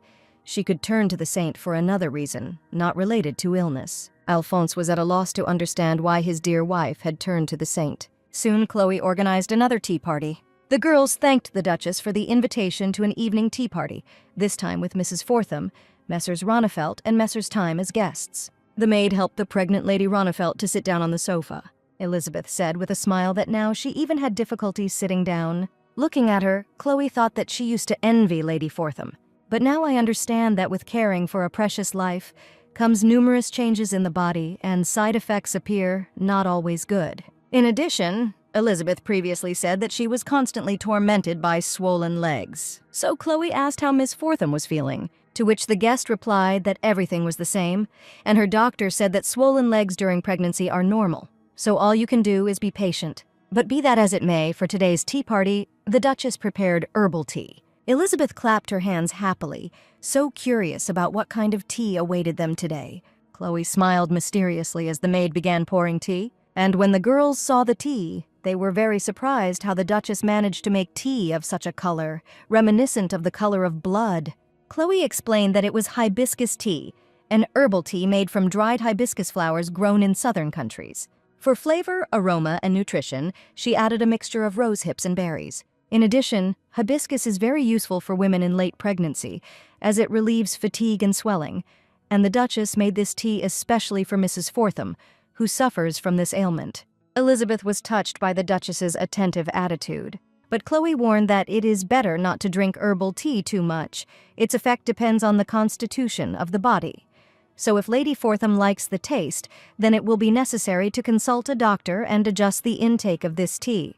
Elizabeth asked Chloe not to worry about it. She always discusses with her doctor what exactly she drinks, as Chloe had advised earlier. In this case, Chloe is happy about it and hopes that she will like the tea. Elizabeth was indeed curious about the color of the tea with such a bright color. Taking a sip, Lady Fortham felt that the rich, sour taste was combined with moderate sweetness, and it contained the taste and aroma of various berries. It was very amazing, like a fragrant fruit juice. Seeing such admiration, Lady Ronefelt and Lady Time wanted to try it too.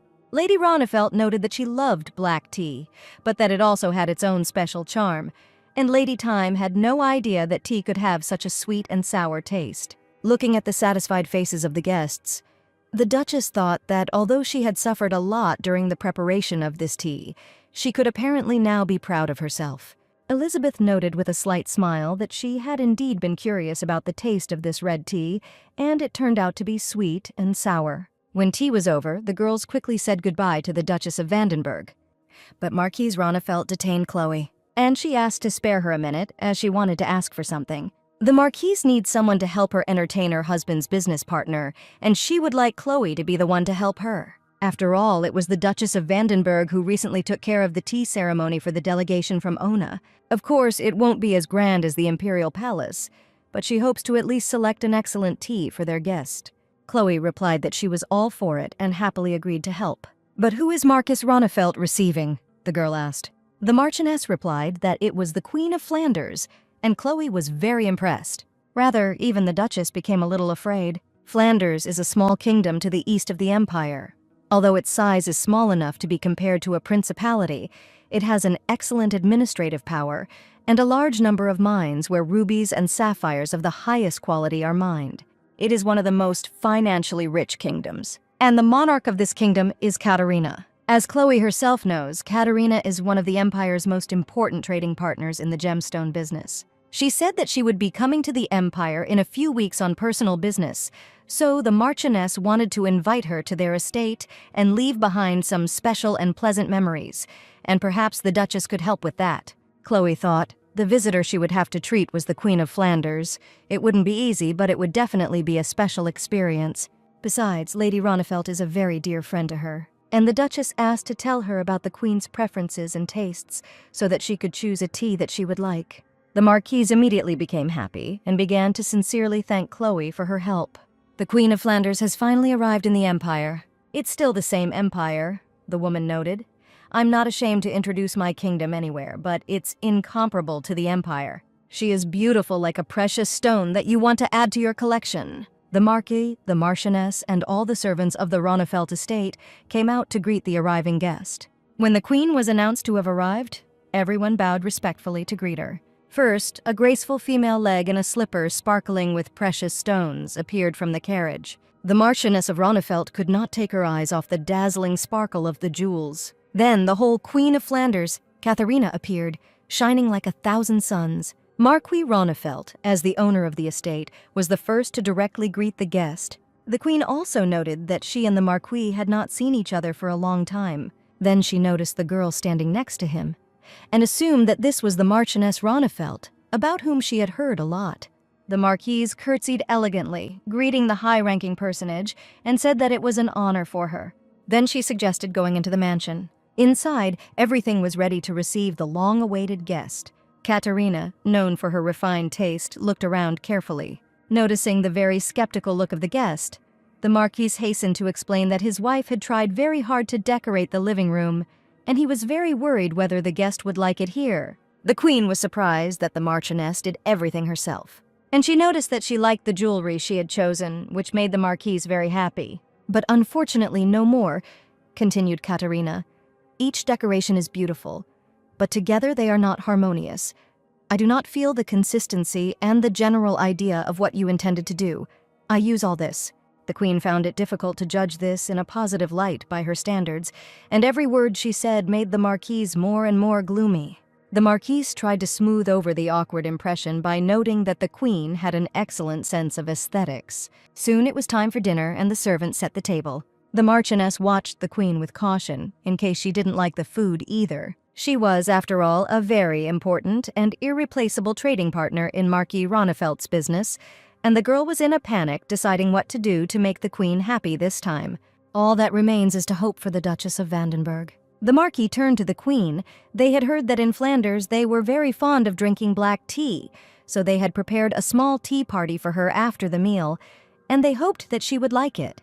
These words surprised Katerina. She thought that they didn't drink it in the Empire, but she heard that it had suddenly become popular recently, which was probably why the Marquise decided to cook it. The Marquis confirmed and said that the Duchess of Vandenberg, who popularized tea in their country, would prepare it especially for the Queen. Katerina was quite intrigued by this proposal, and she said that it was very interesting and she was looking forward to it. Soon a girl entered the living room. Chloe Vandenberg greeted the Queen, introduced herself, and said that she had come to serve them tea. Marquise Ronefelt was very surprised by Chloe's appearance, but now she understood why the Duchess had said she would wear modest clothes. If the Queen and Duchess were both in luxurious dresses, they would both outshine each other, and no one would be able to stand out. The Marchioness was worried about the reaction of the Queen, who silently and appraisingly looked at the Duchess. So you are the same Duchess who started the fashion for tea in an empire that had not drunk it for hundreds of years. It would be quite interesting to drink tea prepared personally by the Duchess, but she noted that she needed to know in advance that she was not very fond of tea. Chloe noticed the look in the Queen's eyes as she spoke these words. She knows that look because she has seen it countless times both in this world and in her past world. A look that tests a new opponent and does not bode well.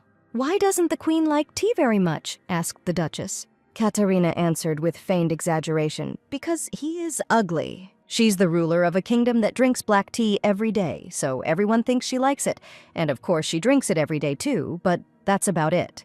Katerina had indeed drunk tea many times, but she had never liked it. Black tea with an orange or red tint is considered wonderful, but according to the Queen, such statements are ridiculous. It is like a class and AAA if we are talking about precious stones. The Queen opened her fan and remarked that, in her opinion, it was foolish to consider black tea leaves beautiful, and that it would be quicker to find beauty in the bloody color of wine or the round fruits of trees. Then Chloe offered to show her some really great tea. Soon the maids rolled in a cart with the tea accessories and Chloe began brewing. A transparent glass teapot with a blue liquid appeared on the table, which immediately caught Katerina's attention.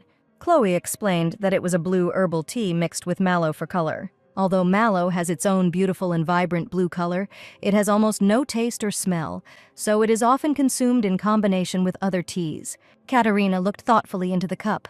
The color was really beautiful, as it was similar to the color of sapphires. And the Queen took one sip. "I like the scent, but I don't think that's the only thing that will impress me," said the Queen, putting down her cup. Then Chloe decided to make the next tea. But when the Duchess began to pour the same blue tea into the mug, the Queen was surprised. However, at that very moment, the maid approached the table with a small jug and began pouring something into the same cup. The color of the tea began to change as if by magic. The Duchess began to explain that if you mix blue tea with lemon juice, then together they give such a beautiful pink color. In Chloe's past life, the acid-base experiment was part of the elementary school curriculum. But in this world, it's much easier to believe that it's magic. In addition, the blue color of the mallow oxidizes when exposed to air and gradually turns green. And if you add lemon juice, the color becomes raspberry. You can enjoy so many colors from just one type of tea. Queen Katerina found this very interesting, and this was enough for her to return to the kingdom and boast about what she had seen. But since it was the Duchess who popularized tea in the empire, she feels that Chloe still has a lot to show. The girl obediently agreed and began to prepare the next tea. A teapot and an empty glass appeared on the table. This surprised Katerina, because tea is supposed to be brewed first and then served. At this time, Chloe approached the Queen with a box in her hands. The box opened with a click, and inside was a single ball that looked like a grain. The Duchess explained that these were tea leaves. Katerina was surprised, because they had an unusual appearance, and it seemed that this was the tea Chloe was talking about. Chloe continued to serve the tea. Usually when brewing tea, you add the tea first and then the water. This is the bottom method. But if the tea leaves are too delicate and sensitive to irritants, then the upper method is used, when water is added first, and then the leaves themselves. The method called the middle method, which Chloe is using right now, involves pouring half the water in first, then adding the leaves and topping up with the remaining water. This method is less harsh on the tea leaves. But what Katerina saw next impressed her greatly. The grain from the box in the water began to change. It looked as if a bud was blooming, and the Queen could not hide her surprise after a couple of seconds. At least a bouquet had blossomed in the glass. There was something else that only increased the guests' surprise. The blossoming bud resembled the flag of Flanders. Chloe said that this is a special tea from Ona, which consists of green tea and various flowers, and as you can see, these flowers bloom in hot water. This tea was ordered especially for Her Royal Majesty. Its taste and smell are as wonderful as its appearance. The impressed guest decided to try it herself. Katerina took the first sip. Indeed, as the Duchess said, along with the enticing taste of green tea, there is a wonderful aroma of flowers. While the Queen was enjoying her tea, a servant came up to her with another box in her hands. Inside were a dozen teepees, and Chloe announced that she was giving Her Majesty this tea, reminiscent of the flag of Flanders, and hoped that the Queen would enjoy it. The Queen was very impressed with such a gift. She received many gifts from many people, but who would have thought that she would see tea blooming in water? Katerina laughed loudly and cheerfully to everyone's amazement. "And you really are that very Duchess." She turned to Chloe. "I'm glad that you are truly worthy of your reputation." Chloe was also very surprised by the Queen's words and thanked her, saying that it was a great honor for her. After tea was over, Marquis Ronefelt and the Queen retired to discuss business. And the Marchioness approached Chloe, who was grateful to the Duchess, because everything ended so well only thanks to her. But Chloe herself was grateful to the Marquise, because she had an unforgettable experience. The girl would like to talk some more, but she has to go because of her schedule. The Queen of Flanders called out to the Duchess, who was about to leave. She asked the Marquis's forgiveness and stepped away for a moment to speak with the Duchess. Katerina asked directly if the Duchess of Vandenberg would like to work with her, and when Chloe asked again in surprise, she explained that the Duchess was, after all, a successful business owner. And the Queen just needs a good entrepreneur who could help her with her jewelry business, or the Duchess could help her with running the kingdom. Her Majesty waited for Chloe's answer, and added that she knew that in the Empire women were not allowed into politics, but in the kingdom, under her leadership, it was possible. And as a down payment, Katerina offers the Duchess 3 mines where the best sapphires are mined, and of course her salary will be allocated separately. It was as if Chloe had been struck by lightning. 3 sapphire mines. This is an incomparable income compared to the current income from Triple Sweetness. After thinking for a moment, Chloe thanked Her Majesty for such a generous offer, but she wondered why she was making it to her in particular. To which the Queen replied that she has a hobby, collecting beautiful things, and talented people like Duchess Chloe Vandenberg. Queen Katerina is ready to do anything to get people like Chloe. This is the joy of her life and the meaning of her existence. Chloe asked in confusion, so now the Queen was asking her to become part of the royal collection. And when Katerina answered in the affirmative, the girl smiled sweetly and remarked that it was an honor for her, but she could not accept this offer, which surprised the Queen. She excitedly asked why Chloe refused, because the rights of imperial women were limited in the areas of politics and heritage. No matter how successful the business was, she would always face prejudice. But in Flanders, under Queen Katerina, she can do anything she wants. They even love tea. Unlike the Empire, is Chloe really going to refuse anyway? The Duchess knew that such an offer would certainly not be easy to refuse. But nevertheless, she wants to do her own thing, of course. The Queen's offer is very profitable. But Chloe still wants to go her own way. No matter how difficult it may be, she still wants to do a lot. Katerina listened thoughtfully, as Chloe was only truly happy when she was doing something that involved only her own tea. In the end, with some disappointment, she said she respected her choice. But if Chloe ever changes her mind, let her know. She'll be waiting. After this, Chloe began working harder to open new branches, and soon opened a second store in Milton Keynes. The ladies gathered at the reception discussed the Duchess of Vandenberg's shop, and the fact that everyone is talking about it now, and even though it is far away, they still want to go there. In addition, there are other rumors circulating in society now that Prince Arthur has not left the castle walls at all lately. He was invited to a banquet, but declined the invitation. It was hard to believe these rumors because the prince loved banquets, but at the same time, the girls really hadn't seen him for a long time. The ladies were beginning to worry about whether everything was okay with the crown prince. Arthur sat alone in his chambers and thought about something. There were so many different thoughts in the man's head. I keep remembering what Chloe said and how she said it. These memories make my heart ache unpleasantly. If he hadn't turned her confession into a joke back then and accepted it with a pure heart, could everything have been different? They both could be happy. Arthur thought it would be nice if he could change Chloe's heart, but he kept remembering how happy she was with Vandenberg, and how happy the Duke himself was, and these memories gave the prince a headache. There was a knock at the door, and the butler entered the room with a message. Today there will be a banquet to celebrate the Emperor's birthday. In the evening, Arthur was forced to attend a banquet in honor of his father's birthday. The man stood near the table with drinks and snacks, suffering from inexpressible boredom. Soon, a melodious female voice addressed him, greeting His Majesty. In front of Arthur, bowing elegantly, stood Chloe Vandenberg, and slightly behind her was Alphonse Vandenberg.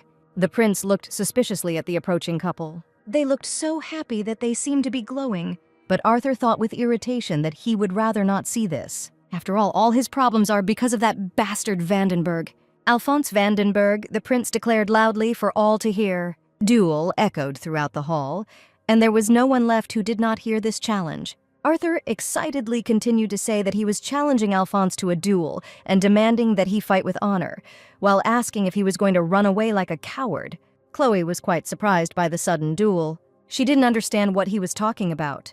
Maybe there was some misunderstanding, and the girl asks him to think about it again, but Arthur only got even more angry. It seems that Chloe is doing this because she is worried about this asshole.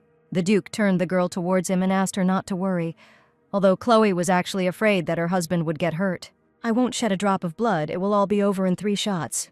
The Duke answered calmly and confidently. These words made Prince Arthur even more furious, dissatisfied with his opponent's self-confidence.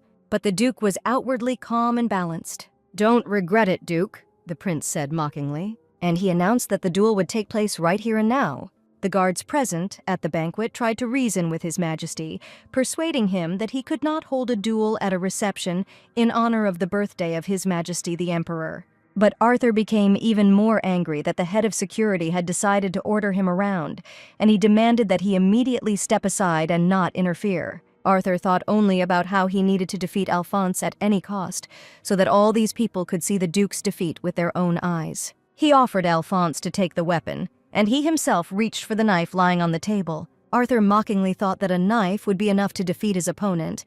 Duke Vandenberg also chose his weapon.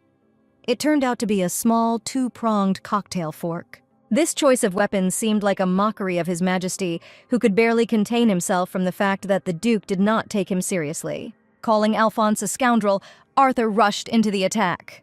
Chloe watched the sudden duel with bated breath, listening in horror to the sounds of the struggle and the clanging of knives and forks. At a particularly dangerous moment, the girl could not help but scream in horror. The knife flew into the air and landed on the table, its tip embedded in it. Arthur opened his eyes in surprise, not expecting such an outcome. Alphonse was sitting on top of the lying prince, sticking a fork dangerously close to his head, having carried out exactly 3 attacks as he promised his wife. The Duke rose from the floor and brushed himself off as if nothing had happened. Chloe hurried to him, worried whether her husband was hurt, whether everything was okay with him.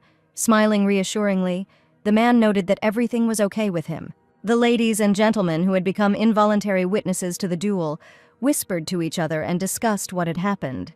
No one could believe that His Excellency, the Duke, had just defeated His Highness the Prince, who was famous for his fencing. Arthur also couldn't believe that he had lost. "Arthur Vladimir!" The Emperor's thunderous voice rang out. His Majesty was outraged by the outrageous behavior of his son, especially at a reception in honor of his birthday. And let the prince not hope that he will let him get away with everything as easily as before.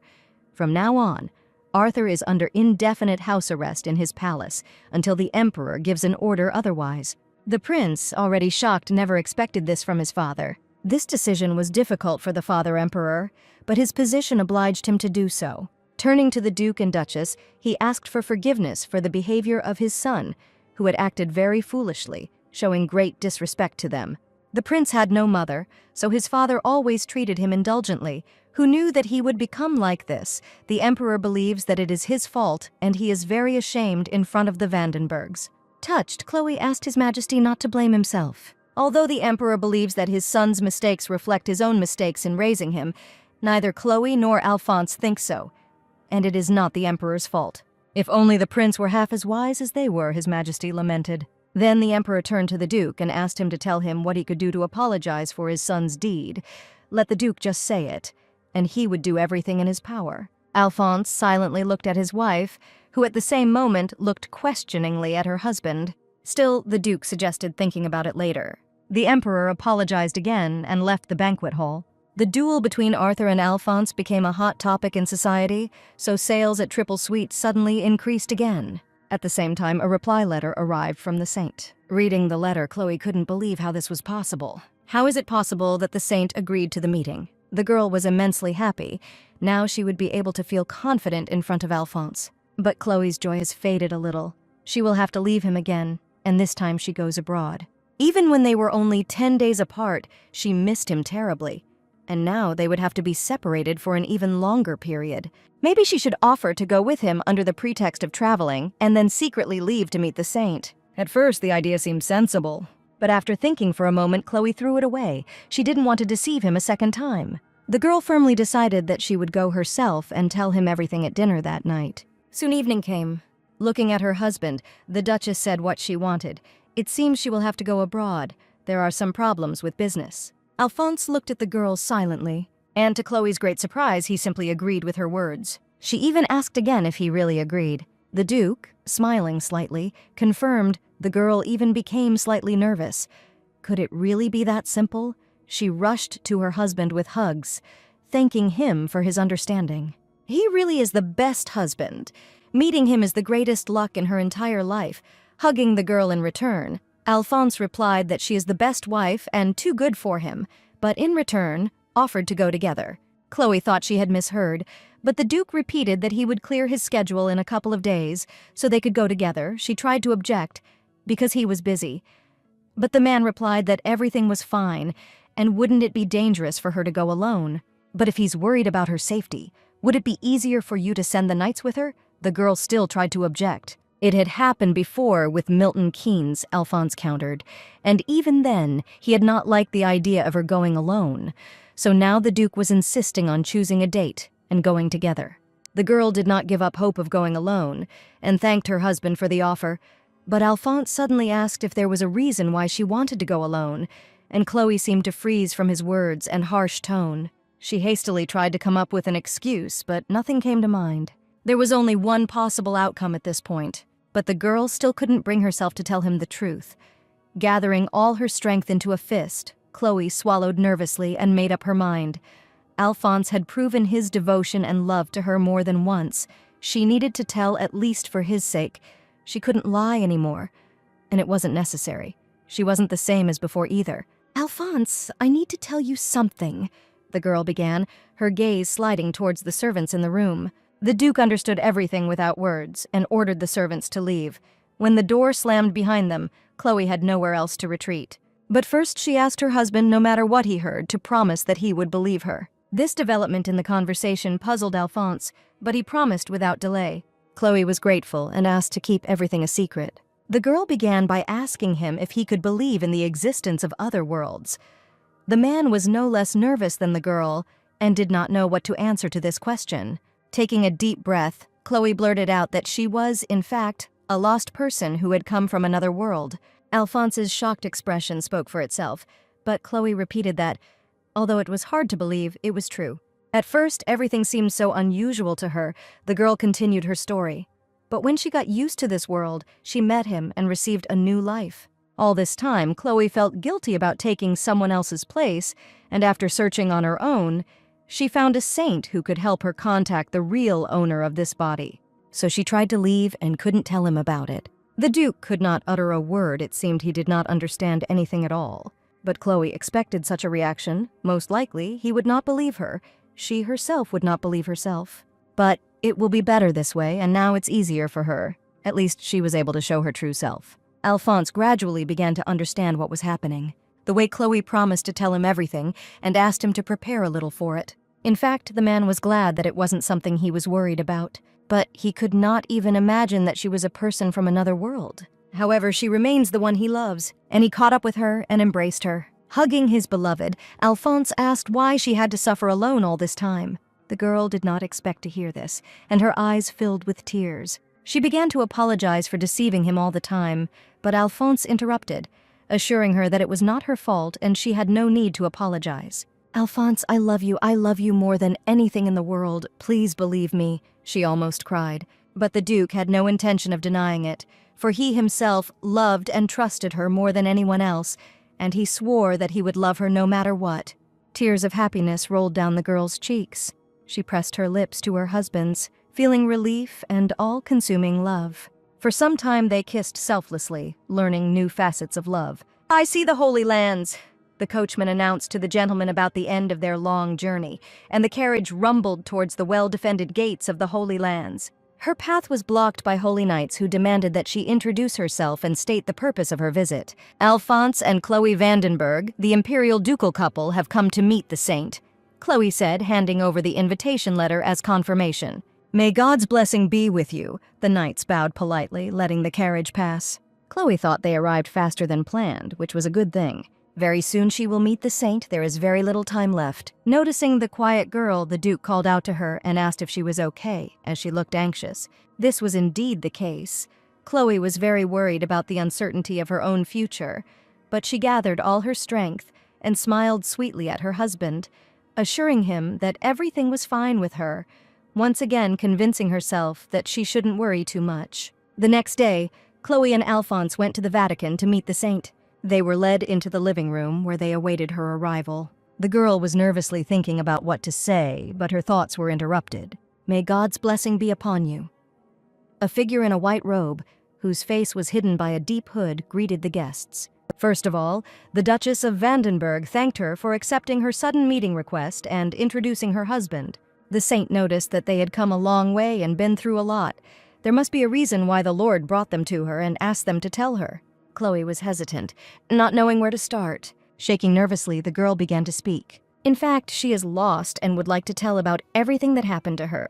Clenching her hands in tension, Chloe added that she wanted to speak with the previous owner of this body. And although she knew how impudent it was, she asked from the bottom of her heart. Alphonse, who had been sitting silently nearby until then, also, without saying a word, handed his wife a handkerchief. And only then did the Duchess notice that tears had appeared in her eyes, and she was grateful to her husband for such invisible but such necessary support. All this time, the saint silently listened and watched the guests. Then, raising her head, she asked Chloe for forgiveness, because in fact she knew about her situation. The girl was very surprised by the saint's words. She explained that several months ago the Duchess met with a former priest, Riverwood, who lives in Milton Keynes. That's when he told her about Chloe. Strict secrecy is an unwavering rule for a clergyman, but the lady's case is special, and therefore the saint asks forgiveness for having violated it. A disconcerted Chloe replied that she understood everything. The saint continued, as Riverwood had probably said, they were doing the Lord's will. Their mission was to look after his children. Since the inhabitants of other worlds are also his children, they all always felt very sorry for the lost ones. To some extent, one could say that this was their fate. They all lived unhappy lives, and they always looked for a way to live their lives happily ever after. In this sense, the Duchess of Vandenberg is the hope of all the lost. Chloe has proven that even such a life can be happy if you build good relationships here and adapt to the new world. So they would also like Chloe to get rid of her guilt and find true happiness. And this is what God wants for his children.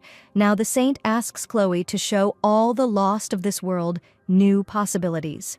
Since Mr. Riverwood's request was rejected, Chloe was worried that the same would happen to her, but who knew that she would be accepted so willingly?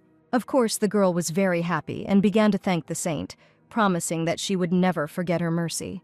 To which the saint replied that they were grateful for the very existence of the Duchess. Then she stood up and asked to follow her. She led the Vandenbergs into a large, darkened room, the place where they received the oracle's messages. The interview with the body's previous owner, requested by Chloe, will take place here. The saint raised the magic ball into the air and announced that everything was ready. But Chloe asked her to wait. The girl's heart was beating so hard from excitement that she could not pull herself together. And the girl felt a calming touch on her hand. It was Alphonse, who noticed his wife's excitement.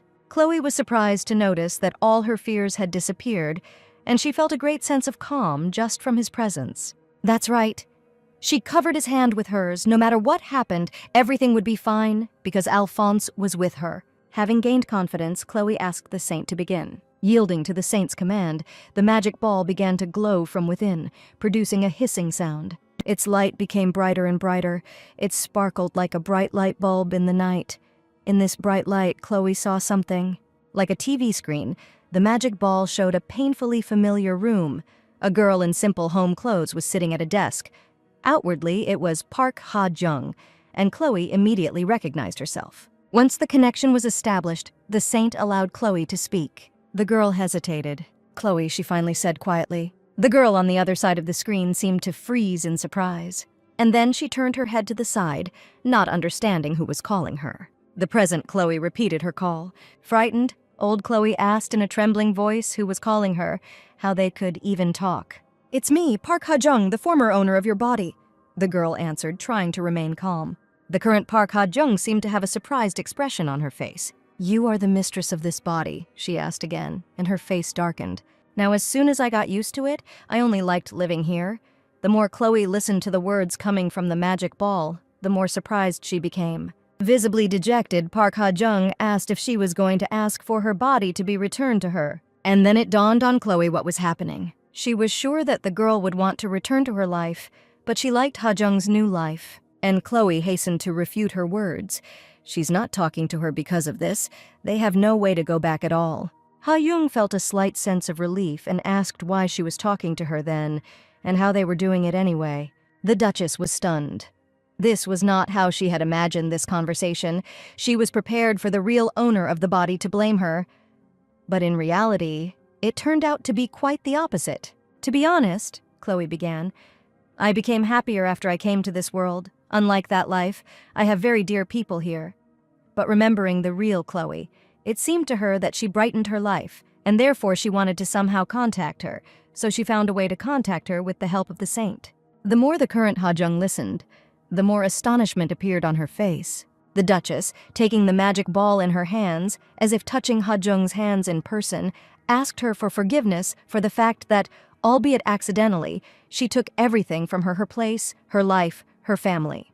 Chloe felt guilty and thought that she would be angry with her, that she missed her life that she had lost and would want it back. Tears came to the girl's eyes. She asked him to forgive her for being such a coward, for taking her place and changing her life. "I don't blame you," the girl said loudly into the void. To be honest, when she suddenly came here for the first time, she was very scared. She didn't know anyone, and all she had was a room and Ha-jung's savings. But she also retained her memories, and soon she settled in, although she still doesn't know anyone else. As Chloe had already realized, she had no friends or precious family in her world either. On the contrary, the current Ha-jung likes it here more because no one knows her. Because she could start a new life in a completely new place, no maids and servants to bully her, no high society to spread rumors about her. And now she's going to get her license. There are courses at this place, so she can learn anything. Old Chloe still can't communicate with people, or even look them in the eye. But present-day Chloe is glad she has something she can do. When she was there, she couldn't do anything at all. She couldn't even imagine how happy she would be to learn something and have something she loves to do. She is really much happier here than there. She even feels that it is getting better here every day. She will definitely find a job before Ha-jung's savings run out and will earn money on her own. And someday she will definitely have a loved one. In fact, she was scared too. She thought that the real Ha-jung would appear and demand that she give everything back. What would tell her to go back to the duchy, where she could do nothing and there was no one on her side? She is happy that everything turned out well, because they have similar thoughts about this whole situation. Chloe was also happy to find out about this. It was like a weight had been lifted from her soul. The girls talked as if they were sitting next to each other and had known each other all their lives. The real Chloe suggested that they try together, she here and Ha-jung there, and do everything possible, so they will become happy in gratitude for the new life, for each other. Although they are unlikely to meet again, which even made current Chloe a little upset that they won't be able to talk anymore. Different worlds cannot contact each other, that's just the way it is. In fact, they shouldn't talk now, but the saint took care of everything.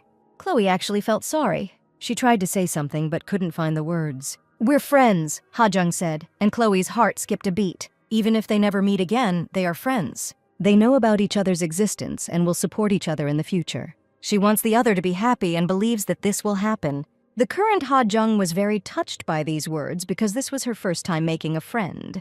A loud cry came from the magic ball, so much so that Chloe became worried. Ha-jung couldn't hold back her tears of emotion anymore.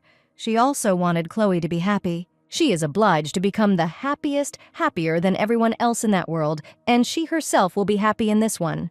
Chloe hoped that would be the case, but to be sure, she extended her pinky finger to seal the promise. Ha-jung did the same, smiling. "Always be healthy and live a good life," wished the current Ha-jung. "Bye, Ha-jung," the girl said, and the image began to fade. Then, with a hissing sound, the magic ball went out, and a few salty drops fell onto its dark surface. "Bye, Chloe," said the Duchess. The girl stood in silence with the ball in her hands, comprehending what had just happened, not daring to let it go. This is really the end, she realized. She turned her head slightly, feeling invisible support behind her back. Alphonse silently looked at his wife. And then he pulled her close, hugging her tightly and telling her that she had tried hard. That was what Chloe needed right now. And she readily hugged him back. And they would have stood there hugging if the girl hadn't remembered that they weren't alone here. And that was only because the saint said she was glad that their conversation ended on a good note. Blushing slightly from embarrassment, the girl noticed that it was all thanks to her. But the saint reasonably noted that she only helped them connect with each other. But only thanks to Chloe and herself, Ha-jung was able to find happiness in that world. Chloe was surprised that the saint heard the entire conversation, but she corrected herself by saying that she had only heard about half of it, since they both spoke sometimes in the language of this world, sometimes in the language of that world, and there were moments that she did not understand. The Duchess froze in surprise. Could it really be that due to her intense excitement she didn't even notice this? But it was for the best. Otherwise, she would have been even more excited. "Thank you very much. I will never forget your kindness," she said to the woman. But the saint herself was glad that Chloe showed her new possibilities for the life of the lost. "May God bless you with a happy future, and may you be forever happy with your loved ones," she said to the ducal couple as she left. The young people returned to their rooms in the Holy Land. Chloe felt so relieved she felt like she could fly. Besides, she had so much she wanted to tell Alphonse when he found out about her secret. She took the man by the hands, and she said that she was happy to be here with him, and she is the happiest person in the world because she met him. Alphonse squeezed her hands in response, and he replied that for him it was a miracle that she was with him now. "Apparently, I came from another world to meet you," Chloe remarked half-jokingly, and unexpectedly she kissed Alphonse. The man did not resist and responded to the girl's kiss. How happy he is that she came into this world and became his wife. "I love you," said the Duke, and Chloe was surprised by these words of love. "I really love you with all my heart," the girl said in response.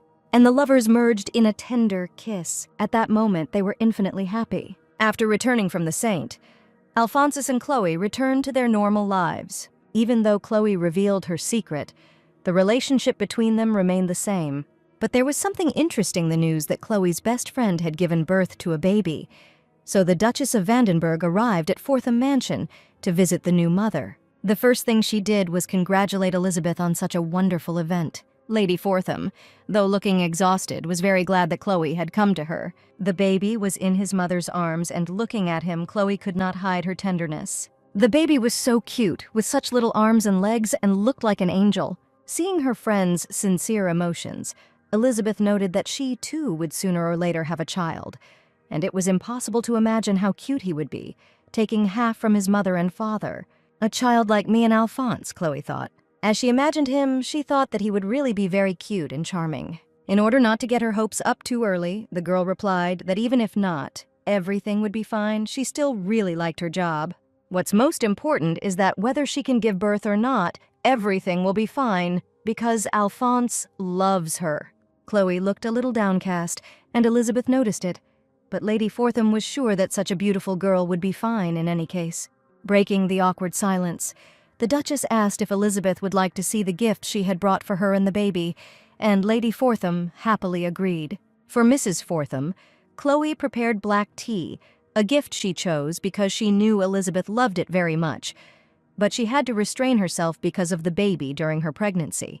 Since black tea contains caffeine, it may affect the baby during breastfeeding, so all women usually avoid drinking it until they finish breastfeeding.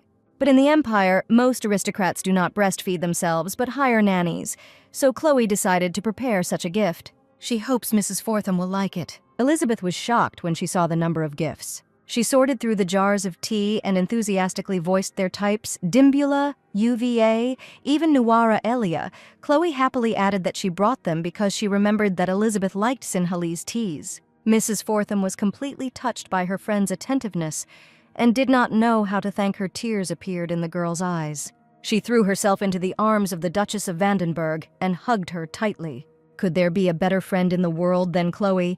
The Duchess tried to object that she was being passed over, but in fact, she was pleased with such a reaction from her close friend.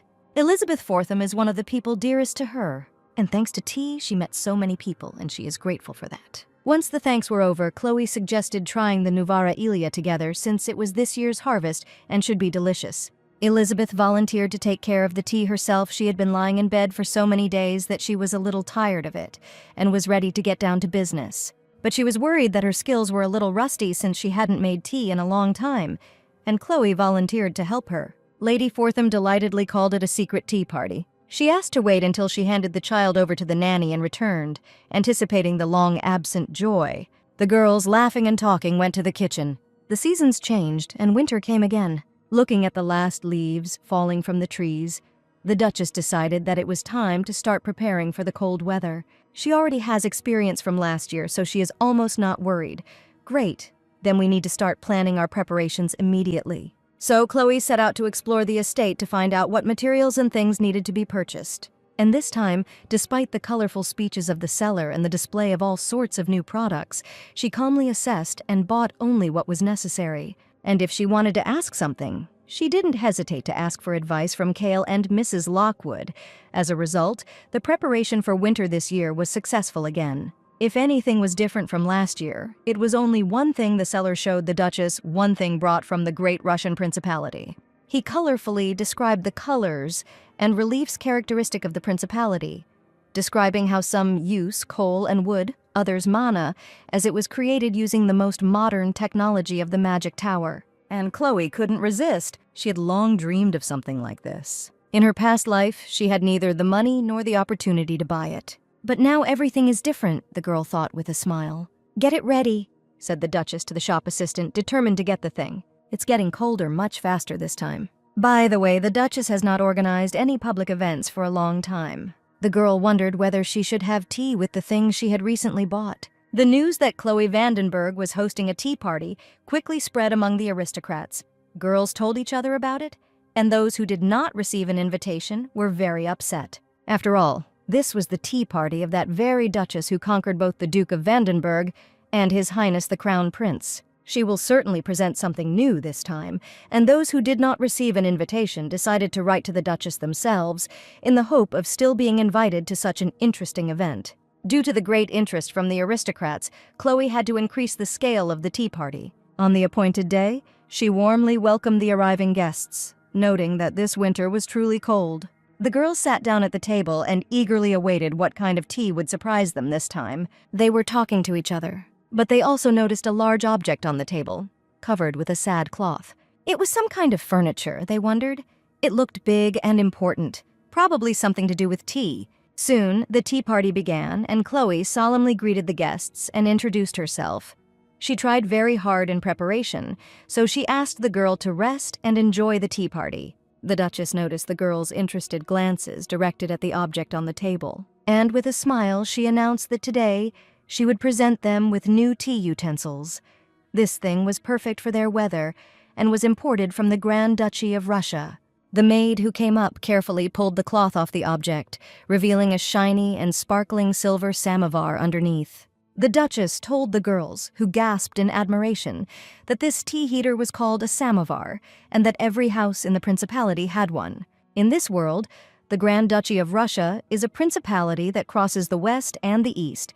Its geographical size is roughly comparable to the size of the empire, but due to the barren land and harsh climate, life there is quite difficult. The principality is especially famous for its cold winters. 1 to 2 meters of snow falls in one snowfall. Due to the cold winter and the impossibility of going outside, a culture of living indoors developed. And also because of the high level of development of crafts in the principality, their things are highly valued in the empire. The delighted girls were very interested in how it was used, and Chloe volunteered to show them. Obeying the silent order of the mistress, the maid removed the top part from the samovar. Then I poured water inside. After closing the lid, she lit a match and set fire to the top of the samovar. After a while, steam began to come out of the closed object. The guests were surprised to notice that they could hear the sound of boiling water. A samovar is a heating and heating device, the Duchess began her story. Inside it, they light coal, firewood, and pine cones so that they can boil water.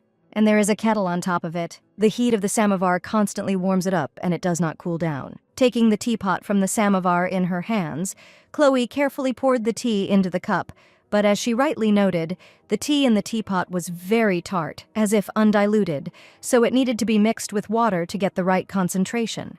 The guests were delighted and noted that since it serves not only for making tea, but also as a heating device, it is truly a necessary thing in the principality, where the weather is constantly cold and dry. The Duchess also explained that you can use the samovar's tap to adjust the concentration of the tea to your taste.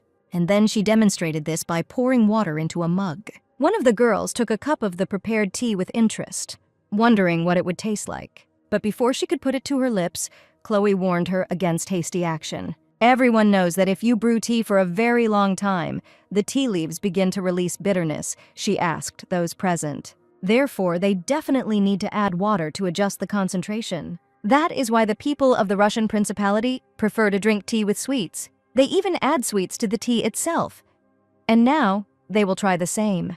They usually add this. Chloe pointed to a small jar standing nearby. It was a jar of jam. The girls were quite puzzled. They couldn't understand how it was possible to add jam to tea instead of sugar. Chloe continued that each of them had probably tried iced tea with added fruit. Therefore, Even if you add fruit jam to black tea, their unique aromas combine to create a sweet, unique taste that has its own unique charm, different from fruit iced tea. Since Chloe mentioned iced tea, the guests assumed it would be good, and they couldn't wait to try it. Today, the Duchess has prepared orange, blueberry, red currant, and raspberry jams, and she suggested that the girls add any of them that they liked to their tea. Each of the girls added a few spoons of jam and mixed well. Then she took her first sip.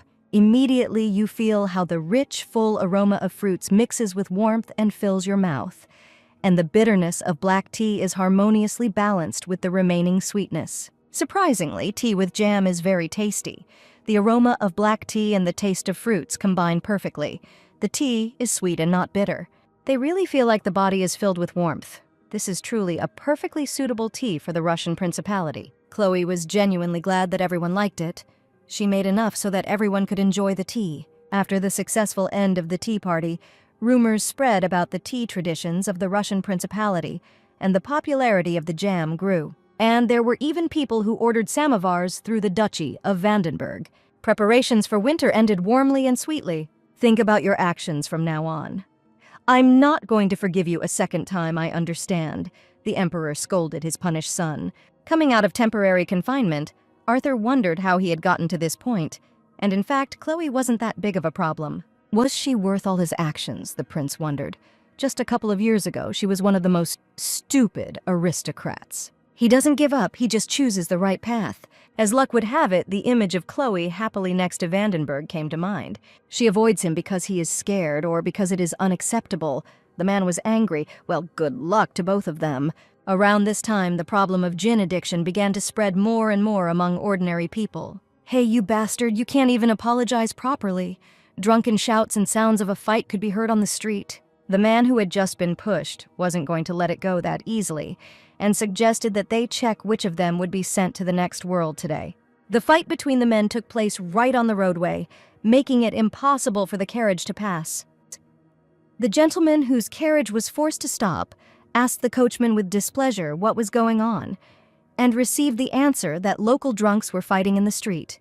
The gentleman was seriously angry that some commoners were preventing him from passing, and he demanded that the coachman immediately tell them to leave. The servant doubted that the fighters would listen to him and suggested that they simply take a different route. The irritated gentleman decided to deal with the obstacle himself, even though the coachman tried to stop him. As he stepped out of the carriage, he loudly called the people ignorant commoners and asked how they dared to stand in the way of Viscount Quignon. The drunks, enraged by the fight, looked angrily at that very Viscount they go hungry every day due to lack of food, but he probably lives very well. The gentlemen shuddered from their looks and the tone of their conversation, greatly frightened by the people approaching him. But all orders to stop could not stop them. Viscount Quignon was thrown to the ground and brutally beaten by drunken commoners. The emperor himself was notified of this incident and brought it before the council for consideration. Some members of the council were outraged that this was an obvious rebellion and that the guilty parties should be punished to the fullest extent, including executing their entire family and relatives, while others said that what had happened only proved how much the citizens were suffering and dissatisfied, and asked His Majesty to pardon them. The emperor asked what Prince Arthur thought about this. The crown prince believed that the criminals should be severely punished.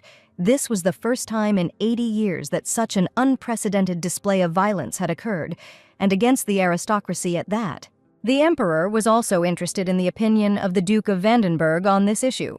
Alphonse Vandenberg believed that this incident should not be viewed as an act of violence or rebellion, but rather in its social context, gin addiction and the problem of poverty among the capital's residents. Moreover, as a result of the investigation, the Viscount was repeatedly caught in excessive tax collection, exploitation of citizens, and physical violence against them.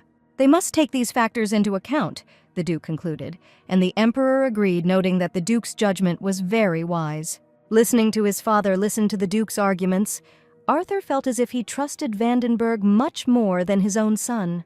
Not only the Emperor, but all those present admired how deeply the Duke was familiar with the problem, and the Duke himself became thoughtful.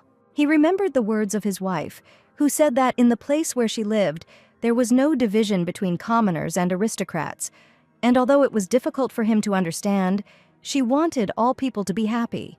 She would have liked that very much, Alphonse thought. smiling at his memories. The emperor noticed the duke's good mood, and he said out loud that after the wedding he became much softer, and this is quite natural when a loved one appears nearby. It's time to announce the decision on this case. They will punish the criminals for violence against the nobility, but not for rebellion. And an investigation will also need to be conducted into the behavior of Viscount Kynan. And also, now that he realized the seriousness of the gin addiction problem, they should be vigilant, which means it would be better not to delay further creation of a cure for this scourge. And, in the opinion of the emperor, Duke Vandenberg would cope with this work perfectly, so he asked what he thought about it. Alphonse promised to do his best, and the emperor relied on him. But at that moment, someone suddenly raised their hand with another proposal. Arthur asked to be put in charge of this matter because he is the crown prince of the empire, so he must demonstrate his skills. This initiative by the crown prince, which was completely unusual for him, surprised the members of the council. The emperor was also very surprised. He asked Arthur if he was sure he could handle it, to which the prince replied in the affirmative. In this case, the emperor made a decision. His Majesty appoints 2 people responsible for this matter, Prince Arthur and the Duke of Vandenberg. At this point, the meeting was declared closed, despite the prince's attempts to object. The council members rose from their seats and left the meeting room. Alphonse Vandenberg also rose from his seat, but before leaving, he nodded businesslike to the crown prince. His behavior greatly surprised the prince. The door closed behind the duke, leaving the prince alone. A heavy fist abruptly fell on the table. This time he will definitely win. The duke told Chloe about everything that happened at the meeting over tea. The girl was glad that those people were not accused of treason, and it was good that Viscount Kynan was not seriously wounded. She was also grateful to her husband, because this time he tried very hard for the sake of people. Chloe hugged her husband tenderly, but something was bothering her. Namely, that it turns out that the problem of gin addiction has returned again. This time they definitely have to deal with her. The Duke asked the girl not to worry. He will do everything.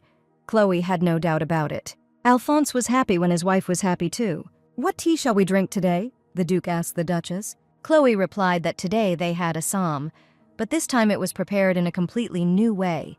The girl explained that the shape of the tea leaves was unique, so she brought them to show them to the Duke. There was a jar of small tea grains on the table. The black tea leaves that Alphonse had seen so far were large and retained their shape, or on the contrary, were very finely ground and turned into powder. But these are black and very small like the earth, not even like the sifting small fragments of tea leaves from making quick, very strong tea, with a beautiful infusion color and stable taste, which are similar to powder. It turns out that there are small, round tea leaves that look like those guanyins, Alphonse noted. Chloe confirmed that the leaves of the teguanyin are twisted like beads. They are the size of a fingernail, and these are like grains of sand.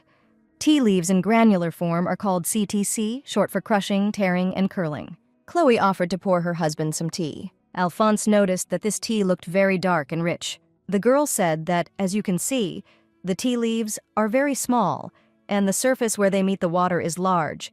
So because the leaves are intentionally crushed and torn, they are brewed using the Jed method, which is characterized by the fact that the tea brews very quickly and becomes strong.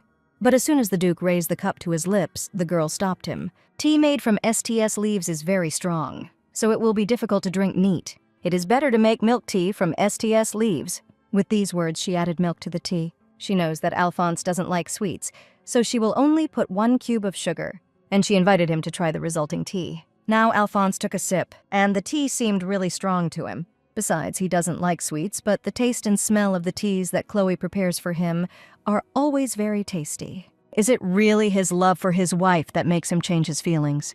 However, he agrees to everything just so that she is nearby. Strong and tasty, right? Chloe asked, and Alphonse confirmed it, making the girl happy. She described STS with delight, not delicate and very rich, but thanks to its clear taste, there is nothing better than it for making milk tea. This was a completely new way of cooking, and the Duke asked if Chloe had invented it herself. Chloe actually came up with her own method based on the method of making STS from her past life. In general, the method of preparing STS requires mechanical assistance. But since there is no suitable equipment here, she did a little by hand. "You developed this method to make delicious milk tea," the Duke asked, Chloe confirmed, but the reason is that she wants to start mass production. Even when using low-quality raw materials, the STS production method maintains quality, and the production time is shorter compared to the traditional method of brewing jed, and there is less chance of making a mistake and getting a bad result. So this method is great for mass production. Chloe thinks that if she can use the STS method, more people will be able to get acquainted with black tea, and it would be great if at least one more person woke up in the morning and drank a cup of hot milk tea. But the problem is in the equipment. For mass production of tea leaves, mechanical devices are needed, which are not here. She knows the general principle, but does not understand the devices at all, so it will be difficult to develop such a thing herself. So she doesn't know how to solve this problem, which makes Alphonse think deeply. If soft drinks and nutritional drinks are offered as cheap substitutes for gin, then gin consumption will naturally decline. The Duke wondered whether this would help solve problems such as crime and health problems caused by excessive alcohol consumption. In addition, all the inhabitants of the empire strive to become closer to the nobility, and what becomes popular among the aristocrats quickly spreads among ordinary people, as in the case of tea. If they can solve the problem of price and supply, they can quickly attract the attention and support of ordinary citizens. This is indeed a good way. All this time, while the Duke was thinking, he silently looked at Chloe. "I have something on my face," the girl was surprised. She touched her cheek and found nothing there. The next moment, the Duke came close to her, surprising her again, and hugged her tightly, calling his wife a gift and a miracle not only for him, but for the entire empire. And the fact that she became his wife is the greatest luck in his life. "You are for me too, Alphonse," the girl said tenderly. Alphonse said that she crossed worlds and came specifically to him, so he would never let her go. At these words, the image of the crown prince came to his mind. "And I won't give it to anyone," he added gloomily. Chloe replied that she would not go to anyone. She crossed worlds and found him and asked him to never let her go, because she wants to be only with him, so Alphonse should also stay close to her. Soon, Alphonse introduced his wife to 3 people, the best specialists in their fields, who would help her: mechanic, physicist, and magician from the tower. Chloe was grateful to her husband and didn't know how to thank him, to which the Duke remarked that it was not worth it, he had already said so, but he would repeat all her work was his work too. The experts asked the Duchess to explain to them in detail the operating principles of that mechanism. First, to crush the leaves, you will need 2 long round cylinders. On the surface of these 2 cylinders there should be rotating, jagged blades, like gears in a clock, and you will need to place the leaves between them and thus grind them. The already crushed leaves are immersed in a rotating drum, where they change their shape into a ball. During the normal production of black tea leaves, attention must be paid to oxidation and proper drying of the leaves themselves, so it takes a long time. But using the CTC method, the process will be much easier. The experts were amazed the Duchess's method could really change the entire system of tea leaf production. Even the most expensive teas could be produced in such a simple and fast way. But they are still curious about something else. Chloe answered all the questions and was so happy that she was able to explain how the STS machine works. After finishing the conversation, the men thanked her for the explanations and promised to conduct all the necessary research according to her instructions. Chloe was also pleased with the conversation. She learned a lot more and hopes that the research will be successful. As the new year approached, Alphonse and Chloe attended a New Year's banquet. This invitation from His Majesty personally surprised Chloe, and she was at a loss as to the reasons. Soon the Emperor himself appeared and immediately thanked them for coming to the banquet. The Vandenbergs greeted the ruler politely, to which the Emperor asked to omit the formalities, since they were already encountered frequently. And he asked to speak with the 2 of them face-to-face personally now, suggesting that they move to a more secluded place. He invited them to the banquet today without fail because of his stupid son. The reason is that at the celebration in honor of his birthday, his son committed a terrible act towards the Duke, and he would like to discuss everything with them, but due to being busy, he never managed to set up a meeting. Not long ago, he entrusted a certain task to Arthur, and after that, he will be ready to make a final decision. And he asked the Duke for forgiveness for not being able to raise his son properly. He is indebted to them. Alphonse, in turn, thanked the Emperor for accepting his proposal for consideration. At this time, Arthur was walking around the palace and thinking that his father would probably want some kind of report on the work done, and he was at a loss as to what to tell him. At one point, he saw the Vandenbergs and his father talking pleasantly in the hallway. Is it really more important for a father to listen to the Duke's opinion than to his own son's? The man thought gloomily, and Chloe was shining as always. The sight of the girl made Arthur's heart beat faster. Why is my heart beating so hard? He didn't understand his own feelings. He tried so hard to forget her. Why was it all useless? She smiles so brightly next to him. Arthur was overcome with strong irritation, and he quickly walked towards the exit. But the ladies, concerned about His Majesty's unusual appearance, stopped him and asked what had happened because he did not look very well. If something is bothering him, he can share it with them. They will help him get rid of all his worries. The prince muttered something under his breath, but the girls did not hear. "Move away! Leave me alone!" the man shouted sharply, falling into a rage, and then he left, leaving the girls perplexed by his behavior. "We'll see. I don't care about you two," Arthur thought irritably. This time he would definitely win over Vandenberg and show everyone that he was better. A few days after the banquet ended, Chloe and Alphonse learned that the research they requested had been completed. They came to see their results, and what the Duchess saw impressed her very much. "This is the STS machine," she asked, and received an affirmative answer. "Apparently, the leaves will be crushed here and dried here." The girl studied the machine with delight. They did everything just as she imagined. But she asked what the device worked on, to which the answer was that it worked on mana. But since it is quite expensive to use, they are already working on creating machines that run on steam, and the Duchess was grateful that they thought about the cost of production. Chloe asked to turn on the machine. She would like to try the tea that it would produce. The specialist assumed that the Duchess would want to try, so he prepared everything in advance. The method requires some time, so he asks to wait in the living room. Chloe and Alphonse accepted the offer. The girl was very happy. The study was completed so quickly, and she felt like she was in a dream. If it weren't for Alphonse, her idea would have remained living only in her head. She is truly very grateful to him. Soon someone entered the room and placed a small plate of ready-made dry tea on the table. The sight of it delighted the Duchess. "You also find round tea leaves very cute?" Chloe asked the Duke. The Duke could hardly contain his laughter. He was not sure if all tea drinkers were so funny or just his wife. And to please his beloved, he answered her question in the affirmative, which made the girl beam. The specialist watched this scene with surprise. Did the Duke really just say that the leaves were cute? The same Duke who is known for his cold disposition, it's just incredible. Soon, the Duchess of Vandenberg brought milk tea, which she had prepared using CTC tea leaves. And the man was surprised that this was the same black tea from the leaves that were made with the help of their machine. He took his first test sip and was delighted with its taste. It's much better than he imagined. The Duchess herself, having tried the tea, also admired that it really did have a very strong taste, and she was very pleased with it. Chloe thinks that the first tea production plant using the STS machine would be a good place to build it in Sinhala, where tea leaves can be grown all year round, around the same time in the tavern. Again, the man noted with a sad sigh. The second man replied that it was a normal drink for its cheap price and there was no point in complaining. But the first man didn't want to drink it. His health was already in shambles due to his constant drinking. "Oh well," they replied. Everyone already knew that gin was bad for your health and they couldn't afford the good stuff, so what's the point of saying that if gin was the only thing they could afford? "By the way, have you heard?" asked the third man. "They say that a new shop with black tea will open on the square where the butcher shop used to be. But only the rich can afford it." The workers were surprised.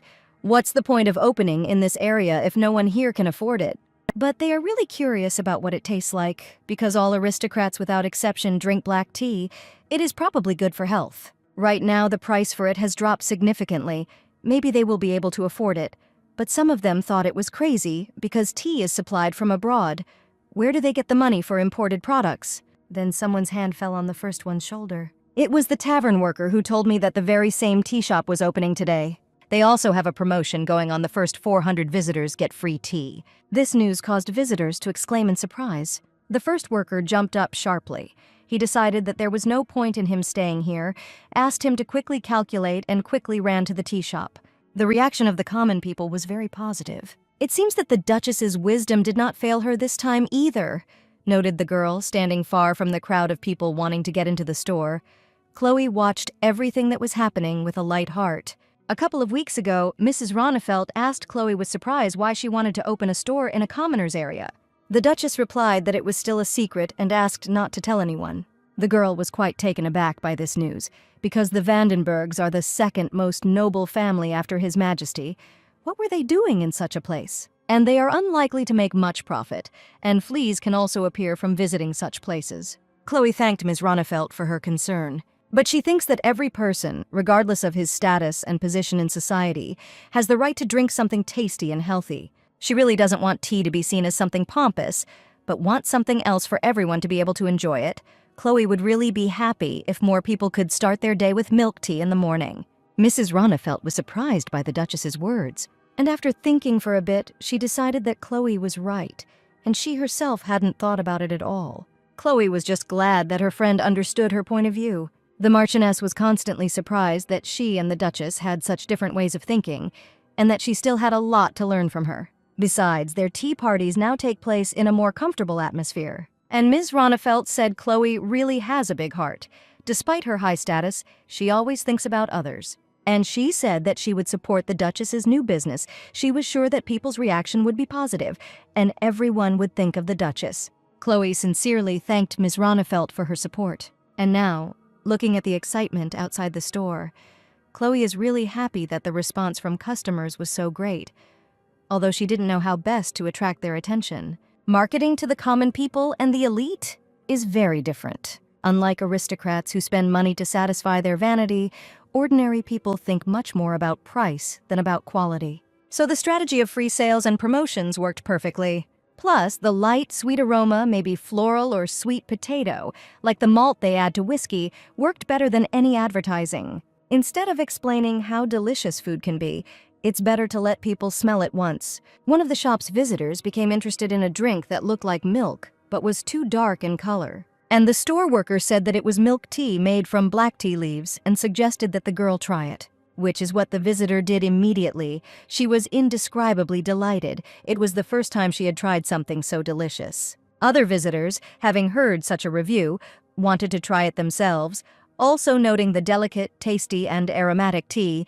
It is pleasant to drink such tea in cold weather, and also for half the price today, so you will definitely need to buy it. Milk and sugar are familiar to every person, and since they are part of milk tea, it's not surprising that people like it. It is also quite high in calories and nutritious, which is why it helps to maintain the feeling of satiety for longer. For this shop, it is better to focus not on the variety of teas, but on milk tea from black tea leaves produced using the CTC method.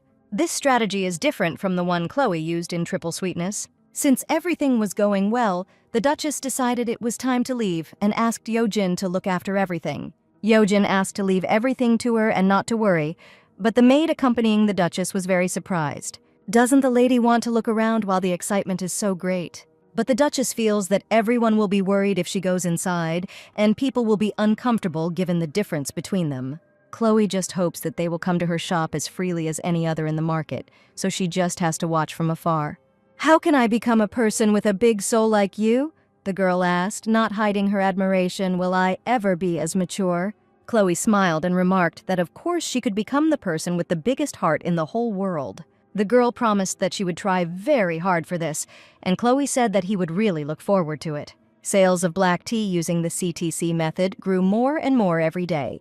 Although production did become cheaper, due to the use of manna to operate the machines, it was still more expensive than the original plan. So the very poor people still couldn't afford tea, but the overall reaction was still positive. Presenting a report on the work done, Yojin suggested that all people were already very tired of gin addiction. Of course, it helps you forget, but it is very harmful to your health and everyone knows it. But people continued to drink it because there was no suitable alternative, and now milk tea has appeared.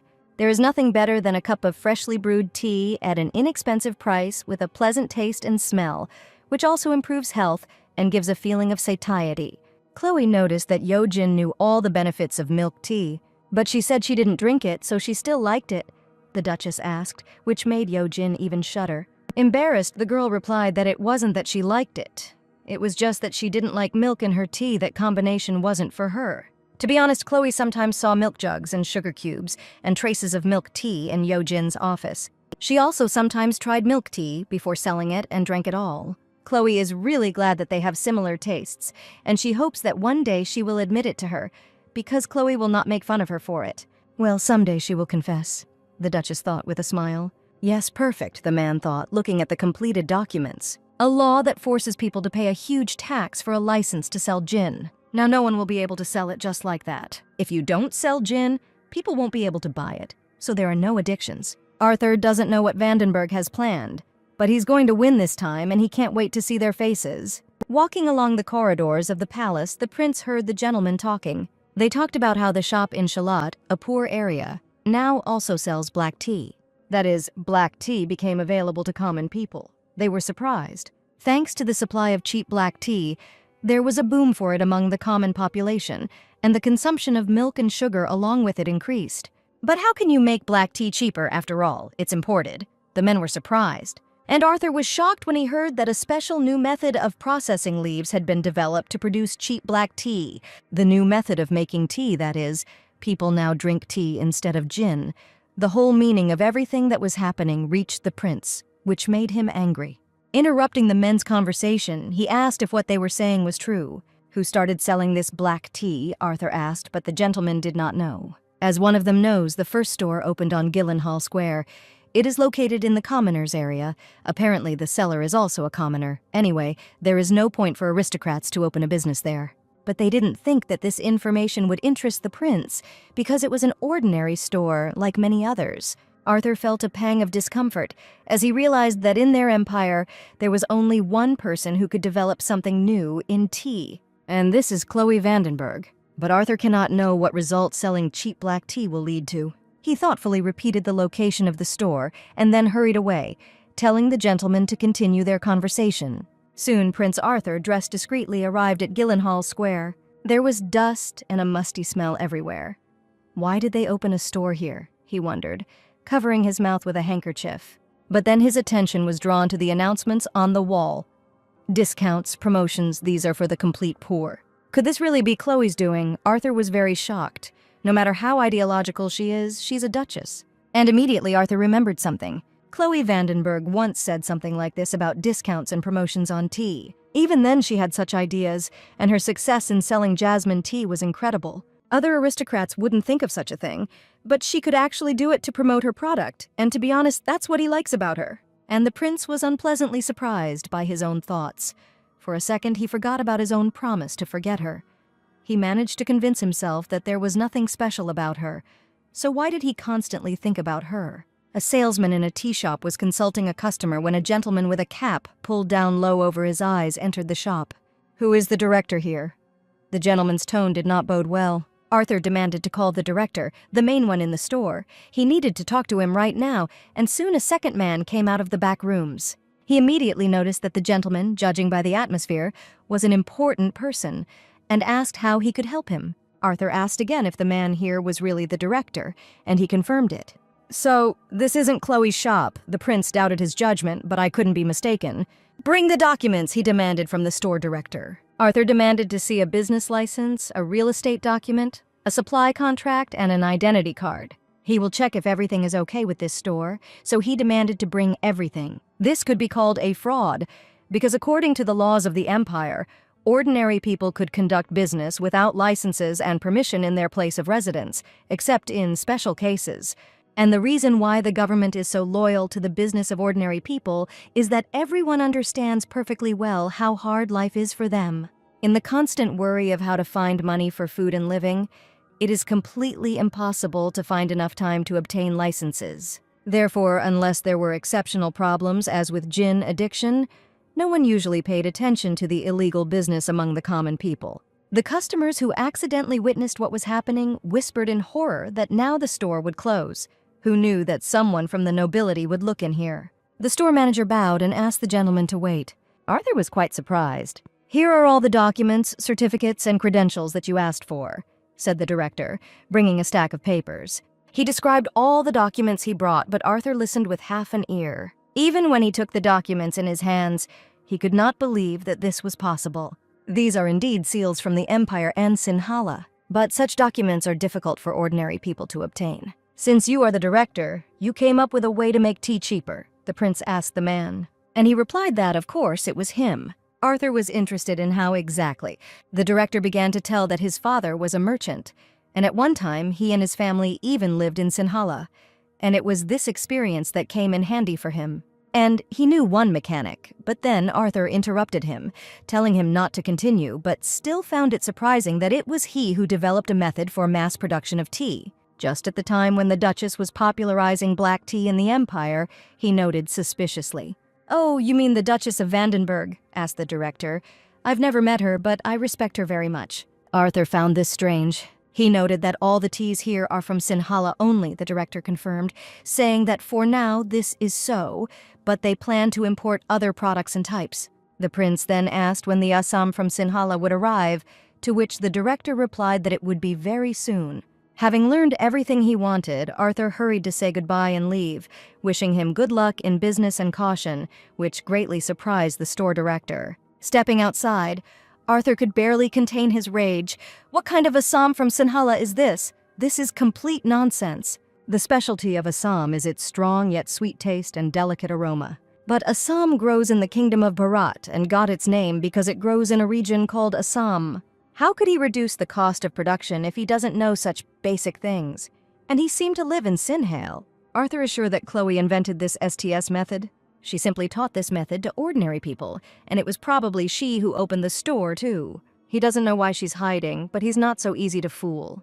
And also getting a real license for a commoner. According to the documents, everything really belongs not to her, but to this director. This could result in a serious problem. Tax issues. Registration problems. This is clearly an illegal business. Arthur could not believe that the Duchess of their empire would do something illegal, and as a prince of the empire, he cannot turn a blind eye to this. Soon, events in the palace began to unfold very quickly. Arthur turned to the emperor, saying that he had discovered something important that he absolutely must know about. "You seem to have found a solution to the task I assigned you?" the emperor asked, causing Arthur to shudder and feel a pang of conscience. "But once the prince has discovered something important, then it will be necessary to call a meeting." Soon the members of the council began to arrive at the palace. Among them was Alphonse Vandenberg.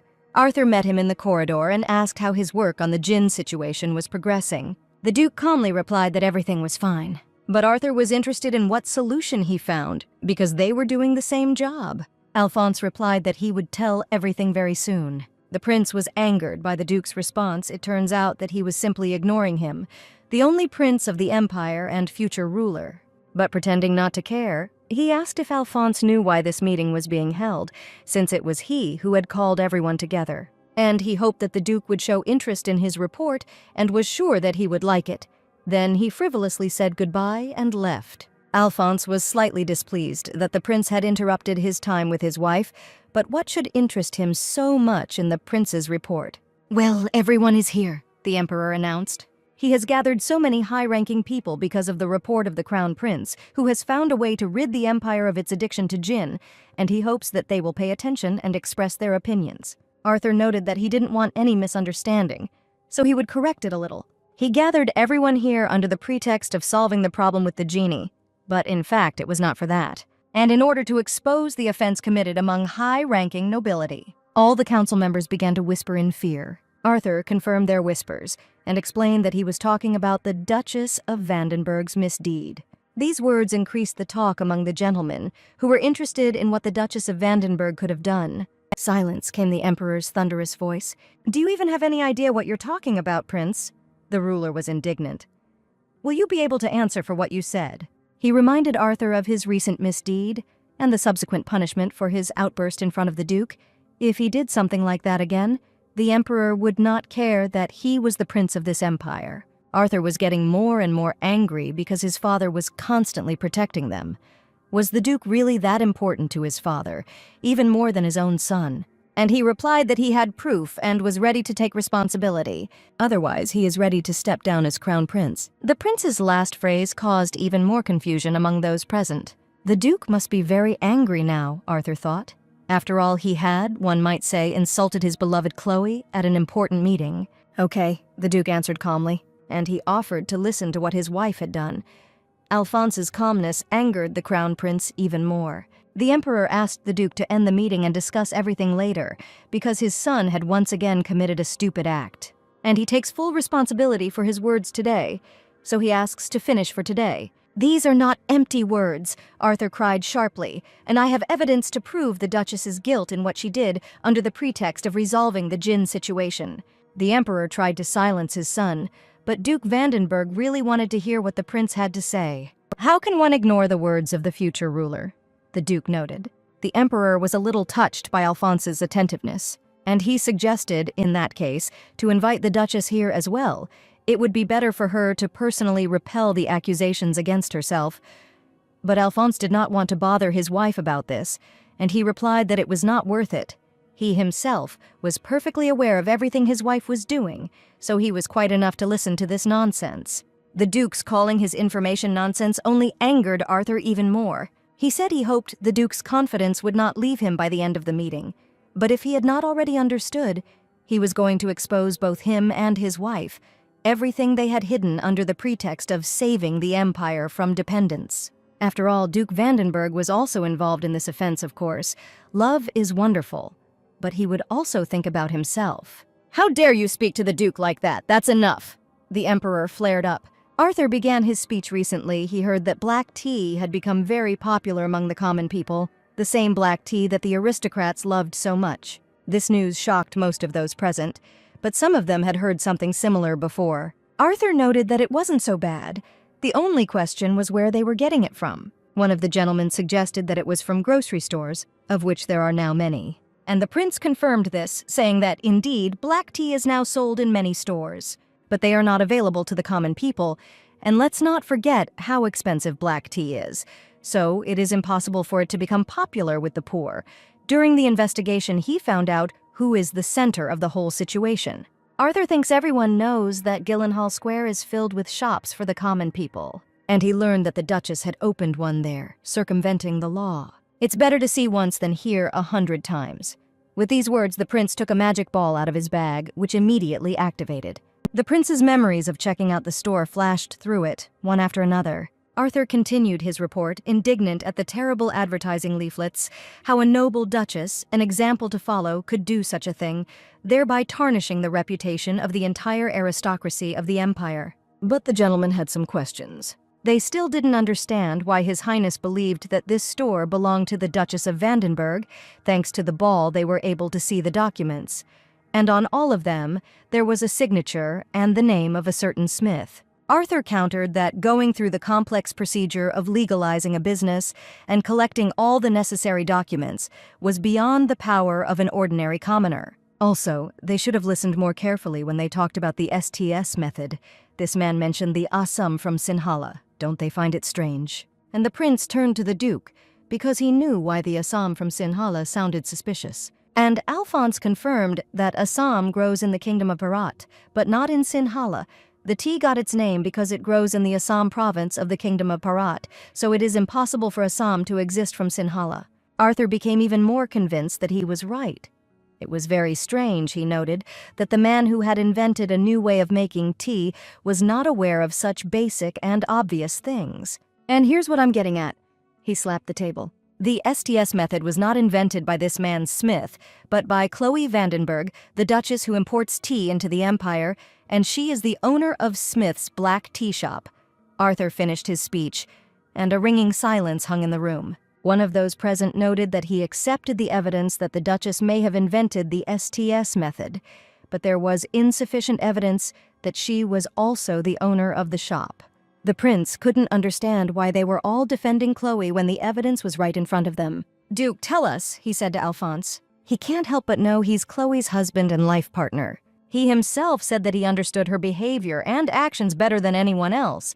He couldn't possibly know that his wife had a new store. At this point, the Emperor could not stand it any longer and was outraged that the prince was treating the Duke without due respect and allowing himself such familiarity. Arthur then asked more respectfully if the tea shop in Gyllenhaal Square belonged to the Duke's wife. Arthur wondered if Alphonse would be able to answer truthfully. Even if he lies, Arthur will still finish him off with evidence, and when he gets his way, everyone will finally understand who they really are, and the Vandenbergs will lose their status and adoration in society. "That's right," he finally answered. This answer surprised Arthur and greatly disappointed the Emperor. The prince thought that Alphonse would begin to defend his wife, but apparently honor was more important to him. Arthur knew exactly what the hell love was, just a show for everyone. "And she also invented the STS method?" he asked with a triumphant grin. "And that's right," the Duke answered with his former calm. "Here is your proof," said the prince, fully confident in his victory. But some of those present had questions. Now they know that the Duchess actually owns the shop, but what's the big deal? As they saw in the ball, the business has all the necessary documents. All hygiene standards are met. Everything is justified from the income structure to employment. Is it really all about inappropriate advertising? He really doesn't understand. True, other gentlemen also noticed. They were also a little surprised by this news. But she did it in order to sell tea in the commoners' areas without problems. Besides, this is the first time in the history of the empire that an aristocrat managed to open a successful business among the common people. These conversations literally enraged the prince. He believed that they were all missing the point, and that in fact the Duchess of Vandenberg had thus shied away her responsibility. All this is done only to receive income and not pay taxes. Duke, answer me. Why did your wife open a store in a name that wasn't hers? Arthur unceremoniously pointed his finger at Alphonse, to which Vandenberg responded that there are 3 reasons. The first was so that aristocrats like them wouldn't judge her for having a business for the common people. The second is so that people, when buying tea in a store, do not feel inconvenienced or burdened. And the last, third. The gigolo fell silent, pausing because of the work that was entrusted to me and not to my wife. The Duke finished. At this point, Prince Arthur was completely at a loss as to what kind of work was being entrusted to the Duke. Since things had turned out this way, the Duke decided that he should also speak out. Turning to the Emperor, he took out some papers from his briefcase, explaining that this was a report on the measures to alleviate addiction to gin, which he had entrusted to him not long ago. It was not yet finished, but only a summary remained, so it was already possible to take a look at it. The Emperor was puzzled as to why the Duke had suddenly started talking about his addiction to gin and how it related to the tea shop. Alphonse asked permission to explain everything. Duke Vandenberg thought long and hard about how to find a solution to the problem of gin addiction among the common people of the empire, trying to find a balanced solution without coercive and prohibitive methods. "And your solution is black tea?" the ruler asked in surprise, studying the documents provided. "That's right," replied the Duke. "You could say that the common people were addicted to gin because they had no other alternative. The lack of sufficient food and numerous stressful situations, the rise in prices due to the suspension of foreign trade, and more importantly, the chronic poverty that is the cause of their dissatisfaction and suffering, are the reasons why alcohol addiction has arisen. And they have already found a product that can replace gin, a simple drink that gives a feeling of satiety and calm, does not harm health, and does not have negative consequences such as crime or poverty, and also nutritious ingredients that have become more accessible." And yet the Emperor was surprised. Did the Duchess really develop a new way to make black tea cheaper just for this reason? The ruler asked. "That's right," replied the Duke. "They came to the conclusion that black tea could best help in this matter." Page 164 compares the sizes of the black tea and gin markets from the Duke's independent investigation, gives the proportion of addicts admitted to the Imperial Emergency Center, and documents an analysis of the correlation between the rate of conscious and intoxicated offenses in the capital. As can be seen, the size of the gin market, which had grown dramatically in the last 3 years, began to shrink as the black tea market grew, and the number of gin addicts and drunken crimes decreased significantly. It can be said that black tea has become the new soothing drink for the common people, replacing gin. And this is after a short time, when black tea only became available to them. The Duke is confident that in just 6 months, the progress will be much greater, and in a year, they will be able to completely get rid of the addiction. Arthur was unpleasantly surprised that the Duke had studied the matter so deeply. Of course, Alphonse continued, "One cannot say with complete certainty that this is the ideal solution, simply replacing gin with tea, because the common people began to drink because of poverty. Therefore, with the spread of tea, the Duke would also like to begin to combat poverty by reducing taxes." This was truly a stunning alternative that exceeded all his expectations, the Emperor noted, meaning that the Duchess had supported him throughout the entire research. "That's right," Alphonse replied. "Without her, he wouldn't have succeeded. It was Chloe who invented a new way of making tea, and it was thanks to her outstanding business acumen that the black tea market was able to expand in such a short time among ordinary people." An excellent solution, the Emperor noted. If it weren't for the Duke and Duchess, nothing would have worked out. It is truly amazing that 2 such educated and noble people were able to do such a worthy job. But there was also one dissatisfied person. Arthur is outraged that this is all. They just solved the problem of addiction and that's it. Let's close our eyes to the rest. The emperor was truly disappointed in his son. He would not be able to apologize for his misdeeds to the Duke and Duchess for the rest of his days. But how could he still have the audacity to continue this? Arthur didn't seem to hear him. He kept going on about those horrible leaflets and the way they sold tea, claiming that they were wrong. They saw that she was running her business under the name of someone named Smith, which was not a valid business license and was clearly a fake identity. The ruler tried to stop his son, but Arthur did not want to stop at all. He was indignant that the emperor only listened to what the Duke and his wife said, since this was an illegal act, unbecoming for the Duchess of this country to commit. "I'm sorry I caused such trouble," a female voice was heard. And Arthur realized with surprise to whom it belonged. It was Chloe Vandenberg herself, who respectfully greeted the emperor and the prince. Alphonse immediately approached his wife, and the girl immediately tried to calm him down.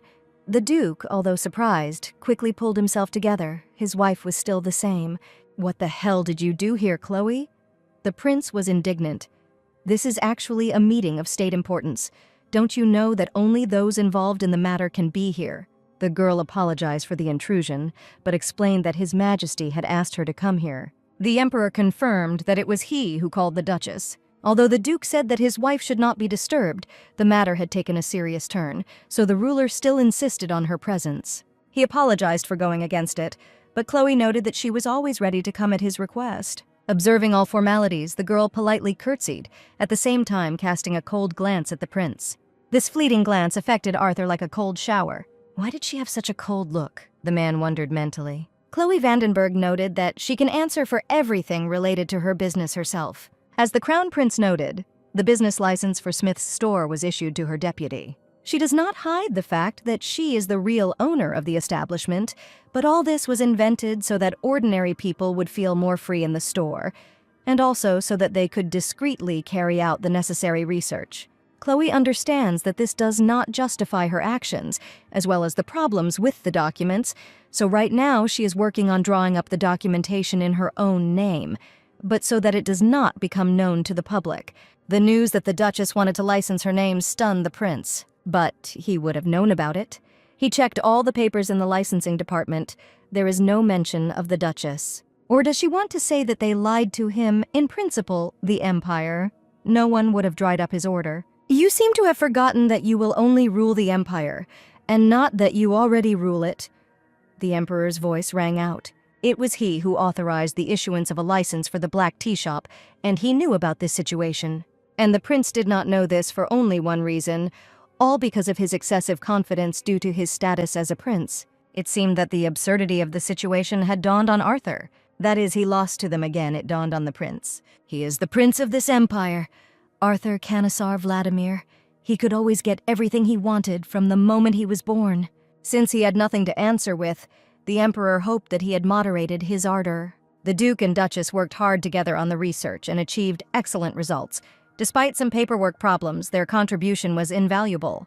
Other members of the council also expressed agreement with the emperor's words. Then, the imperial court officially accepts the proposal to distribute black tea as a preventive measure against gin addiction and will also contribute to its promotion, the ruler announced. He would also like to thank the Duke and Duchess of Vandenberg for their work. Such a wise and warm-hearted couple to the problems of the people had never existed in the empire and is unlikely to exist, the ruler noted. He hopes that the future ruler of the empire will also be like them. And the ruler hastened to move on to the remaining question, the behavior of the crown prince, who caused all this commotion. There were whispers around the room that he must have done it out of jealousy, and what should he do now? He may be the only prince of the empire, but you can't turn a blind eye to this.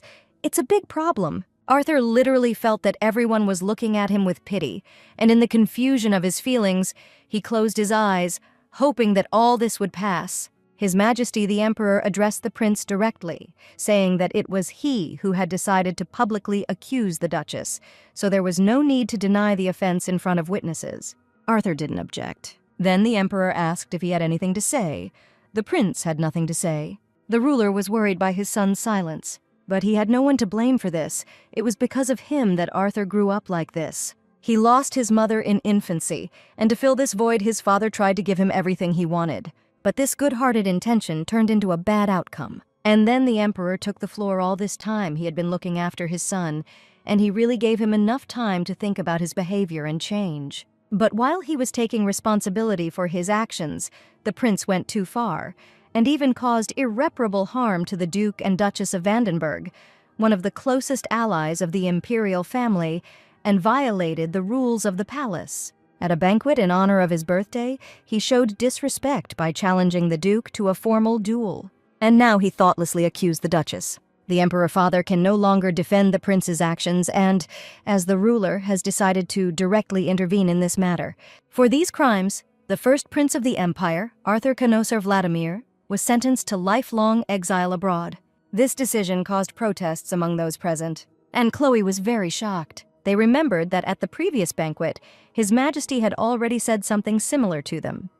He also took into account the fact that the prince's behavior had worsened and said that he would like to send him into exile so that he could reflect on his behavior and clear his mind. Then they spoke of 5 years of exile, since Arthur was the only heir. This time should be enough, and His Majesty agreed with this, but was not permanent exile too cruel a punishment. The Emperor noticed Chloe's thoughtfulness, and he said that he understood what the Duchess was thinking. Despite all the inconveniences his son has brought them, she is truly compassionate and sympathetic, but he can no longer rely on her mercy. The Emperor hopes that his stupid and ignorant son will repent of his actions during his exile and become a little more mature. Chloe thought that His Majesty had made a balanced decision and replied that she understood him. His Majesty the Emperor thanked the girl for her understanding. The urgent meeting of high-ranking nobility ended. As they left the meeting room, the council members discussed who would have thought that the prince would dare to slander the Duchess. This was the first time such a thing had happened in imperial history. And surprisingly, simple black tea was able to solve the problem of addiction to gin. And quite seriously, some gentlemen decided from that day on to introduce their daughters to the study of economics and management. Prince Arthur left the room accompanied by guards. For him, it is truly a complete defeat, a complete failure, and a complete disgrace. His reputation has come to a crushing end. But the most important thing is not this. She never looked at him even once. If only he had treated her confession differently back then. Before, everyone laughed at her, she was lonely, and she had no one to rely on. If only he had protected her from all this then. If I could make her happy and see a smile on her beautiful face. Then it would not be the Duke who would have had lovely tea parties with her, but he. But no matter how much Arthur thought about it, nothing could be changed. He didn't protect her, didn't make her happy. He just constantly interfered in her relationship and treated her terribly. Yes, that's all he did for her. Why was he like this? Why did he do this? The prince painfully asked himself questions without answers. He couldn't stand how happy she was without him, so he dissolved into his jealousy and almost tarnished her honor. With such heavy thoughts, the crown prince went to his room. Rumors quickly spread through high society, and the truth that the creator of the STS method was Chloe Vandenberg was revealed earlier than expected, and all thanks to Prince Arthur, who was very eager to expose her shortcomings. Rumors about this also quickly spread among the common population of the empire. Around the same time, an article about this news appeared in a weekly magazine that was quite popular among the common people. And people were very surprised by this, especially that the Duchess had developed the STS method for the sake of their health. Chloe, meanwhile, was worried that everyone knew about it. Of course, she understood that after that meeting, rumors would spread quickly, but not to that extent. The Duchess had no idea that the article about her would be so detailed and long. Elizabeth, sitting next to him, studied the article and was surprised that it even mentioned the incident at the banquet when the Duke publicly confessed his love to Chloe. I wonder how they even found out. Chloe felt awkward about the whole thing. She didn't think it would turn out like this, and Lady Fortham tried to reassure her friend. The article only said good things anyway. Besides, she is sure that the young ladies will like the story of their love with the Duke, and maybe they will even make a play about their life with the Duke. Chloe only thought that she could bear the embarrassment and the burden, but something else was more important to her. Will the common people stop going into the store because of embarrassment? They have only just begun to fight their gin addiction and still have a long way to go. Elizabeth noticed how much the Duchess had drooped. Then the girl took her hands in hers and asked her to stop worrying. After all, Chloe came up with the STS method with only the best of intentions, and she is sure that people will understand how sincere she was. They say that sincerity is the key to all doors, smiled Lady Fortham. She's even willing to bet that this article won't affect their sales in any way. Chloe noticed that aristocrats usually did not use such expressions in their speech. She offered her friends to argue several times. Apparently, now they were used to such an expression. The girl sincerely thanked her friend for her support. Now she feels better. At that moment, a breathless Yojin knocked on the door and entered the room. Chloe was seriously alarmed by her appearance. Sales of black tea made using the CTC method have suddenly increased, the assistant reported, and it is even said that the current supply of the product does not meet the demand for it. As expected, the content of the diary article became a hot topic and had a positive impact on the public, and Chloe was indescribably surprised by such news. She thought that the effect on the contrary would be negative, that people, having learned that the Duchess had made it all up, would feel a huge gap between them. The girls were noticeably shaking with emotion. Yojin noted that if she were an aristocrat, she wouldn't have expected such a large increase in sales either. Apparently, Chloe's good social standing and friendly image had their effect. The girl didn't expect anything in return, but she was truly glad that her small efforts turned out so wonderfully. Elizabeth was the first to rush to Chloe with hugs. She was sincerely happy for her friend.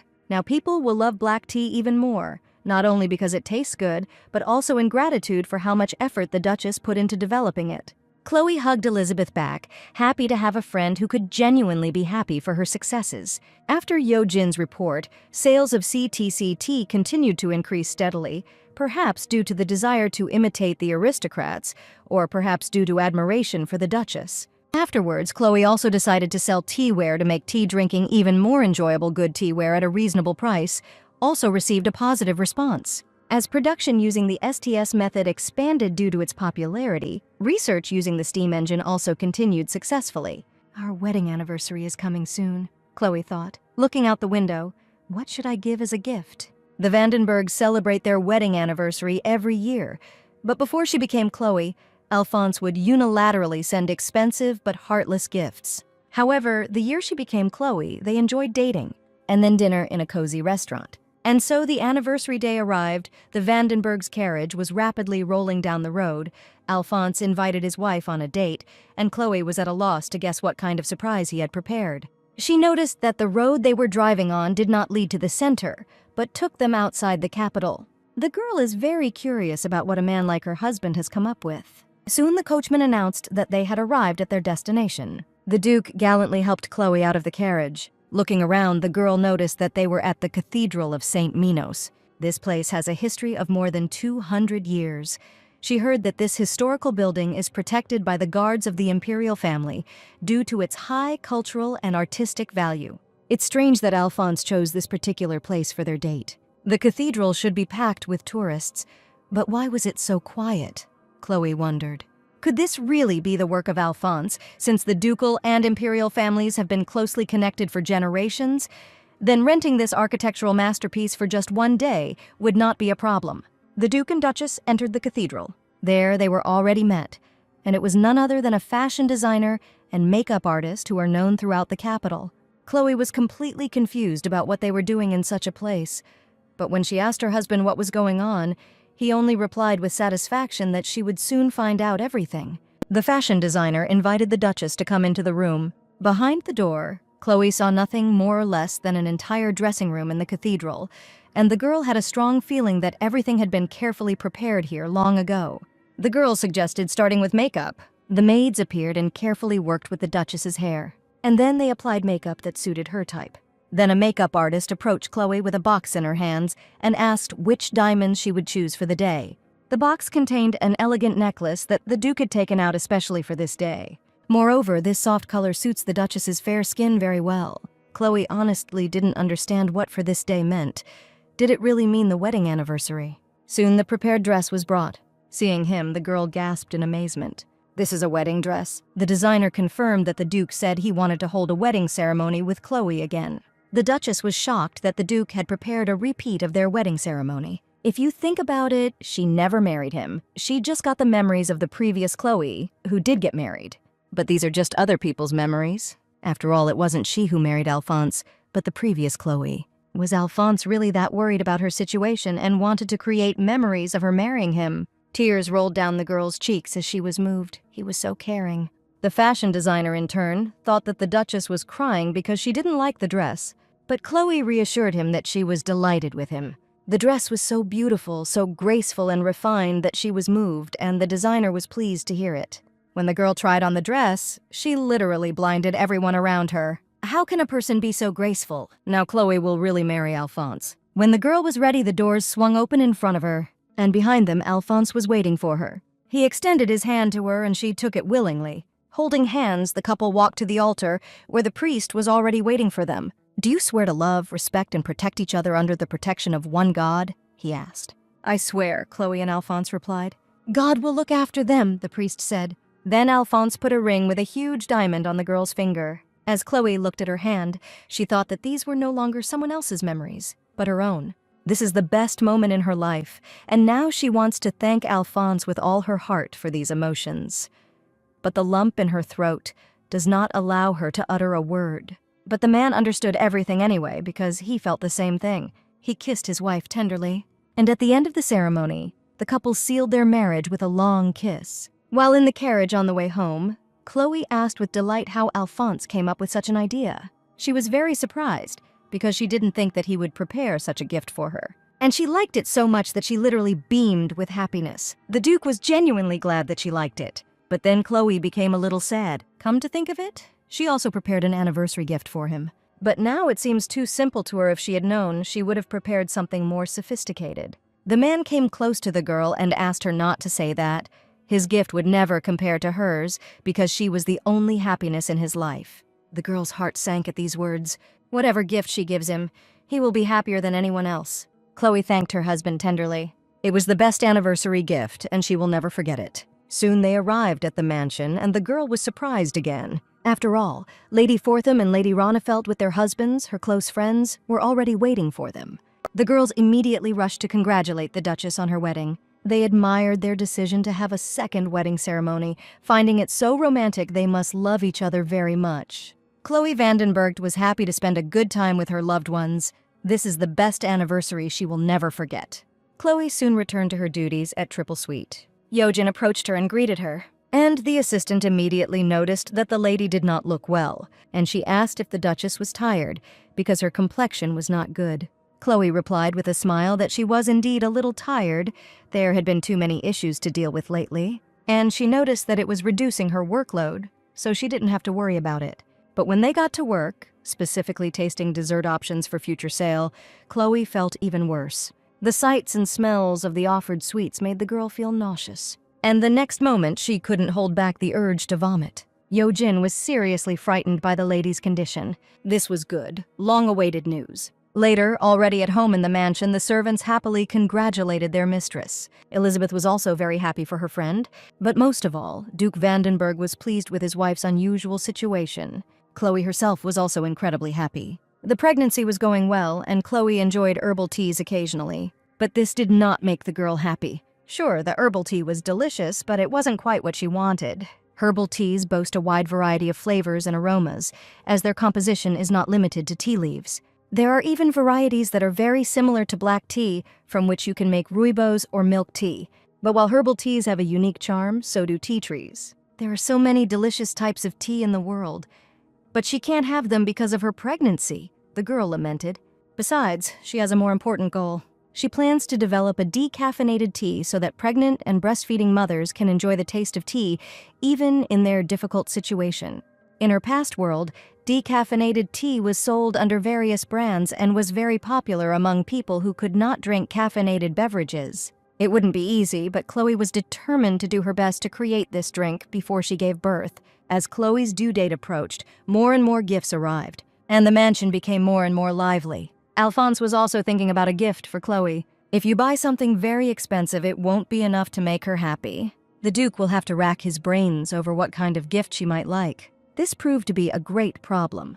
The Duke sought advice from servants and other acquaintances, but their answers were no different from each other, and there was nothing suitable that he could present as a gift to his beloved wife. Alphonse thought about this even in front of the guests, who were the Count and Countess of Fortham. And then it dawned on the Duke. Until now, he had only sought advice from men, but how about asking a woman who was already pregnant? And so, when Chloe went out to order tea and Earl Fortham went off to smoke a cigarette, Alphonse was left alone with Lady Fortham. He apologized for his tactlessness but still asked Elizabeth for advice. And the girl promised to help in any way she could. The Duke explained that he could not decide on a gift for his wife, so he would like to know Lady Fortham's opinion. Elizabeth thought that they had known each other for several years, but this was the first time the Duke had addressed her personally, and it was for Madame Vandenberg's sake that she considered the question an honor. And in reply she said that she had heard that the Duchess had received many gifts, and that the Duke must have thought a lot about this subject. Alphonse confirmed that he wanted his gift to be especially touching to his wife. Elizabeth replied that she did have a child, and that there was a gift during her pregnancy that touched her. When she was pregnant, everyone naturally gave her a lot of baby things, and that's normal. Those are the first gifts that come to mind for pregnant women. But the Duchess of Vandenberg chose another. She gave her herbal tea, which is fashionable to drink during pregnancy. And she felt so happy. She felt that she was respected not only as a mother. When everyone was taking care of the baby and giving baby things, one person gave a gift to her, taking care of her health. Even after many years, Elizabeth cannot forget this feeling. Alphonse thought that the official gift from the duchy should have been children's things. But his wife decided to present the gift from herself. "Well, I had no idea," said the Duke, and Lady Fortham gave a startled gasp, for she had thought it was with his permission. In any case, Elizabeth wanted to say that it was worth preparing a gift especially for the Duchess of Vandenberg, so she would give him advice. The best way is to remember the most memorable moments since he wants to touch his wife's heart. Alphonse was grateful to Lady Fortham for her advice and promised to express his gratitude later. But Elizabeth stopped this because neighbors should help each other. Besides, Chloe is her close friend. Soon, after apologizing for the long wait, Chloe herself entered the hall. She chose desserts that would go with tea. A couple of minutes later, Count Fortham appeared and also apologized for being late. So, when everyone is gathered, it's time to start drinking tea. The whole little event was held in a relaxed and friendly atmosphere, with Chloe talking and laughing a lot. Now the man understood why the advice he had heard seemed inappropriate to him, because he himself must choose the gift so that it becomes the best. Later, after the guests had left, Chloe was resting in her room. She was reading a fairy tale to her unborn baby. There was a knock on the door, and the girl, without stopping, allowed them to enter. Alphonse entered the room. He asked what she was doing, and the Duchess replied that she was reading to the baby. Alphonse noted that if the baby takes after his mother, he won't be able to tear himself away from books. But Chloe added that the child is like him too, which means he will be smart.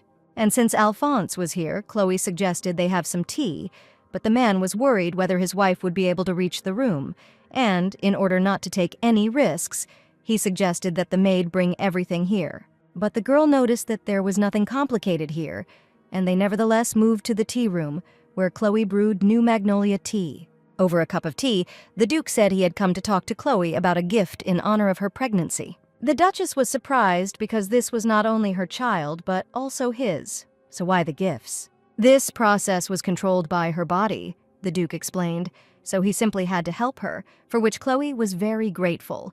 Alphonse noted that she shouldn't thank him, rather he should thank her. But the Duchess was interested in what her husband had prepared for her. "Do you know anything about the beach at Positano?" asked the Duke, which greatly surprised Chloe. "It is a famous holiday destination located in the east of the empire, making it very popular among tourists. Even noble ladies sometimes boast that they went there." It seems that the girl has heard something about this place. The water there is so clear that you can see the seabed, and the color of the sea is like a beautiful sapphire. "True," the Duke confirmed. "Those lands are not part of the duchy, but he owns them in his own name and intends to give them to Chloe." Oh my God, the girl was surprised. The beach as a gift in honor of pregnancy. Alphonse also recently acquired a small mansion and village in the Kingdom of Mir. After all, a few years ago, Chloe said that she wanted to visit the Kingdom of Mir. Now this land belongs to her. While the child is small, it will be difficult to visit it. But in the near future, they will definitely go there together. Chloe couldn't contain her emotions. It's been so many years since she came to the Empire. After several years, she finally got used to this place. Although sometimes I felt nostalgia for the world in which I lived for 20 years. How well Alphonse understands her. She's infinitely happy and grateful to her husband. The man was also pleased that his wife liked his gift. "Pregnant women are usually given baby things," Chloe said, so she was so surprised he was the only one who gave her such a wonderful gift. "It must have been difficult to come up with such a thing," asked the Duchess.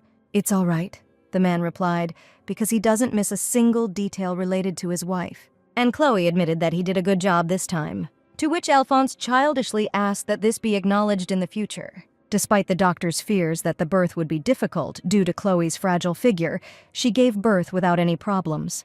Although the number of visitors was limited to protect the mother and baby from infections, many people came to congratulate her, and many took care of Chloe. "The child looks very much like Alphonse. The little girl has the same beautiful golden hair. She will definitely grow up to be a beauty, maybe even the most beautiful girl in the empire," said the new mother. The Duke was glad that Chloe was feeling well after giving birth, but the man was worried if everything was okay with the baby, and then the baby opened her eyes.